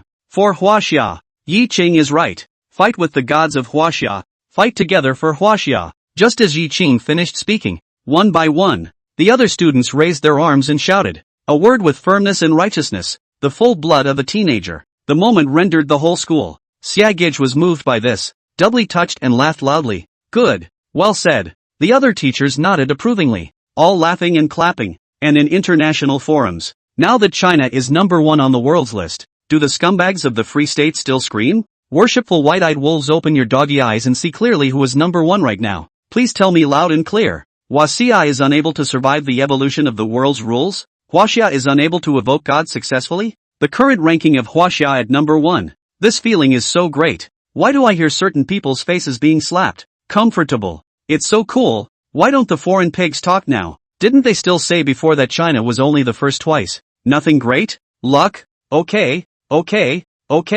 You all have an excuse anyway. How you are? Ha ha ha. You all. Chinese netizens had long been boiling over, unable to stop their exhilaration, and began to fight back against the earlier taunts. The pent-up grievances that had been pressed in their hearts for so many years, they chose to release them all at this moment. For foreign netizens, they no longer inferiority complex. No need to envy. The moment can be justified to carry out the counterattack. To tell the world, WAC is no longer even ranked as WAC. Now, coming in at number 1, Chapter 61, Hanjialai Emperor Fleet Landing, Blood and Tears. The secret realm over in Jiangcheng has been arranged and the cultivators sent to it. After coming out of the secret realm, Zhuo Wenhao said in an exhilarated manner, with these 2 secret realms, the cultivators of Huaxia will get a better place to cultivate. In time, Huaxia will definitely be able to come out with a powerful cultivation path. As he said this, a yearning was revealed in the middle of his eyes. A powerful cultivator is undoubtedly like the first emperor, Guan Yu. Even though he didn't have much information about this aspect of things, he was clear that if Huaxia wanted to become stronger, he had to cultivate. Sure, in addition to cultivation, it was also important to get as many rewards as possible for tests such as the God Summoning Examination, resisting the invasion of foreign races, and so on. Having heard what was said, Su Yuxi nodded seriously and said, I wonder if there's any chance for Huaxia to see the real battlefield of the gods. As far as we are concerned, this, I'm afraid, is a long way off. Zhuo Wenhao smiled bitterly and shook his head. Analyzing rationally, people like the first emperor will die on the divine battlefield. Even if we open up the path of cultivation, I'm afraid that when we enter the divine battlefield, we'll be treated as if Guan Sheng was looking at the foreigners who invaded Huaxia before, and be treated as ants by the enemy, and can be annihilated by overlapping our hands. In response, Su Yuxi was clear about it and let out a soft sigh. I wonder what Guan Sheng meant by those last words. Having just stepped out of the secret realm, she recalled the words Guan Yu had left behind before returning to the divine battlefield, looked at the canopy, and muttered suspiciously. And to hear that, what Guan Sheng said, about hauling the return of the deceased? Zhuo Wenhao also came back to his senses in elation and similarly turned his gaze toward the canopy. Before Guan Yu left, he said that he had hauled the return of his late husband, and that it wouldn't be long before he descended on Huaxia. Hopefully they will be treated well and be allowed to return to their roots. Su Yuxi nodded and continued. Since it's Guan Wusheng's deceased, would it be Liu Bei, Zhao Yun, Zhang Fei, and so on and so forth, the ancient people of China who he said had died on the battlefield of the divine Ming before? I guess it's like this. But based on the previous information I was able to learn that not only the first emperor, but all the dynasties of China should have had ancients running to the divine battlefield, and even though they weren't in the same period of time, they were able to meet and fight together. So I think that the deceased that Sage Guan Wusheng was talking about also had ancients from other dynasties. Zhuo Wenhao analyzed it and then sighed. Regarding the history of Huaxia, as things stood, they still knew too little. Having continued the conversation some more, Chief left. You said. Su Yuxi seemed to have thought of something and suddenly acted excitedly. Will those people from Guan Wusheng traction be the same as the previous Great Qin Black Dragon Flag Fleet? Great Qin has the Black Dragon Banner Fleet. Then, leaving aside the Great Han, what did Shu have at that time? Shouldn't there be a Black Dragon Banner Fleet similar to that of the Great Qin period that is returning to its roots? Not out of the question. Zhuo Wenhao's breath stuttered and his heart shook more and more. If that's the case, then they may be able to refine more information. In a flash, the two almost reached a consensus, no longer intending to leave, but jerking their heads up to the canopy. Half an hour has passed. Could it be that it will take a while? Zhuo Wenhao's eyes were so dry from watching that he rubbed his eyes and said, why don't we go back first? I don't know why, but I always feel that something in the underworld is coming in our direction. Su Yuxi didn't respond, like she was talking to herself, and didn't retract her gaze since the beginning. In response, Zhuo Wenhao took a deep breath. Murphy, he blinked, and anticipation ran through his mind. After all, Su Yuxi had managed to evoke God twice. The first emperor was summoned for the first time. Guan Yu was summoned for the second time. In a sense, it certainly wouldn't be a surprise if she said that. But before Zhuo Wenhao could say anything, boom click, a monstrous roar followed. It was like the entire canopy had been torn apart by a pair of large, invisible hands. Shasta. Dark shadows descended and the canopy vibrated violently. The sudden and terrifying movement instantly caused Zhuo Wenhao to look up sharply. Is it really coming? He exclaimed, his mouth dry. Su Yuxi held her breath and stared tightly at the darkening down sky. In the stars, it seems that there is some kind of horrible being that is constantly falling. While waiting, the black dot came into view, and as the black sky continues to zoom, being able to see that, what caused the great commotion was a large behemoth. Suddenly, look! Zhuo Wenhao was shocked when he saw the image coming from the space station's command headquarters and gave a fierce cry of alarm. Su Yuxi turned her gaze away. Sure enough, when she saw the picture in Zhuo Wenhao's cell phone, her beautiful eyes showed a strong color of shock. At this point in the picture, she could clearly see a large and amazing fleet. A battleship was like a behemoth, a flooding beast, and at the moment, bang bang bang, the canopy shook, the ground shook, and loud noises echoed. In the midst of Su Yuxi and the others' gazes filled with shock, the mysterious and terrifying fleet was already about to descend on the battlefield ahead, above the open space near the secret realm. The speed is so fast that it is moving. Space exploded wherever it passed, and the heavens and earth seemed to have suffered a huge impact, as if it would collapse at any time. Under the vision, a fleet that covered the sky descended at an alarming rate. In the shocked gazes of Zhuo Wenhao, Su Yuxi, and the others, the amazing fleet that revealed the vicissitudes. The ancient atmosphere landed on top of the open space next to the secret realm.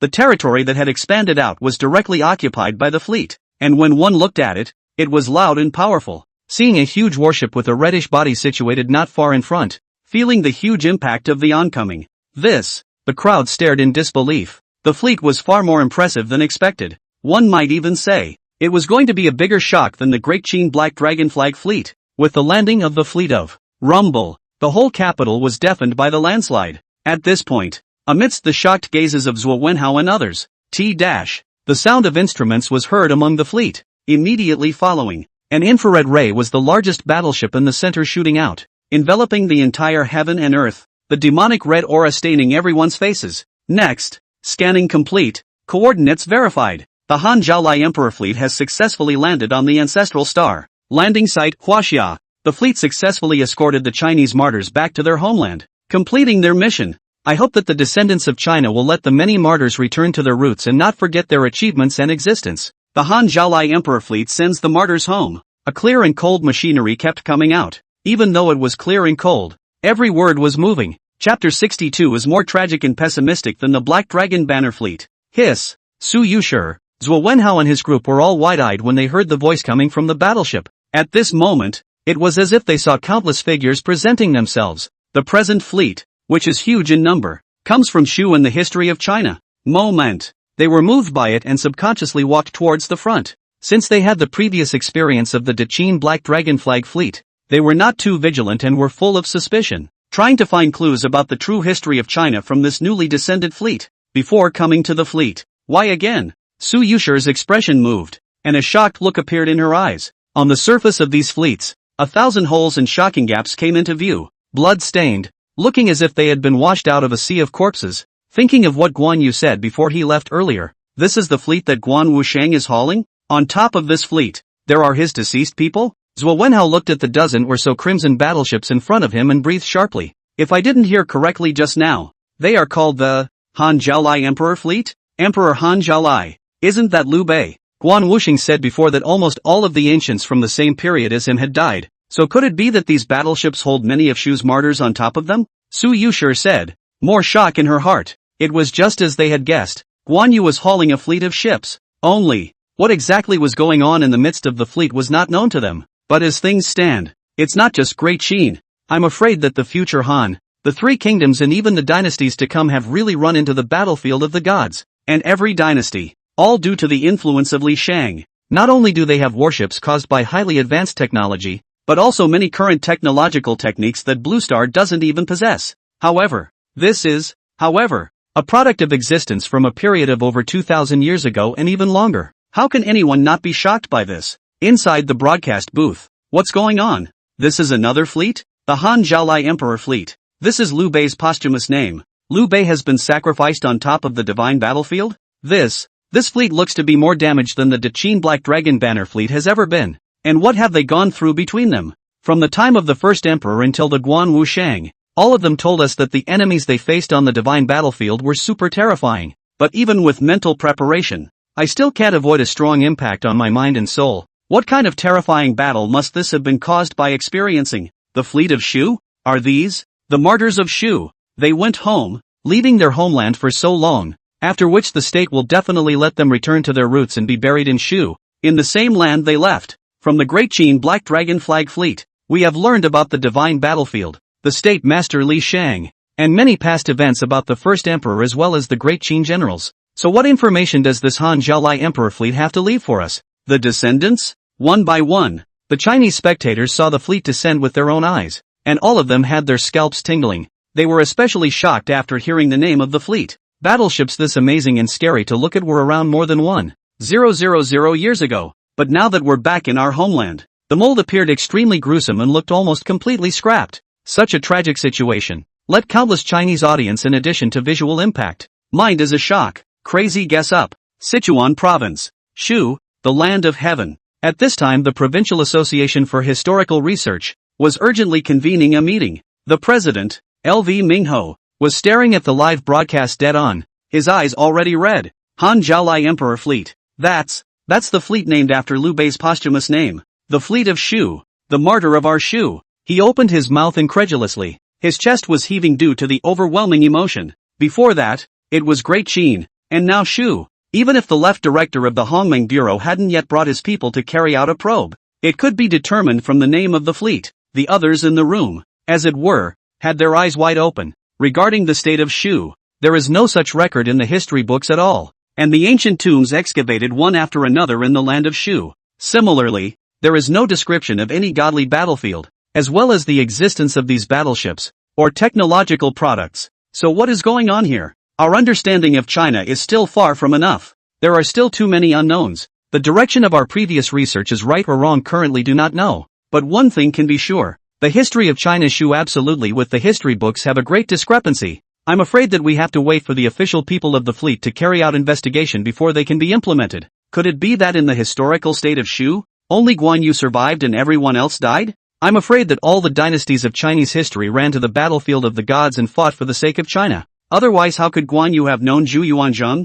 How much of our history are we not learning? They grew up on this land and naturally studied Shu more deeply than others. But seeing the descent of the Han Zhaolai Emperor's fleet, they compared all the information and records about Shu, and had even sent people to continue to reconnoiter some of the ruins left behind by Shu. Lu Mingho fell into silence as he listened to the words of the crowd. Whatever. After a moment, he took a deep breath and said solemnly, "This is, after all, Shu's fleet." And Guan Wuxing said earlier that he wanted his deceased to return to their roots, and that we are not only descendants of Huaxia, but likewise descendants of Shu. Since the martyrs of the past have returned, it is natural to focus on arranging the afterlife for them, so that they can truly return to their roots. I will ask Director Zhua as soon as possible, and after they have explored the fleet, regardless of whether the remains of the martyrs or their clothes are among the fleet, the Chuan Historical Society will solemnly receive those martyrs back and bury them. When he finished, he took a deep breath. The others nodded rather approvingly, their eyes filled with gravity and curiosity.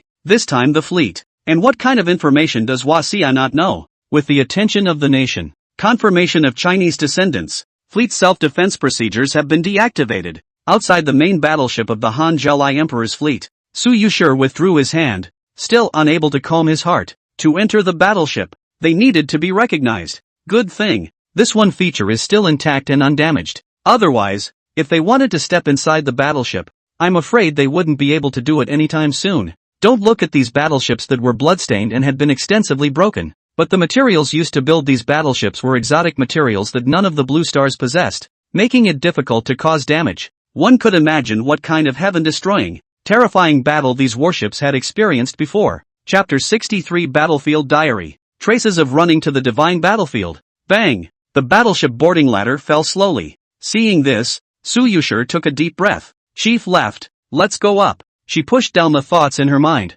looked up at the huge battleship, and walked out. See the situation, take a closer look at each battleship, and keep me posted as soon as anything happens. Zhuo Wenhao explained the Hongmeng Bureau squad that arrived and followed closely. With the previous experience of Daqin's Black Dragon Fleet, the group arrived on top of the deck outside the battleship without any obstacles. Just arrived. The crowd then felt an air of desolation, and the gate at the entrance of the battleship opened on its own after verifying the identity of Su Yuxi's Chinese. An unspeakably unpleasant odor greeted him. But this time, Su Yuxi, Zhuo Wenhao and the others didn't back away like before. Instead they looked solemn. Han Zhaolai Emperor Fleet. They stepped inside. The interior dimly lit and uncomfortable. What's in the eye of the beholder? Instead, there were damaged hulls, items, and even some oddly shaped skeletons. Such cases abound as far as the eye can see. Decay, vicissitudes of life. And this time there is no need to explore too much. On both sides can see neatly placed, densely packed a coffin.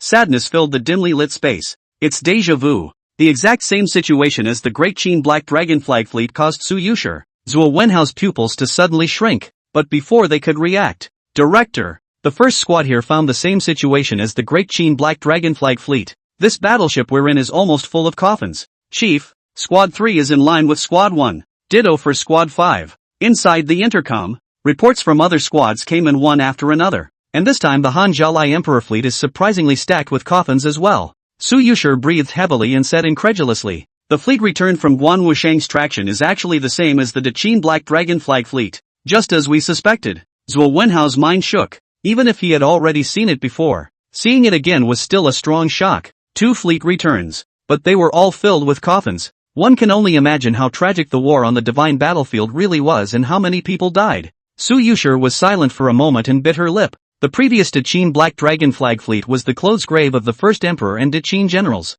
So could this Han Zhaolai Emperor Fleet be the one burying Liu Bei? I'm afraid so. Guan Wusheng made a point of saying those words to us before he left. Zhuo Wenhao nodded and continued. But most importantly, it still depends on whether this fleet has a battlefield diary or a recorder like the Daqin Black Dragon Fleet. If there is, we can get more information from it to uncover the truth about the real history of China, as well as having a more detailed picture of the divine battlefield. After saying that, He immediately had a group of Hongmeng Bureau members start looking for the battleship's main control room and searching for the battlefield diary. Moment. All of them mobilized without a moment's hesitation. In a few moments, these two coffins, could they be burying the main escorting presence of this fleet? Zhuo Wenhao and Su Yuxi entered a secret room by mistake. It's more of a strange space than a secret room, and within that space, on the left and right sides, there were two huge crystal coffins, one crimson, one dark blue. It looks extraordinary. Moreover, on top of these two coffins, a strange fluctuation was permeating. Seeing this scene, who could they be? Su Yuxi muttered suspiciously. Zhuo Wenhao heard, pondered a bit, said, since it is the Han Zhaolai Emperor fleet, one of them must be Liu Bei's coffin. As for the other, can be buried with Liu Bei? Is it Zhang Fei, or maybe Zhuge Liang? After some guessing, he still felt that the former was more likely. Even though Zhuge Liang was the prime minister of Shu, no one who is a Chinese citizen knows about the three righteous deeds in the Peach Garden. Guan Yu is still alive. Then the two coffins here. One is Liu Bei and the other is Zhang Fei. Such an explanation makes the most sense. Su Yuxi took a deep breath and said, Director Zhua, should we open the coffin and take a look? With that, she looked around and did not find any epitaphs similar to those of the first emperor. In this way, there is no way to prove that the guess is right. The most direct method. It's just opening the coffin to check it out. Zhuo Wenhao is quite curious in his heart, and is pondering between, Captain, we really did find a war diary on this main battleship. A voice full of excitement came from his subordinate on the intercom over his shoulder. Moment. Zhuo Wenhao was jolted and quickly said, I'll be right there. It looks like we'd better leave the two coffins alone for now and go check out this fleet's war diary. He immediately had a decision and looked at Su Yuxi and sullenly opened his mouth. In response, Su Yuxi also carried it well and hurriedly nodded her head. Down the aisle full of closed coffins to the main control room. Chief, you're here. When the member who discovered the war diary saw Zhuo Wenhao, he immediately said, like the previous war diary discovered by the Great Qin Black Dragon Fleet, this fleet doesn't have many permission restrictions, so we've already inputted the command to read the war diary, so just click to view it. Check it out immediately. Zhuo Wenhao barely thought about it and immediately gave the order. Having had previous explorations of Great Qin's Black Dragon Banner Fleet, he was clear that the one thing he could learn more about was undoubtedly the war diary. This fleet of Han Zhaolai Emperor ships existed with information that would answer the questions in their minds, even if not completely. But they can also go through the war diaries to see certain things that happened in the old days. Just before the subordinate clicks on the Confirm View option above the broken instrument, the stab dash, a murmur came out. The entire control room became dimmer. As a result of having been through this once before, Su Yuxi, Zhuo Wenhao and the others didn't show too much surprise, but they still couldn't help but get nervous. No one knows what exactly was recorded in this fleet's war diary. In the 3500th year of the divine calendar, Liu Bei, Cao Cao, Liu Bu, and other lords have been called by His Holiness to head for the stars and the divine battlefield. Among the instruments, only a simple word came out. However, this was for Su Yuxi and his group, but they knew why the people of the Three Kingdoms period would run to the divine battlefield. As with the Great Qin before it, as with the first emperor, all have received the call. Get this message. The people present took a deep breath, and the curiosity in their eyes intensified. This time, they will surely be able to learn more information in this war diary that China desperately needs at the moment. Chapter 64, Stepping onto the battlefield.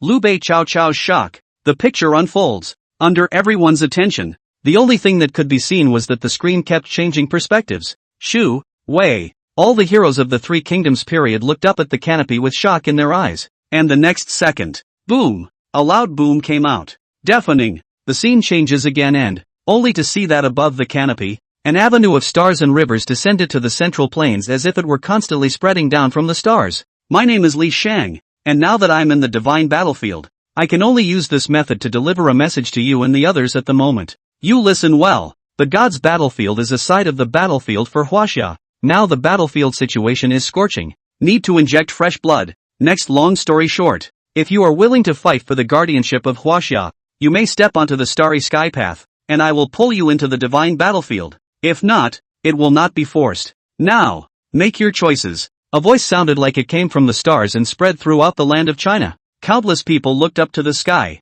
their eyes revealing a strong color of shock. Battlefield of the gods? Li Sheng? Who is he? Fighting to protect China. Among the stars, there is a dangerous existence that threatens Huaxia. What's going on here? Is the who just spoke immortal? The viewpoint keeps switching. Liu Bei, Guan Yu, Zhuge Liang, Cao Cao and the others are all looking at the Star River Avenue spreading down from the starry sky, losing their voices in shock and speculating in disbelief. But the scene shifts once more and, with the heavenly visions and the immortals speaking to us before, how can we sit back and wait for death when Huaxia is in trouble? Battlefield of the gods? It just so happens that after so many years of fighting and getting tired of fighting, it would be better to kill the enemy in a different place, to fight for the guardianship of Huaxia. This is an offer that I cannot refuse. Battlefield of the gods. Here I come. Descending around the Star River Passage on the Great Plains of the Central Plains, crowds of people were gathering, and countless people had already been fully loaded and ready to go. Of these people, Liu Bei,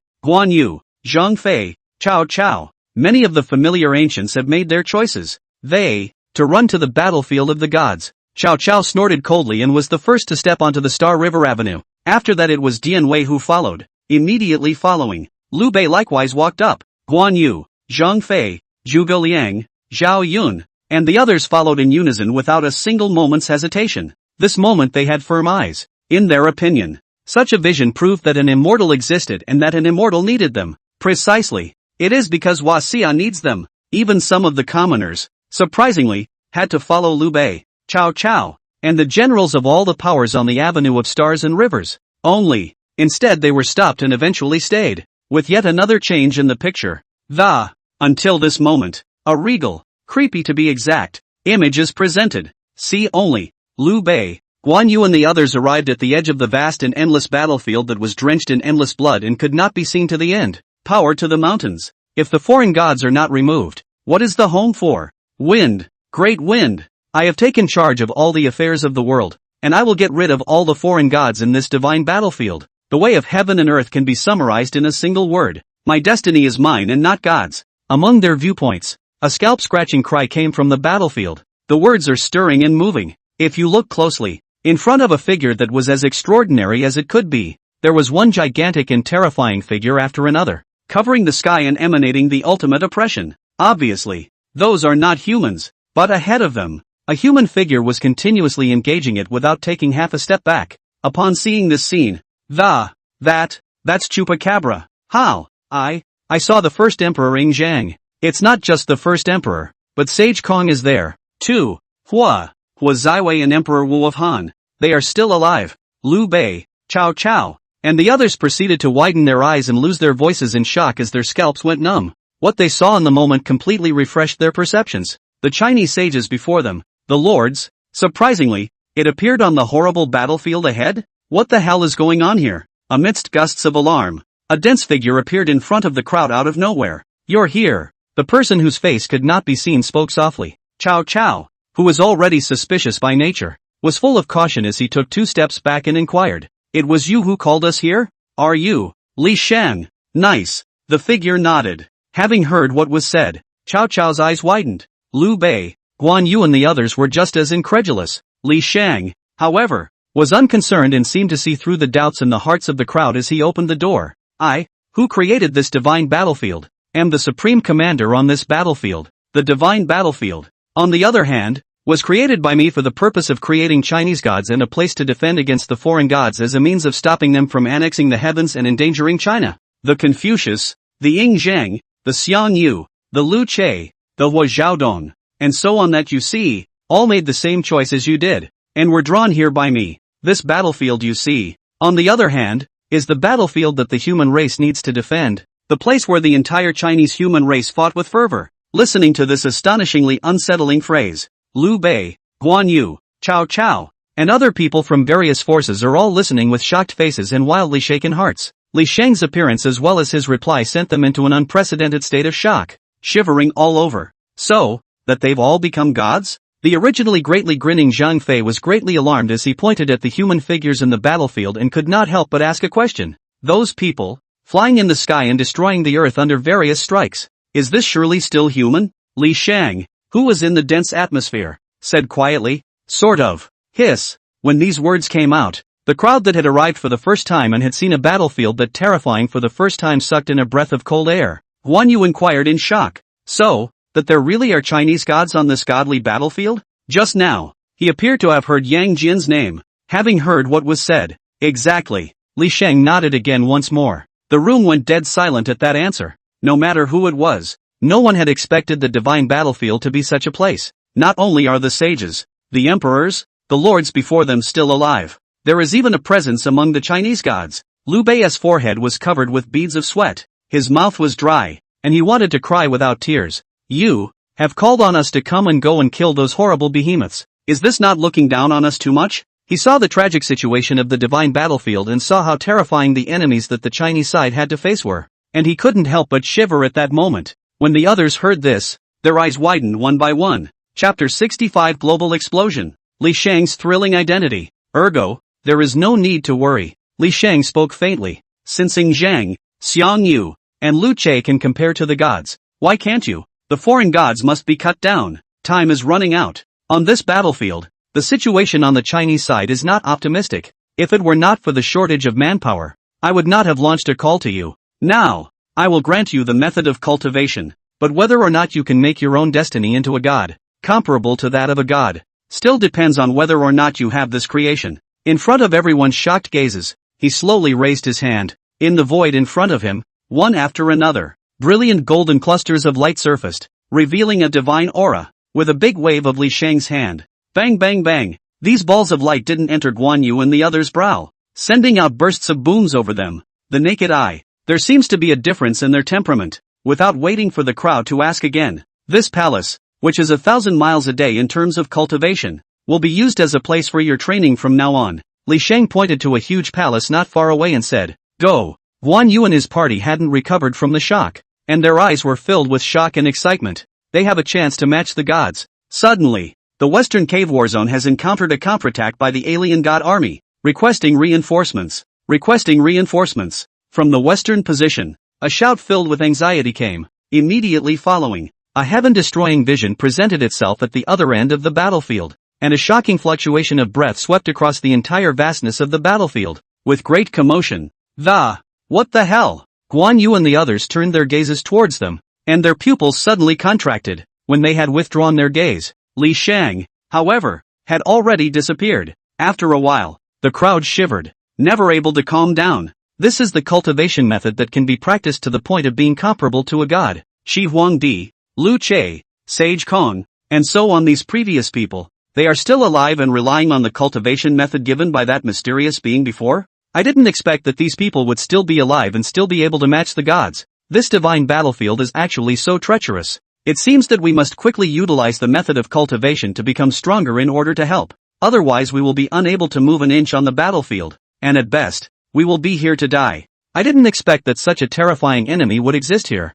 If I can't resist it, wouldn't it be the destruction of all the thousands of universes? Fighting for the sake of China. They looked at the battlefield that was now roaring endlessly, shouting and killing to the heavens, with terrifying attacks coming one after another, and their expressions moved as they discussed, their hearts shaking even more. But after the shock, the talk, everyone didn't bother to doubt what Li Sheng had said and looked at the battlefield. The shock in their eyes began to gradually fade away and was replaced by a look of determination. For them, there is now a new purpose in life. Cao Cao couldn't help but let out a sigh and looked at Liu Bei next to him. It seems like it's time to let go of the grudge between you and I. I don't have the heart to fight with you anymore in front of the comfort of Huaxia. This is the first time in a long time that I've agreed with your words. Liu Bei nodded, a faint smile on his face. At this moment, they released their feelings and let go of their former grudges and unhappiness, and reached a consensus to fight for Huaxia. The others nodded as they saw this. No matter how much infighting, no matter how much you're fighting, no matter how much you're dying,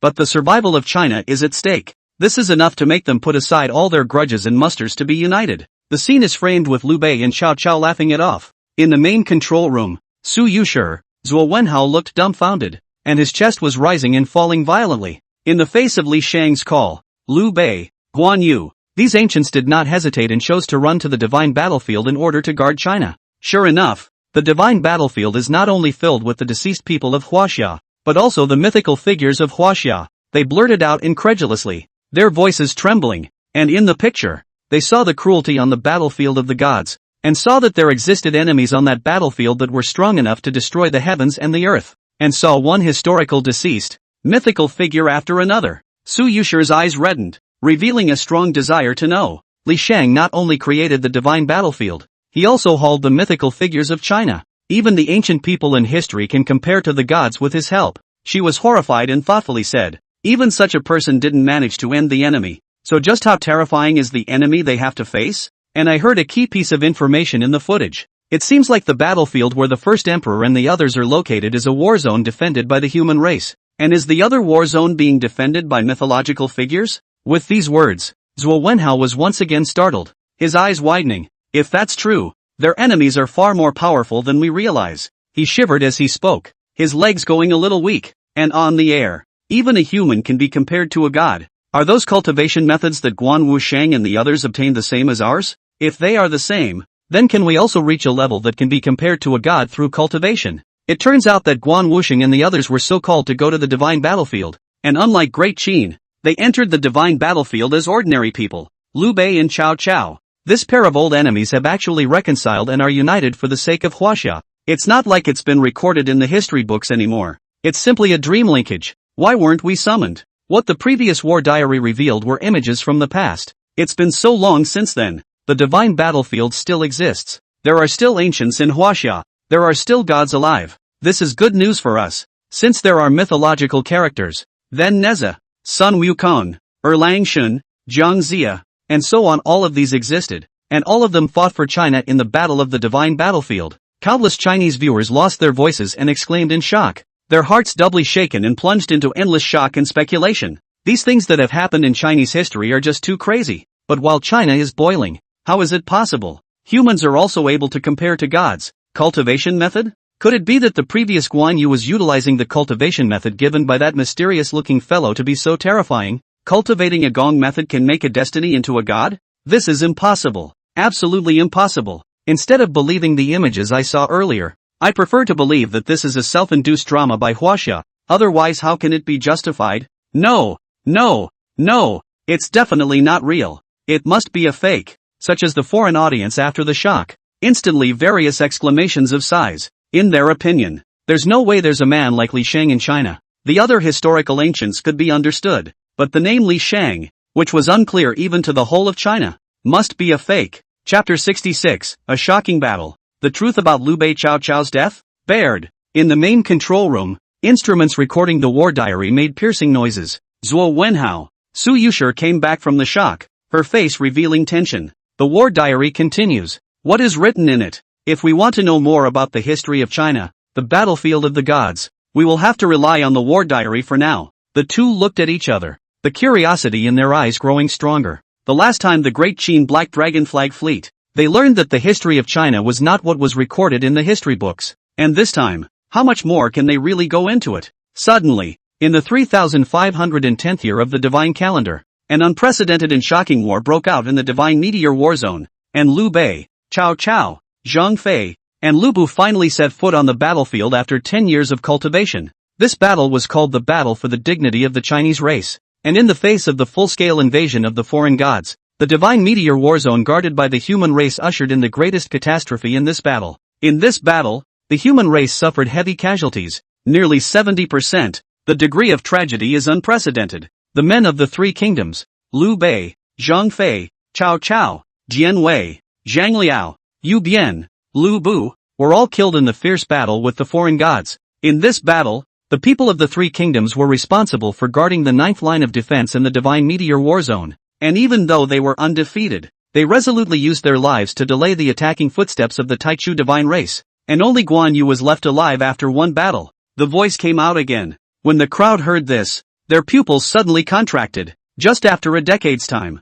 the only person who entered the divine battlefield during the Three Kingdoms period is Guan Wusheng? How did this happen? Just how tragic is this battle? Zhuo Wenhao, Su Yuxi, and the others' bodies trembled as their hearts set off shocking waves. In their gaze, the war diary played the footage again. Boom! A loud sound came out, and the crowd only felt an oppressive aura coming over them. As the picture unfolds, on a battlefield of blood and fire, the ground was broken, and as far as the eye could see, there was a mountain of corpses and a sea of blood. That damn Taichu divine race. Is it impossible to kill them all? Damn it, we're still too weak now after all. Even if the cultivation method that your holiness gave us can make us comparable to the gods, we still seem inadequate in the face of powerful foreign gods after all. No matter what, if this defense line is guarded by us, we must not let those damn guys break through. Let's take advantage of this time to hurry up and recuperate so that the Taichu divine race doesn't attack again. On the ninth defense line of the Divine Meteor War Zone, Liu Bei, Guan Yu and the others were panting heavily,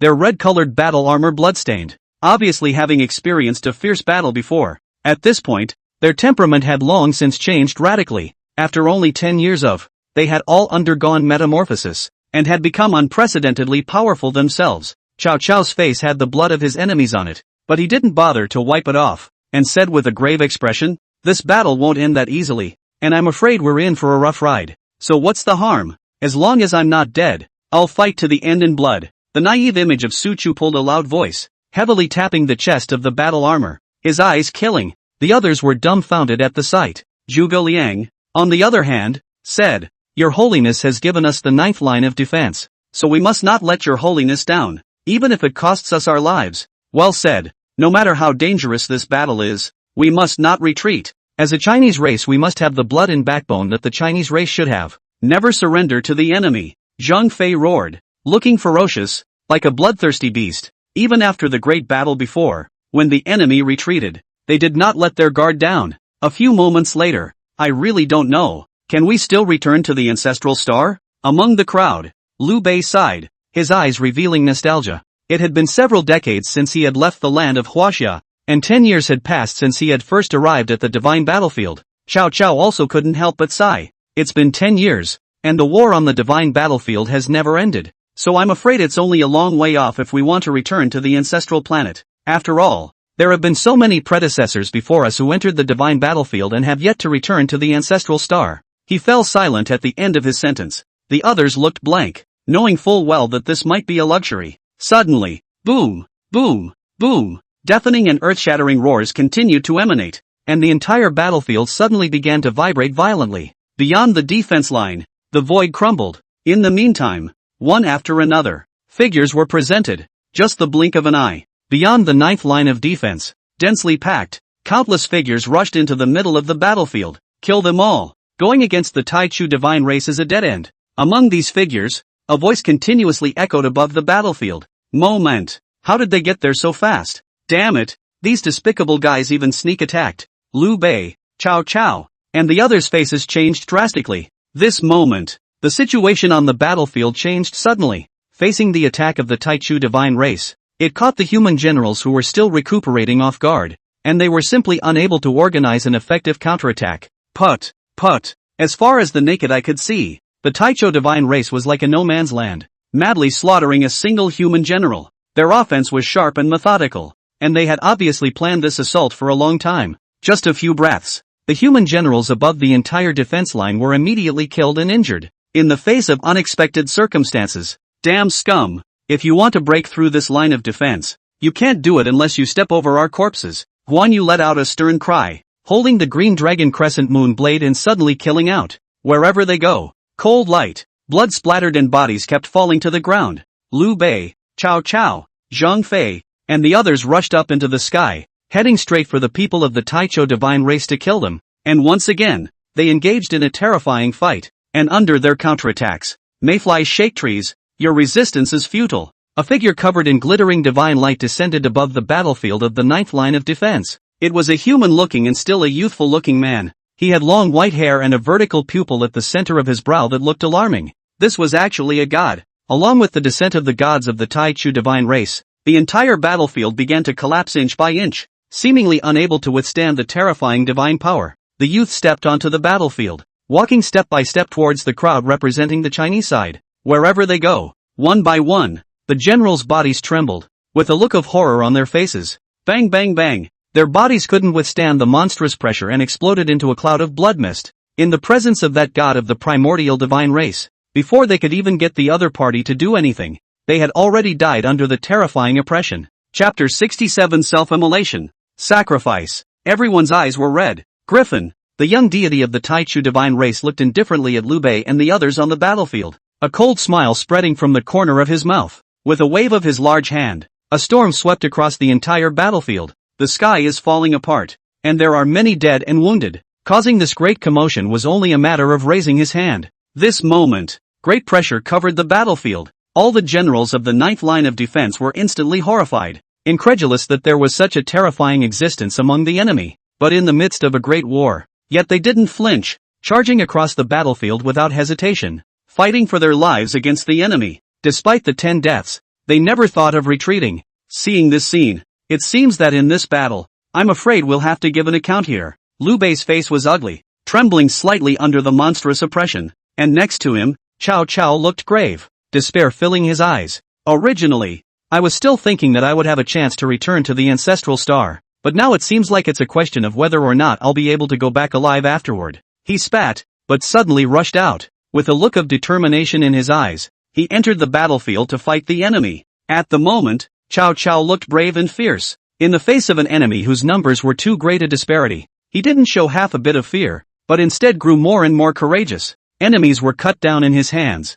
but there was a steady stream of them, seemingly endless. Su Chu, Dian Wei did not half hesitate. Lord Cao, I've come to help you. Death to these so-called people of the Tai Chu divine race. Armed with divine weapons, they charged into the enemy, roaring and roaring. The entire battlefield was filled with the pungent odor of blood. Under the Great War, one after another, people fell on the battlefield, but compared to the primordial divine race, the percentage of battle losses in the 9th defense line is obviously much higher. Even under that young god's strike, half of the battlefield was almost leveled, with over half of the generals dead. Bang bang bang, monstrous loud noises continued to emanate. The 9th line of defense was crumbling under the young god's raised hand. The so-called Chinese human race is nothing more than that. He overlapped his hand and suppressed it, and hundreds of generals were all turned into a mass of blood mist without any reaction. Even taking a step caused the battlefield to shake violently. Seeing that the young god was slaughtering one of the generals with ease, kill him together.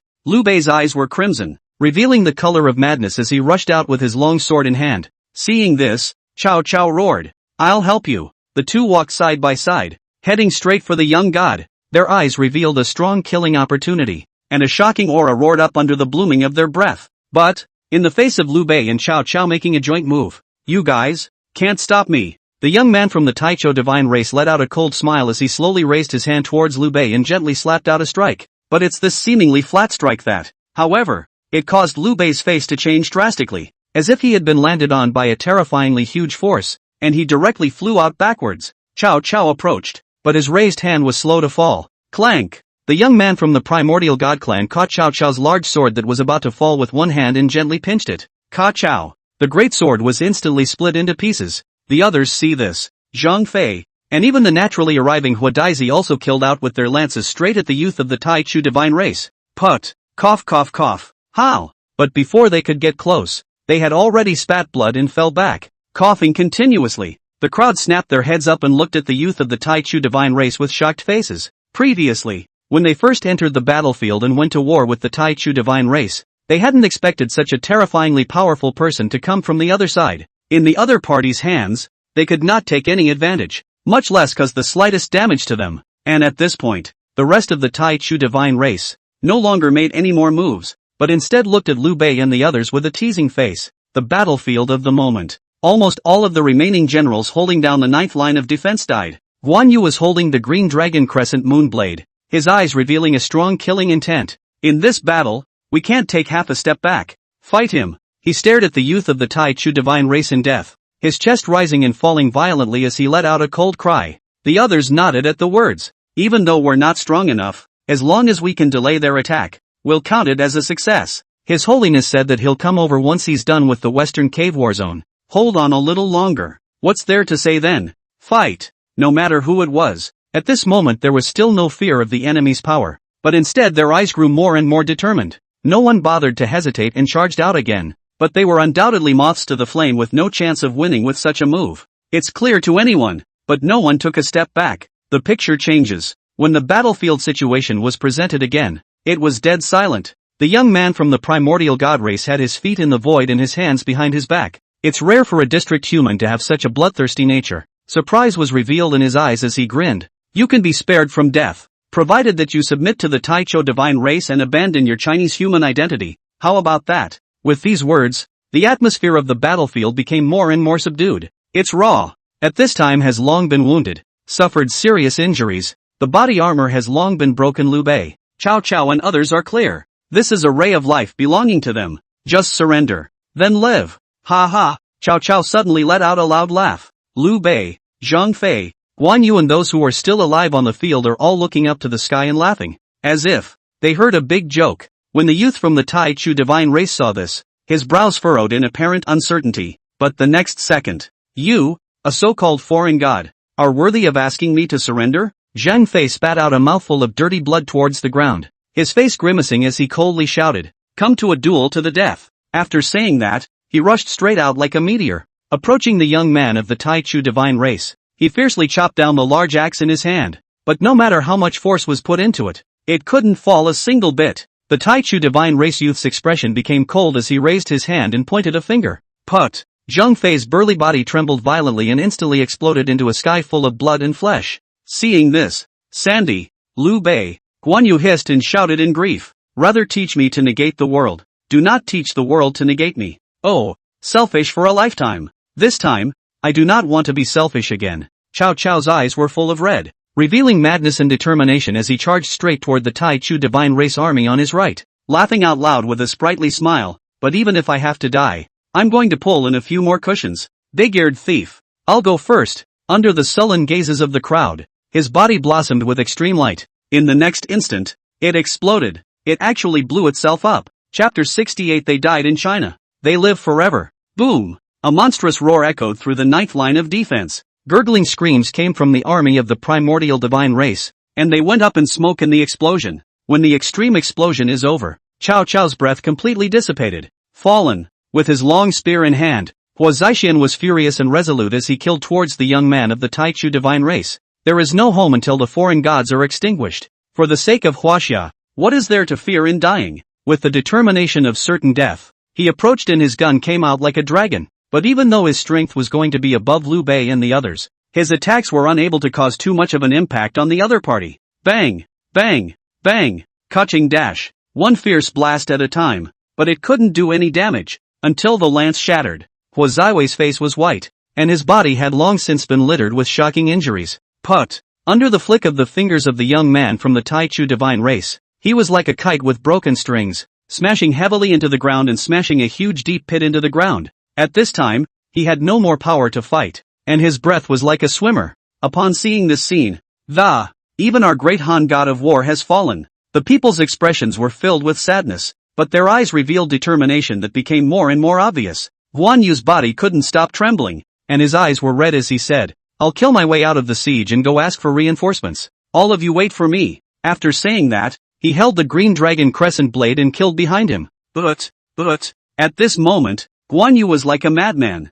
killing into the Tai Chu divine race's army to start a crazy fight. Wherever they go, the light of the sword reflected the sky, and blood filled the air. But at this point, Liu Bei sighed and looked back to the others who still survived. China cannot die. Xian did today. I'm afraid the only way to die, but death, but also to die with value. He opened his mouth solemnly and continued, "Over the years, I've figured out that it's boring to fight on the land of Huaxia. So it's better to die on the battlefield for the sake of Huaxia to have a meaningful death. The Chao thief has been selfish all his life, yet he can go to his death with ease, and I, for one, can't be greedy and afraid of death." After saying that, he looked deeply at the direction of Guan Yu's charge behind him and killed out with his sword. "See the situation. Avenge Lord Chao. Even if we are undefeated, we will let the foreign gods see our bloodlust." Without any hesitation, Su Chu, Jian Wei, and the other Wei warlords followed closely behind, killing the Tai Chu divine race youth. As for Lu Bu and the others, they likewise killed out. Bang bang bang,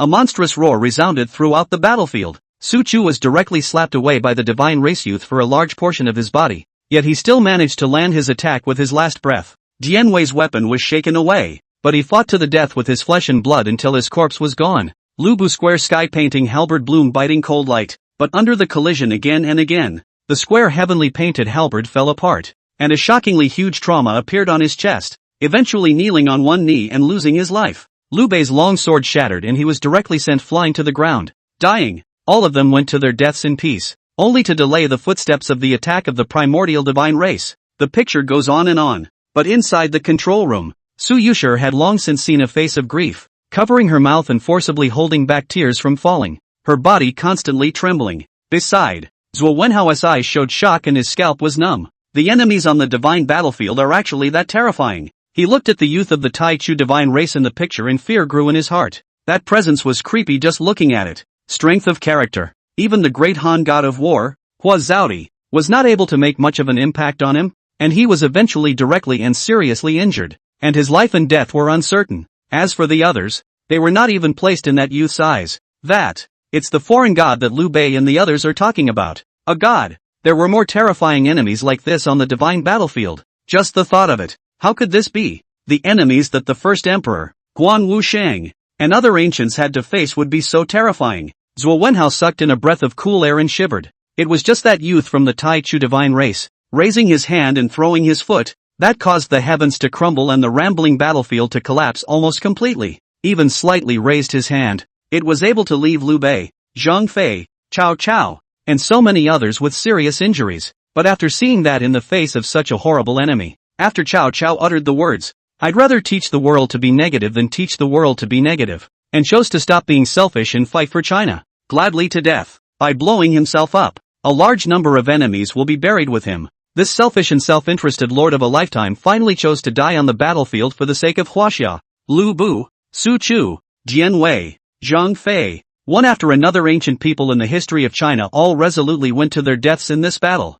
In the face of an olive branch thrown by the enemy, they scoffed even though they knew they were undefeatable and knew that they would not survive 10 deaths. For a moment, everyone in the room was moved and their noses were sore. They won't surrender even if they die. A lord like Cao Cao ended his life by blowing himself up. The great Han god of war, Hua Daizhi, actually died in the middle of this battle as well. In the end, just how many more people have to die? They went to their deaths at such a great cost just to stall for time and slow down that primordial divine race's attack. They looked at the images of the war diary that were still playing, and were struck hard by the sad scenes, the sad words that came out of the mouths of the ancient people of Huaxia, sentence by sentence, hitting their hearts and souls, everyone's eyes moist. No one expects that. The real history of China would be so tragic. It's going to be so sad. There is such an unknown side to it. Whoever it is, even general after general, there was no greed for death. Although no one knew their names, these generals showed amazing bloodlust on the battlefield, and did not retreat in the face of a powerful and terrifying enemy, but remained unrelenting, like a moth to a flame. In the image of the ninth line of defense guarded by the human race, all the people on the Huaxia side were like a bright stream of light. Even if life fades, even if it's shattered. Instead, at the end of their lives, they were transformed into the bright starlight that illuminates China. Su Yuxi could no longer control her sadness. Tears slid down her face, and she could not stop trembling. They all fought for China and chose to die for China. Her voice was choked with sobs as she sobbed. Even in death, they didn't back down, didn't choose to surrender for a chance to live. The others sniffed and fell into an uncharacteristic silence. Sadness hangs above everyone's heart. Upon seeing with his own eyes what the ancient Chinese did on the battlefield of the gods, and seeing with his own eyes the terror of the enemy, they were beyond words to express the emotions of the moment. Chapter 69, For whom did they die? Died for Huaxia. This is the divine battlefield. So cruel. A defense line guarded by the human race. Why would the enemy have such a powerful god descend? Liu Bei is dead. Cao Cao is dead. Zhang Fei is dead. Su Chu and Dian Wei are also dead. Hua Daizhi, the god of war who sealed the wolf's death, is also dead. So many people died in this battle. But you have to know that the divine battlefield existed long before the Great Qin. How many people actually died there? Damn it, is that Taichu god race deity invincible? No one can do anything about him. I want to be able to help them so badly. Guan Wuxing has already gone to ask for reinforcements. This battle, the Chinese side will definitely win. Definitely. It turns out that their deaths were not as recorded in the history books, but all of them ran to the divine battlefield and died fighting to protect China. From the ancient people who no one knows, down to one after another not in the history books to leave the name of the generals. No one retreats. They are protecting China with their actions, in the face of too great a disparity in strength of the enemy, but also to fight with them to the death. How much courage it must require. In the live broadcast room, countless Chinese viewers had already watched their scalps go numb. In the midst of shock, they reacquainted themselves with the ancients of history and witnessed the cruelty and tragedy of the divine battlefield. The deaths of one ancient after another were hard for them to accept, and they were clogged up inside, especially Liu Bei and Cao Cao. These two nemesis could abandon their grudges and run to the divine battlefield together for the sake of Huaxia, faced with the threat of death, but can go to his death with aplomb. Scene after scene has long made the audience who are Chinese people look at the moving, and set off shocking waves in their hearts. The vast majority of the audience had long since burst into tears in the live broadcast room. Even the foreign spectators were dumbfounded and exclaimed in astonishment at that moment. Those, all of them, are ancient people from Chinese history. What are they for? Why are they so unafraid of death? Why don't they choose to surrender in the face of such a horrible enemy? In my opinion, they just don't have the brains. Resisting in this situation is futile. They might as well surrender for a chance to survive. With this current trend, in my opinion, those idiots are definitely going to die a lot. I do think that this kind of is just made up by those historical ancients in Huaxia. Completely unbelievable. Only Huaxia people will believe that there is a so-called god battlefield. And even in the field there are gods in Huaxia. Ha ha ha. Only, after their shock, they dismissed the images they saw in the moment. The vast majority of foreign viewers were debunking what they saw and mocking it relentlessly. And in response to the various taunts from foreign viewers, the live stream was once again noisy. The Chinese audience couldn't tolerate all kinds of teasing from the foreign audience and immediately launched a fierce counterattack. Meanwhile, inside the library of Kyoto University, almost all of the students were following the live stream. Li Sheng was a student of history, and at that moment was staring blankly at the live broadcast, courtesy of the war diary. Liu Bei, Cao Cao, Zhang Fei. His eyes grew red as he muttered name after name of the ancients. These people, all of them died on the battlefield, and their enemy was an extremely terrifying existence. By raising his hands and feet, he could make the sky crumble, make the earth split, and make the void collapse. Compared to that young deity of the Taicho divine race, so many ancient people in the history of Huaxia seemed so insignificant, but it's just the way it is. In the face of a strong enemy, they did not retreat and did not choose to surrender for a chance to live. Instead, they are determined to strike out at their enemies, just stalling for time, but they have to pay for it with their lives. The first emperor, Guan Sheng. Li Sheng thought back to the ancients he had seen earlier and muttered with a pale face. If the divine battlefield had existed as early as the Xia dynasty,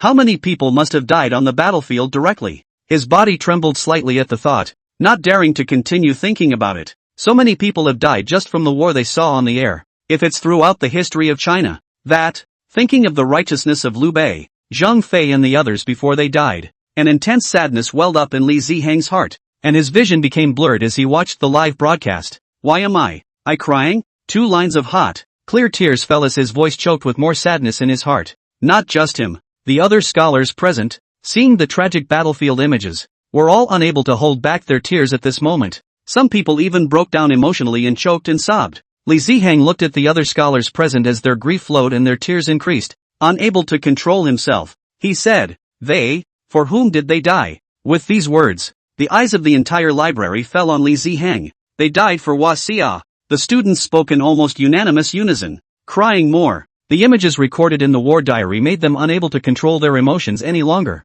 and some of them let out a loud cry. One by one, the ancients of Chinese history, they witnessed the deaths of these people, witnessed what they died for. Listening to the many student responses, they died for the sake of China. Li Sheng nodded, red-eyed, and said in a trembling voice, "But in my opinion, they didn't only die for the sake of Huaxia, they died for us. If it weren't for these ancient people of history, I'm afraid we wouldn't be here on this earth. If it weren't for them, I'm afraid Blue Star would have fallen long ago. If they hadn't fought the enemy on the divine battlefield and vowed not to retreat, we wouldn't have been able to see the true history of China." At the end of his words, his voice echoed throughout the library. In a flash, hearing Li Sheng's words, the students present, even the librarian, were completely blurred by tears. Just then, the battlefield diary footage continues. Kill. Just as Liu Bei and the others were nearly dead, an angry roar that resounded throughout the battlefield came from the rear of the Taichu divine race's army. Guan Yu led the vociferous reinforcements and once again charged towards the 9th defense line.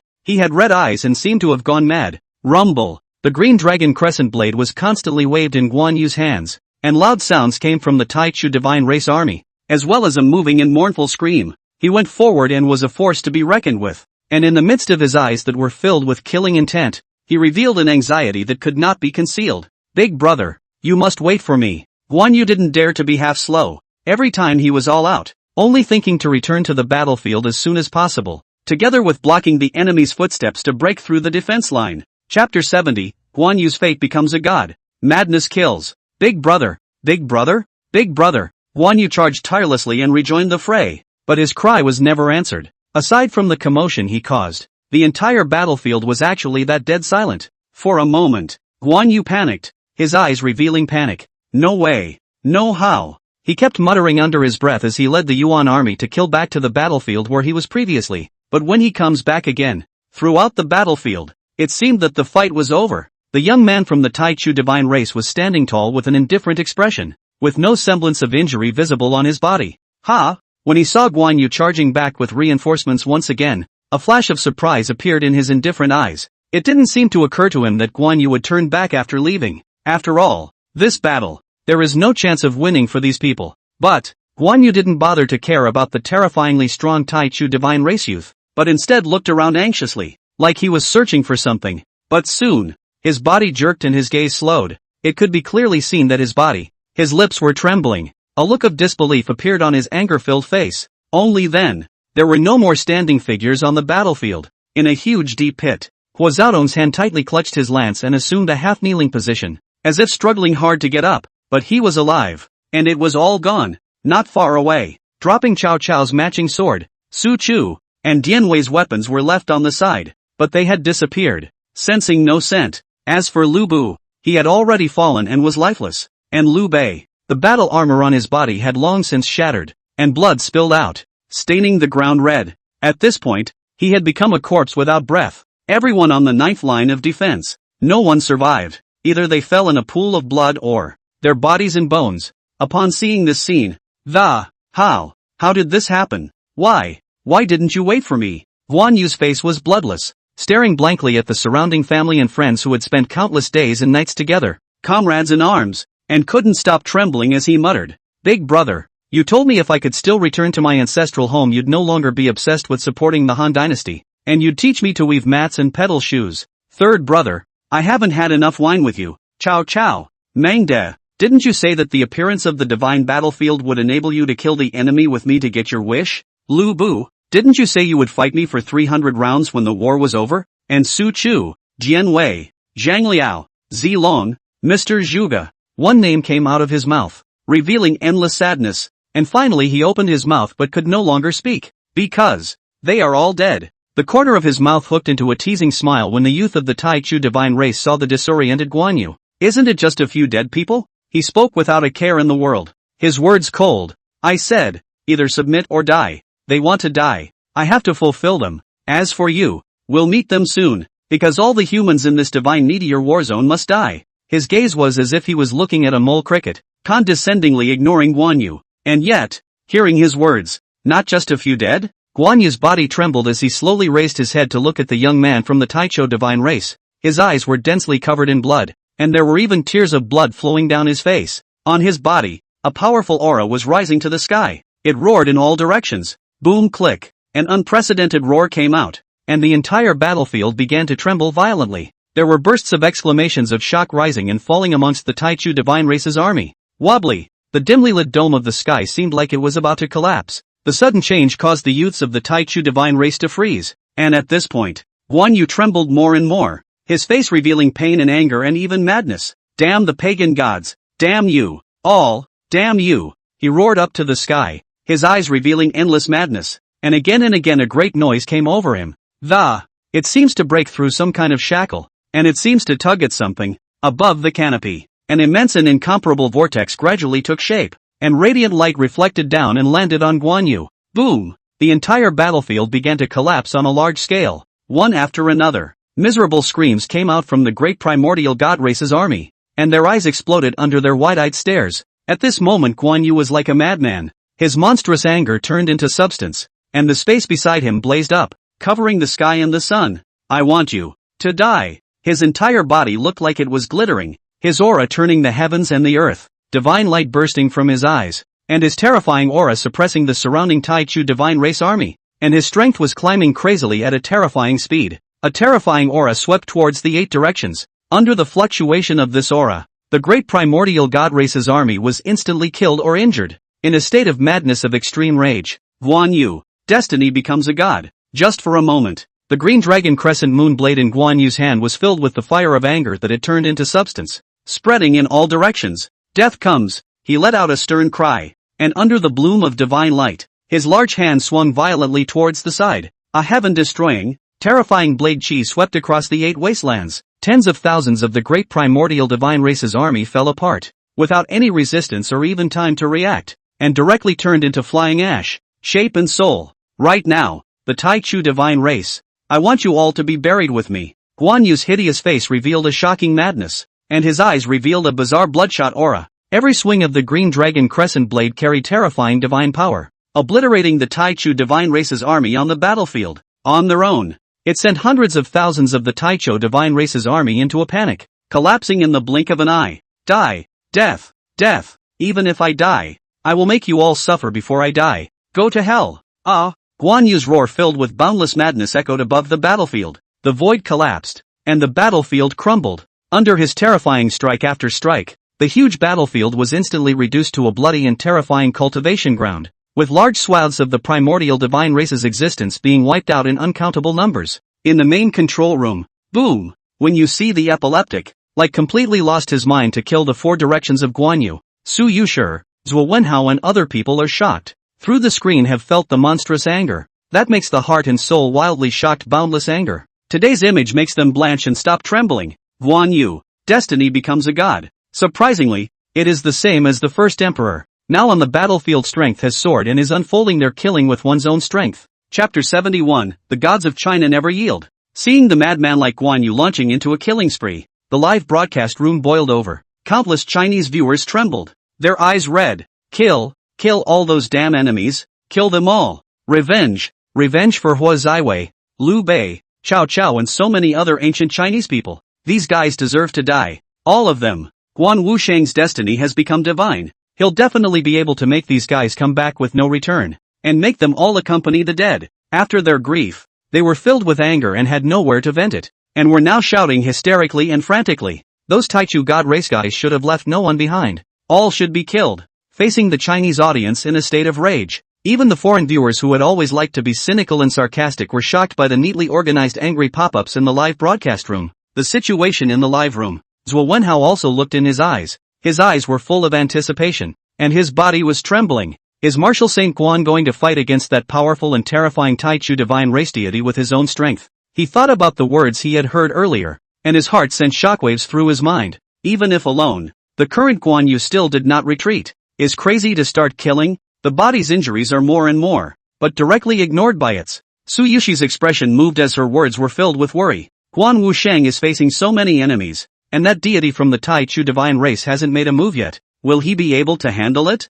At the moment, she was tense. Previously, the youth of the Taichu divine race had made the heavens an earthquake with each strike, and his destructive attacks had made the entire ninth line of defense almost unbearable. Guan Yu, despite his destiny to become a god, is still flesh and blood. If it's really a fight to the death, Su Yuxi didn't dare to continue to think about it, biting her lips in death, her eyes unblinking as she watched the images of the war diary still continuing to play. Everyone present, too, was tense and didn't dare to blink, with countless people watching. The picture continues. Bang, bang, bang. Guan Yu under the state of madness, the momentum of the sky, the green dragon crescent soared in the swing, the world roars, the enemy of the eight sides of the dead and wounded countless. He was like a bloodthirsty ferocious beast that had lost its mind and was making endless killings on the battlefield. It didn't take long for the great primordial divine race's army to be more than half dead or wounded. And all of this, it was all Guan Yu's doing alone. Seeing the routed clansmen, fate to become a god? The young man of the Taichu divine race lightly eeped. His cold eyes flashed with a touch of surprise. Slightly surprised. I didn't expect that a mere human ant could also have such a creation, and his surprise was only fleeting. His eyes fell on Guan Yu, who was in a state of rage and madness. Even if the destiny becomes a god, yet it is still a body of flesh and blood. A mole cricket is ultimately a mole cricket. The youth snorted, as if talking to himself. He towered over him, his posture high from the beginning, and he paid no attention to Guan Yu, whose destiny had become a god, and the contempt in his eyes was still there. But when his words came out, die, Guan Yu turned around abruptly, his crimson eyes full of madness, his growling voice as hoarse as it could be. The monstrous rage turned into substance and filled his entire body, and even the green dragon crescent moon blade carried a terrifying flame. Amazing divine power filled the battlefield, forming astral winds that tore through the surrounding space. Bang! Guan Yu stomped violently, leaving a deep, deep pit in the ground. In the blink of an eye,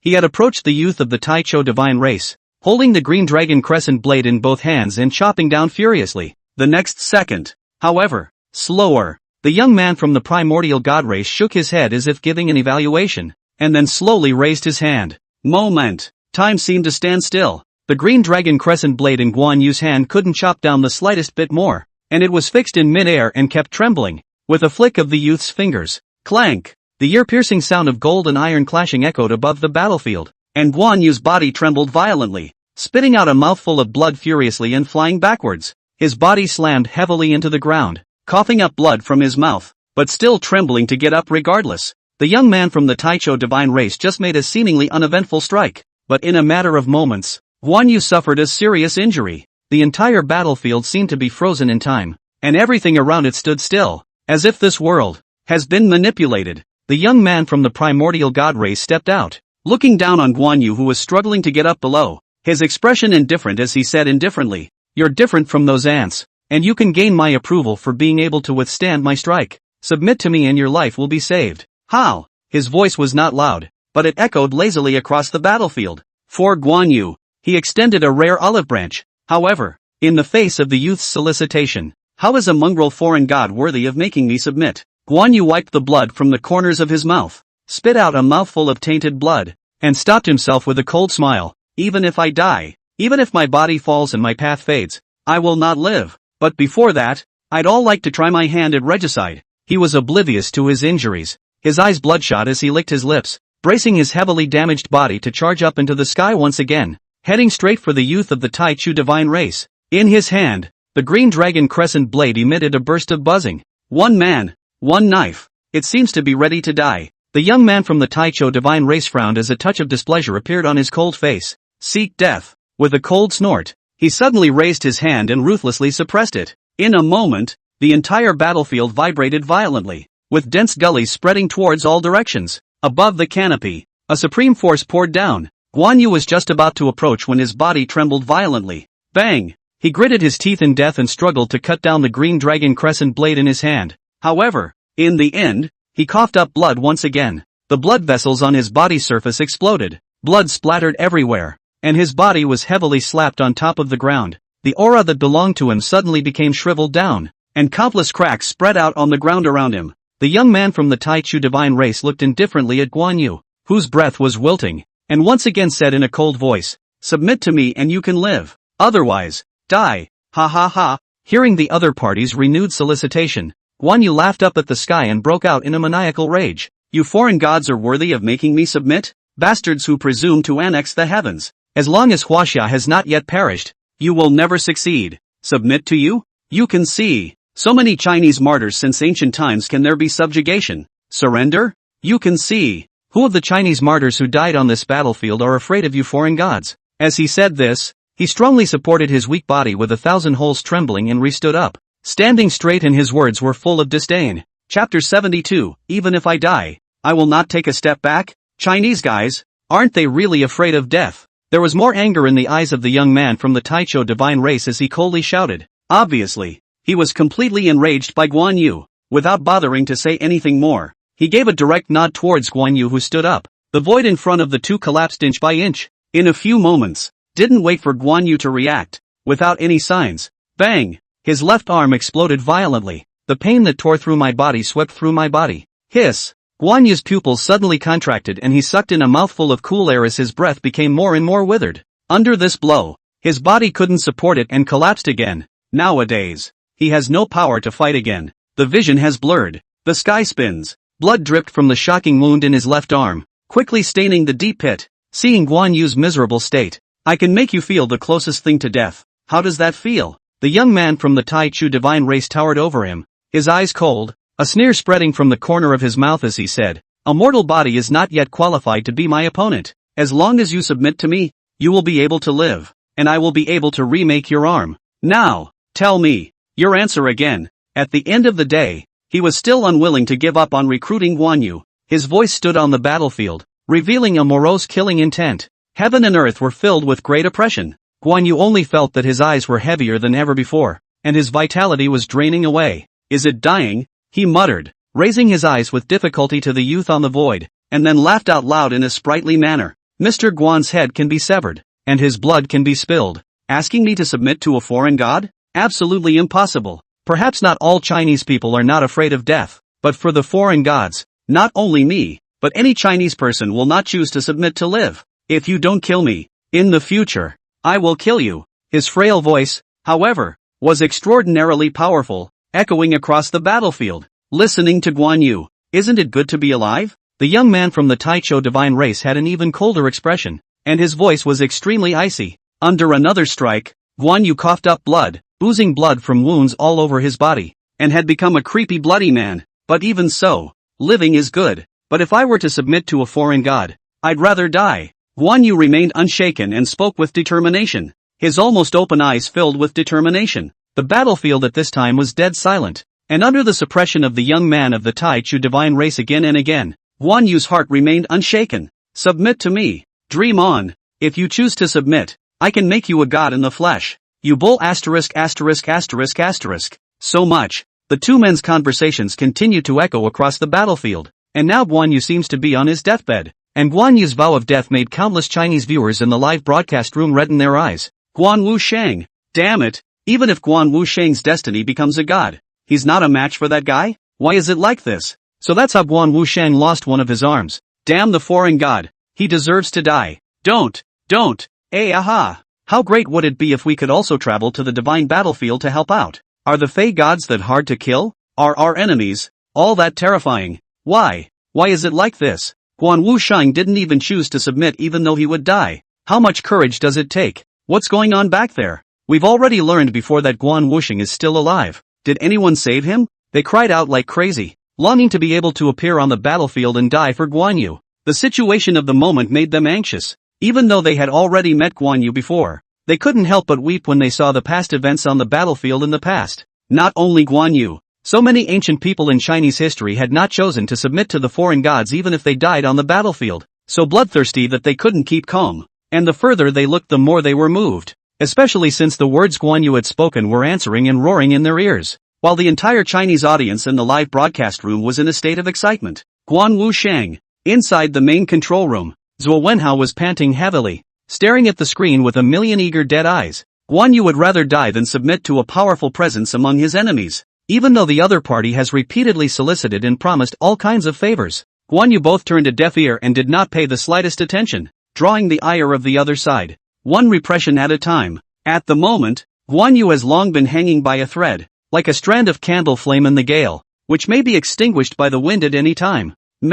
Even at this juncture, Guan Yu still gave the same reply. Will not submit. The people present were all moved by that sentence. Su Yuxi's petite body was trembling slightly. Her pretty face was filled with anger, and her eyes were filled with unwillingness. How could this be? Why is there such a powerful god in a war zone guarded by the human race? She couldn't figure it out and gritted her teeth in grief. Guan Wu Sheng had no fear in the face of the threat of death. Not only him, but any of the ancient people of Huaxia before him had no cases of surrender, but went to their deaths with determination. They do this. Everything is for Huaxia. For the sake of Huaxia, they do not fear life and death. Did not submit to choose to live. For the sake of Huaxia, they went forward and died. These are the ancients in the midst of our history. Even if she hadn't fully realized the truth of the history of China, she was able to guess it from the scenes she had seen before. So many historical ancients have died on the battlefield of the gods. It overturned her perceptions, and the impressions of every character she had learned about in the history books. At this moment,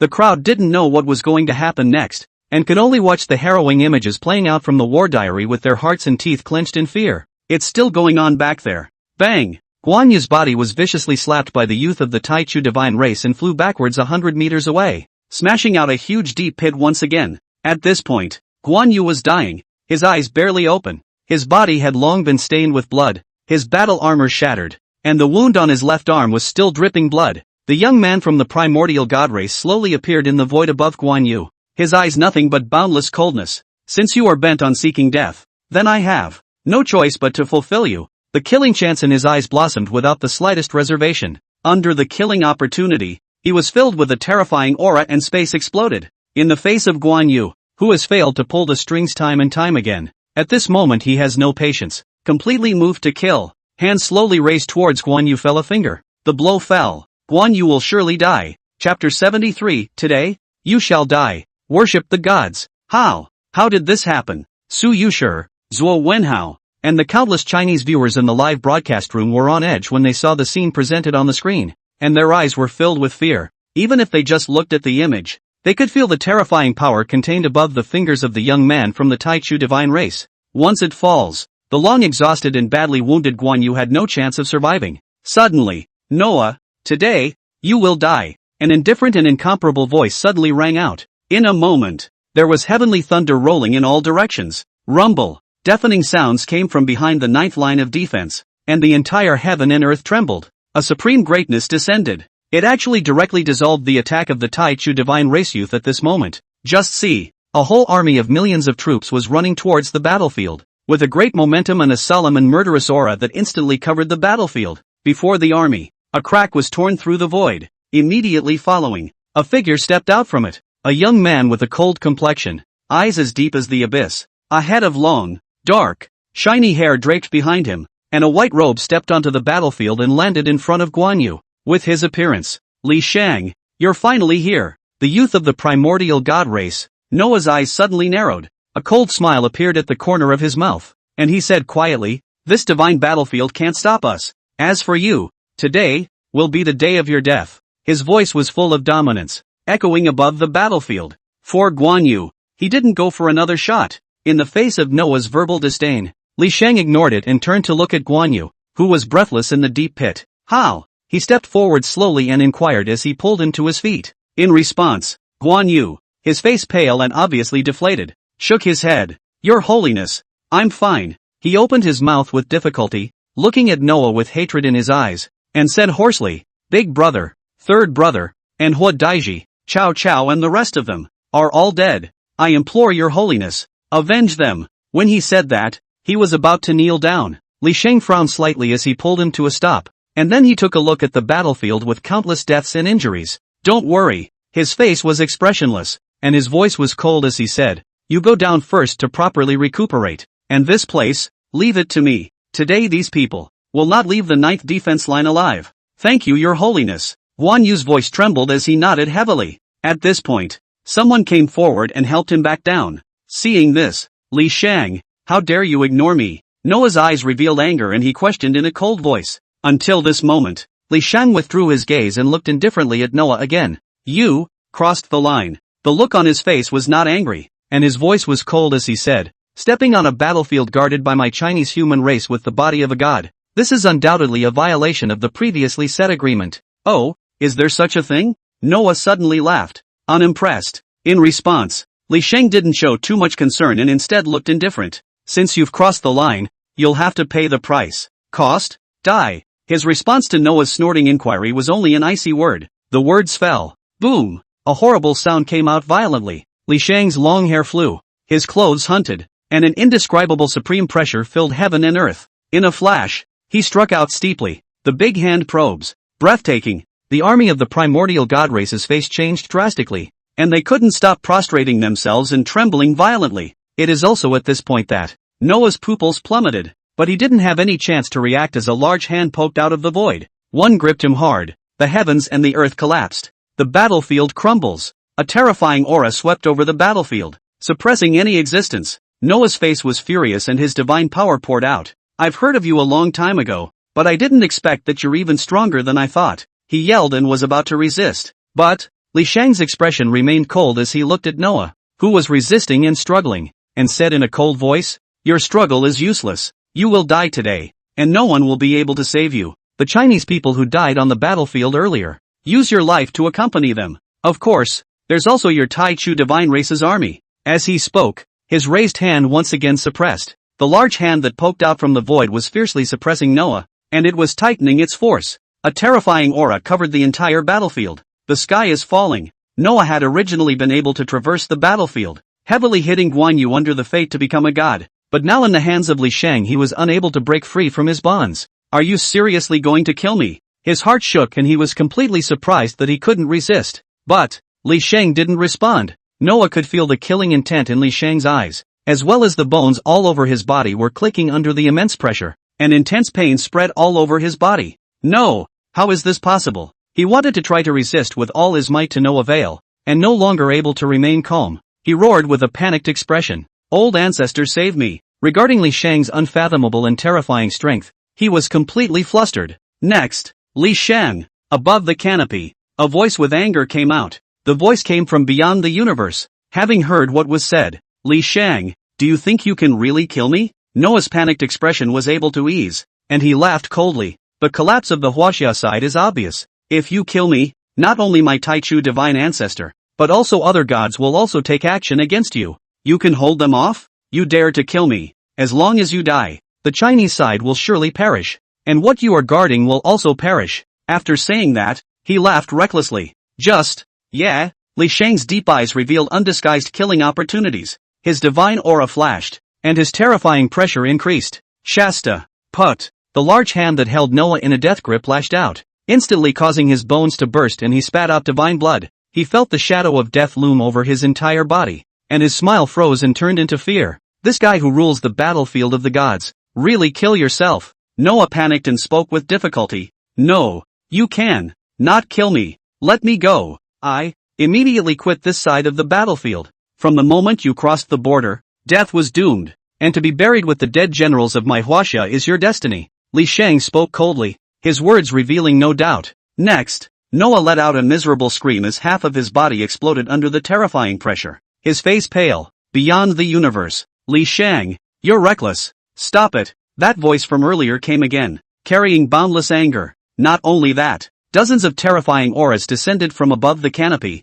seemingly descending on this battlefield in the next second. Li Sheng just raised his eyes slightly and ignored it. Bang! He fiercely clenched his hand and held Noah in a death grip, revealing a large hand with terrifying divine power in a full force squeeze. There was a loud noise. Noah's body instantly exploded in the power of terror. Even the souls of the gods are ashes. Snap! Snap! Countless divine blood spilled on top of the bloody battlefield that had long since flowed with blood. Direct execution. Knock! Knock! Knock! Noah was filled with fear, got a head that fell to the ground and kept rolling. And this head. On the other hand, Li Sheng took care to keep it, and at that moment, with a wave of his hand, Noah's head flew towards a general at the back. Take this head and worship the dead Chinese soldiers. As he spoke, he raised his eyes to the sky and said in an icy to the core voice, by all means. Chapter 74, Li Sheng alone. Intimidating the divine battlefield. Boom! Li Sheng's last sentence instantly caused the scalps of the people in the control room to go numb, their eyes revealing a color of unmatched shock.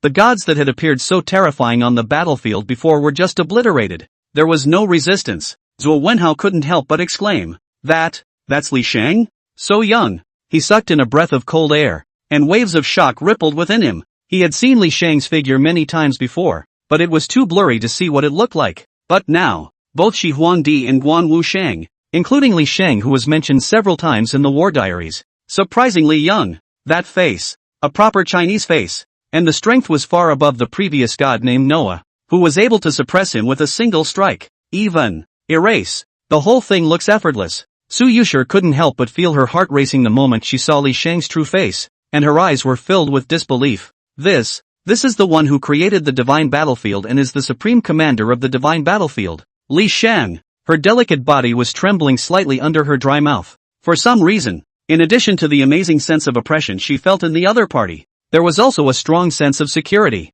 Fruity. In the face of the gods of the primordial divine race, Li Sheng was able to suppress it with a direct strike, and in the face of a threatening voice from beyond the heavens, he ignored it and resolutely put that god to death. A word that shows confidence and dominance. The last sentence in particular is just mind-numbing. Li Sheng is our Chinese god. Su Yuxi couldn't contain her excitement and said joyfully, Guan Wusheng was saved by Li Sheng, and the culprit who caused the deaths of so many people was even directly executed by Li Sheng. Li Sheng has avenged those who died. Her pair of beautiful eyes stared tightly at Li Sheng in the picture. Even if it was just a back shadow, it possessed the magic power that made people want to stop falling. The Chinese viewers in the live broadcast room were ecstatic. Asterisk asterisk asterisk asterisk great joy. Great joy. Is that Li Sheng? So strong. Worthy of being the supreme commander of the divine battlefield. His strength is far above that Noah. To be precise, the level he's at is beyond what we can imagine. Good killing. Those damn guys deserve to be killed. Kill them all. If only Li Sheng could have come faster.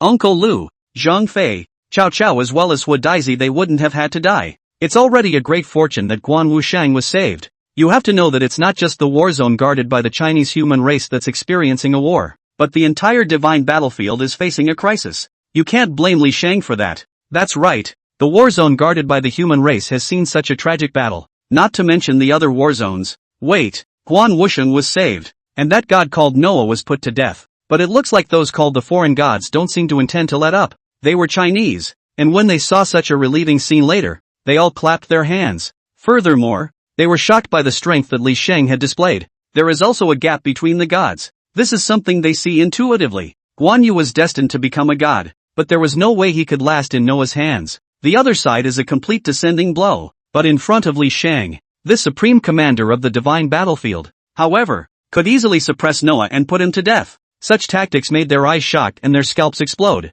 Yet at this very moment, will you guys be happy too soon? Chinese, take a good look. It's not over yet. Isn't it just killing a god who only holds the strong and bullies the weak? You know, the other side has an old ancestor who has yet to make a move. I'm afraid that the Li Sheng you're talking about is going to suffer. That's a good point. Although I admit to having been intimidated by that Li Sheng, but even if he's strong, it doesn't mean that he'll resolve the crisis. Maybe he'll die later. Not only will Li Sheng, who has made you all so elated, die, but the entire divine battlefield is feared to have fallen. Ha ha ha. This war diary wouldn't be a record of the divine battlefield and the overthrow of those Chinese ancients, would it? At this time in the live broadcast room, after the viewers from other countries came back to their senses from the shock, they looked at the still continuing picture and talked frantically. For the Chinese audience, they once again mocked. As for Li Sheng, they had seen the terror of this being, but so what? It seemed to them that the divine battlefield would face even greater havoc. One Chinese viewer,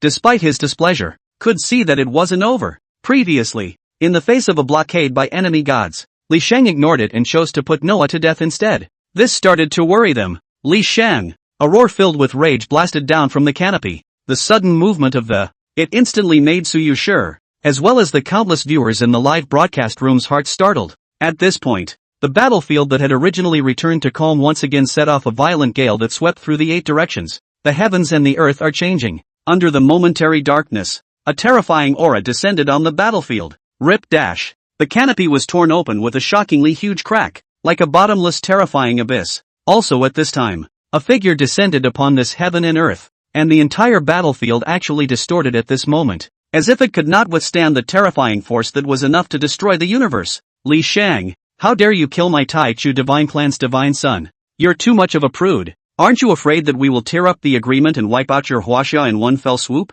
Li Sheng, you've gone too far. Looking closely, there were dozens of gods descending on this battlefield together. Their voices were terrifying, and the void trembled. The person at the head of the group that was a middle-aged man who looked like he had a different kind of demonic blood aura in his eyes. It was none other than the old ancestor of the Taicho divine race. Behind him, there were gods of all races speaking together, their eyes filled with ferocity as they looked at Li Sheng and issued a question. Having heard what was said, Li Sheng looked at the many gods with a cold expression and laughed coldly. What you want is none of my business, but those who cross the border to kill my Huaxia must pay for it. His voice echoed across the battlefield without the slightest concession. Having heard what was said, then you will also have to pay for killing our gods. Among the crowd of gods, an old man with gray hair spoke solemnly, but the next second, why don't you and others try? Li Sheng suddenly laughed, coldly looking at the group of gods, sarcastically saying, if you can't kill me, then all of you will have to be buried here. Arrogant, seek death.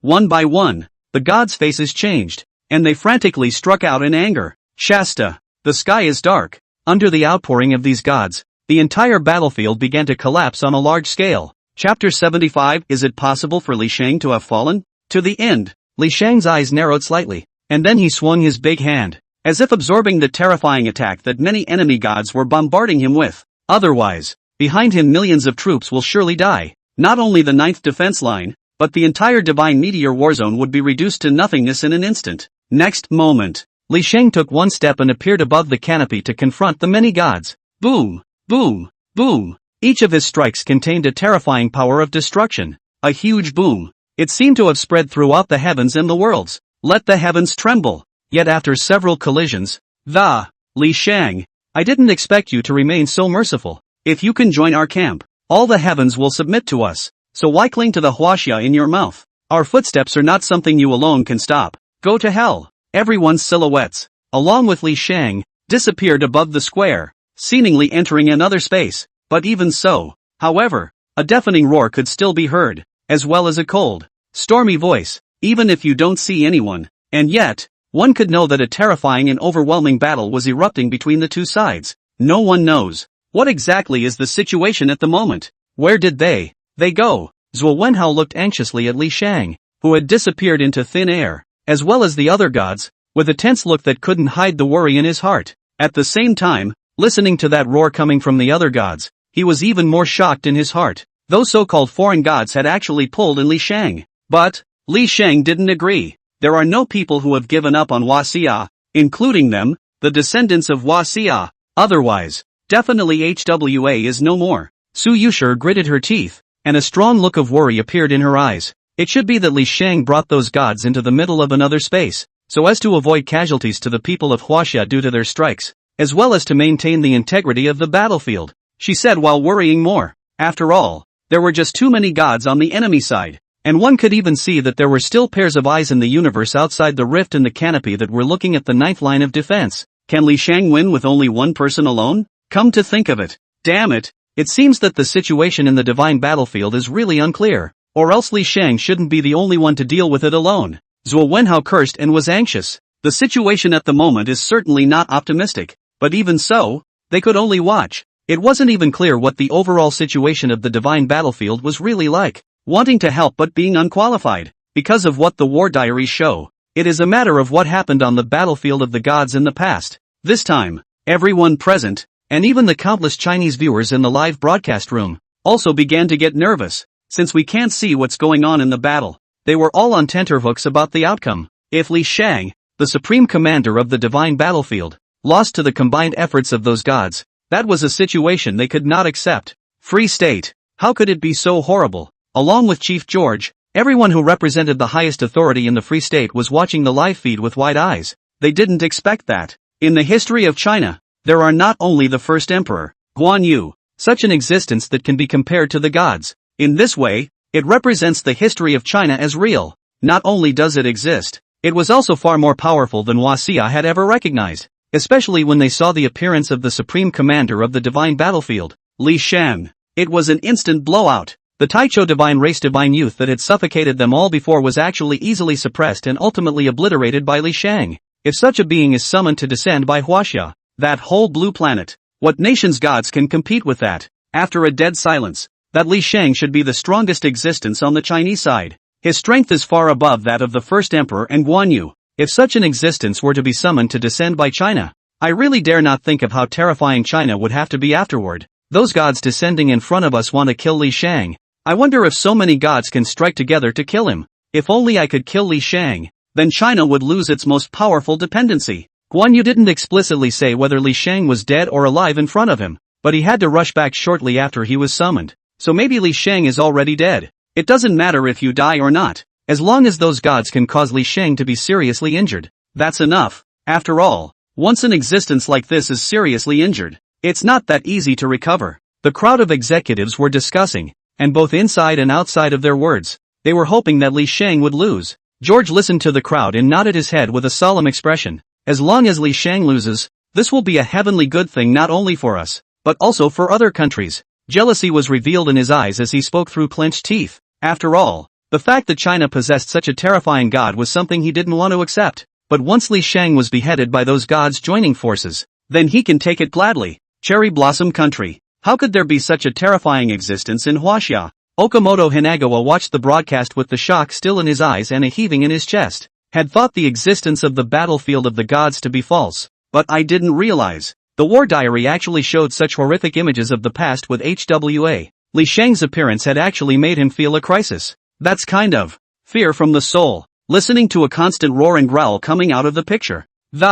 Kill him, kill Li Sheng. Okamoto Hinagawa kept praying in his heart, expecting to see the image of Li Sheng's fall. Only then, they don't have to worry about it, because it won't take long. The Cherry Blossom Kingdom would then announce that it had picked Huaxia for a divine war. The images shown earlier in the war diary. Not only him, but the entire Sakura nation saw that there were too many ancient people on the Chinese side of the divine battlefield, even if many have died. But no one can say which one is still alive. After all, Shi Huangdi, Guan Yu can live, so it is natural that other ancient Chinese people may still be alive. And to be able to get Huaxia to summon the words, this is not good for Sakura nation. Okamoto Hinagawa took a deep breath. a look of anticipation appearing in his eyes. With so many gods joining forces, even if Li Sheng was stronger, he couldn't possibly be a match for those gods. Otherwise, how could it be possible that he hadn't overthrown the foreign gods they were talking about? He muttered under his breath. Speculating. Spinning around, his eyes grew brighter. Think of it this way. The scenario of Li Sheng's fall doesn't seem to be out of the realm of possibility. Chapter 76, Li Sheng alone. Blocking all? Buzz. Under the countless gazes that contained all kinds of thoughts, the pitch-black and incomparable picture once again had light emerging. Li Sheng. Stepping out of the void. The entire person looked as if nothing had happened, and on its face remained ancient and terribly calm. Suddenly, put, a muffled grunt followed, only to see that in the void not far from Li Sheng, an extremely strange space seemed to exist. At this point, a number of figures were coming out from it one after another, appearing above the battlefield once more. These were the many gods that had disappeared before, and on their bodies, there existed numerous shocking, scalp-numbing, horrifying injuries. Some of the gods lost an arm. Some of the gods have lost half their faces. Some gods had half their bodies disappear. Some gods have only one soul left. On the bodies of these gods, there were bloodstains, and none of their bodies were intact. All of them seemed to have suffered heavy injuries. If you count carefully,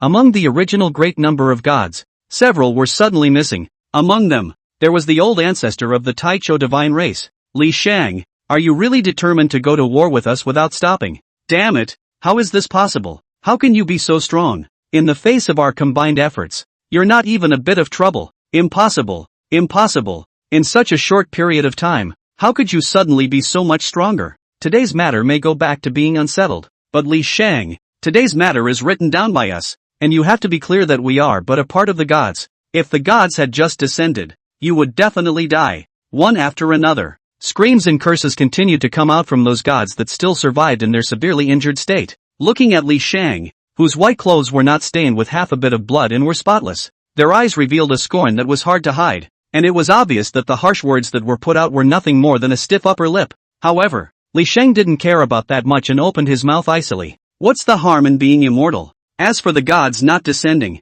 it's none of my business, so why don't you go back and ask? His eyes were cold, and he immediately pointed to the hundreds of thousands of troops of the Taicho divine race that still survived, and continued icily. The Taicho divine race violated the regulations by stepping foot on the ninth line of defense, and on the basis of the crime, all of them will be put to death, and not a single one of them will be left behind. Each word was like muffled thunder, rolling back and spreading. The words fell. The Chinese generals who had been waiting quietly, fully loaded and ready to go, suddenly became solemn, their bodies revealing a shocking fury and murderous intent. Kill. They didn't have any hesitation. The indifference in their eyes was revealed, and in an instant, they killed out furiously as if they were hungry wolves. In a flash, surrounding the Taicho divine race's large army, which was still in extreme shock, they directly launched a killing spree. As these generals tore apart the Taicho divine race's army, causing it to collapse into chaos in the blink of an eye. The rest of the gods who were all suffering from injuries saw this. Their faces were unsightly to the extreme,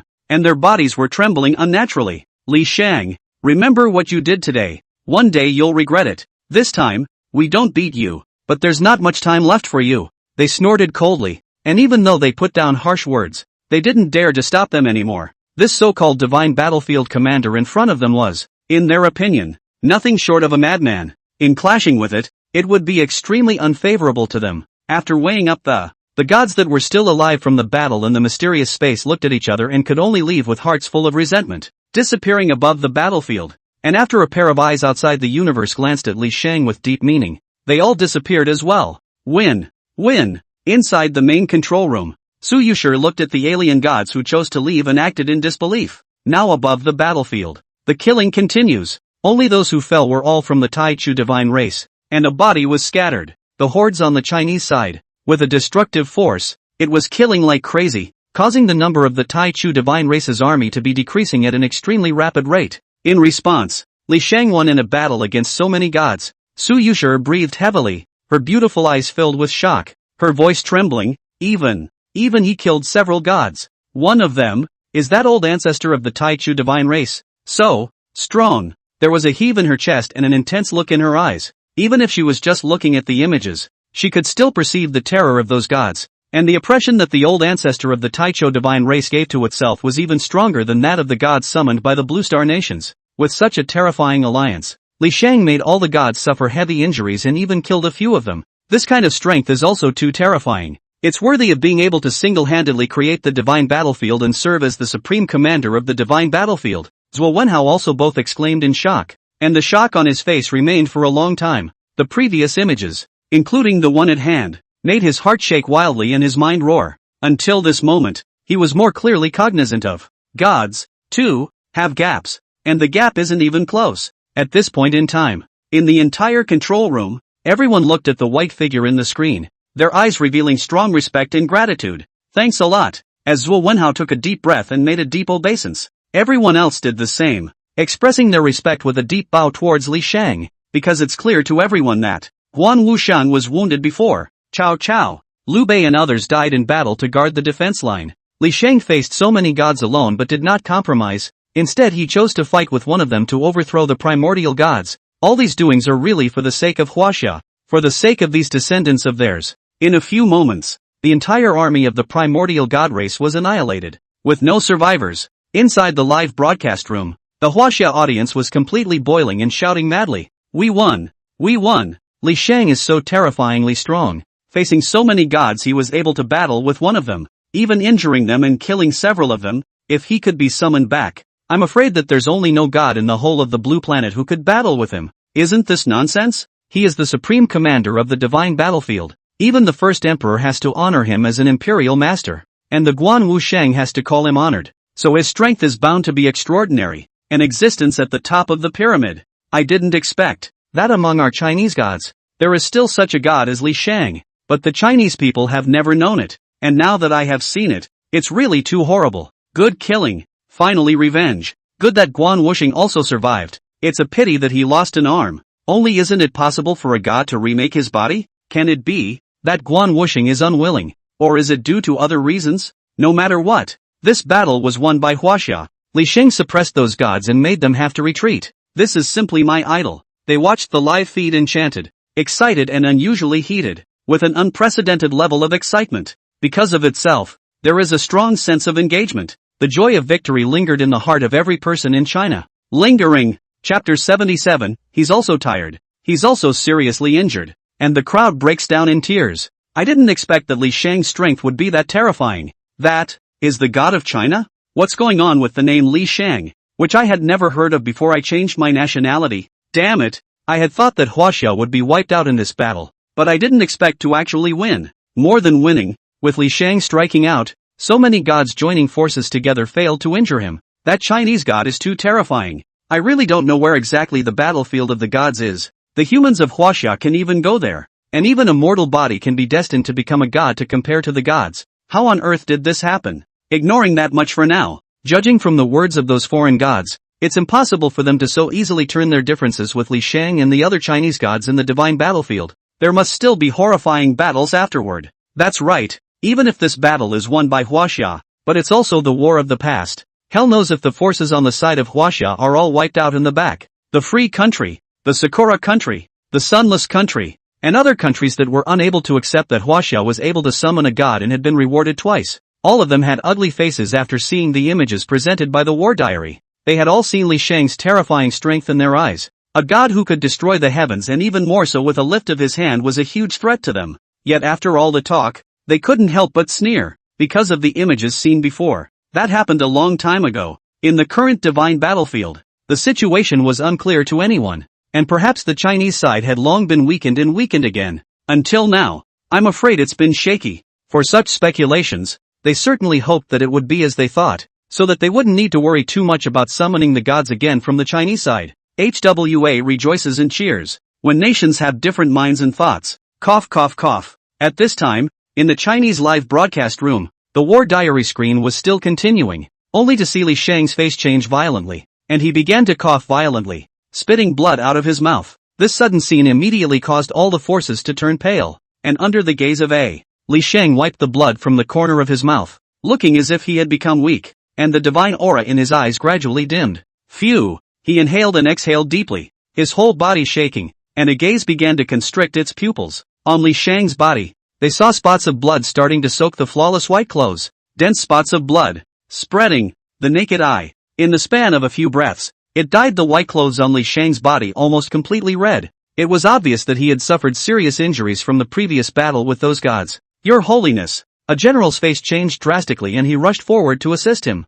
On his face, there was anxiety and worry. And the human generals who had overwhelmed the Taicho divine race's army were worried. See the situation. No harm done. Li Sheng revealed a faint smile for the first time, and after wiping the blood from the corners of his mouth once again, he slowly said, "In the previous battle, I had already severely injured those gods and killed the Taichu old ancestor and a few others, so in a short period of time, they won't dare to rush in again, and my human race will have a chance to catch their breath. It's just that there were too many of those guys, and the universe of the previous battlefield even had quite a few foreign gods gawking at it, so I had to hold on strongly, and it's a good thing they've already left." At the end of his sentence, he shook his head helplessly. Having heard what was said, the surrounding generals each looked more worried. The fact that His Holiness was seriously injured was difficult for them to accept. After all, His Holiness was the supreme commander of the divine battlefield. As Chinese people, it was difficult for them to see His Holiness make a move on weekdays, let alone seeing him suffer such a serious injury.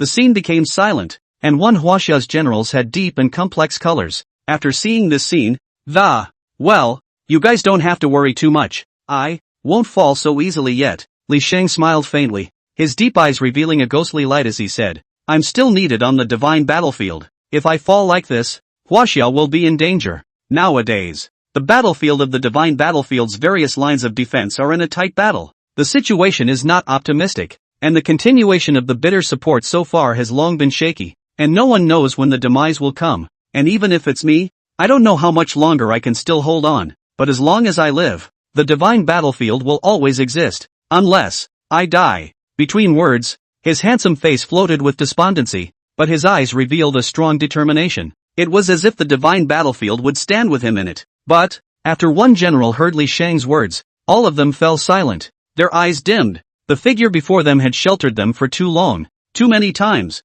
Instantly, their eyes grew red. From those words, they heard the hopelessness and the sadness. But the next second, Li Sheng sighed softly, and with a wave of his raised hand, a red-colored warship arrived. "Liu Bei, Cao Cao," he muttered in opening, and immediately Liu Bei as well as Cao Cao's shattered battle armor slowly rose into the air. There were two coffins coming quickly from the camp. After placing it in place, he waved his hand once again, and the two coffins were covered and flew towards the largest battleship. And the picture comes to this moment. Gradually, it became blurred down until it completely turned into blackness. Up to this point, end of War Diary screen. How did this happen? Li Sheng wasn't fine, but he was seriously injured. But with so many Fey gods watching, he had to hold back his injuries until all those Fey gods left before revealing himself. He did all this for the sake of the Huaxia human race on the divine battlefield, for the sake of the Huaxia in the rear. As strong as Li Sheng was severely injured in that battle, even after killing several foreign gods, yet under all those years,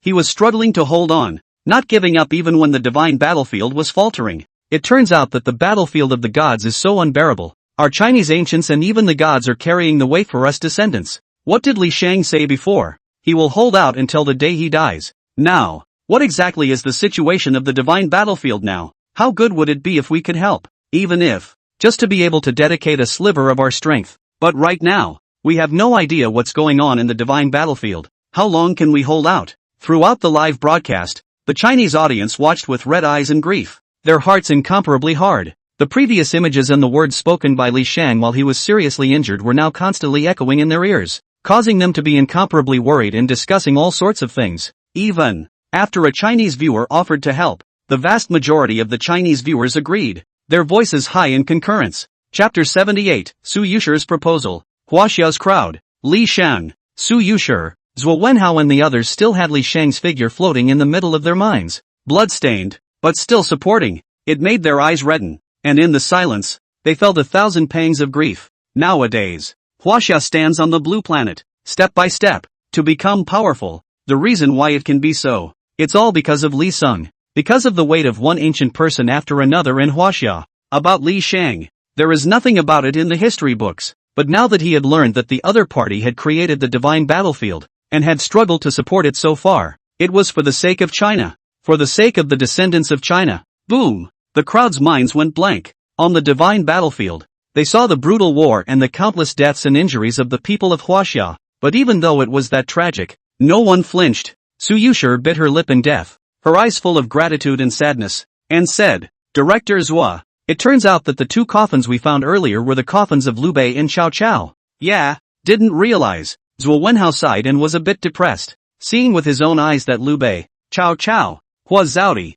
Lu Bu and others long lost in history died fighting against a foreign god still moves him to think about it today. These ancient people of history died for the sake of China. At this point, Chief, President Liu of the Kawasaki Historical Society requests to speak with you. A member of the Hongmeng Bureau came to report. Having heard what was said, Zhuo Wenhao's eyes flickered slightly, guessing in his heart what the other party was going to say. No problem. The Hongmeng Bureau's side will naturally provide full assistance to let those martyrs of Chinese history return to their roots. At the end of the call, he spoke solemnly. Hanging up, he made sure the war diary had finished playing, and this time, they learned a great deal from it. The terror of the battlefield of the gods, the intensity of the battle, the enemy is strong, and Li Sheng, the first emperor, Guan Yu and countless other ancient generals were carrying the weight of China. At this point, Huaxia needs to be strong as soon as possible to be able to step on the battlefield of the gods and help the people on the battlefield of the gods. Su Yuxi noticed a pop-up screen in the live broadcast, her beautiful eyes flickering slightly.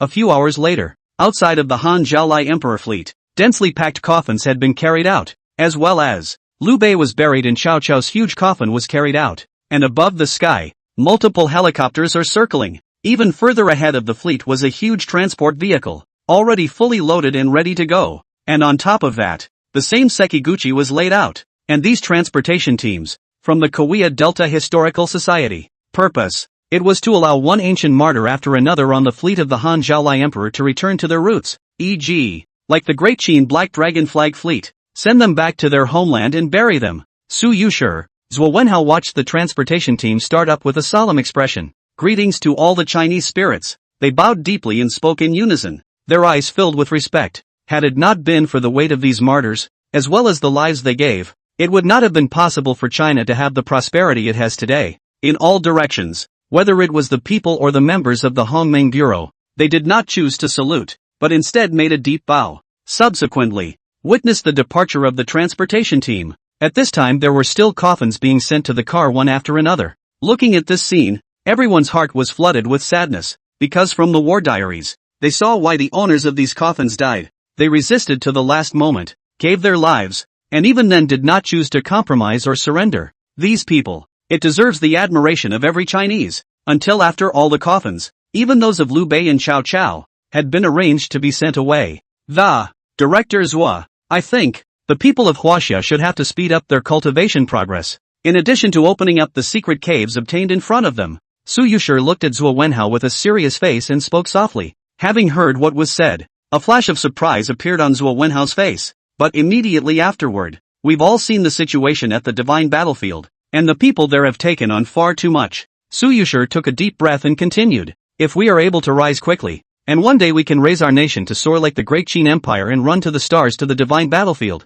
we might be able to help. After all, they've been carrying the weight for too long. Toward the end, she grew silent. The atmosphere at the scene, too, was all a bit subtle. Zhuo Wenhao pondered for a moment, and then saw the anticipation and yearning in the eyes of one of the surrounding generals, as well as many of the comments in the live broadcast that threatened to get strong and step into the battlefield of the gods to help each other. You're right. He nodded heavily and sighed softly. We've been sheltered for too long, so much so that we feel that the current situation in Blue Star is already extremely dangerous, but the divine battlefield is going to be even more treacherous. Your proposal is acceptable. As a Chinese, I naturally hope that China will one day be able to run into the vast starry sky and enter that divine battlefield. I'll notify the Bureau now and report it up. The official side will definitely not reject it. And after that we can release a news announcement for the whole of Huaxia. Since we've decided to do this, we can't let Li Sheng, Guanwu Sheng and the others wait too long. After the clap, he spoke from the heart. Su Yuxi took a deep breath and nodded heavily.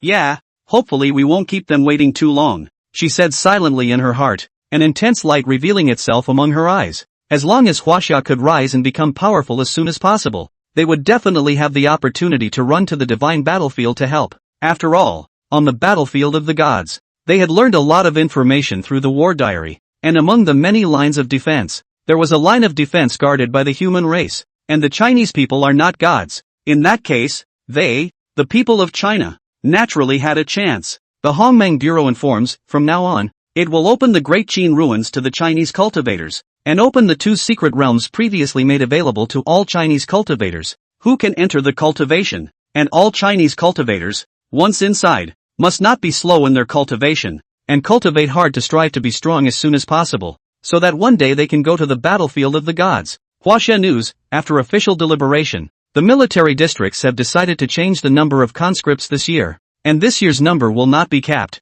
so as long as there are aspiring young people who can enroll in the military, once the country needs it, they can go to the battlefield to fight for the family and the nation. The news of the briefing by the Hongmeng Bureau and the news release of the Huaxia News on the draft requirements and other news caused an instant buzz in Huaxia, whether they were Chinese cultivators or aspiring youths. As long as they were Chinese, all of them broke out into cheers and high emotions at this moment. At this moment, all the people of China are united. Without any hesitation, cultivators from all over the country rushed to the capital, to the Great Qin ruins as well as the 2 secret realms, and on the draft website, the moment has flooded the country with countless people who have begun to sign up. Chapter 79 The Sakura Kingdom rejoiced. This was their chance. On foreign forums, netizens from various countries were thoroughly and deeply shocked by the war diary images they had seen earlier and were talking about it. What the hell is the history of Huaxia? All of the ancients in their history have set foot on that divine battlefield? The most terrifying thing is still that the divine battlefield was created by Li Sheng. That Li Sheng,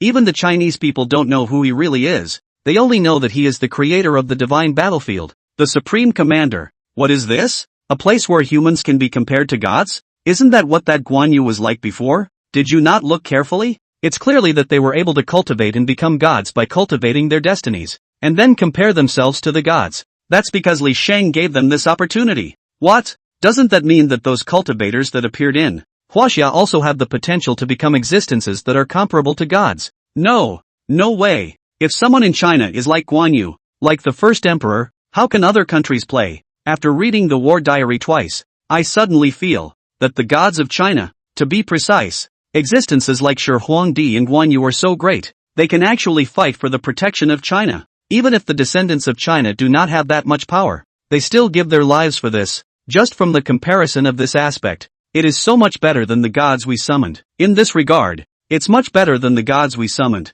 There's no way to compare them. No matter which country's netizens are in the heat of the moment, no one could have imagined that. The historical ancients of Huaxia actually ran to a mysterious place, to the battlefield of the gods. It even fought for Huaxia. It was not without admiration and words of respect from other countries, and there are few such statements. It has just appeared and sparked support and approval from netizens in various countries. After all, compared to Li Sheng, the first emperor, Guan Yu and even the nameless pawns on the Chinese side of the divine battlefield, the gods they summoned had no emotions at all other than being able to give shelter to their country. But from the war diary, they could see from the long ago images that those ancient people of China were full of emotion for China. And what they did was for China. And they followed their hearts. How could they not be envious of the fact that Huaxia could be guarded by such an existence? Cherry Blossom Country. At that moment, the director, Ito, had gathered a group of Sakura Nation players, both male and female, and was standing by in one of the halls. Before that, they all saw the images left by the war diary.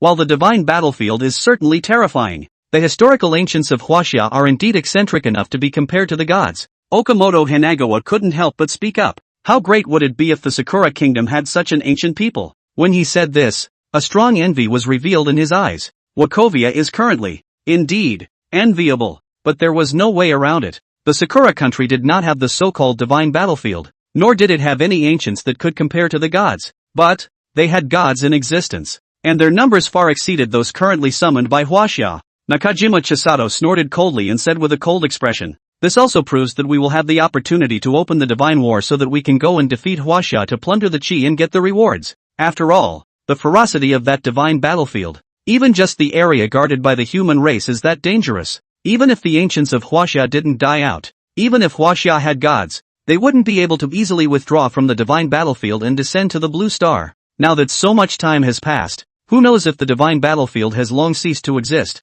and even if it does, it's bound to be filled with all sorts of dangers, making it impossible for them to be distracted from what's going on in Huaxia. So this is our best chance." At the end of his words, a blazing light erupted among his eyes. As long as the divine battle can be started in one, the Sakura Kingdom will receive unprecedented rewards. The other players nodded as they heard the words. In a few moments, Ito arrives and has a smile on his face as he sees the many players present. looks like everyone is ready. He laughed and said immediately after, my proposal has been recognized by the chief, and just today, the Sakura Kingdom will fully prepare for the divine battle so as to go and seize the chi of Huaxia, and use the victory to gain rewards. When these words came out, the players in the room all showed extreme excitement and applauded. This is a once-in-a-lifetime opportunity for them. Originally, they had already wanted to launch a divine war against Huaxia for a long time, but it was because in the previous 9 years, Huaxia had not been able to successfully evoke the gods, and there were no gods to sit on the ground, and in order to start a divine war,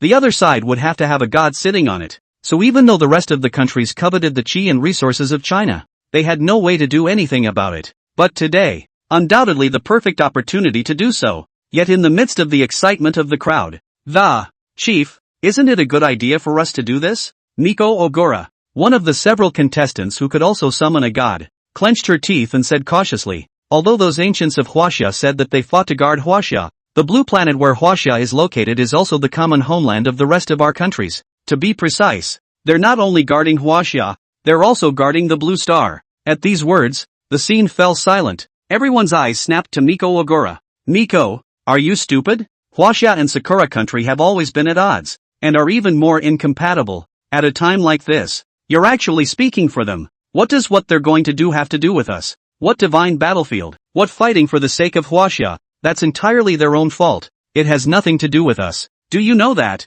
The Huaxia people are just looking for death by doing that. Can Huaxia really resist such a terrifying enemy? It's simply stupid. Maybe the gods of Huaxia died out a long time ago, and the battlefield of the gods ceased to exist a long time ago. Okamoto Hanegawa and Nakajima Chisato's players were all pointing fingers and grunting coldly, listening to the accusations and reprimands of the rest of the players. Miko Ogura wanted to say something else, but couldn't. But in her opinion, there was nothing wrong with what had been said earlier. The existence of the divine battlefield had guarded China and kept it from encountering the danger of annihilation. But wouldn't that be considered a disguised guardianship of the gods of China to the blue planet? At this point, Miko, don't start those words again. Edo glanced at the slightly torn Miko Ogura and continued, even if it's like what you said, but in the context of today's world, the Sakura country has to be strong or it will be overthrown. Starting a divine war with China, the reward you get will be enough to make Sakura country stronger again. As for China's death or life, no need to care. As long as Sakura country can be strong, it's the best. Put away your insignificant sympathy. Next, Sakura Nation will announce the globe and start a divine war with China. Before that, inform the Free State of this news. After all, if you want to make an alliance, the Free State is a good choice. Chapter 80, Uncovering the Mist of the Divine Battlefield. All divine bloodlines summoned. Free State. Inside the capital. Chieftain, news has come from the Sakura country that they will be going to launch a divine war against Huaxia today. Some of the higher-ups got the message and debriefed. Get the message. George immediately froze, then inquired with some uncertainty, is that true? This message was conveyed by Kaohsiung's people. It's true. It seems that the Sakura country can't sit still. The senior who had spoken earlier nodded his head in delight, giving the answer with all certainty. Having heard what was said, good.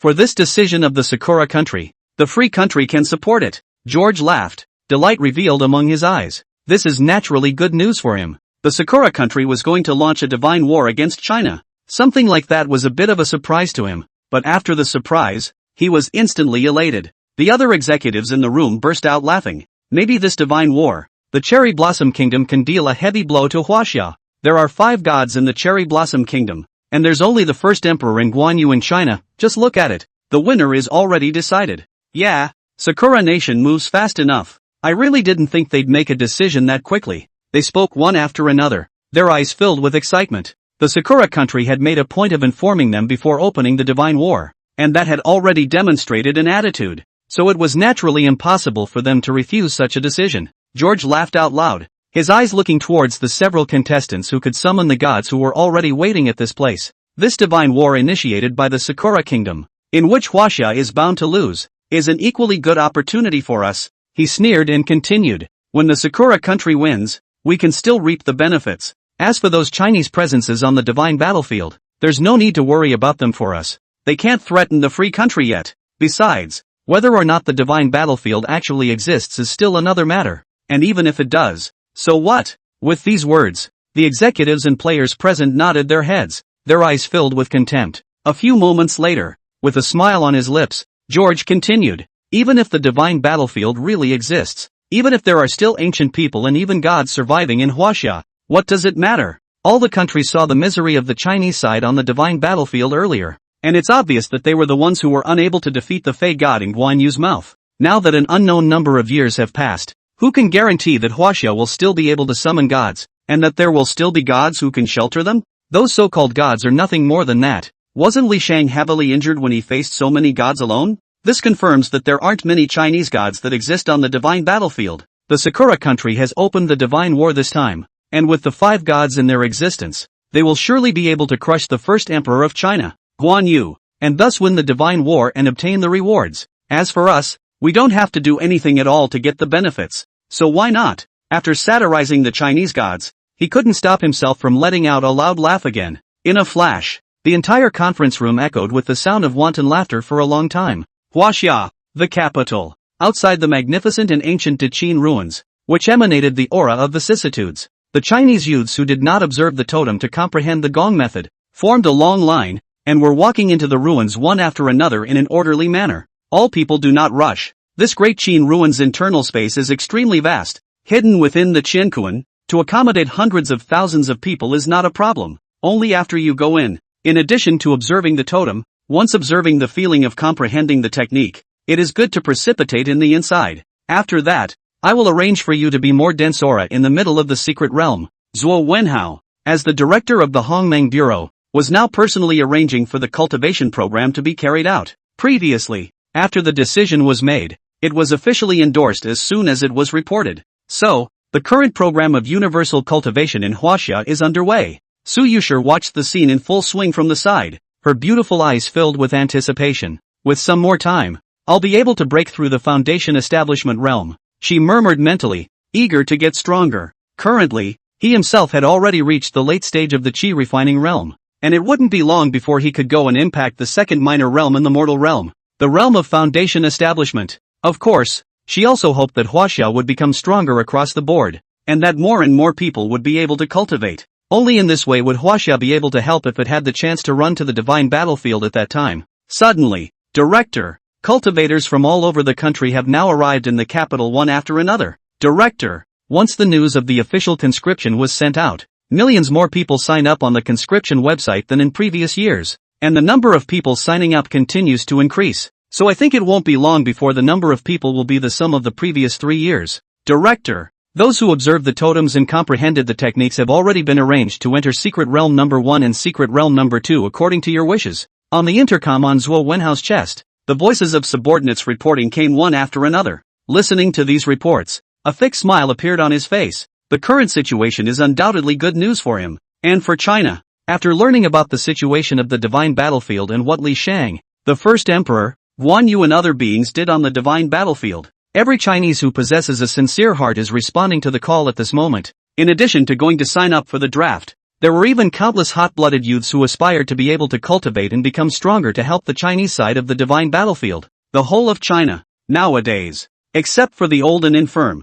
almost all of them are mobilizing. Zhuo Wenhao looked at Su Yuxi, noticing the anticipation and longing in the middle of his eyes. Ms. Su, at the moment, everything is running as usual in Huaxia, and with the existence of cultivation techniques, it won't be long before the overall strength will be taken to the next level. He spoke solemnly, then said with anticipation, but next, there is an important task for you. That is, you are in charge of hauling the divine objects. Get more information by hauling the objects, and at the same time try to utilize the remnants of the previous monument to see if you can contact Guan Wuxing or any other existences in the divine battlefield, informing them that the descendants of the Huaxia are also able to take part in the war. Every word revealed gravity, and he didn't slack off. Hearing Zhuo Wenhao's words, don't worry, Director Zhuo, this does not even need to be mentioned. I will do my best. Su Yuxi nodded heavily and then said, however, with my personal ability it might not be enough. Director Zhuo, I've thought about it before. Whether I can gather those who have awakened their divine bloodline over the years,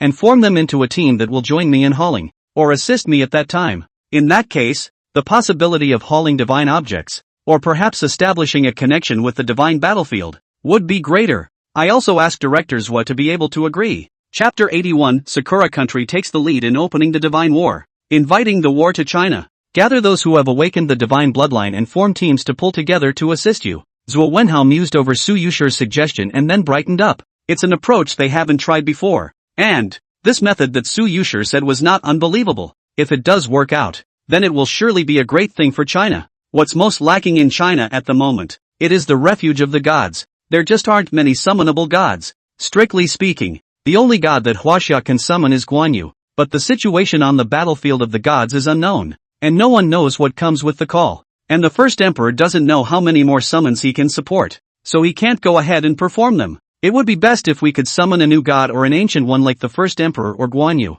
and at the same time, it would be a great solution to our immediate needs. Seeing that Su Yuxi spoke with some certainty, I will give my full support. Zhuo Wenhao nodded solemnly and continued. Regarding Ms. Su's request, I will immediately have someone follow it. I only hope that the divine bloodline possessor of Huaxia will be able to summon the gods again. It would be the best if they can communicate to the divine battlefield, but the chances of that are slim. But no matter what, it's good to try your best. After saying that, he immediately sought out his subordinates and hurriedly ordered things down. With the support of Zhuo Wenhao, the director of the Hongmeng Bureau, thanks to Director Left, I'm sure, we'll be able to do it. Su Yuxi spoke solemnly, a pair of beautiful eyes flickering slightly as anticipation rose in her heart. The evocation god of Huaxia, she always felt that it wasn't that simple. For apart from the ancients, there were also many mythological figures of Huaxia on the divine battlefield. Previously both Shi Huangdi and Guan Yu were able to match the gods in human form, especially Shi Huangdi. When faced with Sakura Nation's Tsukiyomi, it can be strongly suppressed. Even Lucifer of the Free State was able to make him seriously injured, and at that time, the state of the first emperor was not yet at his full strength, and with just a divine soul, he was able to possess such terrifying strength. If you can summon a true Chinese mythological figure, this could not help but make Su Yuxi's heart beat faster, and there was more anticipation in her eyes. Noting the scene, Zhuo Wenhao was also incomparably looking forward to, and even especially eager to see the success of another evocation of God in Huaxia. But suddenly, the canopy shook. Announcement. Sakura Nation has chosen to open the Ring of Gods for a divine war, and has chosen the object to be Huaxia. Once the Ring of Gods is opened, the chosen nation can accept or not accept, but not accepting will lose a portion of its fortune to be absorbed by the nation that initiated the divine war. Once you choose to accept, then both sides may summon their gods into the ring to start the battle, and 5 gods may be sent out between the two countries to fight in a turn-based battle, until all the gods on one side are defeated. The divine war will end, the winner will receive a reward, and the loser will face punishment. The sound of the world announcement resounded throughout Blue Star. For a split second, the sky changed dramatically and the canopy shook violently. Endless running thunder wandered about, touching the heart. Terrible aura fluctuations covered the entire blue planet, causing humans around the globe to be frightened and their scalps to tingle. Under countless horrified eyes, bang bang bang, the deafening sound was monstrous and alarming, and the entire canopy was shaking continuously, as if it would collapse at any moment. Immediately following, magnificent divine light reflected the canopy, and a crack instantly took over the heavens and earth in a shocking manner. The clouds rolled back down. In the middle of the crack, a shadow that covered the sky and the earth was presented to the heavens and the earth. A closer look reveals that it was actually a huge ring with a majestic aura, permeated with the aura of vicissitudes, bloodstained and emanating an aura of terror. Under the spectral light, the entire human population of the Blue Star was able to see this one huge ring that was abruptly presented above the canopy. Even just looking at it, it could make people's hearts and minds shake wildly, feeling the intense oppression that came over them, making them shiver. And this huge ring, sitting in the void between China and the Sakura Kingdom, above the sea. At the moment when the announcement voice fell and the ring presented itself to trigger a horrifying vision, Sakura Nation chose to start a divine war with us. Worry his ancestors. Damn Sakura country. They're going to open a divine war for us at a time like this. Isn't this taking advantage of people's danger? Asterisk asterisk asterisk asterisk. Forgot there's this. As long as there exists a country with a god, it can be selected by other countries, thus conducting a god war. Damn Sakura country has never opened a god war before. Combined with just waiting for us? 9 years. This year is the 10th year. In the past, all countries have had god wars opened. Only once a god war has been initiated, the initiating party will not be able to initiate another god war for 3 years, and can only be chosen by other countries. Damn it. Looking at the success of Huaxia's god evocation, they didn't choose another country. Instead they chose us. Huaxia boiled up. Countless people in Huaxia looked up at the sky, and then their faces changed drastically, and they couldn't stop cursing. Cherry Blossom Country. For the first time, a divine war was initiated, and it also chose China. This made them angry, and in addition to cursing, they felt a cloud over their heads in inner turmoil. I didn't expect the Sakura country to move that fast. Charlie, as the one who had summoned Thor, was still in the middle of a meeting in the Free Congress building at that moment, and his face changed when he heard the voice. John frowned and grunted coldly. I can't believe that this head start has been given to them. We almost forgot that 3 years have passed and that the Free State can pick other countries to fight in the godly war. The rest of the players, too, looked different. They were surprised at the speed at which the Sakura country had initiated the divine war. It was too fast. It was only then that they reacted to the fact that the Free State had also reached the point where it could launch the divine war for the third time. And the rewards for being the winning side of a divine battle were extremely generous. Precisely. It was going to be even more generous than the God summoning examination, and the first place reward for resisting the alien invasion before. The crowd of executives couldn't help but frown. At this point, as long as Sakura Nation can win, this may not be unacceptable to the Free State. George retracted his gaze from the terrifying ring above the void and sneered. There are no more,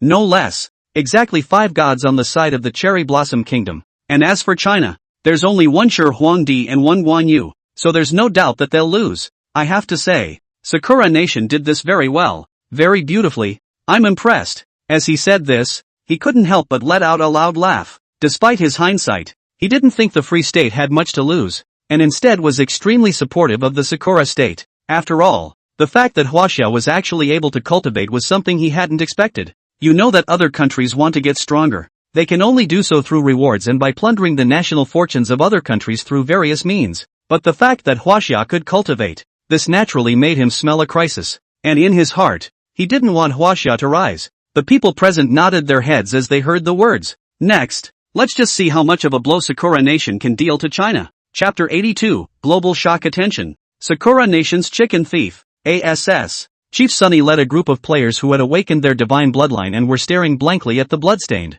fury-stained divine ring above the void with shock in their eyes. The ring of gods is back. He took a deep breath and said enviously, I didn't expect that this year, it would be the Sakura country that would be the first to open the divine war, and the country they picked would be Huaxia. Damn it, the Sakura country is one step ahead of us. I should have known we should have announced it yesterday. At this moment, he looked extremely angry, a gnashing of teeth. Because just yesterday, he had decided to go next, to go and start a divine war against China. After all, so far, after a total of 10 years, Huaxia finally succeeded in evoking God this year, and did so twice at once. It made them feel strongly threatened. And the threat isn't just the first emperor, Guan Yu, but also the fact that Huaxia is able to cultivate this thing. Other countries want to become stronger, so naturally they have to work on evoking God, but Huaxia was able to cultivate it. This is something no other country has. Moreover, Huaxia had successfully summoned the first emperor, Guan Yu, in the middle of the year, and the other party was still an ancient person in Huaxia's history,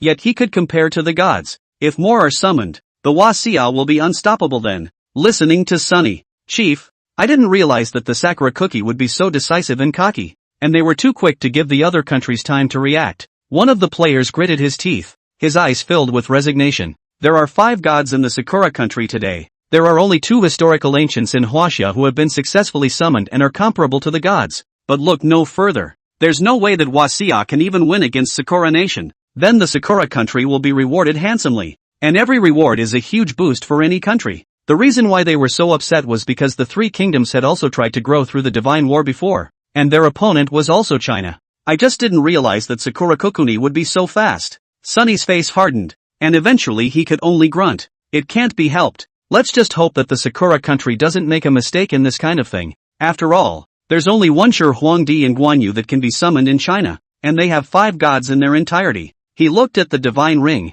envy and anticipation revealed among his eyes. Currently the number of countries that can successfully evoke the gods has increased by 1 more. China. This means that, after that, there will be 1 more country competing for resources. This was naturally not a good thing for the 3 countries, not to mention the fact that Huaxia could still cultivate. Once Huaxia grows strong, it will definitely affect the blue star pattern. Meanwhile, in front of the capital building in the Sakura country, Inuyasha Akashi looked at the divine ring in the void with considerable satisfaction. The smile on his lips simply could not be restrained, and the corners of his mouth grinned wider and wider. Now we can finally rest assured that before the other countries can react, Huaxia has been picked by us to be the target to carry out a divine war. Ha ha ha. After he withdrew his gaze, he looked at the group of players behind him and let out a loud laugh. Until then, he had feared that the Free State, as well as other countries, would get ahead of him, but now it seems that the Sakura country has reacted more promptly than any other country. Only the first emperor and Guan Yu of China.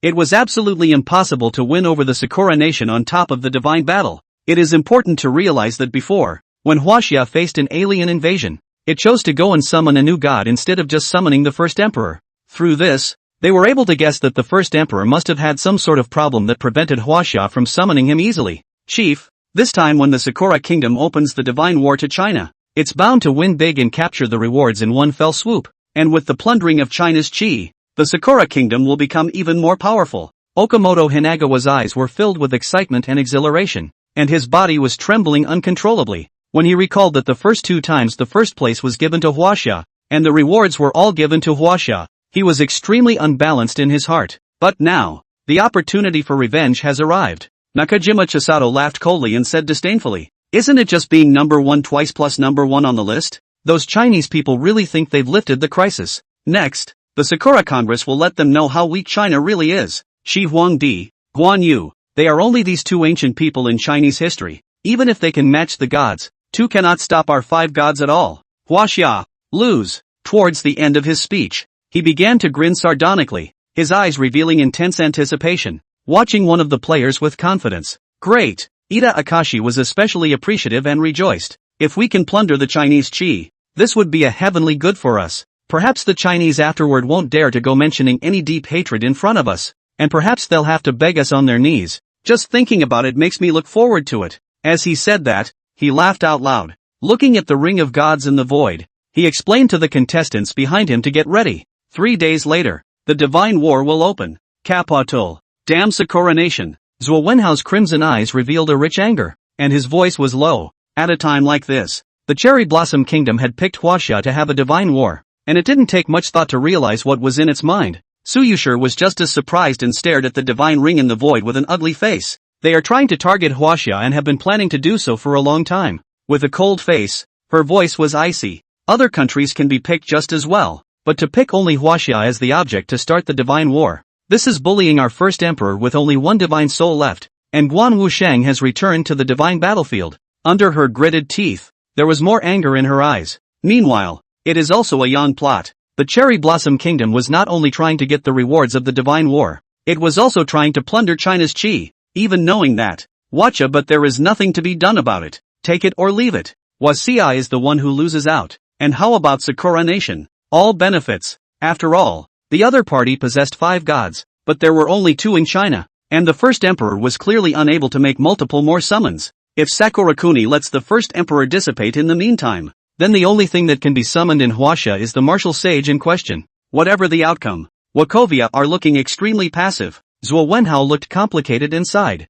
Before, China was godless, and had not been able to open the god war, and there was no way to be chosen as an opponent by other countries. But now it is different. First Emperor, Guan Wusheng was summoned by us, and the Cherry Blossom Kingdom just happened to have passed the time limit, so they directly picked Huaxia as the opponent of the divine war, which is undoubtedly going to plunge Huaxia into the middle of a life and death crisis, he said, and the anger in his eyes felt like it was going to turn into substance and spurt out. Chapter 83, Mobilizing the Nation for the Nation. Damn! Su Yuxi's face became more and more ugly, and there was more anger in her heart. Because of this battle, Wachovia must be accepted. If he didn't accept it, he would be robbed of his chi by the Sakura Kingdom for nothing. It was not only her, but more than 1 billion Chinese people could not possibly agree. But once accepted, there is the same attrition for HWA. Not to mention the fact that the Sakura country has the advantage in the number of gods, even if China has the first emperor and Guan Yu. But besides Guan Yu being alive, the first emperor was only a divine soul.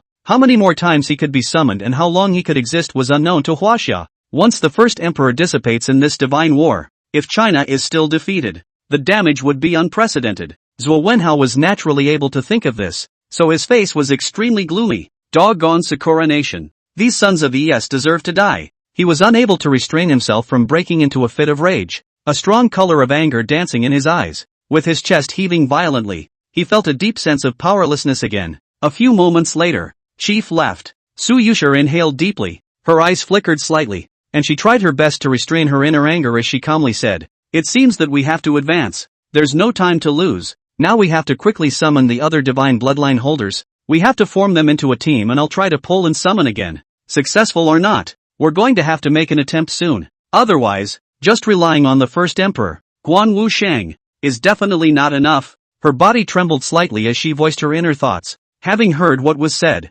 Zhuo Wenhao nodded solemnly and sighed lightly. It can only be as Miss Su said this. This matter, I will help you arrange it immediately. He looked at Su Yuxi with a serious face and solemnly said, before the opening of the divine war, in the face of the Sakura kingdom's bullying, we can only let go. Su Yuxi was silent, biting her lip, slightly uneasy in her heart. And all kinds of talk has been going on in the live room for a long time now, especially the Chinese viewers. Every pop-up screen was astonishingly angry. Shameless cherry blossom kingdom. Isn't this ING taking advantage of people? These dogs are really disgusting. If it wasn't for the existence of the divine battlefield in Huaxia, which makes it difficult to evoke a god successfully, and if they were able to evoke a god successfully even 9 years before that, they should have been exterminated. If we can get through this crisis, if Huaxia can become powerful, we must destroy the Sakura country before we can do so. I'm sure I'll get my chance. Sakura Nation. Just wait. Now we can only pin our hopes on Su Yuxi. I hope she can still summon the gods successfully. It's been 2 times already. Will Su Yuxi still succeed? We only have the first emperor right now, Li Sheng, and the Sakura country has a full 5 gods over there. Once the divine war opens, this will be too unfavorable for Huaxia. What to do? How to see? We are at a disadvantage. Even if we can still succeed once, they have 5, we only have 3, and we do not know if we can succeed. The key to the first emperor is still not sure if he will have fallen into a deep sleep and cannot be summoned. Today's Chinese viewers are all cursing and raging against the Sakura country. Spectators from other countries, too, were talking. They, however, can't even begin to appreciate the mood of today's Chinese audience. And after the people of Huaxia had calmed down after the angry curses, they were also all worried about the upcoming godly war that was to come next. And it was at this point that, special notice from the Hongmeng Bureau, anyone with a divine bloodline, immediately go to the capital to assemble. Go to the place where the Daqin Black Dragon Flag Fleet is located, and fully cooperate with Ms. Su Yuxi, to make attraction, to evoke the gods. This is the only chance we have at the moment, and only if we try to evoke the gods again, the crisis can be lifted. Official news of Huaxia, it has been decided that Huaxia will open a universal conscription. As long as the age reaches 18 years old, all are enrolled in the conscription, and hope that the nationals can actively cooperate to make Huaxia get through this crisis. Huaxia General Military Department, the whole region of China around the order, immediately departed to the various coastal areas for garrison, and enter the state of readiness. Once the divine war failed, the cherry blossom country of the nonsense, then, with its war, a total of 3 notices now echoed throughout China. Moment. The whole of China was plunged into a death-like silence. All the countrymen, quiet. Even the Chinese viewers who were still in the middle of a heated verbal argument with other countries in the live broadcast room had stopped. Su City. Inside a more modest single room, Deng Wenbai listened to the 3 important announcements, breathing heavily, his eyes gradually reddening. The country needs me. His voice was hoarse and his whole body was trembling as the rise and fall of his chest became more and more violent. His trembling grew stronger as he turned on the light, and he awakened his divine bloodline 3 years ago and has reached level 9 as a high divine bloodline awakened. But in that year, he hauled in a piece of broken instrument shell. Day and night tried dozens of times, still failed to evoke God. In the end, it ended in failure. Since then, Dumbo has continued to hold on to the takeaway, but the twine is designed to be broken at a fine point. Due to a car accident, he lost an arm and became disabled. But even so, he continued to pay attention to the annual evocation of the gods over the years. Huaxia's successive failures at evoking the gods had left him already crippled, with no more light in his eyes, dimming from year to year, until this year. Su Yuxi successfully evoked the gods, and Deng Wenbai saw hope. As Guan Yu was summoned again, more hope flared in his heart. First, observing the Great Qin Black Dragon Totem could lead to the comprehension of Gong methods and open up the path of cultivation. Plus 2 rewards were handed out. It made him especially exuberant and filled him with renewed confidence in the future of China. The 2 previous rewards had made Deng Wenbai's physical fitness too much stronger than before, even though he had lost an arm. Country that still needs me. He spoke again, a blazing light erupting from among his eyes, the blood in his body boiling. Even though he had lost his right arm and now his sleeve was empty, he did not feel inferior, but instead, he was exuberant and had more light in his eyes. On the battlefield of the gods, so many historical ancients of Huaxia fought and bled for the sake of Huaxia, and those images still linger in the mind and come up from time to time. I still have my values, Deng Wenbai roared. No longer have any hesitation. eyes full of determination, rushed out of the room, rushed down the stairs, straight to the airport. He did not hesitate to give to his country whenever he could, just like 3 years ago when he had awakened his divine bloodline. Even if the thing he was pulling was a piece of scrap and the chances of success were slim to none, he was going to try even if he didn't close his eyes for 3 days and 3 nights, and nearly thousands of frantic attempts were made. 3 years ago, as it is today. Chapter 84, Fighting for Huaxia. Guan Yu returns to the divine battlefield, and Jin Song, level 8 divine bloodline, the highest ranked awakened of the divine bloodline from 7 years ago. Wife, just as I expected, the day has come. In the living room, and Jin Song was holding his daughter, and a wise aura that seemed to have been dusty for a long time flashed among his eyes. The wife sniffed with a complicated look. Are you, going? She murmured and opened her mouth, her complexity intensifying. The husband was the highest divine bloodline awakening of that year, but the bias ultimately failed. So, after that, it was mired in self-loathing, year after year. And this year, it's 7 years later, and Jin Song touched the little girl who was sleeping in his arms and nodded heavily. Go, of course. He was no longer the young man he was at the time, and over the past 7 years, his face had many more wrinkles, revealing the vicissitudes of life. As a husband, he did his duty as a husband. As a father, he did his duty as a father. For the sake of my family and my country, this call, as an awakened, I must respond. And Jin Song smiled, a look of determination in his eyes. In fact, when he heard the announcement, he was ready for it. Or maybe he had been waiting for this moment 7 years earlier. Seeing in Jin Song's appearance, his wife gritted her teeth and reached out her hand to pick up her sleeping daughter. Well, then, go for it. She said nothing more, choosing instead to be understanding and supportive. Just as her husband has been understanding, supportive over the years, having heard what was said. Wife. And Jin Song looked at his wife in front of him, then at his sleeping daughter, and smiled. 7 years ago, I didn't succeed, but this time, I'm not alone. The other divine bloodline awakened will definitely not be absent. We will make it. When he finished speaking, he left the house with his wife's blessing. This moment was filled with anticipation and excitement. On the way downstairs, Brother Zhu and Jin Song ran into an acquaintance and immediately laughed. Are you going back? For the residents of this same neighborhood, he knew, and the other person had a family, and was even quite a bit older than he was. He retired from the army 5 years earlier, got married and had a cozy family with a son and a daughter. From the solemnity on the other man's face, he realized the other announcement from earlier. Zhu Hui saw in Jin Song and nodded solemnly. If there is a war, the call will return. The country needs me, then I will go back no matter what. Not to mention fight for the country. He took a deep breath and said with a serious face, although it is impossible to go to the battlefield of the gods and fight, those in the Cherry Blossom Kingdom are going to start a divine war. And the matter is not trivial. If war is inevitable, even if I'm not on active duty, I'm Chinese. Without realizing it, the two had left the neighborhood. Brother Zhu, take care. Take care. I hope you guys can evoke God again. Ha ha. And Jin Song said goodbye to Zhu Hui, and the two wished each other well before parting ways.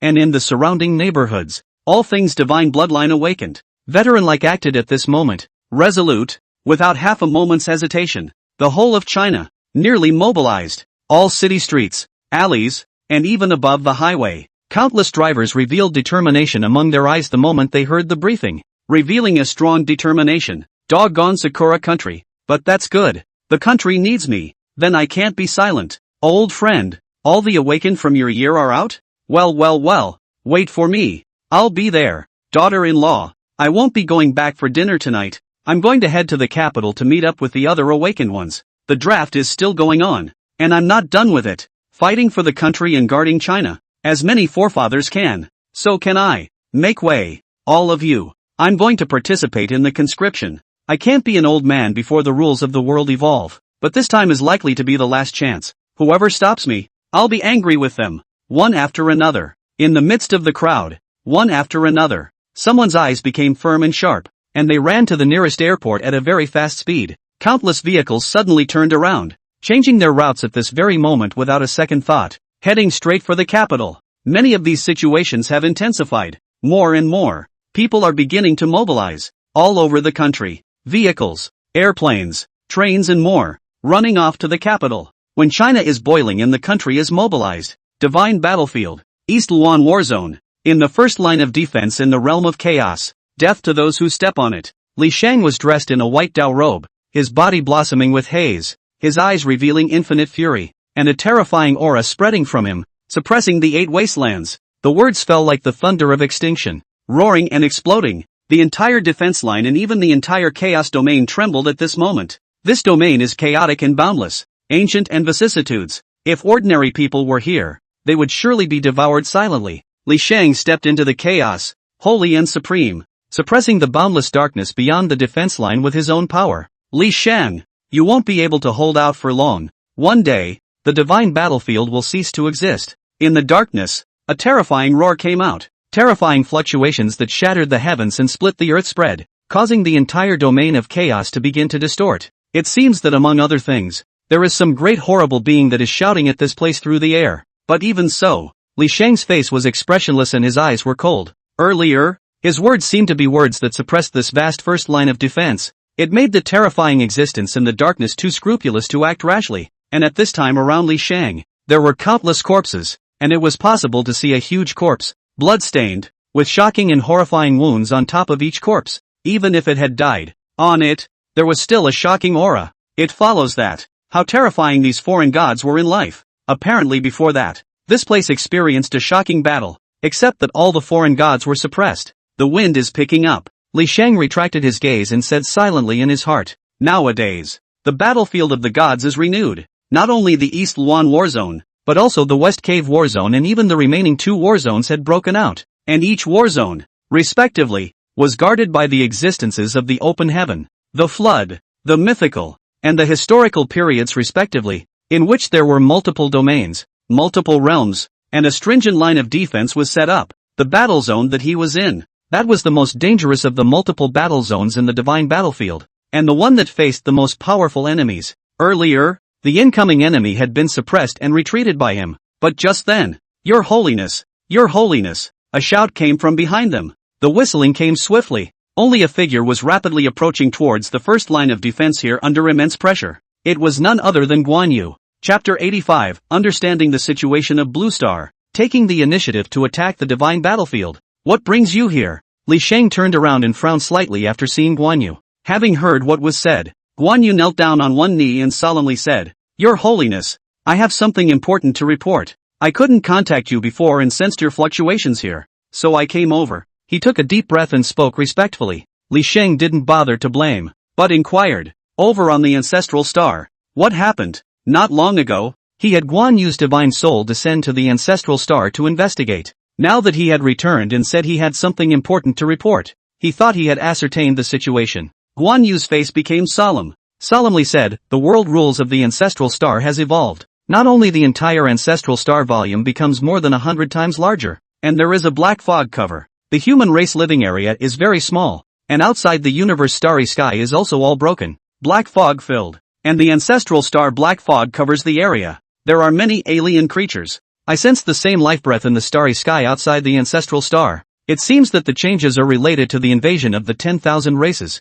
And the invasion of the 10,000 races. It seems that the changes in the ancestral star are related to the invasion of the 10,000 races. And in the ancestral planet, the will of the world has awakened. And the humans of the ancestral planet underwent some kind of awakening. The bloodline changed. They call it the divine bloodline. And those awakened people with the divine bloodline can summon the gods by evoking the gods. And before the first emperor, I was summoned by an awakened person amongst the descendants of the Huaxia. In a few moments, Guan Yu told the intelligence he had gathered at Blue Star in a nutshell. Extremely detailed. No omissions. Li Sheng's gaze flickered slightly as he fell into a deep thought, and then his deep eyes flashed with an aura of surprise. World rules evolve? The ancestral star's world will awakening? He frowned slightly, killing intent contained in his eyes, and said in a cold voice, I didn't expect that the tiny ancestral star would be caught up in the invasion of the 10,000 races, and in that case, the many summonses of the ancestral star's descendants would make sense. The reason why the ancestral star would have those changes that Guan Yu had mentioned was thought to be related to those foreign races that had escaped after the great battles of yesteryear on the divine battlefield,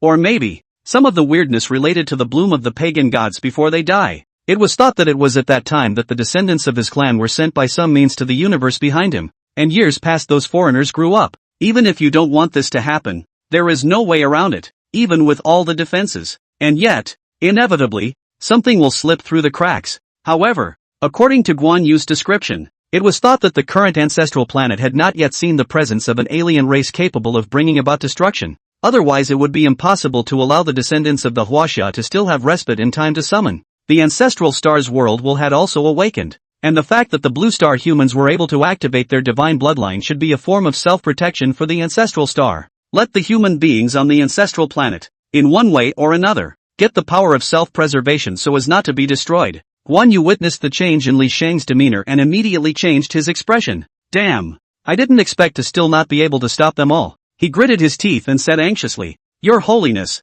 do you want me to bring people back to destroy all those damned foreign races and resolve the crisis of the ancestral star? And in the meantime, let the descendants of the Huaxia be free of worries? He was naturally aware of the rear defenses of some foreign gods who sent their descendants to be sheltered by the divine battlefield before their deaths, and was on guard every time. But inevitably, there will be omissions, which are unavoidable. Those guys' purpose was also very simple. That is, to pin their hopes on the descendants of their clans, so that the divine battlefield would be difficult to open up by making the first and the last of the divine battlefield. Li Sheng swept a glance at Guan Yu, who had a strong killing intent, and shook his head. There is no need to be deliberate. He closed his eyes and thought, and when he opened them again, his divine light flickered as he faintly said, The situation of the divine battlefield nowadays, I think you're also aware of it. If you distract your attention at this time, it's just what the Fey gods want, and that's what they want. There's no need to interfere too much with what's going on over at the ancestral star. And this, too, is just the right opportunity to hone the descendants of Huaxia.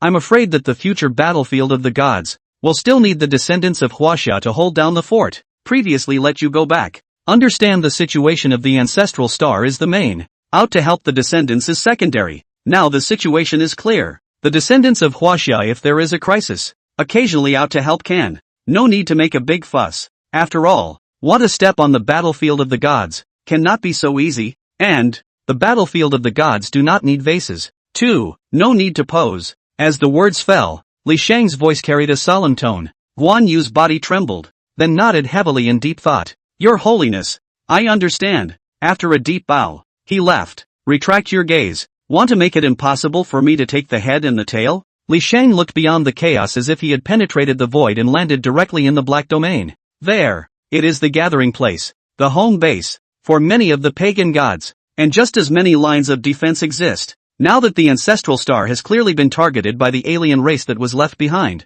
trouble is bound to continue. And the battlefield of the gods, what follows is destined to be uneventful. It seems like if you want the divine battlefield to calm down for a while, it's time to keep the black domain honest for a while. The killing opportunity in Li Sheng's eyes grew more and more intense, and he steeply took a step out. In an instant, his figure disappeared and the entire chaos roared endlessly, reappearing, an equally huge, vast universe in the midst of the alien god's home base, the Black Realm.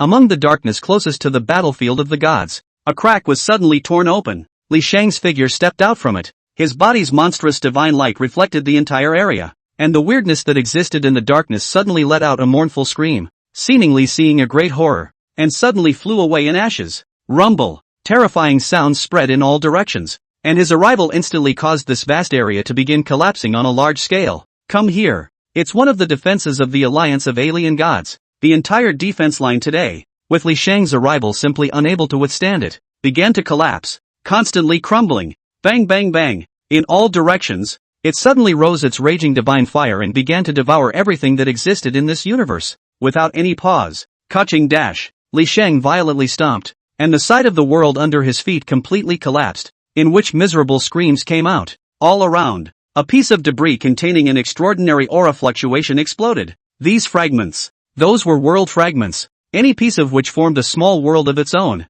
With Li Sheng's intent, it began to crumble continuously. Next, refine. Li Sheng looked indifferent, and with a wave of his large hand, hundreds of world fragments coalesced in his hand. Muttering softly under his breath, he refined it in a moment, and this defense line laid out by the foreign god continued to crumble along with Li Sheng's continuous deepening. The deafening roar echoed endlessly. Raise your hand. World after world was refined and touched. Any being in this place, there's no escape. Under the devastating sweep, the originally well-guarded defense line with many world fragments completely turned into nothingness. No more. Chapter 86, Timeline of the Battlefield of the Gods. From the opening of heaven to history. Li Sheng, are you crazy? Damn it, what the hell are you doing? Is this an all-out war with the Black Domain? Right after Li Sheng stepped on this line of defense set up by the Fey god, a terrifying divine thought descended at once, deep in the Black Realm. A roar and roar that resounded through the 8 wastelands and shocked the heavens and the earth continued to emanate. It was even vaguely possible to see that,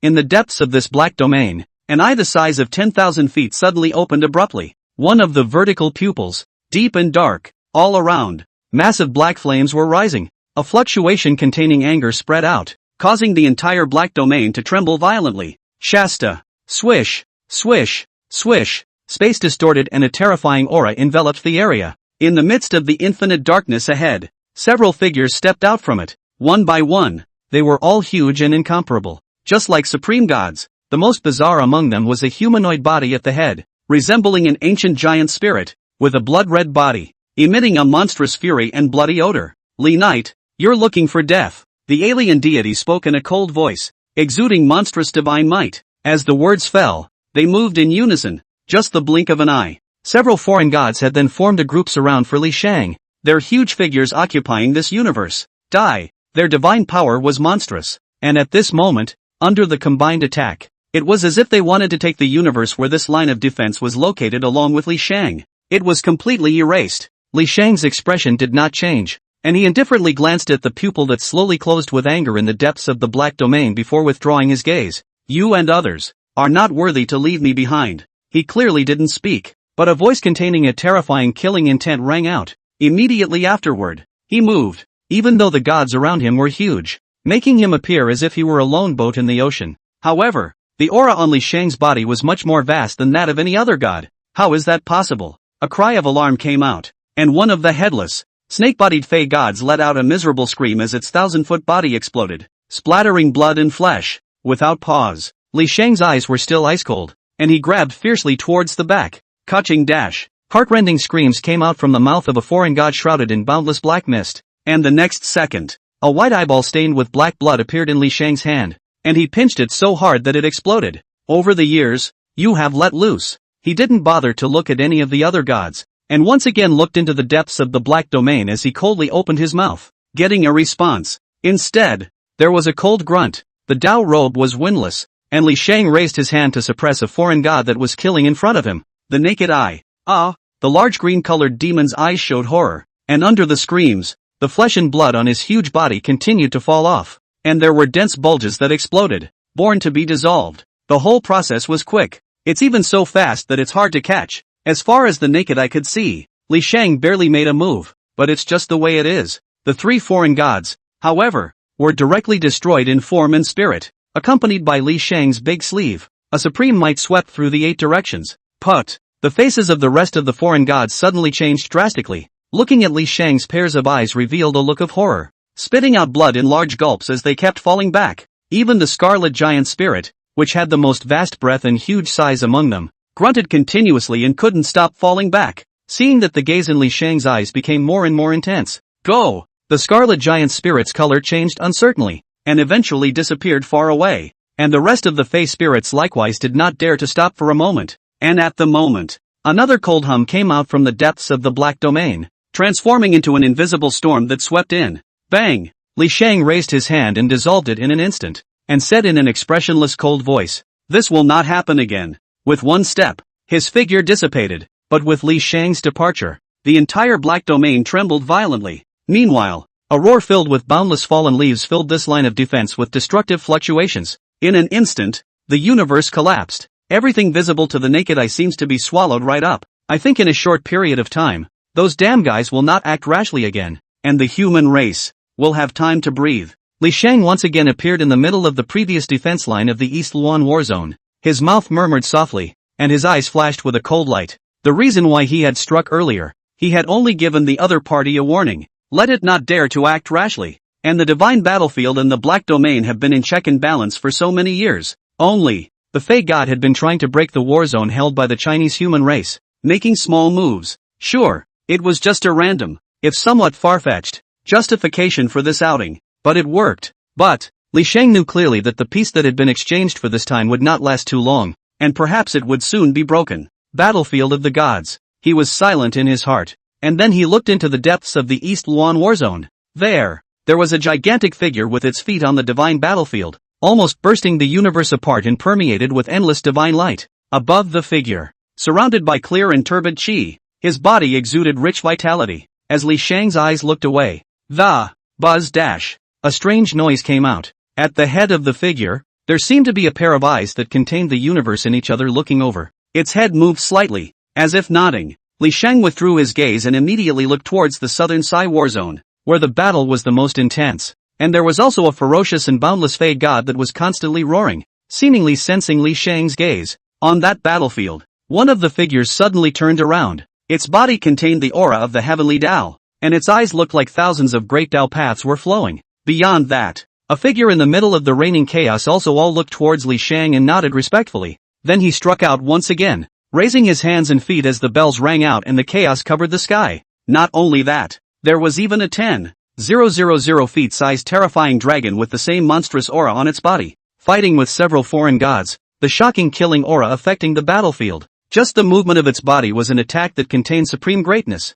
At that moment, after turning around and glancing at Li Sheng, his eyes filled with ferocity revealed respect, after which he once again fought with the Fey god. Among them, there were even multiple figures that raised their hands and threw their hands in the sky, with supreme might, constantly fighting and colliding with the foreign gods. These, all of them were existences from the Flood era, guarding multiple domains and multiple lines of defense in the southern Spectre war zone. Eyes withdrawn, Li Sheng looked toward the northern end of the divine battlefield, the divine meteor war zone. Warfare is equally present. The killing was still going on. The roars were constant, and the entire war zone was trembling under the collision. Only in comparison to the southern Spectre battle zone, the divine meteor battle zone on the contrary appeared to be less dangerous, yet thrilling. There, it was the Huaxia human race, the existence of the historical era that was fighting the foreign race. Chapter 87. That monkey, the Monkey King's sarcophagus. Here in the East Luan war zone, there must be no changes. Li Sheng frowned slightly and muttered,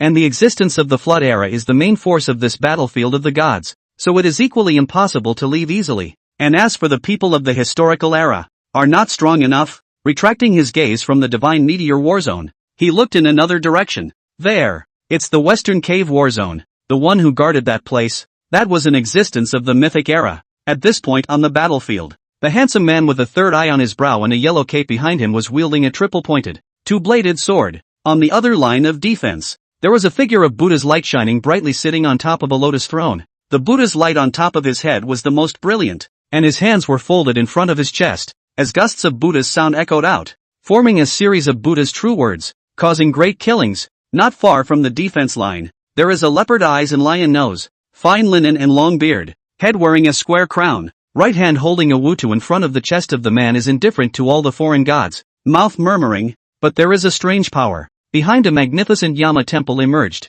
constantly suppressing. Beside it, there were 9 other figures. Behind all of them, there was a shocking hall of death aura and foreign god souls wailing. Li Sheng swept his gaze from one line of defense to another and pondered for a moment. Ancestral star involved in the invasion of the 10,000 tribes strife. This change by the various tribes of foreign gods to, perhaps after the need for you and others to intervene, before the first to make preparations. If the descendants of the ancestral star once appeared to be unstoppable, you and others good at any time to draw out descending to the ancestral star to sweep away the scourge. His lips moved slightly, and a sound transmission that contained an astonishing amount of power echoed above the Western Cave war zone. The voice fell into the ears of every mythical being, sending ripples. Among them, the man with a handsome appearance, all 3 eyes revealing a monstrous aura of fury as he blasted the head of a foreign god with his 3-pointed 2 blades in his hands, shuddered as he heard the voice, ancestral star. His eyes narrowed as he fiercely looked in the direction where Li Sheng was, and then he bowed. The next second, he took a deep breath. Accompanied by the surrounding foreign gods were all put to death. His face full of solemnity surfaced a trace of pallor. His eyes revealed a thick fatigue, but his gaze was firm, seemingly unshakable. Further ahead on the battlefield, there's a change in the ancestral star. On the large lotus throne, the great Buddha sat cross-legged, his face under the floating light amiable and peaceful. If not for the slight trembling of his body after hearing the voice, perhaps outsiders would have thought that this was just a strange Buddha statue. Originally, there were no ripples from suppressing the foreign gods, but in the next second, he violently opened and closed, and 10,000 feet of Buddha's light glowed. It was a pair of eyes that contained wisdom and compassion, but one could still see deep fatigue and helplessness in its depths. With a glance in the direction of Li Sheng, the great Buddha's eyes closed again, but the killing was even worse. instantly making it difficult for the foreign gods on this battlefield to fight, collapsing one after another. The sound of the Buddha reverberates and subdues all evil spirits. And in another area, we have a chance to return to the ancestral planet. How could the ancestral planet have been invaded by the 10,000 races? It seems that there will be omissions after all. It seems that we have to be more strictly guarded afterward. Otherwise, the rear is in trouble. What Li Sheng had seen before. The man with the leopard eyes and lion nose looked towards the other 9 people who all had a Yama temple behind them, and opened their mouths one after another, their faces full of killing intent, having a look of delight on each other. But even so, it was still hard to hide the exhaustion in their eyes. And it is none other than the 10 temples of hell. And after hearing Li Sheng's words, they were only slightly lost in thought for a moment before they put away all the colors of elation, exhaustion, and so on, leaving only an indelible thick solemnity. Moment. Countless alien god souls were rolled away by the Yama palace behind them, continuously emitting miserable screams in terror. And even more so, 10 horrifying vortexes of varying sizes were formed on the battlefield, which looked shocking to the eyes. Li Sheng's gaze was withdrawn, his brows furrowed. Divine battlefield war is getting more and more intense.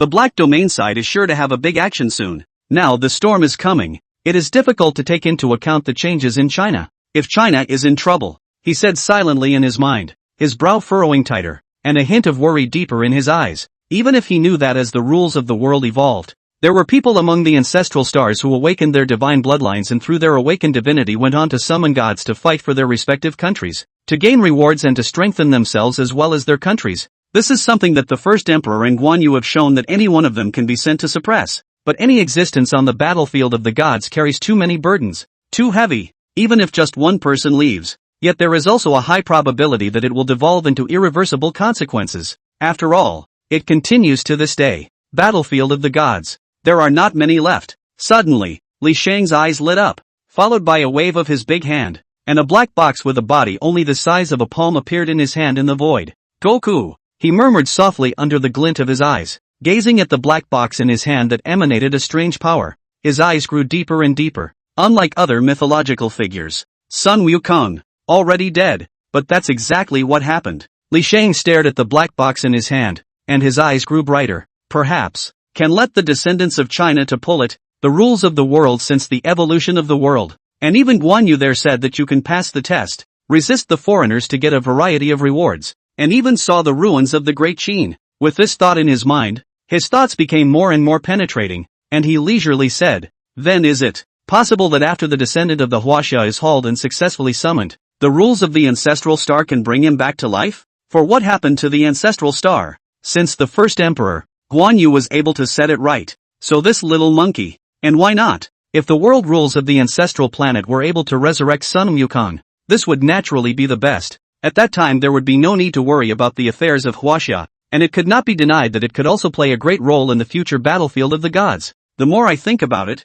the more could be a try. After Li Sheng had made a decision within his heart, the corner of his mouth rarely showed a faint smile. No longer thinking too much, he beckoned fiercely towards the huge palace at the back, and instantly the sky and earth changed color, and the entire battlefield shook. In a flash, a monstrous aura rose up to the sky, revealing arrogance and unyieldingness, turning into a golden light violently rushing towards Li Sheng here. The moment this aura appeared, no matter which battle zone of the divine battlefield, all the foreign races had their complexions changed greatly, their souls trembled, and they unanimously looked towards that ray of golden light. In their eyes, fear was revealed. It seems that there was some kind of terrible memory branded among the divine souls awakening at this moment. Go on. Li Sheng placed the ray of light into the small black clip. A flash of remembrance flashed in his eyes as he raised his hand and flicked it gently. Moment. The small black box didn't enter the void and disappeared. Chapter 88, Countdown to the Godly War. Huaxia can only let go. God's War Initiator, Sakura Nation.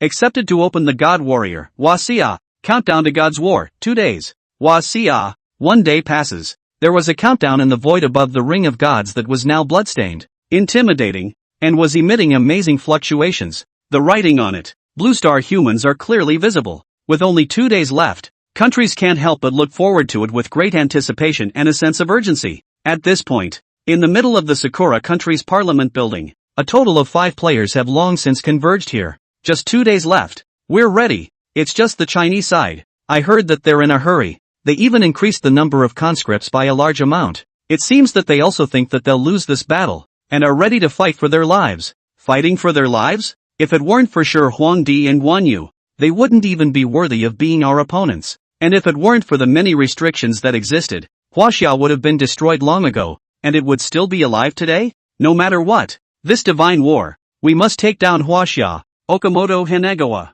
Nakajima Chisato and a few other players had sneers on their faces, their eyes revealing a strong look of anticipation. For them, it's now just a matter of waiting for time to pass. When the God War opens, they were going to defeat Huaxia in one fell swoop, plunder the Qi, and get the rewards of the divine war. Cao Sheng laughed fiercely. The confident light in his eyes was strong. He laughed fiercely and said, "You can summon the lunar readings great god, the Susan no now great god, the Ebisu god, the Kubi Vipassana ancient god, and the Yagi great serpent god, respectively. All 5 of these deities are powerful. Even if the first emperor, Guan Yu, can participate in the battle, but there are only 2 of them, and they are far inferior to us in terms of numbers. The first emperor, according to the Chinese, is just a dead man with only a divine soul left, barely counting him as half a god, and Guan Yu, who I don't know if he can be summoned, counts as 1, and even if the Chinese can still summon 1, it's never going to be a match for us. This divine war, China will definitely lose." At the end of his words, he slammed his hands together and burst into a raging, maniacal laugh. At the same time, he was rejoicing in his decision. The Cherry Blossom Kingdom opened a divine war with Huaxia, and there would be no pressure to win. And not only would they be able to receive Huaxia's qi, but they would also be rewarded handsomely by the winner of the divine war. By that time, the overall strength of the Sakura country will be taken to the next level, making other countries fearful. After that, if you can continue to evoke the gods, it's not impossible to suppress other countries. The other executives were overjoyed at the news, and they all laughed freely. Even if Huaxia is able to cultivate, they don't have that time anymore. Sakura-kuni will snuff out their hopes. Our 5 gods are bound to send China into a panic. Ha ha ha. Their eyes revealed intense anticipation, which intensified as they looked at the countdown of the canopy outside. Free State. George looked like he was contemplating, then looked up at the executives and players in the room. Which side do you guys think has a better chance of winning this time? Sakura Nation or Huaxia? His eyes twinkled slightly as he inquired. With these words, the players and executives in the room laughed. Chieftain, does it even need to be said? In this divine war, Huaxia will definitely lose. That's what I'm saying. The Sakura countryside has already made preparations, and the strength of the 5 gods is even weaker. Even though none of them are top-notch fighters, it's more than enough to deal with Huaxia. That's right. The Chinese side hasn't been able to summon a 3rd god to descend yet, and with the first emperor and Guan Yu they summoned before, it's impossible to win against the 5 gods of the Cherry Blossom Kingdom in a divine battle. Without exception, they were all extremely favorable to Sakura Nation. Even if I had seen the first emperor before, Guan Yu's fearsome, but so what? Who doesn't know? Will there be any problems during the WAC? And it's not like Guan Yu was on call when the foreigners invaded before. Huaxia preferred to recall the gods rather than summon the first emperor. All of this, and they see it just as well. George watched the players in the room talk and laugh with the executives and couldn't help but let out a long sigh of regret.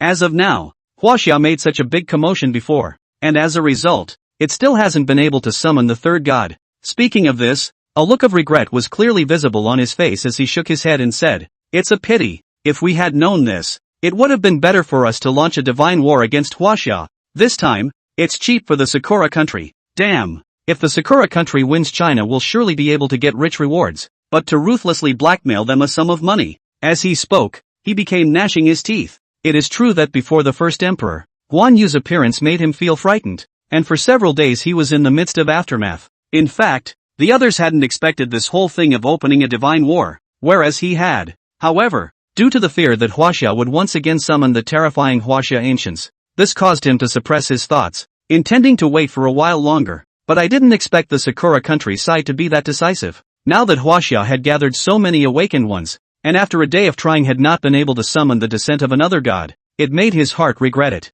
The smile on John's face tightened at his words and became somber. Yes, Huaxia really did get lucky twice before. If we had known it was like this, it would have been better for us to initiate a divine war. As he spoke, he gritted his teeth. The Sakura country has picked up a big bargain this time. Damn it! But China is bound to lose. There will be no surprises this time. The Cherry Blossom Kingdom will be rewarded again, and will receive the Chinese Qi luck again. Their strength will surely skyrocket after this divine war. The other executives also became chagrined, and the words were filled with envy for the Sakura country. Huaxia, the capital. reporting to the director. There have been a total of 617 awakened people in China over the past 10 years, and now all of them have arrived. None of them are absent. A member of the Hongmeng Bureau reported the tally on an open field several miles away from the Great Qin Black Dragon Flag Fleet. Listening to the debriefing, these are all good sons and daughters of China. Zhuo Wenhao sighed, his gaze sweeping towards the hundreds of awakened people in front of him,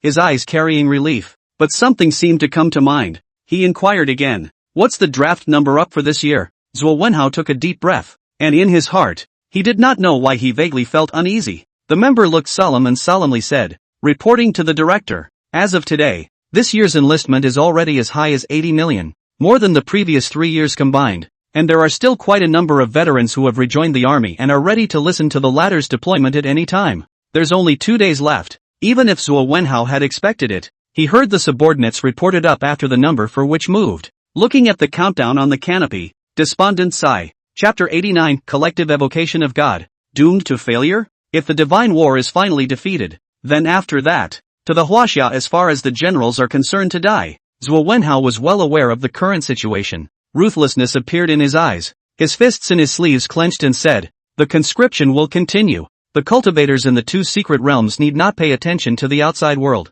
Continue to cultivate. The Great Qin ruins can increase the number of entrants so that more people of the country can comprehend the totems therein. As for the next, any progress on Ms. Su's end?" At the end of his words, his gaze fell on Su Yuxi, who was not far away. Zhuo Wenhao looked a little tired, and his heart was despondent. For the next 2 days, they could only pin their hopes on Su Yuxi and those awakened ones. But that's not enough. One does not know if one can evoke God successfully, and even if it works, there were only 3 gods in Huaxia, but the Sakura country had a full 5. The assistant sighed softly and reported, "Director, Ms. Su's side has not yet succeeded in summoning God, but they are working hard to try to communicate and go for the summoning. You can step back for now." Zhuo Wenhao nodded. His eyes were deep, but it was hard to hide his exhaustion. Eventually he sighed. Previously, they had agreed with officials to prepare for the worst. Meanwhile, there are only 2 days left before the divine war opens, leaving us little time. Su Yuxi looked at the hundreds of awakened beings behind her who had also awakened their divine bloodline and said with a complicated expression,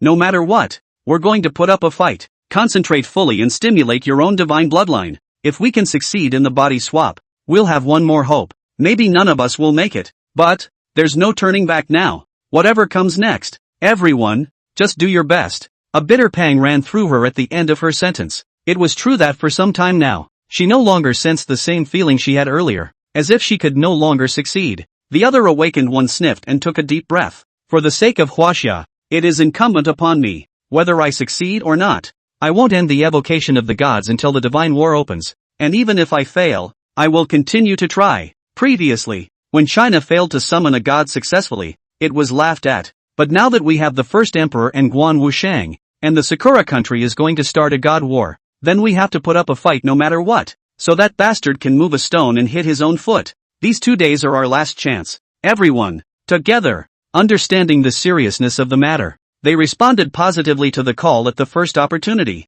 gathering together to launch an evocation of the gods to try to summon the gods of Huaxia. No one knew at the moment if it would work, but no one was discouraged and still gritted their teeth and tried. Seeing this scene, Su Yuxi smiled, her beautiful eyes holding relief. "I am with you." Without bothering to say more, she once again closed her eyes and sensed, stimulating her own full-grade divine bloodline. The same was true for the hundreds of awakened behind him. Fleshly, there were dense points of light converging towards them in all directions. Su Yuxi had the most points of light beside her. After that, there were several awakened ones with higher divine bloodline ranks, forming a dazzling vortex under the non-stop convergence of light points around their bodies. A roar could be heard faintly coming out of it. Everyone, at this moment, all of them went all out to activate the divine bloodline in their bodies, stimulating it and summoning the gods, hoping to succeed in summoning a new god to descend, or maybe, go and haul in new items belonging to the gods, and use this as a medium to bring the gods down. The reason why Su Yuxi didn't do so,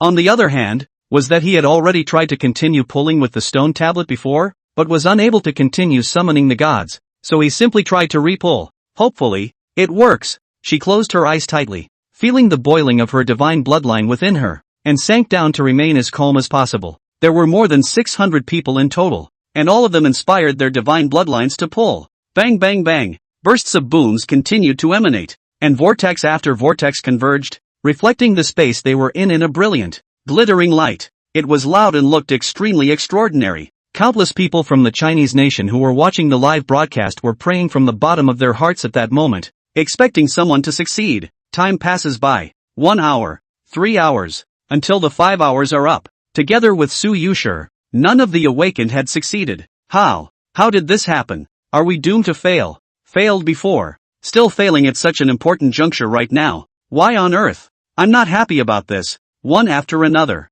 people looked up to the sky and sighed, collapsing to the ground with pained expressions and tears in their eyes, panting for breath. 4 hours on end, they didn't stop hauling, summoning, but until now, no one has been able to succeed. In a flash, hundreds of awakened people's faces turned white, their expressions blank, and they were in the midst of despair. In their opinion, maybe the end is predetermined. Su Yuxi's body trembled, panting just as weakly. How come it still failed? Even with the help of the bloodline power of other awakened people before. She looked at the canopy with a vacant gaze and sat there with a bitter look on her face. If it could not succeed, then there would be a great possibility that Huaxia would lose in the next divine war. The situation will be even more difficult for Huaxia at that time. Inside the live broadcast room, Huaxia's audience had long been silent. Ha ha ha, these Chinese monkeys still dream of being able to summon a god? Your gods may have all died out, leaving only the two you were able to summon before. Die. In the divine war 2 days from now, Huaxia will definitely lose. I don't know why I'm so happy to see them in such a hurry. So don't cry yet, because you'll have you to cry about in 2 days. I can't wait to see the great Cherry Blossom Kingdom go and plunder China's chi. And when we get the rewards from the divine war, the Sakura Kingdom's overall strength will be even higher. And the District of China has no qualifications to win against us. You dog scum. The Sakura Nation crowd, however, burst into euphoria, constantly taunting and cheering. The fact that Huaxia could no longer continue to summon gods was a good thing for them, as well as more confidence in the divine war. The result of the divine war that followed was no longer a matter of speculation in their minds. Sakura Nation will win. And in the face of Sakura Nation's mockery, the Chinese audience's anger and counterattacks seemed extremely pale and powerless. This was because they knew that it was too slim to win the divine battle with just Shi Huangdi and Guan Wusheng. In a flash, the heads of the people of Huaxia were covered with a layer of haze, and their emotions were low to the extreme. But there was nothing they could do about it. Chapter 90 Success.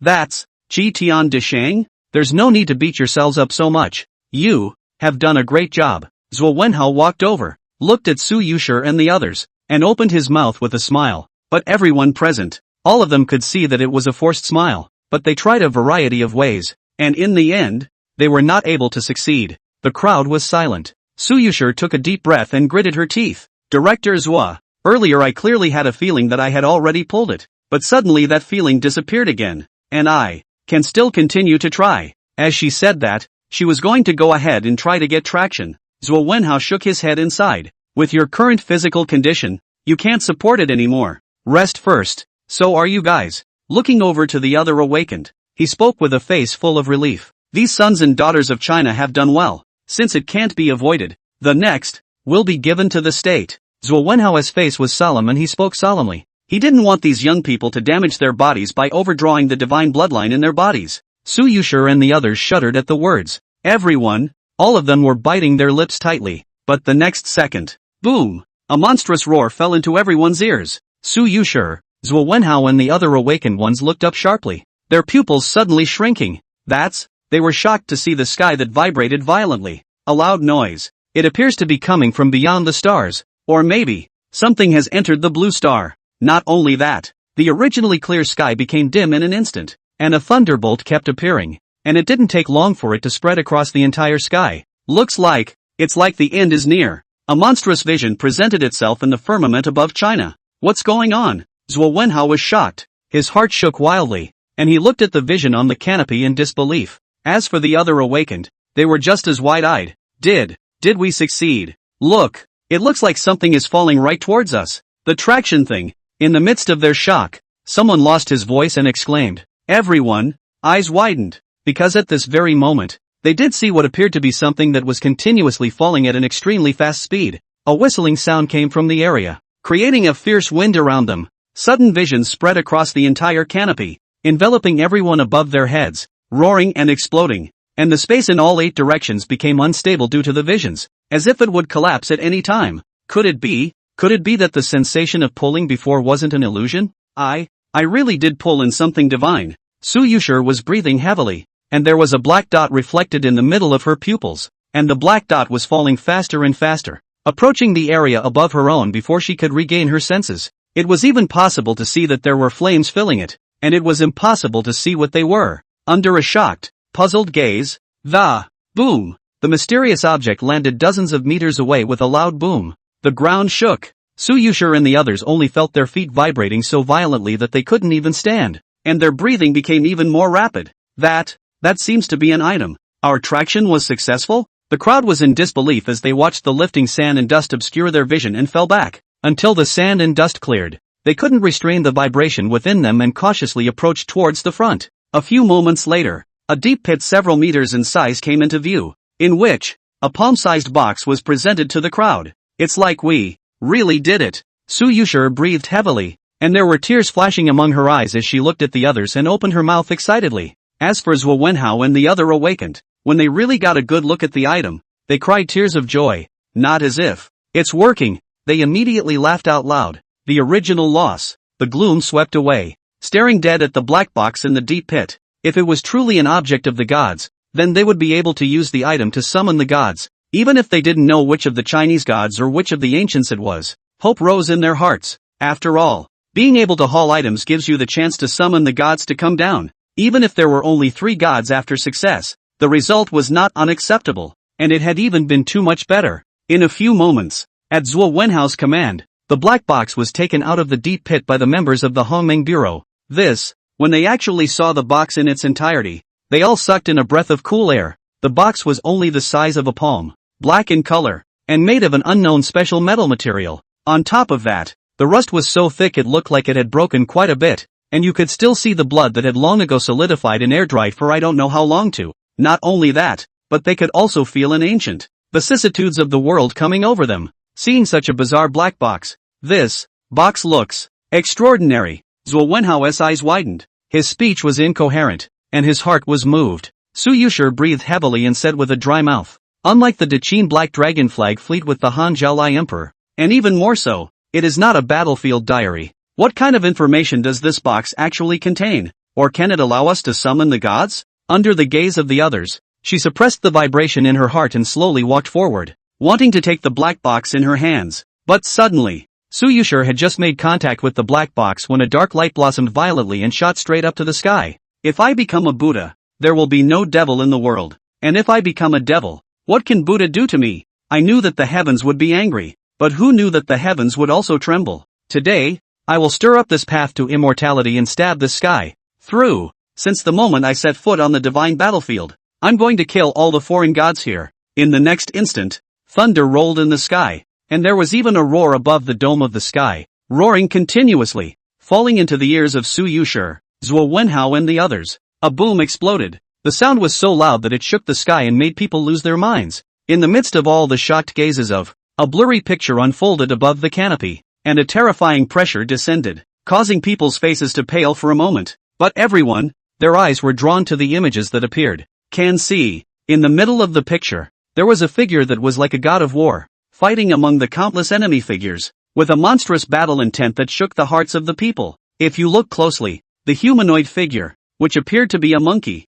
was bathing in blood alone. Precisely, it was the mighty monkey with yellow hair, golden hoops, yellow fur, golden battle armor, and a red cape. Chapter 91. There are words in the sarcophagus. That is, a suicide note. Who is that? That. Fire eyes and golden eyes, yellow hair and golden hoops, all yellow hair. This, he could it be the Monkey King? What? The great sage of Qi Tian, the Monkey King, the Sun Wukong from Chinese mythology. We've hauled in the Monkey King's items? But what is this black box? There's no record of it at all. Shouldn't the item be a weapon, or something about his belongings? Before that remnant tablet can pull the first emperor and Guan Wu Sheng. This black box, I think it is related to the Qi Tian de Sheng in the picture. Maybe we can summon Qi Tian de Sheng, the awakened ones present. The countless Chinese viewers in the live broadcast room were all shocked and appalled and lost their voices after hearing those roars that echoed in their ears earlier, as well as seeing the figure in the picture. At this moment, they were staring dead on at the image presented by the canopy, staring at that mighty, battle-intentioned figure. Even if it's just a guess, it still manages to make them unspeakably excited after the shock. After all, today's China is so in need of another successful invocation of the gods. There are only 2 days left before the divine war opens. Not much time left. And there are not many gods that can be summoned. If we summon another one, even if the numbers are still not as good as Sakura Nation, it can certainly bring hope. Maybe it really is the Monkey King? Zhuo Wenhao swallowed hard and looked at the slowly dissipating image. And the huge waves in his heart were already heaving. Su Yuxi was trembling as much as she was, with anticipation and excitement in her eyes. If we can really summon the Monkey King, summon the Qi Tian De Sheng of Chinese mythology, then, it's not without hope to win the godly battle in 2 days. She was breathing heavily, her chest heaving, her hand shaking as she held the black box. Through the previous words and images, it was almost certain that it was the great sage of Qi Tian, Sun Wukong, but it is unknown whether this black box can go and summon it. Everyone present, their gazes fell back on the black box in Su Yuxi's hand, their mouths drying up. Su Yuxi, I think that before we gathered everyone's strength together to pull it successfully. Now we just don't know what exactly is inside this box. You succeeded in summoning it twice before.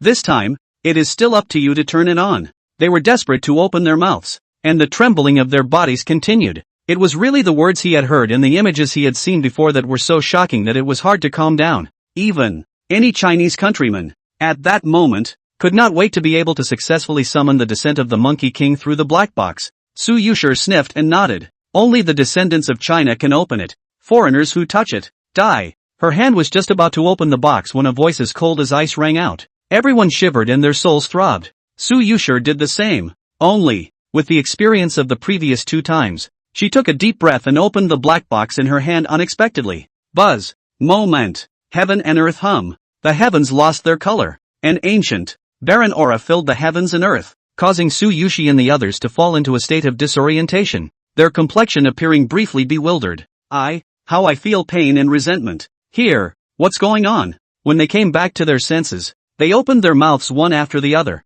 with disbelief on their faces. Their eyes then fell on the black box once more. Su Yuxi took a deep breath and apprehensively looked into the box. This is? But when she saw the flat interior of the box, which, among other things, only appeared to be decayed yellowed, folded up papers, no earth-shattering treasures were imagined, just a piece of paper. To be precise, this piece of paper is the only item in the black box. Up there, there's writing. But soon, Su Yuxi suddenly spoke. Moment. All of them came forward and saw the paper in it, and of some thickness, reflected in the eye. There is also a line of text. It's still the Qin seal. Wang Pingji's body shuddered violently when he saw it. Zhuo Wenhao noticed and inquired. Elder Wang, what is written here? Right. Wang Pingji looked extremely unsettled, with shock in his eyes, and said in a trembling voice, a suicide note. These words translate to, the last letter of the Qi Tian De Sheng Sun Wukong. What? When Zhuo Wenhao, Su Yuxi and the others heard this,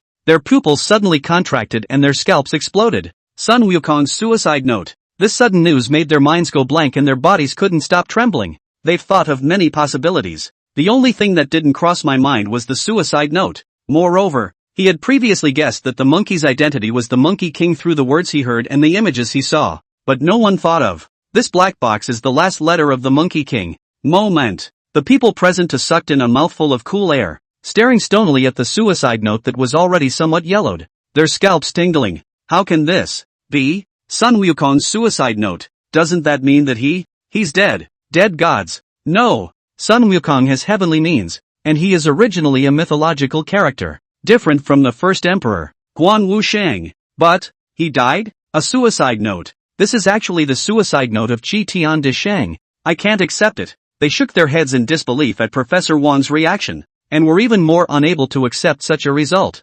Originally, they had guessed earlier that it was the Monkey King in the picture, and they were ecstatic, excited, and looking forward to being able to summon him down. But now, hopes were instantly dashed. The suicide note has come up. This is proof enough that Sun Wukong, that Qi Tian De Sheng from Chinese mythology, had fallen. Meanwhile, in the capital pavilion, a figure was frowning sadly in the conference room, frowning and sighing from time to time. It's less than 2 days until we start the divine war with the Sakura Kingdom. Do we still have a chance? Director Zhuo's side is already doing his best to deploy, and all the awakened people over the years have participated in this evocation. Not to mention how many people can succeed. Even if one succeeds, it's good. At least it can dissolve the huge pressure at the moment. Damn Sakura country. I didn't think they would strike at us so soon. The first emperor's divine soul is sleeping. And Guan Wuxing is in the divine battlefield. If we can't summon a new god, the divine war afterward must be extremely difficult. They murmured at length,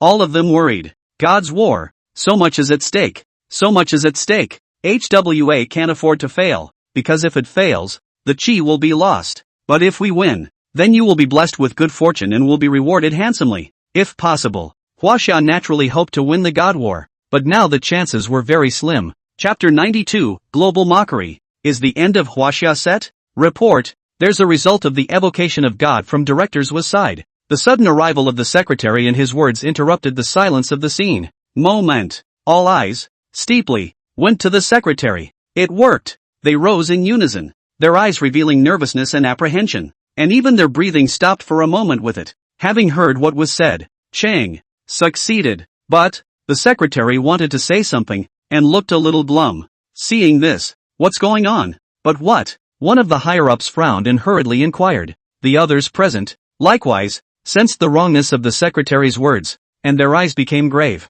Looks like there is bad news. The secretary sighed and said bitterly, this time, the traction to the things of the gods, only, it is not the previous Daqin Black Dragon Fleet, nor is it the Han Zhaolai Emperor Fleet, but it is a black box, with the Monkey King. Among other things, there was only one suicide note, a posthumous letter from the great sage of Qi Tian. The Monkey King, after informing him of the matter, he didn't bother to say more, but had the good sense to exit the conference room. The secretary's words, however, sent shockwaves through the crowd. What? Sun Wukong, the traction, is just a suicide note. Doesn't this mean that the Monkey King is dead? Fallen. The first emperor still has a divine soul capable of returning, but the Monkey King only has a suicide note? With the object of traction, coupled with Su Yuxi, that girl's full divine bloodline is a high probability to be able to summon the descent. But that box only has the Sun Wukong's suicide note. Doesn't this mean that the Sun Wukong is already a dead god, unlike the first emperor, who has left a suicide note? I'm afraid that the Monkey King has long since gone up in smoke. Originally, when they heard about the Monkey King, their eyes violently erupted with intense splendor, and they were even about to contain their inner ecstasy, because the great sage of Qi Tian, Sun Wukong, that was a character from Chinese mythology. But after hearing the secretary's later words, the crowd all turned pale in disbelief. Rumble. At this moment it was as if there were countless rushing thunderbolts falling on top of their heads, their ears exploding and their hearts shaking, until after confirming it in person on the air, the faces of the group of executives present were pale, and they all sat down powerlessly, their eyes lax. This is why. What to do with a dead god? A completely dead god, with only a suicide note left to be pulled by posterity, and after that there is the Sakura country's god war? Even the great sage of Qi Tian did not manage to avoid the fate of falling on the divine battlefield, and in the end, only a suicide note was left behind? In that place, just how many ancient people of Huaxia, the gods of Huaxia, are buried? Everyone's eyes reddened and their voices trembled after the shock. At this moment, they once again refreshed their knowledge of the divine battlefield. Qi Tian de Shang Sun Wukong, this great power in Chinese mythology. They had naturally heard of it, understood it, and there wasn't even a single Chinese person who didn't know it. However, he was able to pull its object, but he learned that there was only a suicide note, and that he had already fallen. This made them feel sad, while at the same time knowing how weak Huaxia was today. There was silence. Everyone's mood, it's low. It went on for a long time. Thinking about it now, we descendants have relied too much on the ancients in history, too much on the Chinese gods on the battlefield of the gods. The middle-aged man sitting in the first place sighed, then took a deep breath. His eyes showed determination, and gritted his teeth, since it is impossible to summon another god before the divine war opens. Then, next, prepare to face the challenge that comes with failure. If other countries besides the Sakura country bully people too much, then what's the harm in fighting them to the death? To know that Huaxia can exist to this day, backbone, we never lack. The words fell. Everyone present put away their sad expressions and became solemn. Yes, at this moment, for the first time, they reached a consensus that did not require deliberation, and their eyes were unmistakable. The Monkey King left a suicide note. Has he ceased to exist? The suicide note has appeared. I'm afraid that the soul has been dispersed. After all, the first emperor is only physically dead. There is still the soul of the gods not yet extinguished, so we were able to summon it.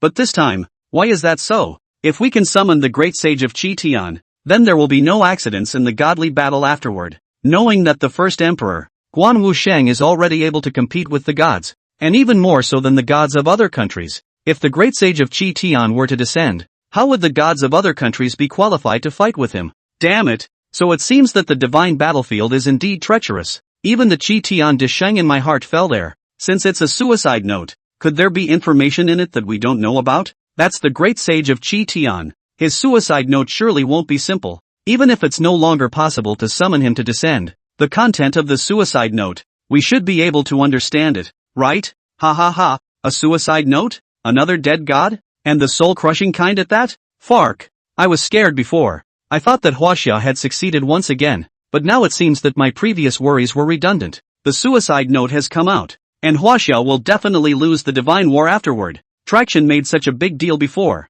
and all it was a suicide note? What a laugh. Quickly, the people of Huaxia hurry to see what's on it. Maybe when the divine war is over, you won't have a chance. The plundering of the national fortune is one thing. If you fail, you will also face the covetousness of the foreign races in the black mist. Maybe Huaxia will cease to exist after 2 days. The hearts of the Chinese audience trembled. It was difficult to accept the results of this traction. And for the suicide note, it was even more incomparably regrettable. They didn't expect that. This time the traction is no longer the ancient Chinese people, but the Chinese mythological characters, but also the household name Qi Tian de Sheng. But the other side only left a suicide note. In the meantime, the viewers from other countries were shocked but mocked once again, and the mocking remarks were dense, occupying the live broadcast room. But at this point, Professor Wang, please also translate. Su Yuxi did not bother with the live broadcast, but tremblingly took out the yellowed suicide note in the box, slowly opened it, and looked at the old man beside him to open his mouth. Right now, her heart was bitter, but she could only check the contents of the suicide note first. Shasta, Zhuo Wenhao, as well as the hundreds of awakened present, looked solemnly at the suicide note in Su Yuxi's hand. They don't know what was in the suicide note, but everyone, apart from the loss, was flooded with curiosity, hoping that something had been left behind in the suicide note. Information that could help Huaxia. Chapter 93, How is it possible? Huaxia was completely godless. Wang Pingji stepped out after taking a deep breath and looked at the suicide note in Su Yuxi's hand and saw the contents. The legacy of the great sage of Qi Tian. Enlightenment of the Chinese descendants. I have left the ancestral star for many years. I don't know what the ancestral star is like now, but there are so many existences that have gone to the battlefield of the gods, even if they are mortal bodies, but they are still righteous, and their original intention is the same. I think that the descendants of the Huaxia, when they see this testament, they don't need to worry about the difficulties of the foreigners' encroachment, and the worries about the ancestral star's collapse, right? Well, how can I think like that? Under the arrangement of the master, the ancestral star must be safe, and the descendants of Huaxia must be clothed, fed, and untroubled, with the flame of the salary being passed on from generation to generation. So I really want to take another look at the ancestral star, and go to see what the descendants of Huaxia look like. I wonder what happened to Master. Does the divine battlefield still exist? How many of those guys from the same period as me are still alive? Have the foreign gods been overthrown? Has the black domain been overthrown? Thinking so much is really a headache. But if the human race wins and Huaxia wins, of course it's the best. But those foreign gods are still tricky. But even if that's the case, the people of Huaxia's later generations shouldn't be suffering, or else. I'm really a little bit overjoyed that I wasn't able to fulfill the original set of grand wish, and I wonder if our feats will be known to future generations, and whether there will be anyone left to remember it. But it doesn't matter. My heart has no regrets. He translated the contents among the suicide note. His expression changed from nervous to shocked, then moved, then complicated, and directly translated to the last 4 words and fell silent. Listening to Professor Wang's translation, Su Yuxi slowly opened her eyes wide and breathed heavily. Zhuo Wenhao's mind shook, and the content of Professor Wang's translated suicide note kept echoing in his ears. Each and every awakened also took a deep breath and looked bewildered. From the suicide note, they heard the Monkey King, heard the Qi Tian de Sheng multiple meanings. There are wishes, there are expectations, there is no surrender, there are regrets, but at the end of this paragraph, all of them are transformed into a resolute 4 words. My heart has no regrets. Boom! The minds of the people present were roaring. Shock surfaced in their eyes, and it was difficult to calm their thoughts. This is part of Sun Wukong's suicide note, but even so, it was enough to set off shock waves in their hearts, shocking them even more, while various emotions intermingled. and ultimately a complex piece of complexity in their complexion. And in this translation, they heard much more information that they had not been told before. For example, Blackfield. And what kind of place is that? Sun Wukong. His suicide note. He actually thought of the descendants of China, looking forward to a trouble-free China. Su Yuxi breathed heavily, staring blankly at the suicide note in her hand, not knowing what to say. The information received earlier all indicated the ferocity of the divine battlefield, and the ancients or mythological characters who ran to the divine battlefield faced extremely powerful enemies. But even so, they had the reverse to run for it, alive or dead. Whether it is the first emperor, Guan Wu Sheng, or even the current Sun Wukong, they all miss China and guard it.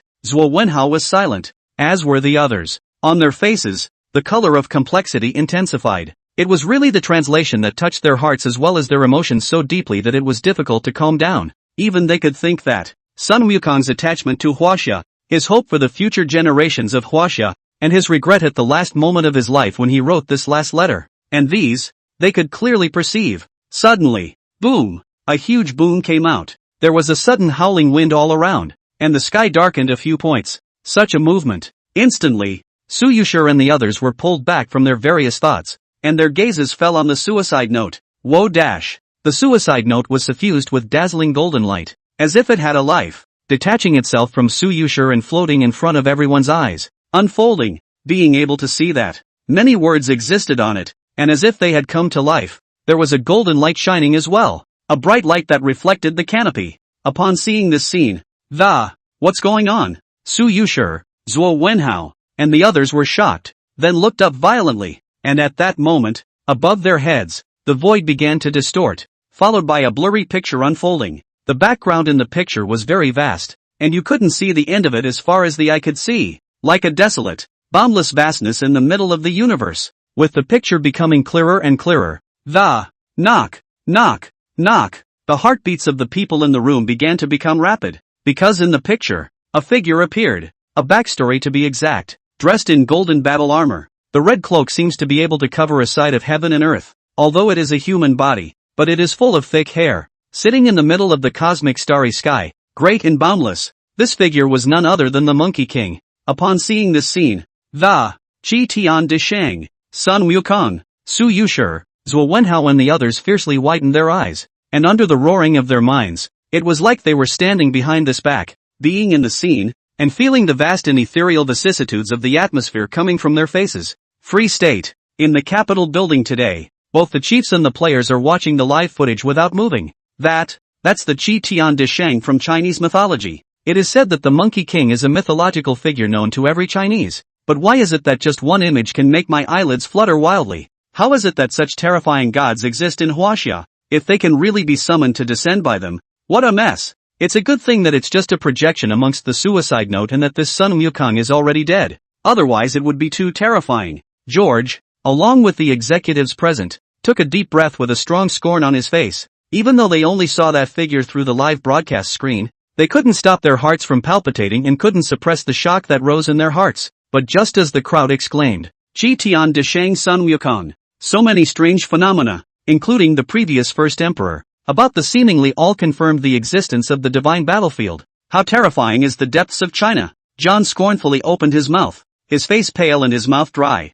although what they opened was just a suicide note, and what they saw was just a picture left from long ago years. But how do I feel? There is an ominous foreboding. It's like the Qi Tian de Sheng of the Chinese people. That Sun Wukong can be summoned by them? This feeling is strong. At the end of his words, his voice trembled a little, truly remembering the previous bizarre summoned descent of the first emperor, Guan Yu. He couldn't help but make a series of conjectures, and was even more incomparably vigilant. The faces of the people in the room changed drastically when they heard this. No way. With their hearts pounding, they swallowed hard and their scalps tingled as they watched the live feed in front of them. Chapter 94, the suicide note was exposed. And the crowd broke down in tears. Before I was born I was a rock, and after I was born I was a monkey, and the world called me a stone monkey. After that, I went to the mountain of flowers and fruits, where I became the Monkey King and lived a carefree, unrestrained life. And the ignorant years of the mountain of flowers and fruits, when I think about it, were the happiest days of my life.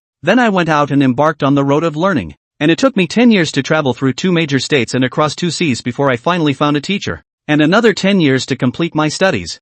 and thus I had the ability to ride the four seas. However, my character is stubborn. I return to learn the art of collecting 72 holes Demon King, make a fuss in the East China Sea to obtain the Rui weapon, and go to the Yanluo Hall to write off the life and death. The Dragon King and the King of Yen. A paper lawsuit will be sued me to the Heavenly Court, but in the end it is a chance for me to get up to the heaven as a government official. But how can a small pilgrim satisfy me? So I made a big fuss in the Heavenly Court, but was suppressed by that Jade Emperor's old man under the Five Fingers Mountain until hundreds of years later, when I waited for my master, and he took me away into the battlefield of the gods. The first time I entered the divine battlefield, a very strange feeling, as if the divine battlefield is the most suitable place for me. So under the leadership of the master, I can be said to be the most dazzling existence in that period, galloping through the sands and winning many battles. Every time I went out to battle was a great victory, so I had my own title and name, Chi Tian de Shang, the Sun Wukong, capital. In Su Yuxi, Zhuo Wenhao's shocked gaze, the Monkey King on the void turned around. His fiery eyes contain endless depth and vicissitudes. His face with a touch of nostalgia is leisurely opening his mouth, revealing a hint of complacency in his words. And hearing these words, "This is from the suicide note." Wang Pingji's eyes widened, and he looked at the suicide note again under his exploding scalp. So he exclaimed, This is the Monkey King narrating himself." When these words came out, all the people present had their heads roar and took a deep breath. How? Sun Wukong is recounting his life, and what happened in front of him. There are records in the myths, except that when he got to the suppression, his master took him to the battlefield of the gods, which is obviously not the Tang monk. Then, it can only be Li Sheng. Su Yuxi and Zhuo Wenhao looked at each other, and their hearts shook even more. For that, they didn't think. So looking at the Monkey King on the void, the two of them set off waves of shock in their hearts and did not bother to look at the suicide note anymore, but instead stared at the void tightly. There's Sun Wukong's autobiography,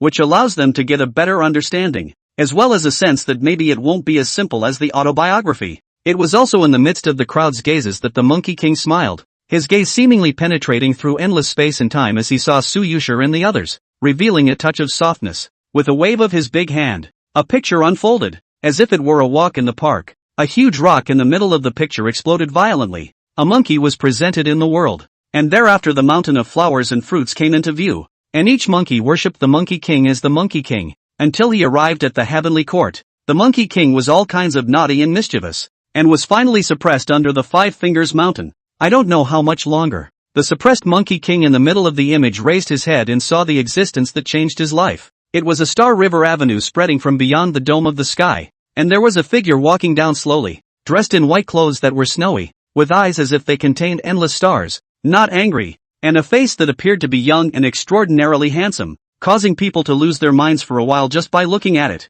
Everyone recognizes it. It was none other than Li Sheng. Come with me. Go. Where to? A better place for you. This mountain is suppressing me. Could it be that you have heavenly means to take me away? Just nod your head. If you can keep me from being subdued, I'll go with you. In the middle of the screen, the conversation between Sun Wukong and Li Sheng came out. Subsequently, in the midst of countless gazes, Li Sheng smiled faintly, only slightly waving towards the great mountain that suppressed the Monkey King, and instantly the entire Five-Finger Mountain fell apart, ceasing to exist in the blink of an eye. Go! He didn't bother to say anything more as he stepped on top of the Star River Avenue once again, the bright stars shining brightly. Sun Wukong stood up with a bewildered face and looked around, and when he looked at Li Sheng on the Star River Avenue, his eyes revealed an intense look. Here we go. Here we go. That place you were talking about must be fun. Ha! He scratched his ears and followed close behind with an agitated look on his face. One man, one monkey. Fade away.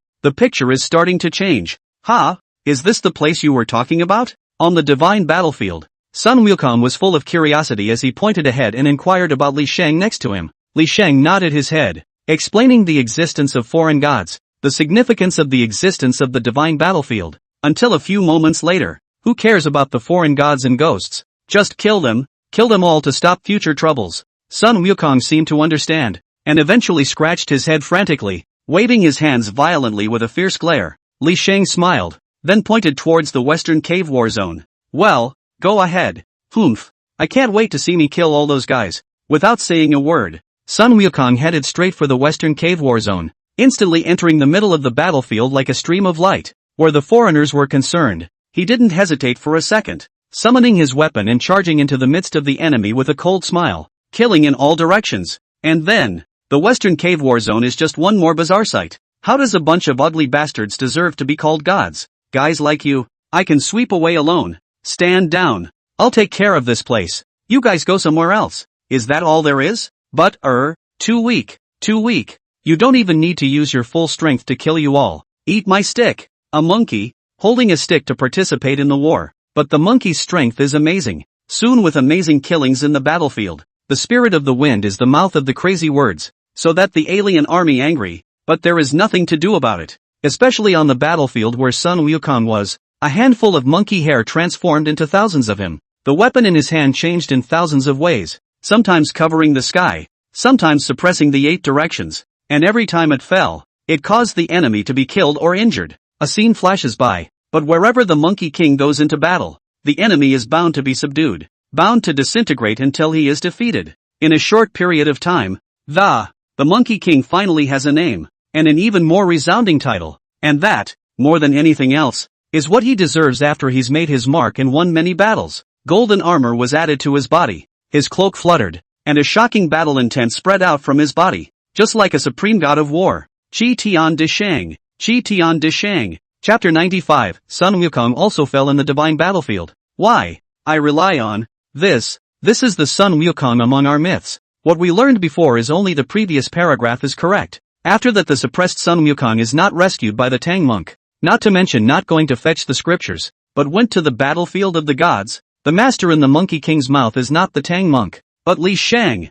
Sure enough, what we perceive whether it's history or myth is partly incorrect or even fictional. What we see at the moment is real. The Su Yuxi went to the battlefield of the gods after he got out of the Five-Finger Mountain and joined the war there. The name and the title of Qi Tian De Sheng were both obtained on the divine battlefield. This is completely different from the records behind the myth. Worthy of being the great sage of Qi Tian, so strong, even when he just arrived at the divine battlefield, he was just curious. He didn't chicken out. Instead, he got more and more courageous as he killed more and more. He won many battles. He's too strong. What a terrifying strength. As for the battlefield where the Monkey King is located, could it be a battlefield guarded by a mythical figure? Yes, there is this possibility. After all, the battlefield where the first emperor, Guan Sheng and the rest of them were before wasn't that terrifying. Not to mention that there were so many amazing aptitudes. I'm curious to know if, apart from the Su Yuxi, all of the characters from the entire Chinese mythology have all traveled to the divine battlefield with Li Sheng. Countless Chinese viewers were all shocked and stunned after seeing the true past of the Monkey King,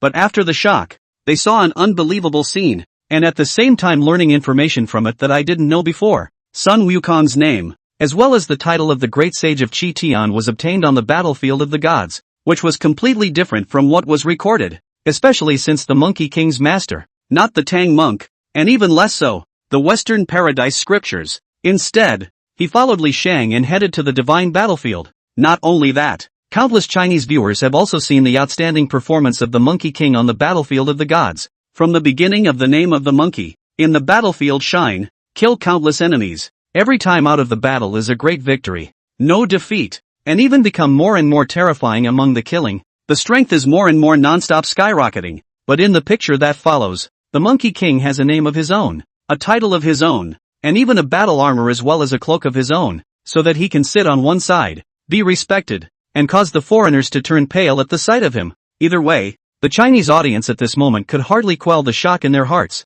setting off waves of shock, unable to take their eyes off the images presented in the live broadcast, and on the spot. This is our mythical Qi Tian De Sheng, Su Yuxi. Zhuo Wenhao took a deep breath, his body trembled, and in addition to shock, there was an unspeakable excitement. The fact that he was actually seeing mythical figures with his own eyes made his heart shake wildly with wonder. Not to mention seeing the life of the Monkey King and his amazing deeds on the divine battlefield. That majestic figure was even more deeply imprinted in his mind. Behind him, a single Chinese awakened had looked on in disbelief. How can this be? This is too big a gap from what we've perceived, isn't it? It turns out that Su Yuxi was ordained as the great sage of Qi Tian on the battlefield of the gods. Geez, then wouldn't the other gods be just as far removed from our perceptions? Not only did Li Sheng let characters from Chinese history run to the divine battlefield, he also let mythological characters enter the divine battlefield as well. So then, the flood characters must have been on the divine battlefield as well, even dating back even further, to the ancient opening of the heavens.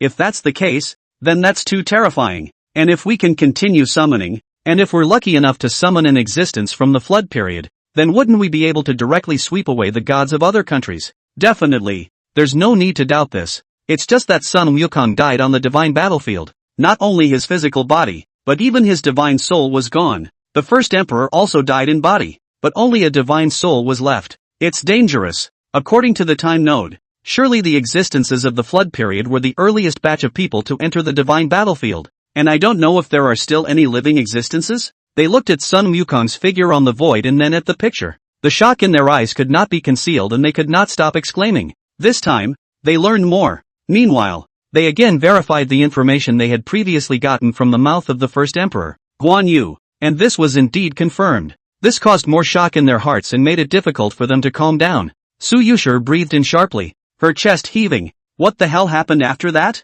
How did the Monkey King die again? She wasn't like the others. Even if she was shocked at the information she got at the moment, what she cared about the most was why Sun Wukong had died. This caused a strong doubt and curiosity to be revealed among her eyes. But right now, she also wanted Sun Wukong to finish telling the contents of the suicide note, to see what Sun Wukong had actually done and what had happened to him while he was alive. Cherry Blossom Country. At this moment, in the Congress building, in the conference room, everyone watching the live broadcast of Huaxia fell into a dead silence, staring at the screen with wide eyes and shortness of breath. Boom! Their scalps exploded and their hearts shook wildly, making it difficult for them to calm down. It was really what they had seen on the air, plus the information they had learned, that made it impossible for them not to be shocked. Even if you have always questioned before that the battlefield of the gods doesn't exist at all, that the history of China is false, that the myths are false, but now everything seems to be confirming that all of these exist in China, only went to the battlefield of the gods, a terrifying battlefield that kept them unaware and full of mystery. After a long time, Okamoto Nikawa took a deep breath of cool air and couldn't help but exclaim, "It's fortunate that the Sun Wukong summoned by Huaxia this time is a god that has already died. Otherwise, the god war afterward would be extremely unfavorable to us, and even that Sun Wukong gives me a feeling that the level of danger has far exceeded that of Shi Huangdi, Guan Yu, and even the gods we have summoned. This is something I feel deeply about. But the good thing is that it was just an image projection left behind by a suicide note, so it's not a threat to us, but in general, Huaxia is too intimidating both in terms of its history and mythology, and if they can still summon living gods, that's just a big terror." Nakajima Chisato followed, his face white. It was hard to quell the shock within him at the moment. As players, they certainly had to perceive more clearly than the others, and the Sun Wukong that was presented in that live broadcast screen gave them the feeling of extreme danger. It was a good thing that the Monkey King had already fallen. That was really a preserved image projection, which was a relief to them. Chapter 96, He's dead. Only the suicide note remains. It's not just the Wachovia. Other countries were in an uproar after seeing Sun Wukong's confession. The history of Huaxia is real, the myths are real, and that divine battlefield exists just as much as it does. So why do I feel that the farther I go, the more terrifying Huaxia will become, and it will even become a great terror. If this Sun Wukong is a living god, it feels like the god war between Sakura country and China afterward will most likely be won by China. Really, this Sun Wukong, even if it's just a projection, it brings great pressure. It's an unprecedented thing. It even surpasses the gods that are still alive in many countries. This is nothing. What I'm most afraid of is that Li Sheng is still alive. Even such a terrifying existence as the Monkey King calls that Li Sheng master. If he's still alive, and even summoned to descend by Huaxia, I'm afraid that the gods of the other countries don't even count as a fart. Time has passed for so long, and in the endless years, perhaps the divine battlefield has already ceased to exist, and that Li Sheng has also fallen, which is difficult to guess if you can't witness it with your own eyes. I really don't know what other terrifying beings can be summoned after Huaxia, the first emperor, Guan Yu, and now the Monkey King. All show that Huaxia can summon a god, and it can succeed. It's a good thing that Sun Wukong is dead. Otherwise, I'm afraid that the divine battle opened by the Sakura Kingdom would be in dire straits. I'm curious, what exactly did this Monkey King go through again? How exactly did he die? I don't know why, but China is really becoming more and more mysterious. Countless blue star humans at this moment boiling those people into a thick shock, but also cannot stop talking about it. To him, the current Huaxia was no longer the previous Huaxia, because this year's Huaxia can not only call upon the gods successfully, but can actually summon the gods to come down. And two of those godlike beings were ancient people from Chinese history. The Monkey King, who appeared right now. It's the real thing, from among the myths of China. But it's dead. Only a suicide note was left. What they see today is from the contents of the suicide note. This also makes the countries,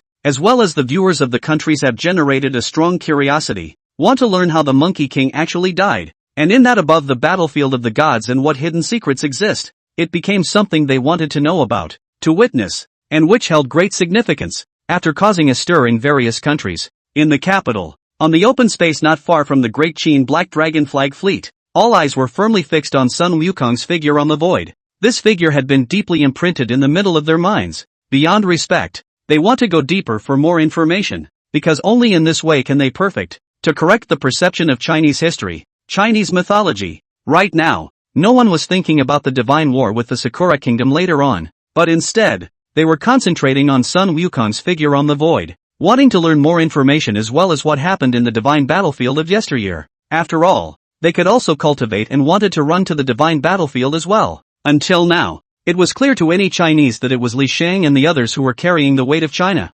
Precisely, it's carrying the weight for the whole of Blue Star, because Hua Xia is a part of the Blue Star. Guarding Hua Xia, from another perspective, was guarding Blue Star from the foreigners. It turns out that the changes that have occurred in Blue Star have something to do with the foreign gods on the divine battlefield, but it's no wonder that we can't blame Li Sheng as well as the first emperor and the others for this. They've already done a very good job of keeping Blue Star relatively peaceful for so long. They've protected us very well, and we must run to the divine battlefield if we're competent enough to do so. Zhuo Wenhao took a deep breath, and his eyes stared dead at the Monkey King on the void, and in addition to respect, there was an unprecedented solemnity. As soon as these words came out, the many generals as well as awakened beings behind him revealed determination among their eyes. If they could run to the battlefield of the gods, they would not hesitate just the same. It is just like the images of the Three Kingdoms period seen before. They are also capable of giving everything for the sake of their family and country. It was just a pity that the ability was not enough. Right now, even though they could cultivate,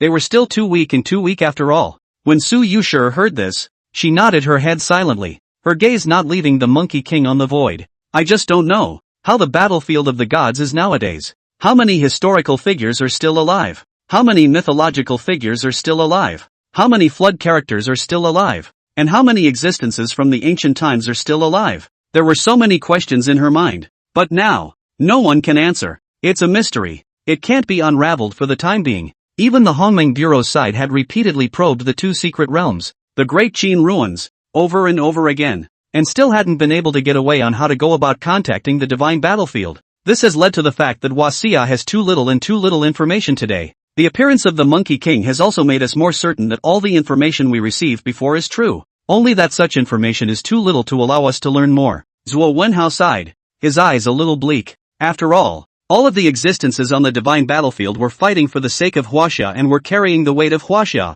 but they can't understand all this time. At the moment they can only reveal a little bit to seek evidence. In the midst of the crowd's ponderings, a sigh fell into his ears. Hearing voices, Su Yuxi, Zhuo Wenhao, and the others jerked their heads up and once again looked at Sun Wukong's figure in the void. And at this point, the color of remembrance on Sun Wukong's face is still there, but if you look closely, the look in his eyes is missing a lot, and there is even more complexity surfacing on his face. Seeing this, everyone present was stunned, and then they had a bad premonition. As for Sun Wukong, he seemed to have noticed the change in Su Yuxi and the others' moods, and then a faint smile appeared at the corner of his mouth as he shook his head. Old Sun won the respect of everyone, all the gods, on the battlefield of the gods, and without a single defeat. Anytime he went out to battle he was able to kill the foreign gods. His fame grew bigger and bigger, causing some of the foreign gods to not dare to fight with me. At that time, I can be said to be the most dazzling in the Western Cave War Zone, and there is an infinite possibility of entering the East Luan War Zone,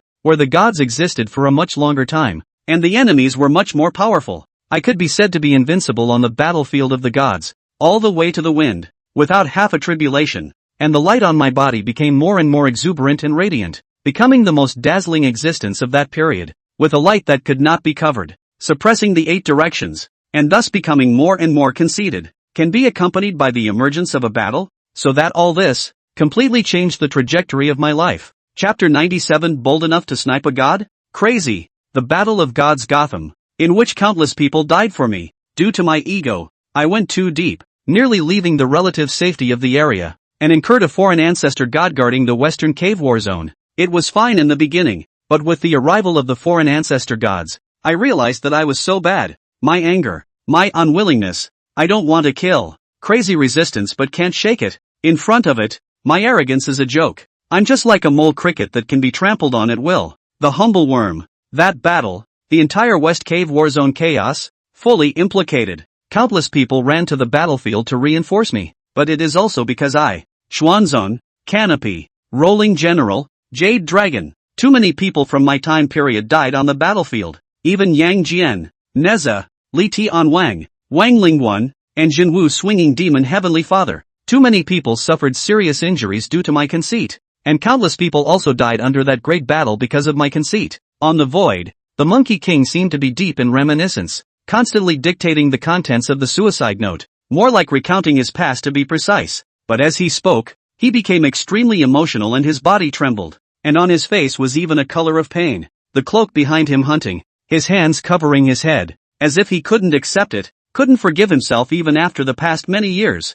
Even as the Sun Wukong became more and more emotional, tears of blood flowed from one of his eyes. Upon seeing this scene, Qi Tian de Sheng experienced such a huge blowback. Then, Xuanzong, Tian Peng, Rolling General, Jade Dragon. Isn't this talking about the Western Sky Scripture taking team that we know so well? It turns out that this is not real, but rather they have long since run off to the divine battlefield. The Western Cave Warzone is guarded by a mythical existence of China, and even though it's as strong as they are, it's still difficult to avoid such significant casualties. The Battle of Gods Gotham? What the hell was that like? Su Yuxi, Zhuo Wenhao and the awakened ones present. The countless Chinese viewers in the live broadcast room stared blankly, their minds roaring. The information they learned made their heads spin, especially after seeing Sun Wukong shed tears of blood.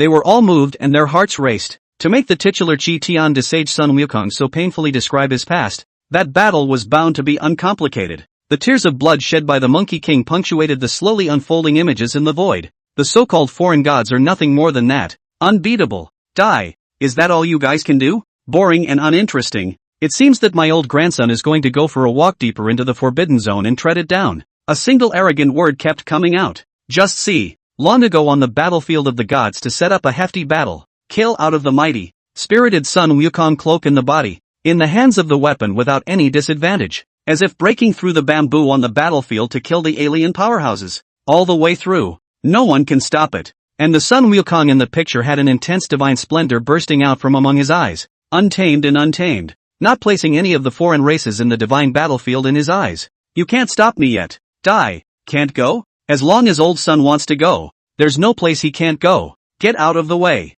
Until along with going deeper, Sun Wukong was stopped, but he ignored the dissuasion and resolutely rushed deeper into the Western Cave War Zone. The screen went black and changed. When presented again, with his weapon in hand, Sun Wukong had already arrived at the deeper battlefield, and the enemies he encountered were getting more and more powerful and terrifying. Kind of funny, but instead of realizing the seriousness of the matter, he became more and more excited the more he killed. But the next second, a mere monkey, how dare you speak up? A cold grunt came out from amongst the deep darkness. Immediately afterward, a pair of scarlet eyes suddenly opened. Moment. The bloodlight covered the sky and reflected in all directions. It looks especially spooky. Even through the screen, Su Yuxi, Zhuo Wenhao and the others felt an incomparably terrifying aura spreading out from it, almost suffocating people. Is that an ancestral god of the foreign races? Their pupils suddenly shrunk, and they had a bad feeling in their hearts. Based on Sun Wukong's self-reporting earlier, their heart beats faster and they inexplicably feel uncomfortable.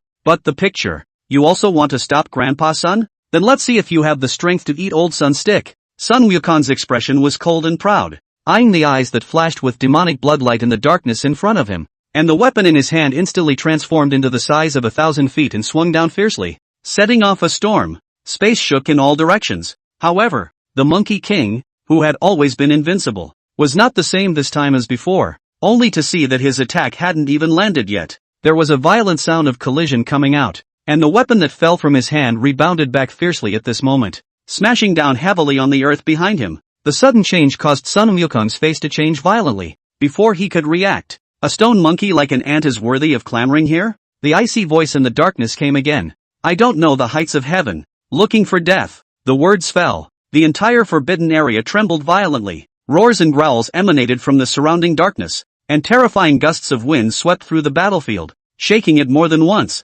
Thump, thump, thump. In the darkness ahead came the sound of footsteps. Every sound seemed to fall on the hearts of everyone on the battlefield, and some of the generals with weaker cultivation were even spitting blood from their mouths. Vaguely, a figure could be seen in the darkness walking out slowly. Sun Wukong no longer had the arrogant and recklessness he had before, his eyes staring at the figure that stepped out step by step, as if he was facing a great enemy. Playing God. He scratched his head and bared his teeth, poised. When that figure was fully presented, it was actually a giant with a wild human body of more than 10 feet, with a pair of black fleshy wings behind it, fangs in its mouth, and in the center of its eyebrow there was even a vertical pupil flickering with purple light, revealing strangeness. Li Sheng looks like he can't hold on any longer. Finding a batch of little mongrels that are not as good as a batch. Since you want to find death, this ancestral god will fulfill you. His blood-colored eyes revealed disdain as he looked at Sun Wukong as if he were viewing a mole cricket and spoke indifferently. Immediately after that, he directly pointed out a finger.